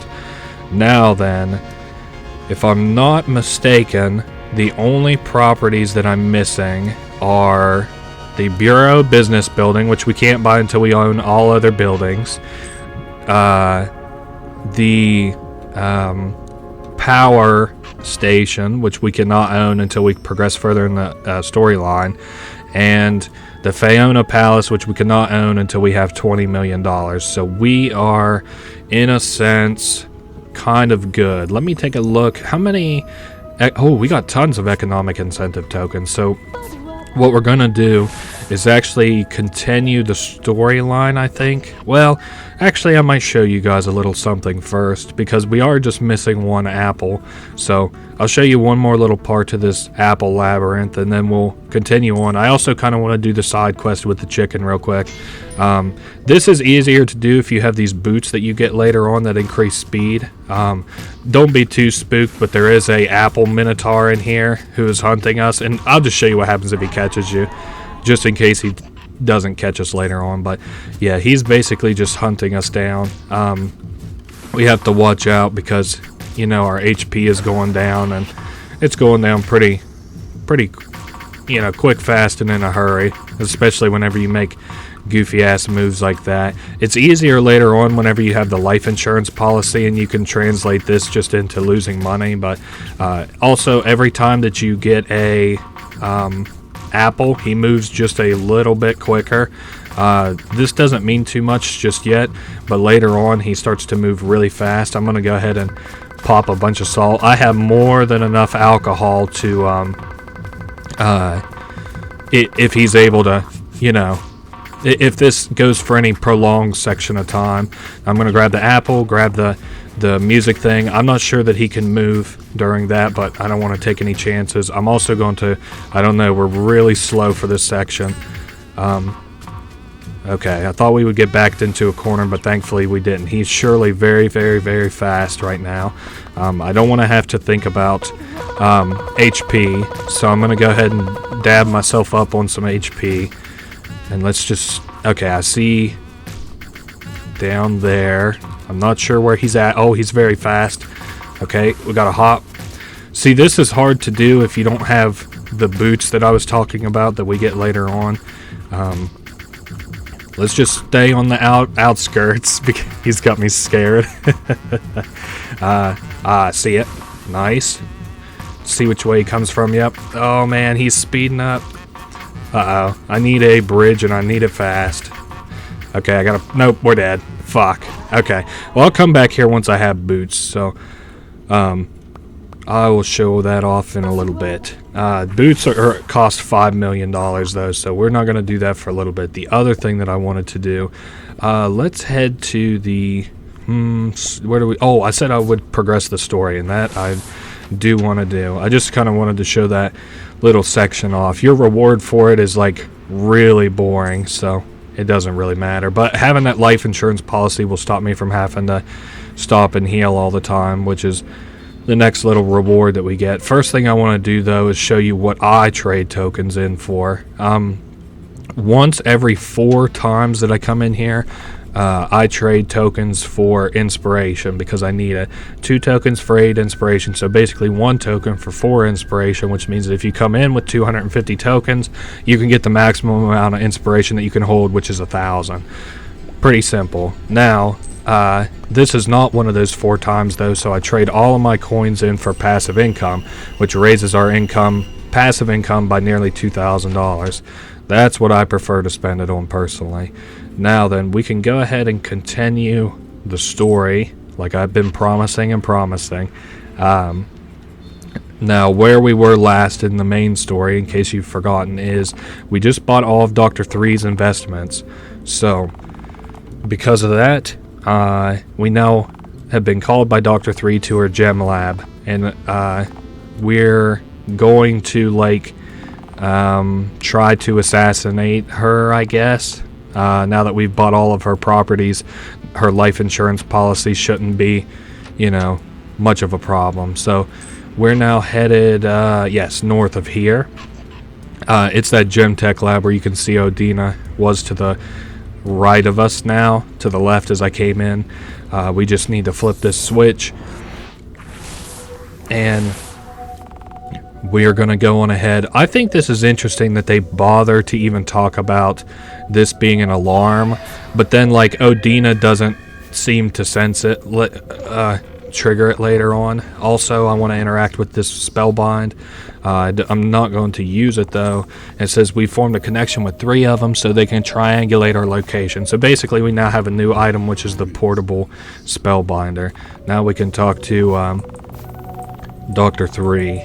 The life insurance policy has been made ready, so we just have to step into this little weird machine that Dr. 3 has invented, and we couldn't they couldn't find us another shield gem, so unfortunately we still are going to take hits, which is unfortunate, but well, the life insurance policy is a step in the right direction. It takes her a second to set it up, and then now we can actually finally step in, and she warns us that this'll hurt.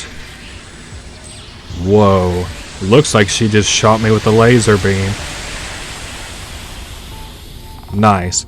So, she rushes down, check on us, and it did hurt. I guess it hurt. It hurt mixed 2 also because of our Fae physiology. So that's interesting. I keep calling them pixies and elves and shit.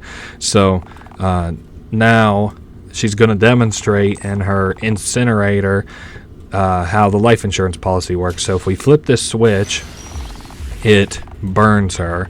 But because of the shield gem, it blocks a lot of that damage. But so she tries to leave. Well, I guess she doesn't try to leave, but she realizes that this is negligible damage. But she's like, you know, by the time that somebody would notice that I'm gone, they'll be down here to free me before you can kill me. So Odina loads us up with this mana so that we can invert the shield gem or whatever and blow it up, or overload the shield gem and blow it up. Now you'll notice her money start to go down big time after the shield gem is broke. Well, I'm pretty sure. Oh, we have to do final profit on her too. Perfect. So the shield gem seems to be busted, and now she's losing hundreds of thousands instead of hundreds. Now she's impressed with the fact that we were able to disable a shield gem, and now she's worried about the fact that she'll die in an incinerator. So, and the fact that we bought the properties out from underneath her. So she holds up the business card, and she's like, have you been up to the top floor of the Bureau HQ? There's a CEO office that you can only get into with all 5 keys. Now she's like, flip the lever, let me out, you can have my card and you'll never see me again. And she offers to just leave. Now I can't really explain too much because we're kind of desperately running out of time. But our options here are basically to free Dr. 3 or to kill her. I prefer to let her go. I just prefer it. You don't get much reward for killing her, but you could if you want to. So I'm just gonna let her go, and she gives us the card and gets ready to bounce. I think it's kind of, well, you'll see sort of the benefits in the storyline from just letting Dr. 3 live instead of, you know, killing her. So Odina, of course, is happy that now Dr. 3 is the has-been instead of Odina herself. So, the other thing I wanted to grab was this apple chest, which is going to be a cosmetic as usual, an unprogrammed mana gem, which is one of these things.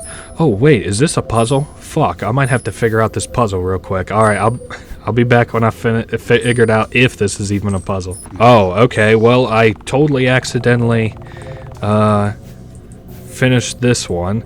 Industrial Vogue shop skin is now available in the Biztorium. Well, I didn't mean to do that, but whatever. So we're headed out, but Miss 5 has brought down the whole damn PD, every 12 in the city to come bust our ass. So now Mr. 4 has reported us for the murder of Dr. 3. As she can't find Dr. 3, she's inclined to believe that, you know, we have killed her or whatever. Now then, Mix 2 mentions that we're waiting on 3, and number 1 says, no, we're not waiting on 3. We think she's dead. Now, 4 is trying to frame us for the murder of 3, which is funny because that's what we were going to do to him. He just got the jump on us, which is unfortunate. So 2 says the fact that we killed 5 isn't really good for us, but anyway, they send in our clerk. This is one of the benefits of having brought in a clerk. I think the other 2 clerks fuck you over, but the bird actually helps you out. He gives you some good evidence for you. He's like, oh, there's a deal between 5 and 4. I don't know what it is. It was made before I ever came on board. Now, the bird also shows the fact that 4 has been buying a lot of Dr. 3's properties, so that's interesting. Now, it's very clear now that 4 has framed us for the murder. Thankfully, the bird came in and brought his A game and was able to help clear our good name. It was kind of a joint sort of project, which one is, aware of. But so they start to arrest number 4, and arrest in a certain sense of the word. He's about to get capital punishment. And number 1 is attacking him and stuff. And she mentions how his life insurance policy is going to protect him, but number 1 bought all of his properties out from under him, so now he's fucked. There goes his life insurance policy, I believe, and she's getting ready to kill him simply because she doesn't like him. Or I guess that was his shield gem. And there went the rest of his life insurance policy, and she takes number 4's business card. So we don't get promoted up of the ranks. Unfortunately, there's only 3 lords of business now. That would be 1, 2, and me, who's 5. Now, after that show of power or whatever, 1 shows us 4's business card. Again, we don't get any promotions, but we do get the responsibilities of Lord 4, so that's kind of interesting. So we have to solve the energy crisis. We're about halfway there. So this is where 1 again says that we don't get promoted to 4 or to 3 for that case. Okay, so we're now outside, which is kind of crazy. We've killed, disabled 3 lords of business. Let's head back to, I think I might have to go to the energy sector or back to my business. I should have really paid attention to what she said at the end there. Let's stop by my place first, and we can always ask the bird what I was doing. Gotta get the energy crisis under control. So let's head back to the plant as I've, refilled all these batteries by myself, and we're still making a fair bit on passive income too, you may notice. Basically making 70,000 every about 20 seconds or so. Now let's head downstairs, and there is the CEO of Lope Enterprises. Actually, shit, I should have did something before I came down here, but that's okay. Now, with all these power sources, we're still well below quota. Each tube containing a Fae battery requires 50 units of power, but, of course, all those batteries aren't nearly enough to power the whole city. We're going to need real big batteries. We need 6,000 units in total, and right now we only have 3,000. So we're going to have to figure out a solution to that. 6 large containers. Okay, they're meant for large gems, which we're going to power, similar to the ones that are actually inside of our business.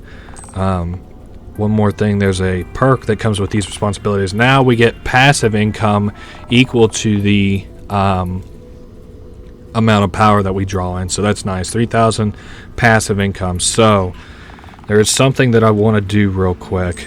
Mix 2 says that 1 doesn't trust us. So Mix 2 is going to come with us on our negotiations with the Fae Council about giving us some gems, or us buying some gems. Now, he's going to meet us by, or they are going to meet us by the fairy crystal. I'm sorry, you'll have to forgive me. In this game, with RPG Maker anyway, before I get into this, we're going to sell Lope Enterprise stocks because they're about to be worth nothing here in a minute as soon as I get the power under control. So let's go to manage my stocks. I'm going to sell Lope Enterprises. Going to, let's see, do I want to sell now? And I'm going to sell all my units. Okay, so we could actually kind of do some crazy stuff and probably buy the Faeona big building, like the palace. Let's see, though, property collection. Okay, yep, we're missing exactly 1 property in Faeona, which I anticipated, and 1 in the capital, since now, of course, we own the power building since 4's demise. Let's head... Let's see, do I want to go to Faeona? Yes, I'm going to let the stock price of Lope Enterprise continue to run up. That's not a big deal. Now, what I wanted to say, in RPG Maker, any of the RPG makers, they generally have male and female faces and then like monster faces. And I think, if I'm not mistaken, most of the characters in this game seem to have their faces built off of the pre-made templates. Well, that's not inherently true, because I don't want to disparage the artist if they actually made these. If they did make these art faces, they are very true to the... I've since went and fucked myself because I've got that guy up there. If they did make these faces on their own, they made it tried and true to the RPG Maker style. But generally, there's only male and female faces in there, and it looks like Mix 2 is a creation of having put the face of a male character and then edited it a little bit. If that's not the case, I apologize, but that seems to be the case to me. Let's donate money to the treasury. There's a 10%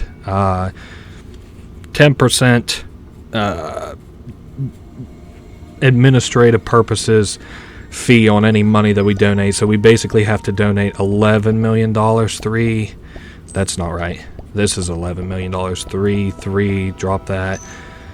Okay, so the treasury is enough to buy out our debt. We hear the petitions from this bureau, and I'm going to pay the debt. But anyway, their face looks masculine, is why I still use male pronouns. It's not to disparage the character or anything, or make some kind of a weird statement about disliking non-binary pronouns.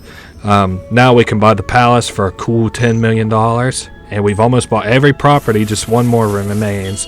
And now, because we did that, the old palace has recognized us and we can access it through the crystal, which for us means that we have a new teleporter. We can go down to the old palace. We enter here. They abandoned the old palace a long time ago whenever the Picts came here. You can notice this is the old palace from the it seems like before they had like a council. You can see this in the cutscenes that we have with our mother in this game. We also now have 35 tracks, and Refrain is here. That's her name. I keep forgetting it.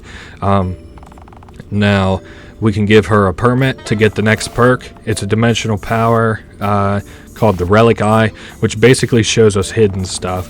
But now these people are, Refrain and Madame Biz are clearly, upset about the way that they had ended before, and they're like, you are like my sister and stuff, so I'm glad that they, mended the bridges that they had burned or whatever. And she's like, well, it sucks that I still didn't find my musical spark. And then Madame Biz is like, what are you talking about? You have all these buffs you can give. Are you crazy? So we're sisters and all now. Does that come with perks? Nice. Don't push it. Anyway, so now we can see hidden things around the world. Unique diadem. We can see this in our inventory. I think this has something to do with something that happens later. There it is. An heirloom from before the coup, found in the old palace. I have no clue what the fuck that's supposed to mean, but we're now getting ready to head out because I want to show a couple more things that you can do with the eye while I have it here available. This here is normally a weathered grave, but if you have the eye, you can read these things that were blacked out before. She dominated the tribes and forged us anew. Tremble, sisters, for I will find you. That's Queen Devoid. That's the first of the things that I'm aware of. The other one is actually on the outskirts of the city. I hope I don't get stopped by Mix 2, even though I can afford to. Let's see. Okay, good. I don't get stopped by them. The other thing that I want to show you is far to the east of the Fae territories. It's we head south from here, and then continue more east, and then north, and then it's this little memorial stone or whatever. Faeona was founded on a promise, a pact between sisters. This is usually scratched out, so you can't read this at all the green text. Never again. They would sever ties with the homeland and hide away from the world until it had healed. So there's like some weird shit going on. I wanted to show that.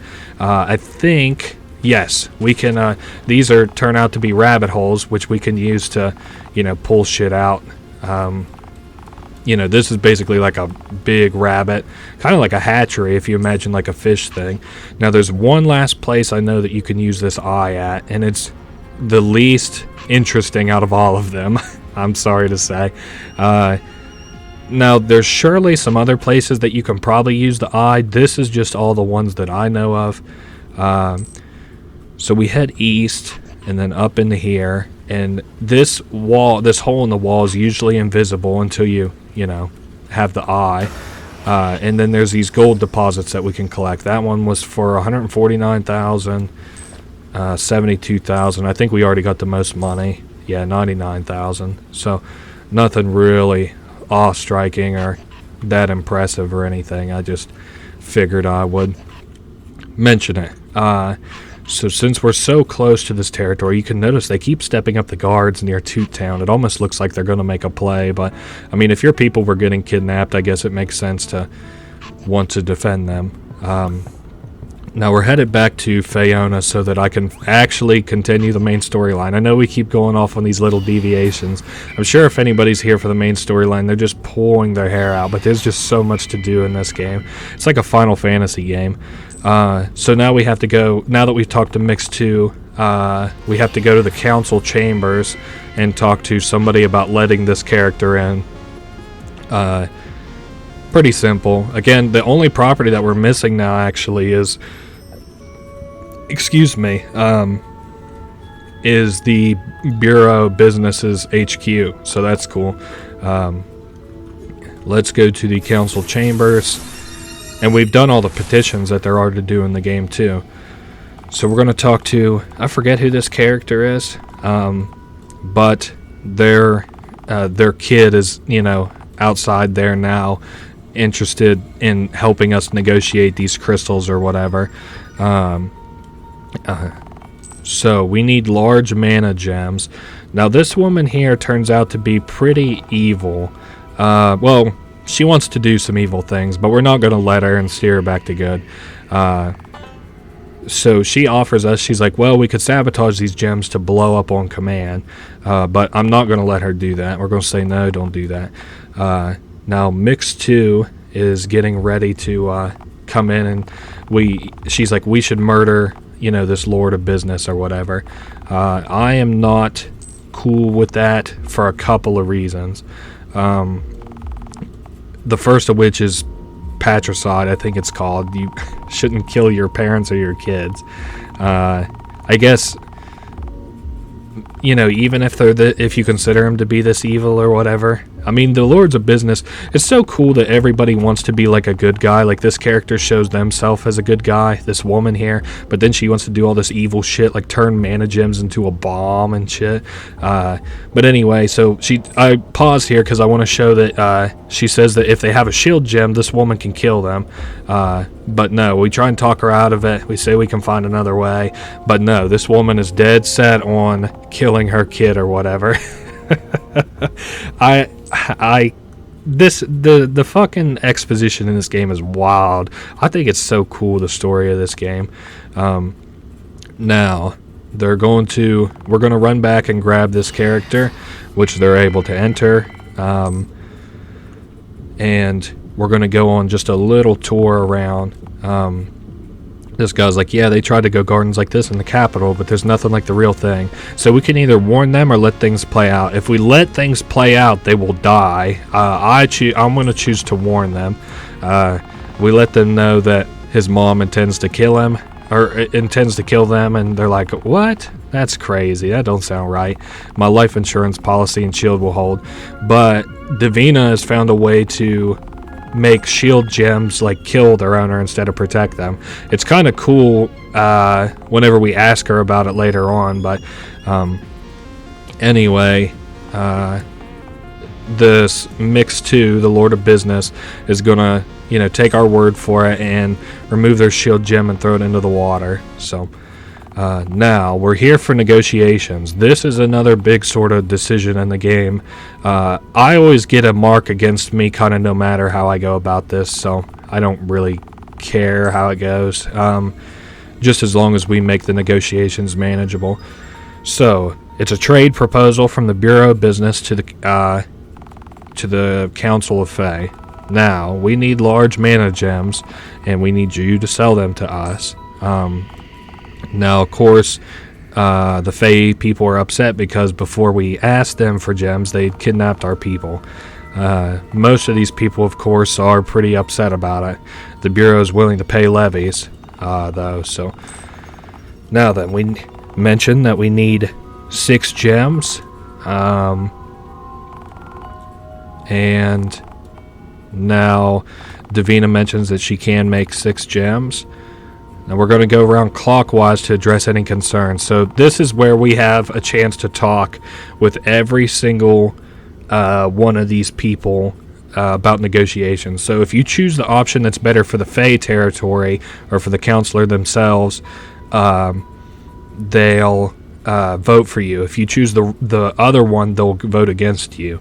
So we need to have more votes for us than against us. So I'm going to make this guy mad because we have to pay this money out of pocket. So I'm going to make it 800,000. Now the little Pix is going to, he's going to vote for us. I think this woman's going to vote for us. Levies. What portion will the council be receiving directly? The council will, of course, get their cut. I say yes. It's a bit of a bribe, but whatever. It's kind of evil, but we need her vote. Now, I'll have to pay for these myself, which is funny. Now, the council is going to pay for the levies, though, which is fair. He just wanted to mention that. And he also says that the cost of the gems should be matched by the council, which is funny. So, I am going to agree with Wiz because we should, I think that the Bureau of Business should be penalized for kidnapping our people. And if I have to pay 800,000, fuck you. You can pay 800,000 too. Now, some of the levies go towards the Pix Habitation Fund. That sounds like a great idea to me.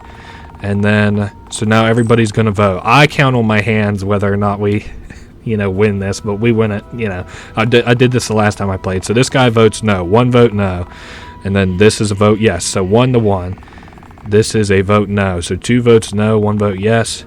2 votes no, 2 votes yes. 2 votes no, 3 votes yes. 4 votes yes. And then now 5 votes yes. So only 2 against. Well, 6, 4, and 2 against. Honestly, that's not a bad fucking deal. The majority voted in favor, so that's cool. I probably could have screwed over the Fae territory more, but I don't know. I like to kind of role play a little bit, and that's the way that I would do it. So we can now buy large gems here. Now I think we're getting ready to leave. This is where they talk about this their daughter says she wants best for the Fae people, and Mix 2 says that they want what's best for everybody. It's kind of interesting. He also mentions that there's too much corruption. Now, we got, if Biz works with us, she's proved she can today. Okay, so he's kind of impressed with the way that we handled negotiations, even though we made the Bureau pay a bunch of money. I thought he would be kind of upset, but now then, we get ready to leave with Mix 2. 500,000 out of the 2 million levy from the Bureau has been deposited into the Treasury. Hey, that's not bad. I mean, we can't even use the Treasury money, so fuck it. Now his mom, or their mom, stops them on our way out of here, and she's like, "You're an embarrassment to me." He's like, "I'm the 3rd most powerful on this continent. What the fuck are you talking about? You're an embarrassment to me, dog." He's like, "I'm out of here." So now watch what she does. She's like, goes to like cast some kind of a spell, and look behind her in the in that water where he threw his shield gem before. She like managed to like blow up the shield gem, which is fucking crazy, dude. So we of course betrayed a good friend, but she kind of betrayed herself by wanting to be evil. And she kind of snaps back to her senses here. Same way if you had like bothered to kill her child too. So now he says some stuff here, I think. Oh, Elbara is their name. Okay. Might want to write that one down because I keep forgetting their name. Now, he gives us, or they give us their business card. I'm sorry, I'm getting just a little bit thrown off and getting caught in the story. Now,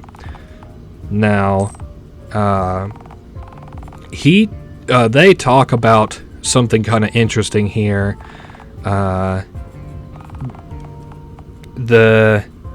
He says that we need the Bureau to unite because there's like some kind of a big outstanding threat that is threatening this whole territory. Not just Faeona, not just the capital, but this whole continent. So now they're going to head back to the capital. He says here, this is why he doesn't like Faeona. Half of the council are corrupt or self-interested, and the stagnant elements need to be pruned. And our grandmother understood that. That's why she seized the mantle of queen in her time. It's only half measure, though, because many of the old families remained in power after the coup. So, this is what he talks about. This is really interesting. This place is dominated by class. Even the geography is tiered.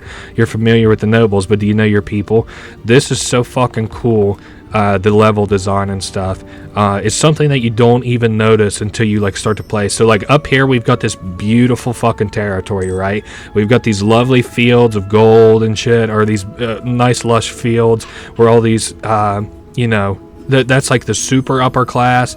This is kind of like the upper class-ish, and if we head to the left here, we've got like all these expensive buildings and stuff, and it's all this pretty, like these people are living lavishly.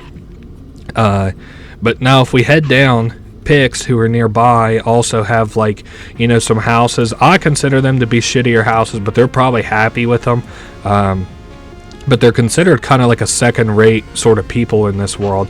And then as we travel down, you'll notice here that like in this area is like, people who this is like a business sector, so this is kind of like the middle class a little bit, sort of imagine it like the middle class. But then if you go left, look at how many fucking Fae are in poverty, dude. There's so like in this whole area there's like 40 people, probably less than that, but like there's so many homes here that are just impoverished relative to the upper crust, where there's only like 4 or 5 houses. There's like 50 houses that all live in poverty. So it's kind of crazy. The other thing I wanted to show is that we can talk to this woman, and she can work on our Shard of Prime, which is in our shop, and she's willing to upgrade it. We'll give her 5,000 gold or whatever. Now I've kind of trapped myself in here, so I'm gonna go ahead and do the apple slice and get out and head back to, let's go back to back to our shop so that I can talk to that woman. I'd kind of like to go ahead and just get that quick easy quest out of the way. Oh, hey, I like the look of our new shop. I'm glad I did that one. So we can talk to this woman, and she's getting ready to do our prime shard or whatever, and like upgrade it. So now it'll release even more mana. She's gonna go home and study it though. Man, I'm used to having my store closed whenever I'm in here, so it's kind of annoying to hear all the beeping. Man, we made just $200,000 just walking through our store. That's crazy. Let's head back to the Faeona territory so that I can talk to that woman again and have her upgrade our gem one more time. Pretty nice to upgrade, but there's no reason to really. I just think it looks cool, and I also want to show as many quest lines as I'm able to in the game. So we're going to send them back with $35,000 this time to upgrade it again, and not the item shop. I think we can maybe talk to this person. It's a library scholar. So this place kind of interesting. It's a library, right? And the librarian is like, hey, welcome, glad you're here. This is dedicated to the late Queen Minstrel. This section here is like a little puzzle. I'm only gonna, well, fuck. Okay, F, F, A, B. So we look at these letters, F, A, and I have no idea where B is, C. Okay, so, nope, F, A, B. Or was I wrong? F, F, A, B. F, F, A, B. Perfect. So 5,000 gold. And then as you do these, CBF, CBE, I do know this one, CBF, CBE. Nice. This thing we just got, which is a proof of mana, is a later, it's coming in a later update, but I want to show it in my inventory. There it is, proof of mana. Redeemable at the People's Bank of Mana in Faeona, which is coming in a later update. So that's cool. I don't think I can do this next one just off the top of the head. D, E, F, G, F, G, E, F, E, D. Holy fuck, not a chance. So I'll probably, I mean, the rewards for that aren't all that great. I guess, you know, like I said, I'm going to show off 95% of this game, and the other 5% is not me doing that puzzle, so sorry about that. I don't really like those kinds of puzzles. I think that they're too hard. The last time I did it, I just wrote them down and, you know, did it, so. Enterpriston, we're now up to $10 million. I'm just thinking of what I would like to do from here. What I wanted to do was to check with this guy and make sure I don't have any outstanding quests. Nope, looks like I have no outstanding quests. I bought all the properties here. I have my passive income set. Oh yes, the other thing that I wanted to show. This is a stupidly expensive thing that we're going to do here, but I'm still going to do it anyway. For no reason either. It makes sense why it costs what it does. It doesn't make sense that I would do this other than to just show you guys. So I've been giving 999 items to this guy in different sort of denominations of items. So if you may remember, we gave him Vendrank, fermented tea, craft bags, blah blah blah blah, all the way to the end. Now we give him 999 permits, and Tinto's purchase speed goes up, and he talks about a special bonus to thank us for bringing him so much stuff. He just gave us Dragon's Avarice. Now, what does that do? It's a really good item. Let's trade out the Animal Magnetism. So let's go to Dragon's Avarice. Upon completing a trade with Tinto, gain coin equal to Tinto's Hoard. What does that mean for us? So, if we head back to where Tinto is, back at the... here. So let's say we give him this Vendrank, right? Normally we'd probably only get like, let's just say we would get, okay, well I'll just show you on the numbers. Okay, so normally we'd only get about 17,000, but because we did his little, you know, quest line and everything, now we get 50,000 in total, which is really fucking good, of course. That is basically what that item does. So I want to buy some more permits in case I decide to come back here and sell, but let me, oh shit, you know what I totally forgot to do while I was back in Faeona is buy all those crystals. So let me buy 100 permits. I still don't really have the money to buy those crystals now that I'm thinking about it, but okay, so here's what I'm going to do. I'm going to go to trade with Tinto for a little while, and then whenever I have the money for the crystals, I will be back. I'll see you guys then. Okay, so I sold a little bit of stuff for a little while. Oh, one thing that I wanted to do, I forgot as I loaded in. We have a couple things that actually we can do here in Enterpriston. The first thing that we want to do is go back here because these guys are having a dispute. Very similar to the other crafting dispute that we had where another guy is wanting to, you know, get paid less to do the same amount of work, and the other guy wants more money, and blah blah blah blah blah. It has to do with fire. So pay the current entity 12 fire per craft. It's fine. I imagine I haven't done this the other way, but I'm sure Carl would just steal your fucking stuff anyway. So now then, the other thing that I wanted to do was to head back down here to where you can do the fire stuff now that we have the life insurance policy, because once you have the life insurance policy you can go into the fireplace. And what we're doing here, we need to flip switches. I totally forget where the switches are, but I do know that they are around. Now you cannot step into the lava or else you will die. Sometimes I use it to help me teleport, like I'm gonna do right now, teleport back to the middle, because I do get a little bit discombobulated down here. This So what these do, every time that you flip one of these, you get a bonus lava step, which means that you can step into the lava for one step, and then the second step will kill you. But that's just fine. That's exactly what I wanted to do. So I could go back to the entryway and take one step across the lava and flip this switch. Now I have 2 steps across the lava. Now with those 2 steps, I can walk and get over here to this switch, which now gives me 3 steps. You get kind of the idea. So we need 2 more steps, and then we can do something kind of cool.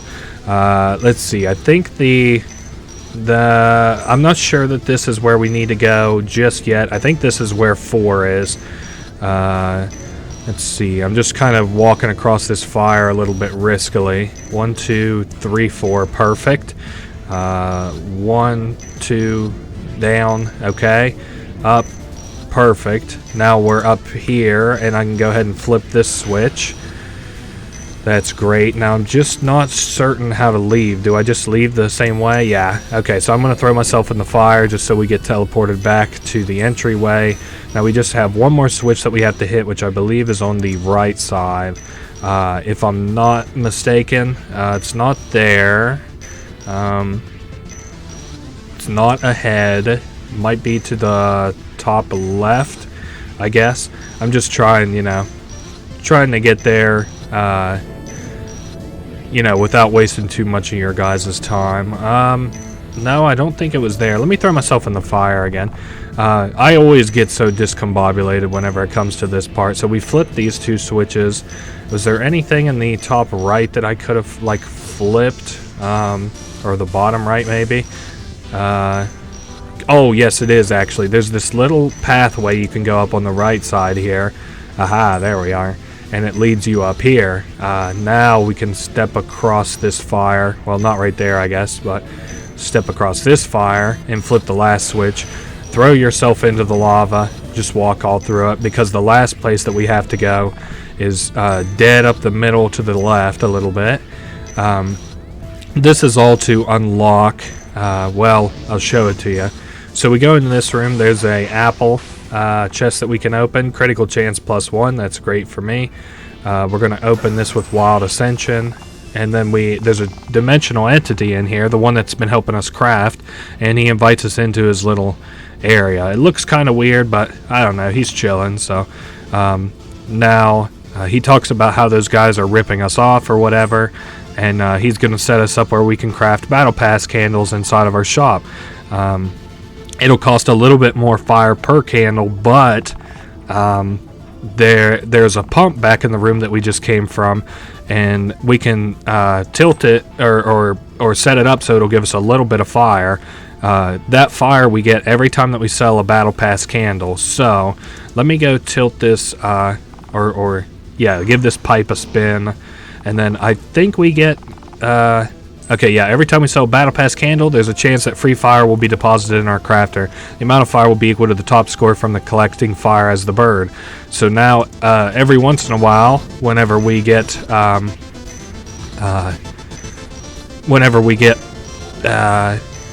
sell a Battle Pass candle, we'll get 50 fire, so that's really cool. Now, what was the next thing that I was going to do? I think I might have been setting up to show you guys how you do the big investments, but to do that, we've got to go face some music over, well, actually, let's go back to the Faeona territory right after we buy these accessories. I forgot to buy these 2 accessories earlier, the regems.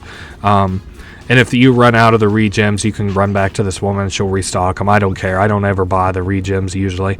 First thing we need to do is go back to the Faeona territory so that I can buy those crystals that I'd forgotten earlier.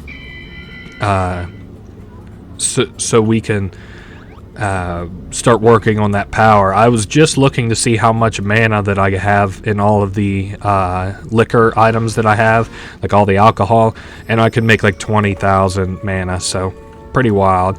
Let's head up to the council chambers, and we talk to our daughter and buy those 6 gems, which I can now afford, so thank goodness. Run our money down, but it's got to be done. Now, I'm going to go ahead and teleport. Oh, I guess I can't teleport in here. That makes sense. Now I'll teleport from here. Perfect. And we're going to go to the Squeaky Lagoon. Now, I think we get arrested whenever we step outside. Ah, yes. We go and have a little talk with 2 and 1. Now, 1 is kind of upset that 2 gave their business card to us, but it's whatever. This woman also threw away her shield gem because she's worried about it and shit. Now, I hope you consider my warning a gesture of good faith. So, now,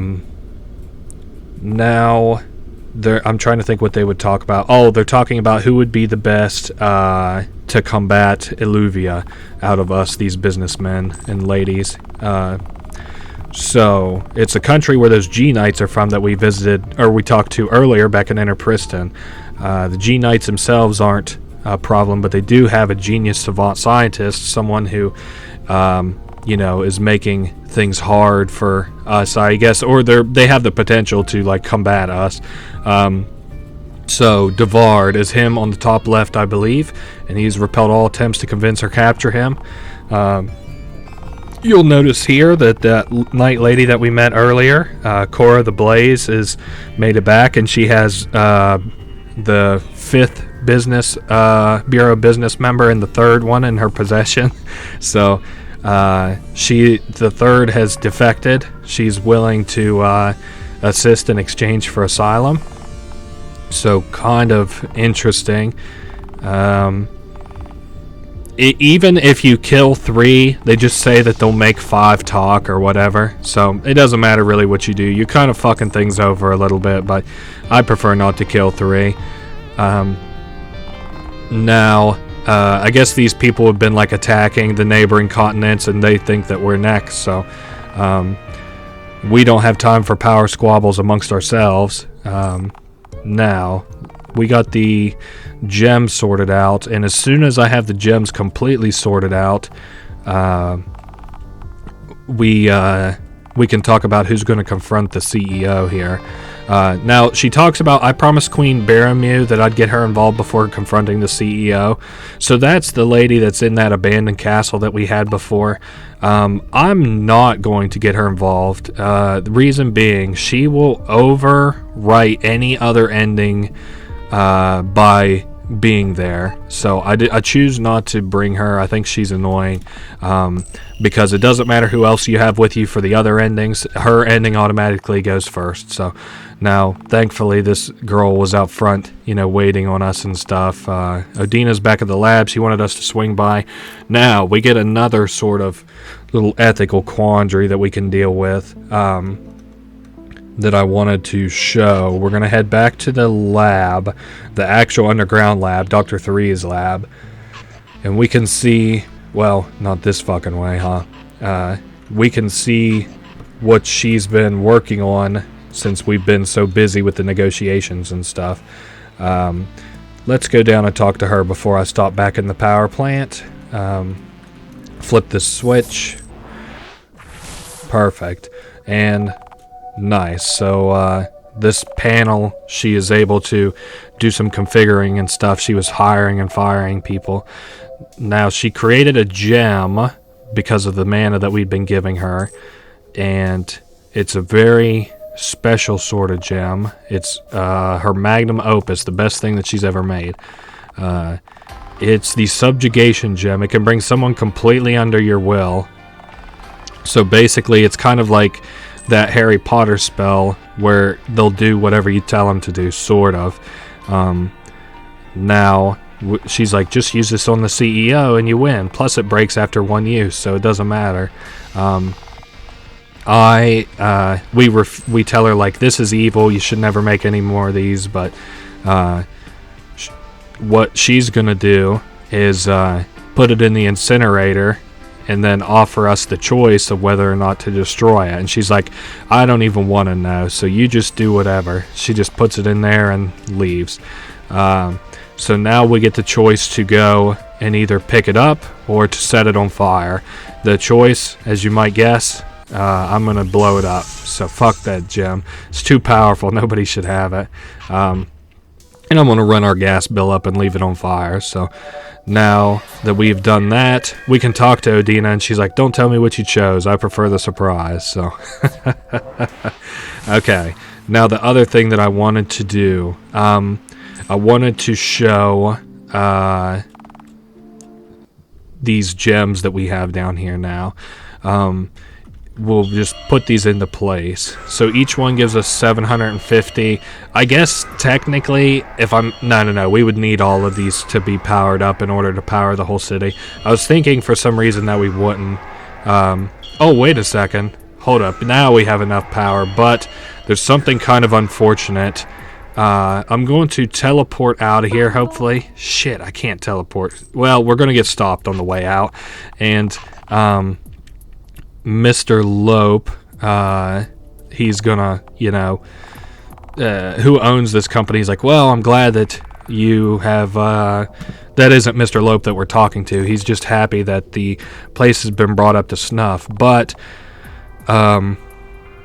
this lady here, our chief engineer, tells us that we should take this place away from corporate interests and put it under nationalization power, under the national control, because, the people need to have like affordable power or whatever, and we can't charge like too much for it. But basically her counteroffer is that we'll lose all of her passive income. This kind of sucks because it's about 8,000 every 20 seconds. This sucks, but I am going to nationalize the energy sector so people no longer have to pay for power. This does a few things. The first of which is, now we lose our passive income. So now we only have 103,000, which is why I wanted to teleport out to hopefully skip that cutscene. But, hey, no chance of that now. Now, we're going to gather our resources and get every favor and stuff. Now, the next time that the stock market ticks, it should set Lope Enterprises down to exactly 1 in value. At least it did whenever I played, so I'm not sure why it wouldn't now. But I'm going to... well, I guess I could show you this sort of what I'm going to be doing now. I have buy and sell orders set, so whenever Lope Enterprises hits... So I want to buy 99,999 units whenever it hits 1 gold. And that should happen in due time. Now, was there anything else that I really wanted to do? I guess maybe I should...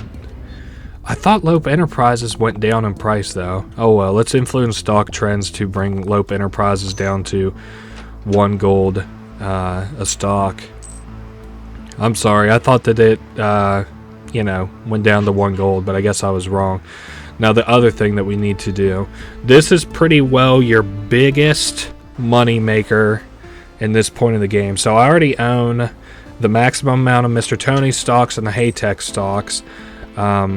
Send me to Everest's Inn. That's the nearest teleport that I have unlocked right now. So this is the most efficient way to kind of make money. We head to the west, where that Flo pixie was, who was down near where the captain was fucking around with that map, if you remember from earlier. So we do have $14 million right this second, and we should be able to buy this little teleporter. It's a very expensive one at 1 million, but oh well. So we don't need to screw with the captain. What we do need to do, though, is head down, and over to the Flow Pixie. So I'm going to save, just because this is what I'm going to be doing for the next little bit. And what you do, you see up at the top, it now lets you see all the stocks. And you can also see, every time that we interact with this, we get a passive income tick and the stocks move. So I have buy and sell orders. So whenever Lope Enterprises hits 1, and whenever Mr. Tony's and Haytech hit 999, they'll sell and buy respectively.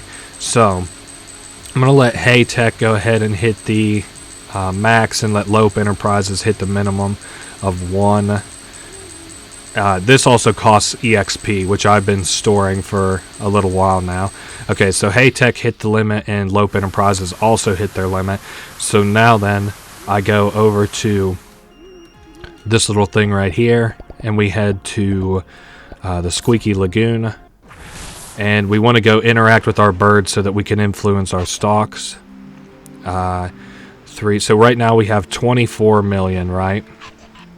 And since I set a sell order for my stocks, he's going to automatically give us almost $10 million. And we now have we have 99,000 Lope Enterprises. So I'm going to set a sell order for Lope Enterprises I'm going to sell all of these whenever they hit the price of 999. And I also want to set a buy order for the Haytech Corporation whenever... this is the one that I had before. You have to reset it every time. So go ahead and cancel that order. 9,999 units. And I want to buy them at one cost. So I have to go down to the where the stock market stuff was earlier. And make it so that the Haytech prices will go down. And the Lope Enterprises will go up. So this one down. And then Lope Enterprises up. Perfect. So that is what I'm doing for the next little bit. There is one little thing that I wanted to show before I kind of, started going in this loop and paused the recording for now. And that's, I want to give all the rest of that EXP that chicken needs for her eggs while I have the EXP to give it away. So we'll go to the barkeep's apartment and we're headed down to the ground floor and over to oh my goodness, there's a spider. I just killed a spider. Yes, the EXP right here with the chicken. I'm sorry, the spider kind of threw me off my game. So we just pour our EXP into these things. I have over level 100 EXP, so that's nice. And I'm like well over 100 EXP. Unfortunately, once you hit like an upper integer of a lot, it doesn't tell you exactly how much EXP you have, which kind of sucks, but it makes sense because, every time that you're giving away EXP, it's like 50,000 EXP, so it's kind of ridiculous. So we just hatched one egg, and we've got 2 more eggs to go. I think you can also interact with this chicken and learn that they're royalty. I don't quite remember, but we're just going to finish up giving these things the EXP. It's been so long, I completely forgot that these guys have, apparently a ton of, that they need a lot of EXP to break through. I think this has almost been 30 seconds each that each of these things have taken to fully hatch. And also the passive income that we get whenever I hit about a third of it is being taken away in upkeep, I go back and I fix it back in my facility. So if you wonder when a good time to go back is, it's whenever any of your stocks are ready to buy or sell, collect the money on, or whenever your passive income hits 1/3. So now the chicken is grateful that we hatched these chicks for her, and she's like, I believe I can trust you now, so I'm dropping the ruse. And it could actually talk. It's from the kingdom of Earnestly, which is also where that lich is and stuff, those bird liches. And they had been pretending to just be a normal chicken so they didn't get hunted down like the rest of the Earnestly, which is really, really cool. So anyway, they thank us, and now their behavior has changed. Their behavior just means that they now come in and buy 3 of everything before they leave. So that is pretty well all I wanted to show. I'm going to sit here and do the loop that I've described where I'm going to do all that trading and stuff. So I will see you guys back here whenever I have $1 billion. So I'll see you shortly. Alright, after so long, I finally hit the maximum amount of money through stocks and through, just passive income and stuff. So it only took me about 2 hours with active trading and stuff. If you play a little bit more ruthlessly, you could probably bring it down to about I don't know. I was doing pretty good. I'd say an hour 45 minutes. So, anyway, you may notice that that customer that I mentioned earlier comes in and buys stuff. I have no clue what they buy. I know what everybody else buys, but I want to show the Patreon character there that walks through. I like the graphic that they have. Firstly, they have your name here is one of the things that they say, and the other name that they can have is Mana Brent. So that's kind of cool, which is the guy who actually made this game. So pretty lit. Now, since I am maxed out on money, I don't really see much of a reason to fiddle around too much in here. We just are able to upgrade our crystal again, so I want to go ahead and show that as it happens. Upgrade it to the final form, and now you can see how you can these now give you 2 mana for each one that you pick up, so that's pretty cool. I think that's pretty well everything that I wanted to show. I don't see another reason that we would ever come back into this shop, so I'm going to let this man here leave, and I'm going to follow him on his way out. Now, I do want to make triple-double sure that there's nothing else that I wanted to do. I don't think that there is, so we're going to head back to the Squeaky Lagoon and head down to buy the most expensive property in the game. This is going to skyrocket us ahead hugely in terms of capital gains, so that is awesome. So all this passive income that we have, I've even worked to trade coins for passive income, and I'm at 107,000 now. Once we buy this Bureau of Business, and I'm just going to save, no reason that you should even concern yourself with this, but I'm just going to save to be careful. You buy this. It costs the maximum amount of money that you can hold, which I believe is $1 billion, and we buy it, and our passive income is now $2 million on top of the 107,000 that we had before. So now every couple of seconds we're basically going to be making that stupid amount of cash. Now, there is something else that I should probably make sure that I do. Go ahead and set our upkeep to do the upkeep things. Nice. Now, what should I do? I got so much stuff that we can do now that we just have a stupid amount of money to spend. You know what we're going to do? I think I'm going to finish out this collection, all but the tax item, because I'm not sure how I would even go about getting another tax a tax missing thing. So there's a store marketing beat, there's a plant grower, compressed Vendrank. I guess we could do the Vendrank quest line. Sure, fuck it. Curious Curio, Inspiration, Wick, and well, it won't tell me what this last. Oh, donate a wax. There we go. I had to come from the top. And this is the things that we can buy on the dock. I'll see if I'm able to get those. So basically we're going to break to see if I can find the rest of these items. Let's head up to the ground floor. Basically, it seems like we're going to have to hit the dock, and I think that that's the dock, and then I can show you where we can get the other healing items, because those are the HP recovery things for one. So I might have gotten lucky and I can buy everything that I need to. We just need to buy one of every item, so that's 1 bulk coffee, 1 animal feed, even though I bought 10, what the fuck ever. Shoot, I can't. I'm actually only going to buy 1 oil, because this is a little bit more expensive. So we're up to 56,000. That sounds fine. I'm going to do just a little bit of kind of, not even meandering, but just like kind of walking around, because there is a few other things that I wanted to show that I saw in a video by the guy who actually made this game. He just put up like a dev log, like him working on the game today. So I want to show something that I didn't see before. I didn't know the like buffs that we've been getting from this Melody character. I think that's her name. I'm sorry.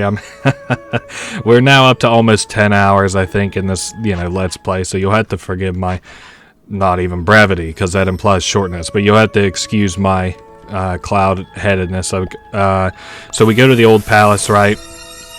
And we're gonna grab this upgrade from Melody. Give me the buff of Relic Eye. Perfect. So now that we have Relic Eye, there are two things that I didn't actually see before. One of them I'm not sure about because it might have been only in his dead build. Nope. We can talk to this woman, the Sunburnt Fae. We can only see her, and it reduces ocular inflammation, which clears the Relic Eye visual overlay. I'm just going to buy them. I don't see a reason not to. But it is cool. I did not see that NPC there earlier. The other thing that I wanted to show, which is a lot more interesting actually, is back down in the city. If we head to the library, which is this the library? No, it must be above. There's the library. And then with the Relic Eye, we head to the bottom right. We can actually see a... Well, he said it was a Zelda reference. I don't know what it's a reference to, but it's Din's Fire. I'm going to look to see... Is... Din's Fire... I don't see it anywhere in our inventory. Is it in the key item slot? Maybe all the way down at the bottom? Yeah, Din's Fire, an enchanted quill of flame cherished by Queen Din. So some kind of a reference I don't understand. Now, I think that that's all to show in here, or else he would have probably shown more himself. We're at 25, up to 27 million now, and I don't think that there's anything actually else that I need to do in Faeona. Let's take the apple slice back to here so that I can get an orange to trade for a plant grower. I'll just get a couple oranges, I guess. It's kind of crazy. I didn't even think that I didn't have some oranges. I'll just buy 200, which we can now afford to just buy stupid amounts of stupid shit. Oh yes, there is another thing that I wanted to show. So basically this is a little bit of like a tour. So this will pretty well be like the last time that you see me at most of these places. We're headed into this Owl Lich territory. So if we go to this guy who buys our HP that we're not using, and we give him a bunch of HP, one of his siblings move into his shop. So any spare HP, it's basically, he is now in our shop, basically, if you want to imagine it like that. The other thing I want to do, I just happened to notice, was grab this music track. So we're at 36 out of 49. That's awesome. And like I said, this is pretty well the tour, so just want to make sure that I have everything from everywhere that I'm able to visit before we, you know, call it quits or whatever. Well, call it quits, you know, go to the end game, which we're now pretty well able to do. I don't see that there's anything else that I want to do here, and I'm also not just using the Relic Eye to kind of look around and see if there's anything that I missed. I thought that I used the Relic Eye pretty liberally whenever I played this last, but I guess apparently I was wrong. So we're perusing the outer edge of, you know, this lake just to make sure that I have everything. I want to make sure I'm not missing any apple chests or just stupid little things, because as long as, you know, we've been now 10 hours on this Let's Play, so I want to make sure that I have done everything that I think that I'm able to do. This includes buy all the accessories, and I'm also going to show you how to craft some accessories and stuff like that. They just aren't really important, at least to me, at least right now. No reason to visit the bees. Oh, I do know that the post office, I did have a little thing that I had to do up there, or I have to do up there. This has been all the way traveled around, so I'm going to head up into Enterpriston, actually. And I'm going to look. I don't think there's anything that I want to do down in the collectors. Well, you know what? Actually, in their basement, I can put one mushroom down. So, hey, I ended the game only missing one mushroom, which isn't all that fucking bad. That's probably the closest I've ever gotten to completely finishing the mushroom collection. So that's awesome. Nothing to do in here. Well, hold up. Is that the... Okay, I thought that was a music chest that I hadn't yet grabbed. Please accept my apologies. I'm working my way towards the... oh, actually, before we stop off in the post office, there is one more thing that we can buy in here, which is a camera for 20,000 gold. This is sort of like the camera we had before, kind of. It doesn't serve any story purpose, but you'll notice as we actually step outside here. Let's go ahead and try and use that fancy camera. It basically, like, we can zoom out, zoom in, and have, like, business do, like... Oh, okay, so this is kind of cool. I could, like, pan across and stuff. I didn't even know you could do that, but there's no reason to. We can have, you know, our character pose and stuff, but thankfully the camera is locked back on. I was a little bit worried about that. Headed into the post office now to see what they might be expecting me to do. Oh, this is kind of stupid. So now they thank us for all the hard work that we did, and monopolization gets activated, so now the envelopes sell for $3.99 instead of 9 gold. So it actually makes them kind of a viable product. But that has been that for this little bit. I already did the chicken. I want to make sure that I'm not missing any craftsman quests. No, I'm not. We did all of those too. There's nothing to do up there, I don't believe. I may see if I can buy a tax credit from the legislator or the tax man himself. If I can, then good, because we'll be able to finish that quest. No, we can only change the frequency at which he visits us, which does kind of suck, because, man, you see how much money we'd given that guy in there, or how much money he's made from permits. And then, nope, nothing else that we can do in here. There is a cat, though. Am I able to... Ooh, what a handsome statue. Well, that's interesting. I'm just kind of looking around to see if there's anywhere I can buy the tax things. Oh, you know where I bet I could buy one from? I bet I could get one at an auction. So, you know what I'm going to do, actually? I'm going to try and auction a little bit and see if I can't buy one of these. I'll be back as soon as I'm able to buy one. Alright, I've screwed around here for a couple minutes, and I'm just going to say that I can't get, you know, the tax relief thing from up there. I might try and, since I have a bunch of seeds, I think I'll try and give them to this bird just to see what happens. 4,000 and some. Nope, he just gives us coins. So that's all to see from him. And now we've circled up and around. I tell you, you know what we could do? I guess maybe we could do like the goblin quest now that money's no object or whatever. So if you head into the sewers, I don't really see a reason to do this otherwise, but so we head into the sewers and there is a little goblin man right here. He smells our shop or whatever, and you think he's a customer, so you kind of give him some directions up there. And instead, now we head up to our store. Sorry, I've lost track of myself. And now, while we're selling stuff, you'll notice there's that Patreon character. They look really cool. Ooh, we also sold a bunch of envelopes, so we hit the inflation on that too, which is nice. The bee. Maybe I should hit the pineapple to kind of speed things along a little bit, I guess. As much as I don't really want to see a goblin, I guess I could show one off. Hey, there he is. He'll try and steal our stuff, so we just kick him. And after so long, I'm not going to make you wait, and I'm not going to wait here, but after so long, he will actually, you can hire a bouncer to automatically kick out the gremlin, so that is pretty much how you do that.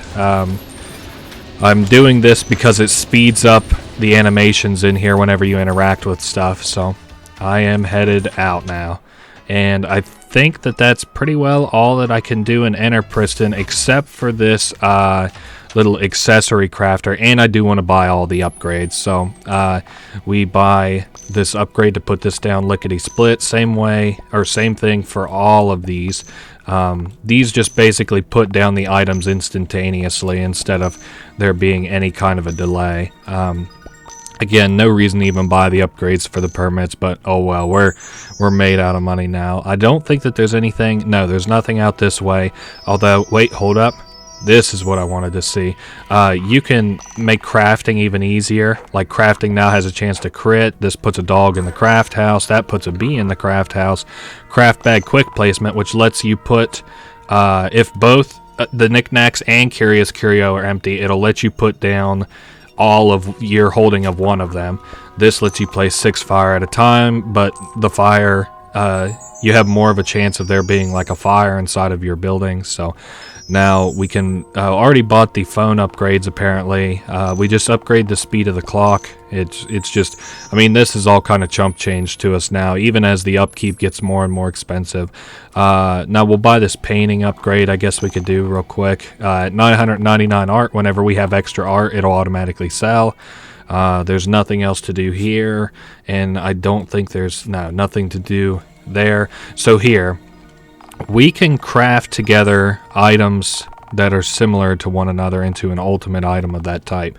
So he even mentions it. Sometimes it'll take 2 items, sometimes it'll take 3. So for example, let's do lesser health regen plus a health regen plus a greater health regen, and it costs a little bit of money too, and then we get a brilliant health regen, which basically makes your health really, really high. Same thing with the lesser, whoops, I meant to do the lesser mana regen plus the mana regen plus the greater mana regen. Basically, if an item does something, and there's other ones that do a similar thing, just combine them. Like, we'll do Royal Scarf and the Warm Scarf, for example. Combine them, and you get a Grand Old Lady Scarf. So I'm not going to do all the combinations. You know, if I was going to do that, I should have did it a long time ago, and I didn't have any intentions of doing it, so I'm not going to. So we can now exit Enterpriston. Again, this is kind of like the tour as we sort of finish this game. There's nothing else that I want to do inside of the sewers. We're now going to head, let's see, east. See if there's anything that I missed out east. I don't believe that there's anything in the graveyard that I want to show. I had a very thorough investigation, including an ending earlier. Did I already buy from this lady? I did buy from this lady, so we no longer have to worry about her. Nothing to worry about over there. We could take the train, which I think is what I'm going to do. Yeah, because I can't go the other way just yet. So we try to leave, take the train to the capital, and here we are. I think, okay, I already looked in Faeona. I'm just thinking in my head where all I have and haven't been. There's these people standing around. You can give them the commodities to make the items that they sell cheaper. That's worth doing if you're going to do a lot of commodity trading. I'm not, though, so I'm not going to concern myself with it. I guess I could go ahead and buy all this furniture here. I'm pretty much only interested in the iridescent couch just because I think it looks pretty. But now, of course, since we can buy all this shit with our stupid amounts of money, it doesn't really matter all that much what we do. I'm just going to buy out these lanterns. And that is all. You know, I don't know if you would say we're kind of flexing our muscles here or what, now that we've pretty well done everything. Here's some expensive accessories we can buy, including a boots of haste. And she says, hey, you like those boots? I got boots of effing haste. So we can equip those. If we equip the boots of effing haste, we move super, super fast. I'm not sure how this will show up on YouTube, so I might actually make you sick, but we have to do this for a quest, so please stay with me for just a second. I know this is very jarring, but will only be a second. So we have to run left here, and we keep running. We're looking for an apple that is underneath of us. We're just going to keep going. I know that this is very jarring. Just, you know, try and maybe if it makes you sick, just close your eyes for a second. So we're coming up on it. We're looking for a apple. It's the very last apple that we have to get. Nope, none of these. I always am worried that I'm going to miss it, and then if you miss it, it's like, holy shit, you have to come back through this whole maze again. Or no, I mean, it's not a maze, it's just like a long sort of area that you have to traverse. And it's all for the very last apple that we need, so keeping going. I'm not sure how many loops it takes, but you can kind of feel, there it is. I guess it's above us. Good thing I've been bothering to look up, huh?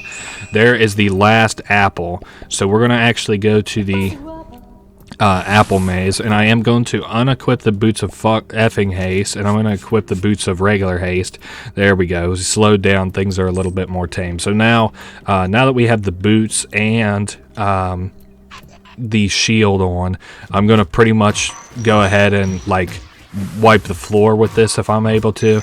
I don't want to talk big and then get caught like right here. That's funny. Okay, let me just give it one more shot without acting like a smug kind of jackass, and we'll see what happens. Oh, they stay up. That's good. I was just thinking about that. I was like, well, it would be nice if they would stay up, and hey, guess what? They do stay up, so I'm just trying to edge my way around this guy. Aha, we finally got around him. And 13, 12, let's get him back in this little area so I can move around him. I know this is kind of jarring. 11. We need to get over there for the 10. Whoa, you almost got me, big guy. 10. Let's head up for the 9. Now we can easily pretty well get around to the 8. With these boots, it just makes your life loads easier. 7. The big thing is not to run head first into him with all of your speed. If you have an idea where he's at, there we go. It makes your life a lot easier. So let me see. Let me wait just a second to see where he might be coming from. I'm trying. Basically, if you keep along the outer edges, you'll kind of be okay. That's my general rule of thumb, though. There, 5 is on the inner area. 5. Sorry, I know my commentary isn't all that inspired here, but I am just a little bit nervous of getting caught. 3. And then we're looking for 2. Uh-oh, I got caught. Okay, I'll be back here after I have 2. Okay, so we got the second one there, and then finally the last one. And now we have to go collect our prize from the Mippletar. He gives us 15,000 gold and a mat of tribute that is like a little floor mat. And now whenever anybody steps on it, it gives me 50 gold that I can collect. It is an extremely shitty reward for... you know, not even what you have to do. Well, yeah, it is what you have to do because you have to travel across spike pits. So now then, we're going to indulge in a quest, but I've soft locked myself during this quest before, so I'm going to save. So, what do you mean not strong enough yet? How many fucking apples am I missing? I surely have everybody, right? Okay, I'll be back in 1 sec. Okay, so here we are. Actually, we have to start the quest from all the way out here. Yeah, I was just like, I know that I have all the damn apples. Okay, so once again, we're headed back to the center of the maze. I guess I'm going to resave once I get near there. Let me land myself right here, and then we're going to save again. Because, again, you can soft lock yourself here, I'm pretty sure. So restore this person's true body. They can resume their sisters and resume their machinations for apple supremacy over oranges. So it's like apples versus oranges, which is the better fruit. I had to think about oranges and make sure they were a fruit. This is Granny Smith, the apple matriarch and Pink Lady. The reference is, you've saved apple custard from a terrible fate. So there's also apple custard. The names are kind of overtly funny. What terrible fate. I thought we was just working our way into a labyrinth. So these people have fought an orange salesman, and because of it, they got like cursed. These are kind of like deities, sort of. But now that we've restored all of the inner hers, we have got her back to full strength. So that's neat. I guess we're staring deep into this apple. We might get some kind of a buff. Got a new shop cosmetic. Goes in the bookshelf slot. It's a grand apple. So if we're interested in earning some pocket money, come speak to this person. I guess so. Not that we really need it. There's something else we could help them with. So we're putting a bounty out for orange salesmen. They've been sighted in Tutetown, Enterpriston, and the capital. I actually think I know. Okay, we have to bring in 4. Okay, maybe I don't. Yeah, I do actually know where they all are. Now, we just have to get close enough to nab them. We'll need a suitable vessel. Don't worry, I know exactly. We have to bring them a suitable vessel. It's kind of stupid, but kind of goofy. We just need the mug from earlier, which, we considered useless. So they're going to run through all this shit again. But we have the mug now. They're going to infuse it to capture these old men in. Now, that's been infused into our mug. Equip the thing and get to hunting. So, I know where these orange guys are. I know where they are. I'm just not sure how to get all of them. The first orange guy we have to get is the, our good buddy here who's been selling us a lot of oranges. So we're just going to deny his offering, I think. Okay, well, okay, it gives us a different item. That's what I'm mistaken on. We have an infused mug now. And as we get near to him, we can nab him. Again, no thank you, not interested in the oranges. I'm trying not to move too fast. I might unequip these boots because they're kind of unwieldy. They aren't so bad whenever I'm not trying to play with like both hands on the keyboard, but as of right now, they're kind of unwieldy. So, thank goodness, we're back down to normal speed. Enterpriston has 2 of these old men. You may have noticed one. Well, you probably have noticed them both if you're very watchful. The first old man that we are hunting for is on the east side here. He's up over top of us, and since we got close, we nabbed him. The other one is actually over top of our store. I'm not sure. Okay, so we don't grab him from here. We grab him from inside of our store, which is kind of interesting. We head up and over, and we head to the window in the back, if I'm not mistaken. Let me just kind of weasel around.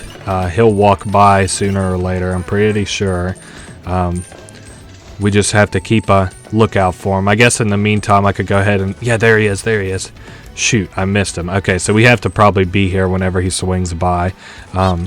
So, I just heard we got... oh, man, that goblin's stealing all my shit. I'm going to wait right here for this old man so I don't accidentally miss him this time. Hey, we got him. Okay, now, the last one that we need to get... Oh, I guess I can't teleport from here. The last one that we need to get is located in the capital. He is pretty easy. We've passed him a couple times like these other old men. Let me speed things along here so I can head on out. Basically, we are just headed for the heart, basically where our HQ is. So pretty well the heart of the capital. Okay, so we're right here. It's to the east and then east southeast. There we go. So we have all the orange salesmen. Let's go to the apple maze again, and head back to the center area. I don't want to be too fast here with the boots of haste. Again, I've kind of not even made myself sick. They're just a little bit too fast for me to really keep control of what I'm doing. So now this is where I should probably actually recommend you save, because you can get soft locked here, I'm pretty sure. So let's return these old men to the yeah, see, it even says I have an appley feeling I should save first. So I didn't even know that it warned you for this soft lock or whatever. So we got, I don't know what, $1 million, and now we're in this maze that is filled with these old men. So it turns out that these old men were actually more powerful than you may have thought. If we buy oranges, I think they go back further, which is good. We need to collect all of these women if we're able to. I guess I'll just keep buying your stupid ass oranges. I'm just trying to get you know, to save this character. So do not let 2 of these old men stack up. It will be the bane of your fucking existence. Let me just... Perfect. I'm sorry, this is going to be kind of discombobulated as I push these old men back and try my best not to get soft locked. Okay, there he is. There's the last one. I just have to like lure him out and get around him, I guess you could say. Let's get him to right. Well, let's get him over here, and then let's get him to right here so I can get him down one of these alleyways. Oh, come on, get down that alleyway, you bugger. Well, you know what we could do? Just kind of go like this, and then... Haha, perfect. Now, I don't mind paying him the, you know, for his oranges or whatever. That's kind of chump change to us now. Now, I guess it would kind of suck if you actually had the maximum amount of oranges and you couldn't get out. That would be bad. Now, we've made our way back to the interior. Yes. So, apples and oranges. Basically, the orange people turn out to be real stronger than you know, the apple ladies thought. So, we try and talk with this guy. Oh, he wants some cereal. That's a new line. We'd like to restore the labyrinth and leave here unharmed. Maybe we can come to a deal. I guess maybe if we buy oranges, I'm gonna buy one just in case it tries to like soft lock us. Yes, I'm terribly worried about getting soft locked here from buying too many oranges. Let me try one more. Maybe, let's try buying the max. That might be what we need to do. Okay, you seem to have learned your lesson. Now that you apple folk understand the pecking order, we'll be on our way. So we basically bought him out of oranges, and no more nabbing. Okay, so this should teleport us all the way back to here, and that was that. What an experience. This whole apple fucking labyrinth has been crazy. So that is that. They're gonna keep plotting against oranges, and I don't blame them. I think I like apples better than oranges myself. I want to make sure that... Oh, nice. They're like, maybe you should join us. Ooh, nice. This woman has a sister, her biological sister Odina. That's cool. I completely forgot about that. That's cool. I didn't know that. So Odina's sister is all about apples, huh? That's cool. Let me think what we have left to do. Oh, hey, there's an old man. Would I like to buy some oranges? No, thank you. I'm maxed out. He's funny. He's offering to help us, take us to the big business place when the time comes. So he's going to help us out later on. And hey, we just got a track, so that's cool. Let's head to... I think we're running out of places to go. Let's head to the... not the lake house. Let's go to the leaky lagoon. Oh, yes, I guess what we could do is... Oh, shit. I hate tracking these upgrades. This is such a slow process. So, as you install these machines... Well, I guess I'm going to put the boots on of regular haste. Because this is kind of a process. So... Oh, what's Lady Plenty doing out here? Oh, we haven't paid her yet? Fuck that. I thought we'd already paid her. I didn't realize that. Sorry she's been standing out here so long. Oh well, that's done and done. So we buy upgrades from the vending machine, and every 3 upgrades we get a new kind of perk related to Vendrank. Case in point, let's go ahead and just insert 2 more upgrades into this Vendrank machine. So we're headed to the left, down, and back here to get the last one. The Vendrank upgrades increase in price, but, I mean, it's like whatever. So every time we buy 3, he's like, you may find yourself running short on Vendrank while out and about. Fortunately, our friends over at the Gemtech Lab have created a compression device, so you can compress 999 Vendrank into 1 Vendrank at your store. I don't think I'm going to do this whole quest line because this quest line is incredibly boring. You can do it yourself. Basically, just get to the kind of the stupid amount of money that I have right now, and then you can do it, I guess, if you really feel like it. But it's like unlucrative in my opinion. It's just not like as lucrative as anything else we've been doing. I did want to show before we get ready to kind of end off the game here. Let's go to the, not the Apple Labyrinth. Let's head to the barkeep's apartment. I guess that's good enough. We're headed to the ground floor, out and over to, whoops, definitely not the post office. See what I mean by having these boots on? They make you go fast, but holy shit when you hit them walls. Alright, so we're headed to the cafe. There's something that I wanted to show real quick. We'll talk to this girl, and we buy 1 of each coffee. I'm going to go ahead and use my magic to apple slice out of there and teleport me back to the Squeaky Lagoon so that we can go down to the hotel and I can just deposit a few things. I mean, I don't think I'm going to collect all that stuff. You've seen pretty well everywhere in the game to collect that stuff, so if you want to finish off this collection, then you can. I'm not going to show me hunting around for every last little thing. The only thing I'm not sure about is the tax evasion thing. I don't know how we would go about that, but I guess we could put down plant grower, and that's the compressed Vendrank, tax evasion credit. There's some inspiration. Here's where you can put down the coffee. These are the health recovery items. I might have to Okay, that one was a little bit broken. What are these items? Oh, here's where we can donate these. I'm not even going to bother to get the rare metals. I mean, none of these are really outwardly that interesting. You don't get anything too crazy for finishing them. Like, I just got 750,000, so kind of whatever. Headed up to the ground floor. And I think what we're going to do is head over to the... yeah, we're all done with that old man. I don't need to do anything there. So what we're going to do is, now that we've pretty well beat this shit, we're going to head up to the top floor and get ready to close out this game. Let's head to the top floor and get ready to save. Well, let's talk about the endings as we're doing them. I actually want to take my boots off because these can break cutscenes, and I desperately don't want to fuck up this close to the end. Now, succeeding here will trigger the point of no return. There'll be some flashing colors. Saving is disabled. So we've already saved, and we're super prepared. Now, we're done. We fixed the power problem, but let's see all the points that we have for and against us.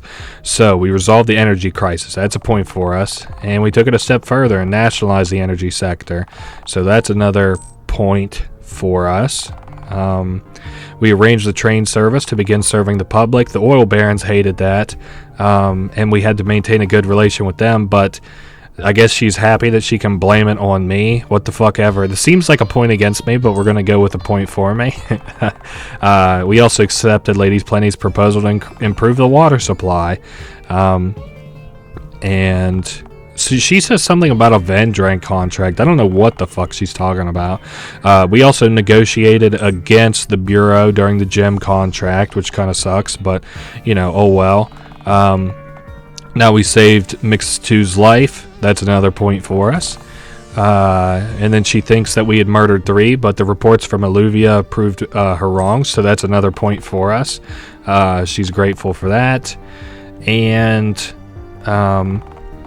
it seemed you gained favor among the businesses of the capital. So we bought those buildings and got the ability to trade their stocks, so that's another point for us. The new legislator for Enterpriston comes in, and he says that he backs our position. Know that Enterpriston will support her. That's another point for us. All this hard work is finally falling into place. We also cleared Faeona's debt, which I think is a point for us. Let's assess our financial capacity. So it's like a decent sum. She has more money than us, but that's okay. So that's everything that she knows about. We can add a few little things of our own. There's the vial of concentrated spirit, though, for the Spirit Weaver. Roberta will work with us if she accepts our conditions, so that's cool. That's another, point in our favor. Now, we also mentioned that we own the Bureau, which is a huge point in our favor. She needs to confirm it, so she pulls out a device and begins reading through the figures and realizes that they're making their rent payments to me, so that's funny. Now, I don't know how we were supposed to bring the old man with us, but oh well. Now she holds out her business card to us. If we fuck up all that stuff, we can battle her instead. I'm not sure how to do that unprompted if I were to want to, so whatever. Now I have all of the cards. Of course, she's not going to promote us to number 1, but we have to gather some allies. So we tell the bird to give a ring for our allies and have everybody show up. Oh my goodness, look at everybody. Oh shit, I might take the old man with me. Okay, I gotta think carefully about who all I'm gonna take. Ooh, I could take the birds too. Oh man, there's a lot of cool birds around. Okay, let me think, because you get achievements for some of these. If you take only Fae people, you get an achievement. If you take only birds, you get an achievement. If you take old women, you get an achievement. So, let me take my staunchest allies. Who the fuck is this? Oh, okay, I do not want to take him. Wait, what the hell? Oh, okay. No, I don't want to take him. Let me see who... I want to take King Bean. He's good at listening to orders. I'll give him Mr. Four's card. Yes. And who else can listen to orders? Probably Odina. Well, yeah, let's take Odina. If I took the other brown-haired elf, I think that she'd probably do what was best for the Fae territory. These also influence your endings. I don't know specifically, but if you take certain characters, you get different endings. And with that, we are the 5. Hold up one sec. Can I, like, talk these people out of not going? No, I cannot. So I'd probably have to kill them to... I'd have to kill those 2 in order to replace them, which sort of makes sense, I guess. Okay, everybody in positions. We're gonna insert our cards. And there we go. There's the Bureau of Business door so that we can talk to the CEO. Now, one thinks, very carefully that, I think she was thinking about running in herself, but, so now time to wake the CEO up. I completely forget what happens here, so, I will, be back in just a second, everybody. I'll see you fellas on the other side. Okay. Now, I don't know what this weird-ass effect is all about, but I assume if I just head forward, I probably can't fuck it up too bad. I think that's a security camera he's watching us through. So now this whole time, he's been sitting up here doing a lot of do about nothing. So, we visit him as one of the lords. He looks to see that we're Lord 5. Mad damn biz, a queen. He says, I got a taste for this. This guy kind of reminds me of Hugh Hefner a little bit. He's like, you're more of a looker than the old hag, Mrs. 5. I kind of like this guy. He's funny. Nice. We let him know that we're soon to be CEO. But business first. Why are we really here? Let's hop in the tub. Who the fuck is this guy? He's crazy. Now, we have to depose him because he doesn't realize that just, like, sitting in your own indulgences doesn't help anybody. So,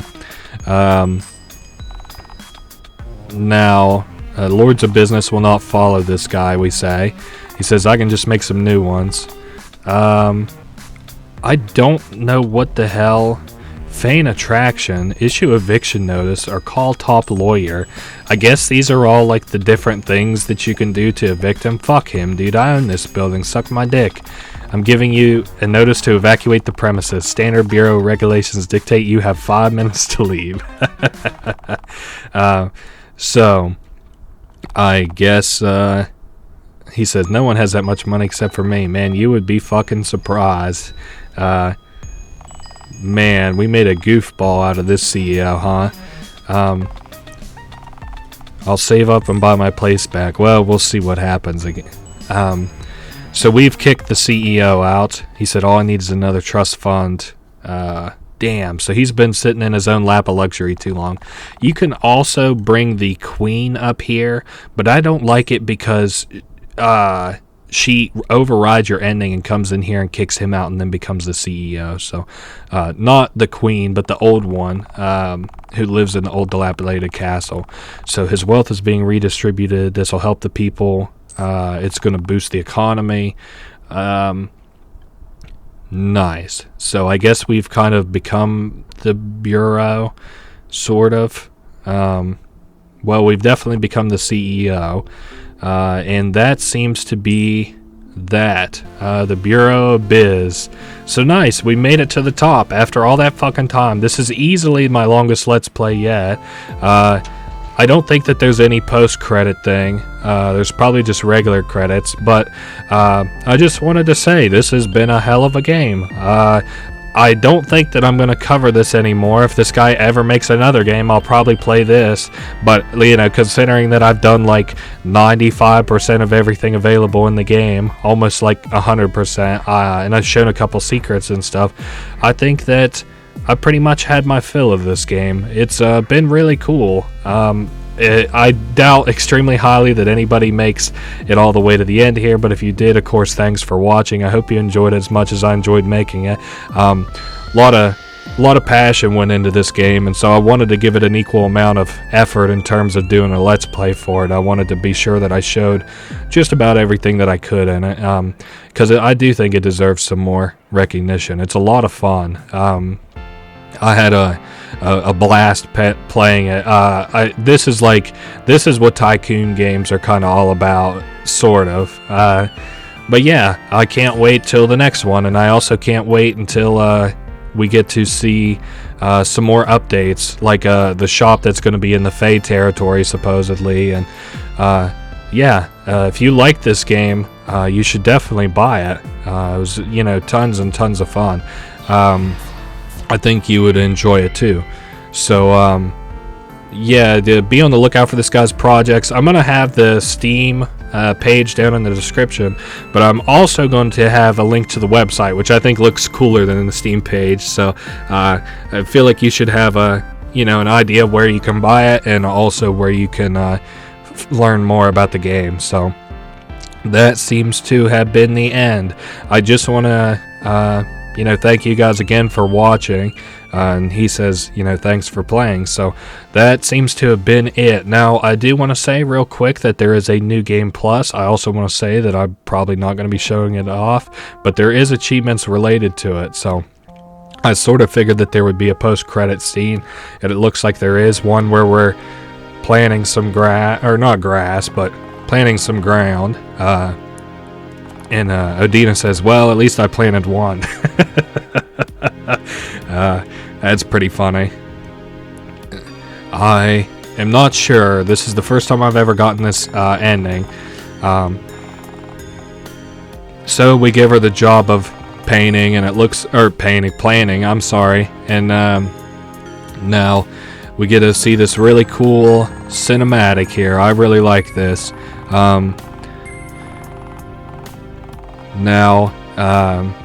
We just basically say how, we're kind of like a queen in our own right, but the queen of the capital. So it's kind of interesting to see where the story will go next. I guess that, she was real thankful to be planting some ground, but now that she's got a clear head, we have a plan of attack against Alluvia or whatever. So there's too many corrupt officials both in the capital and Faeona. The whole economic system needs to be uprooted. Oh my god.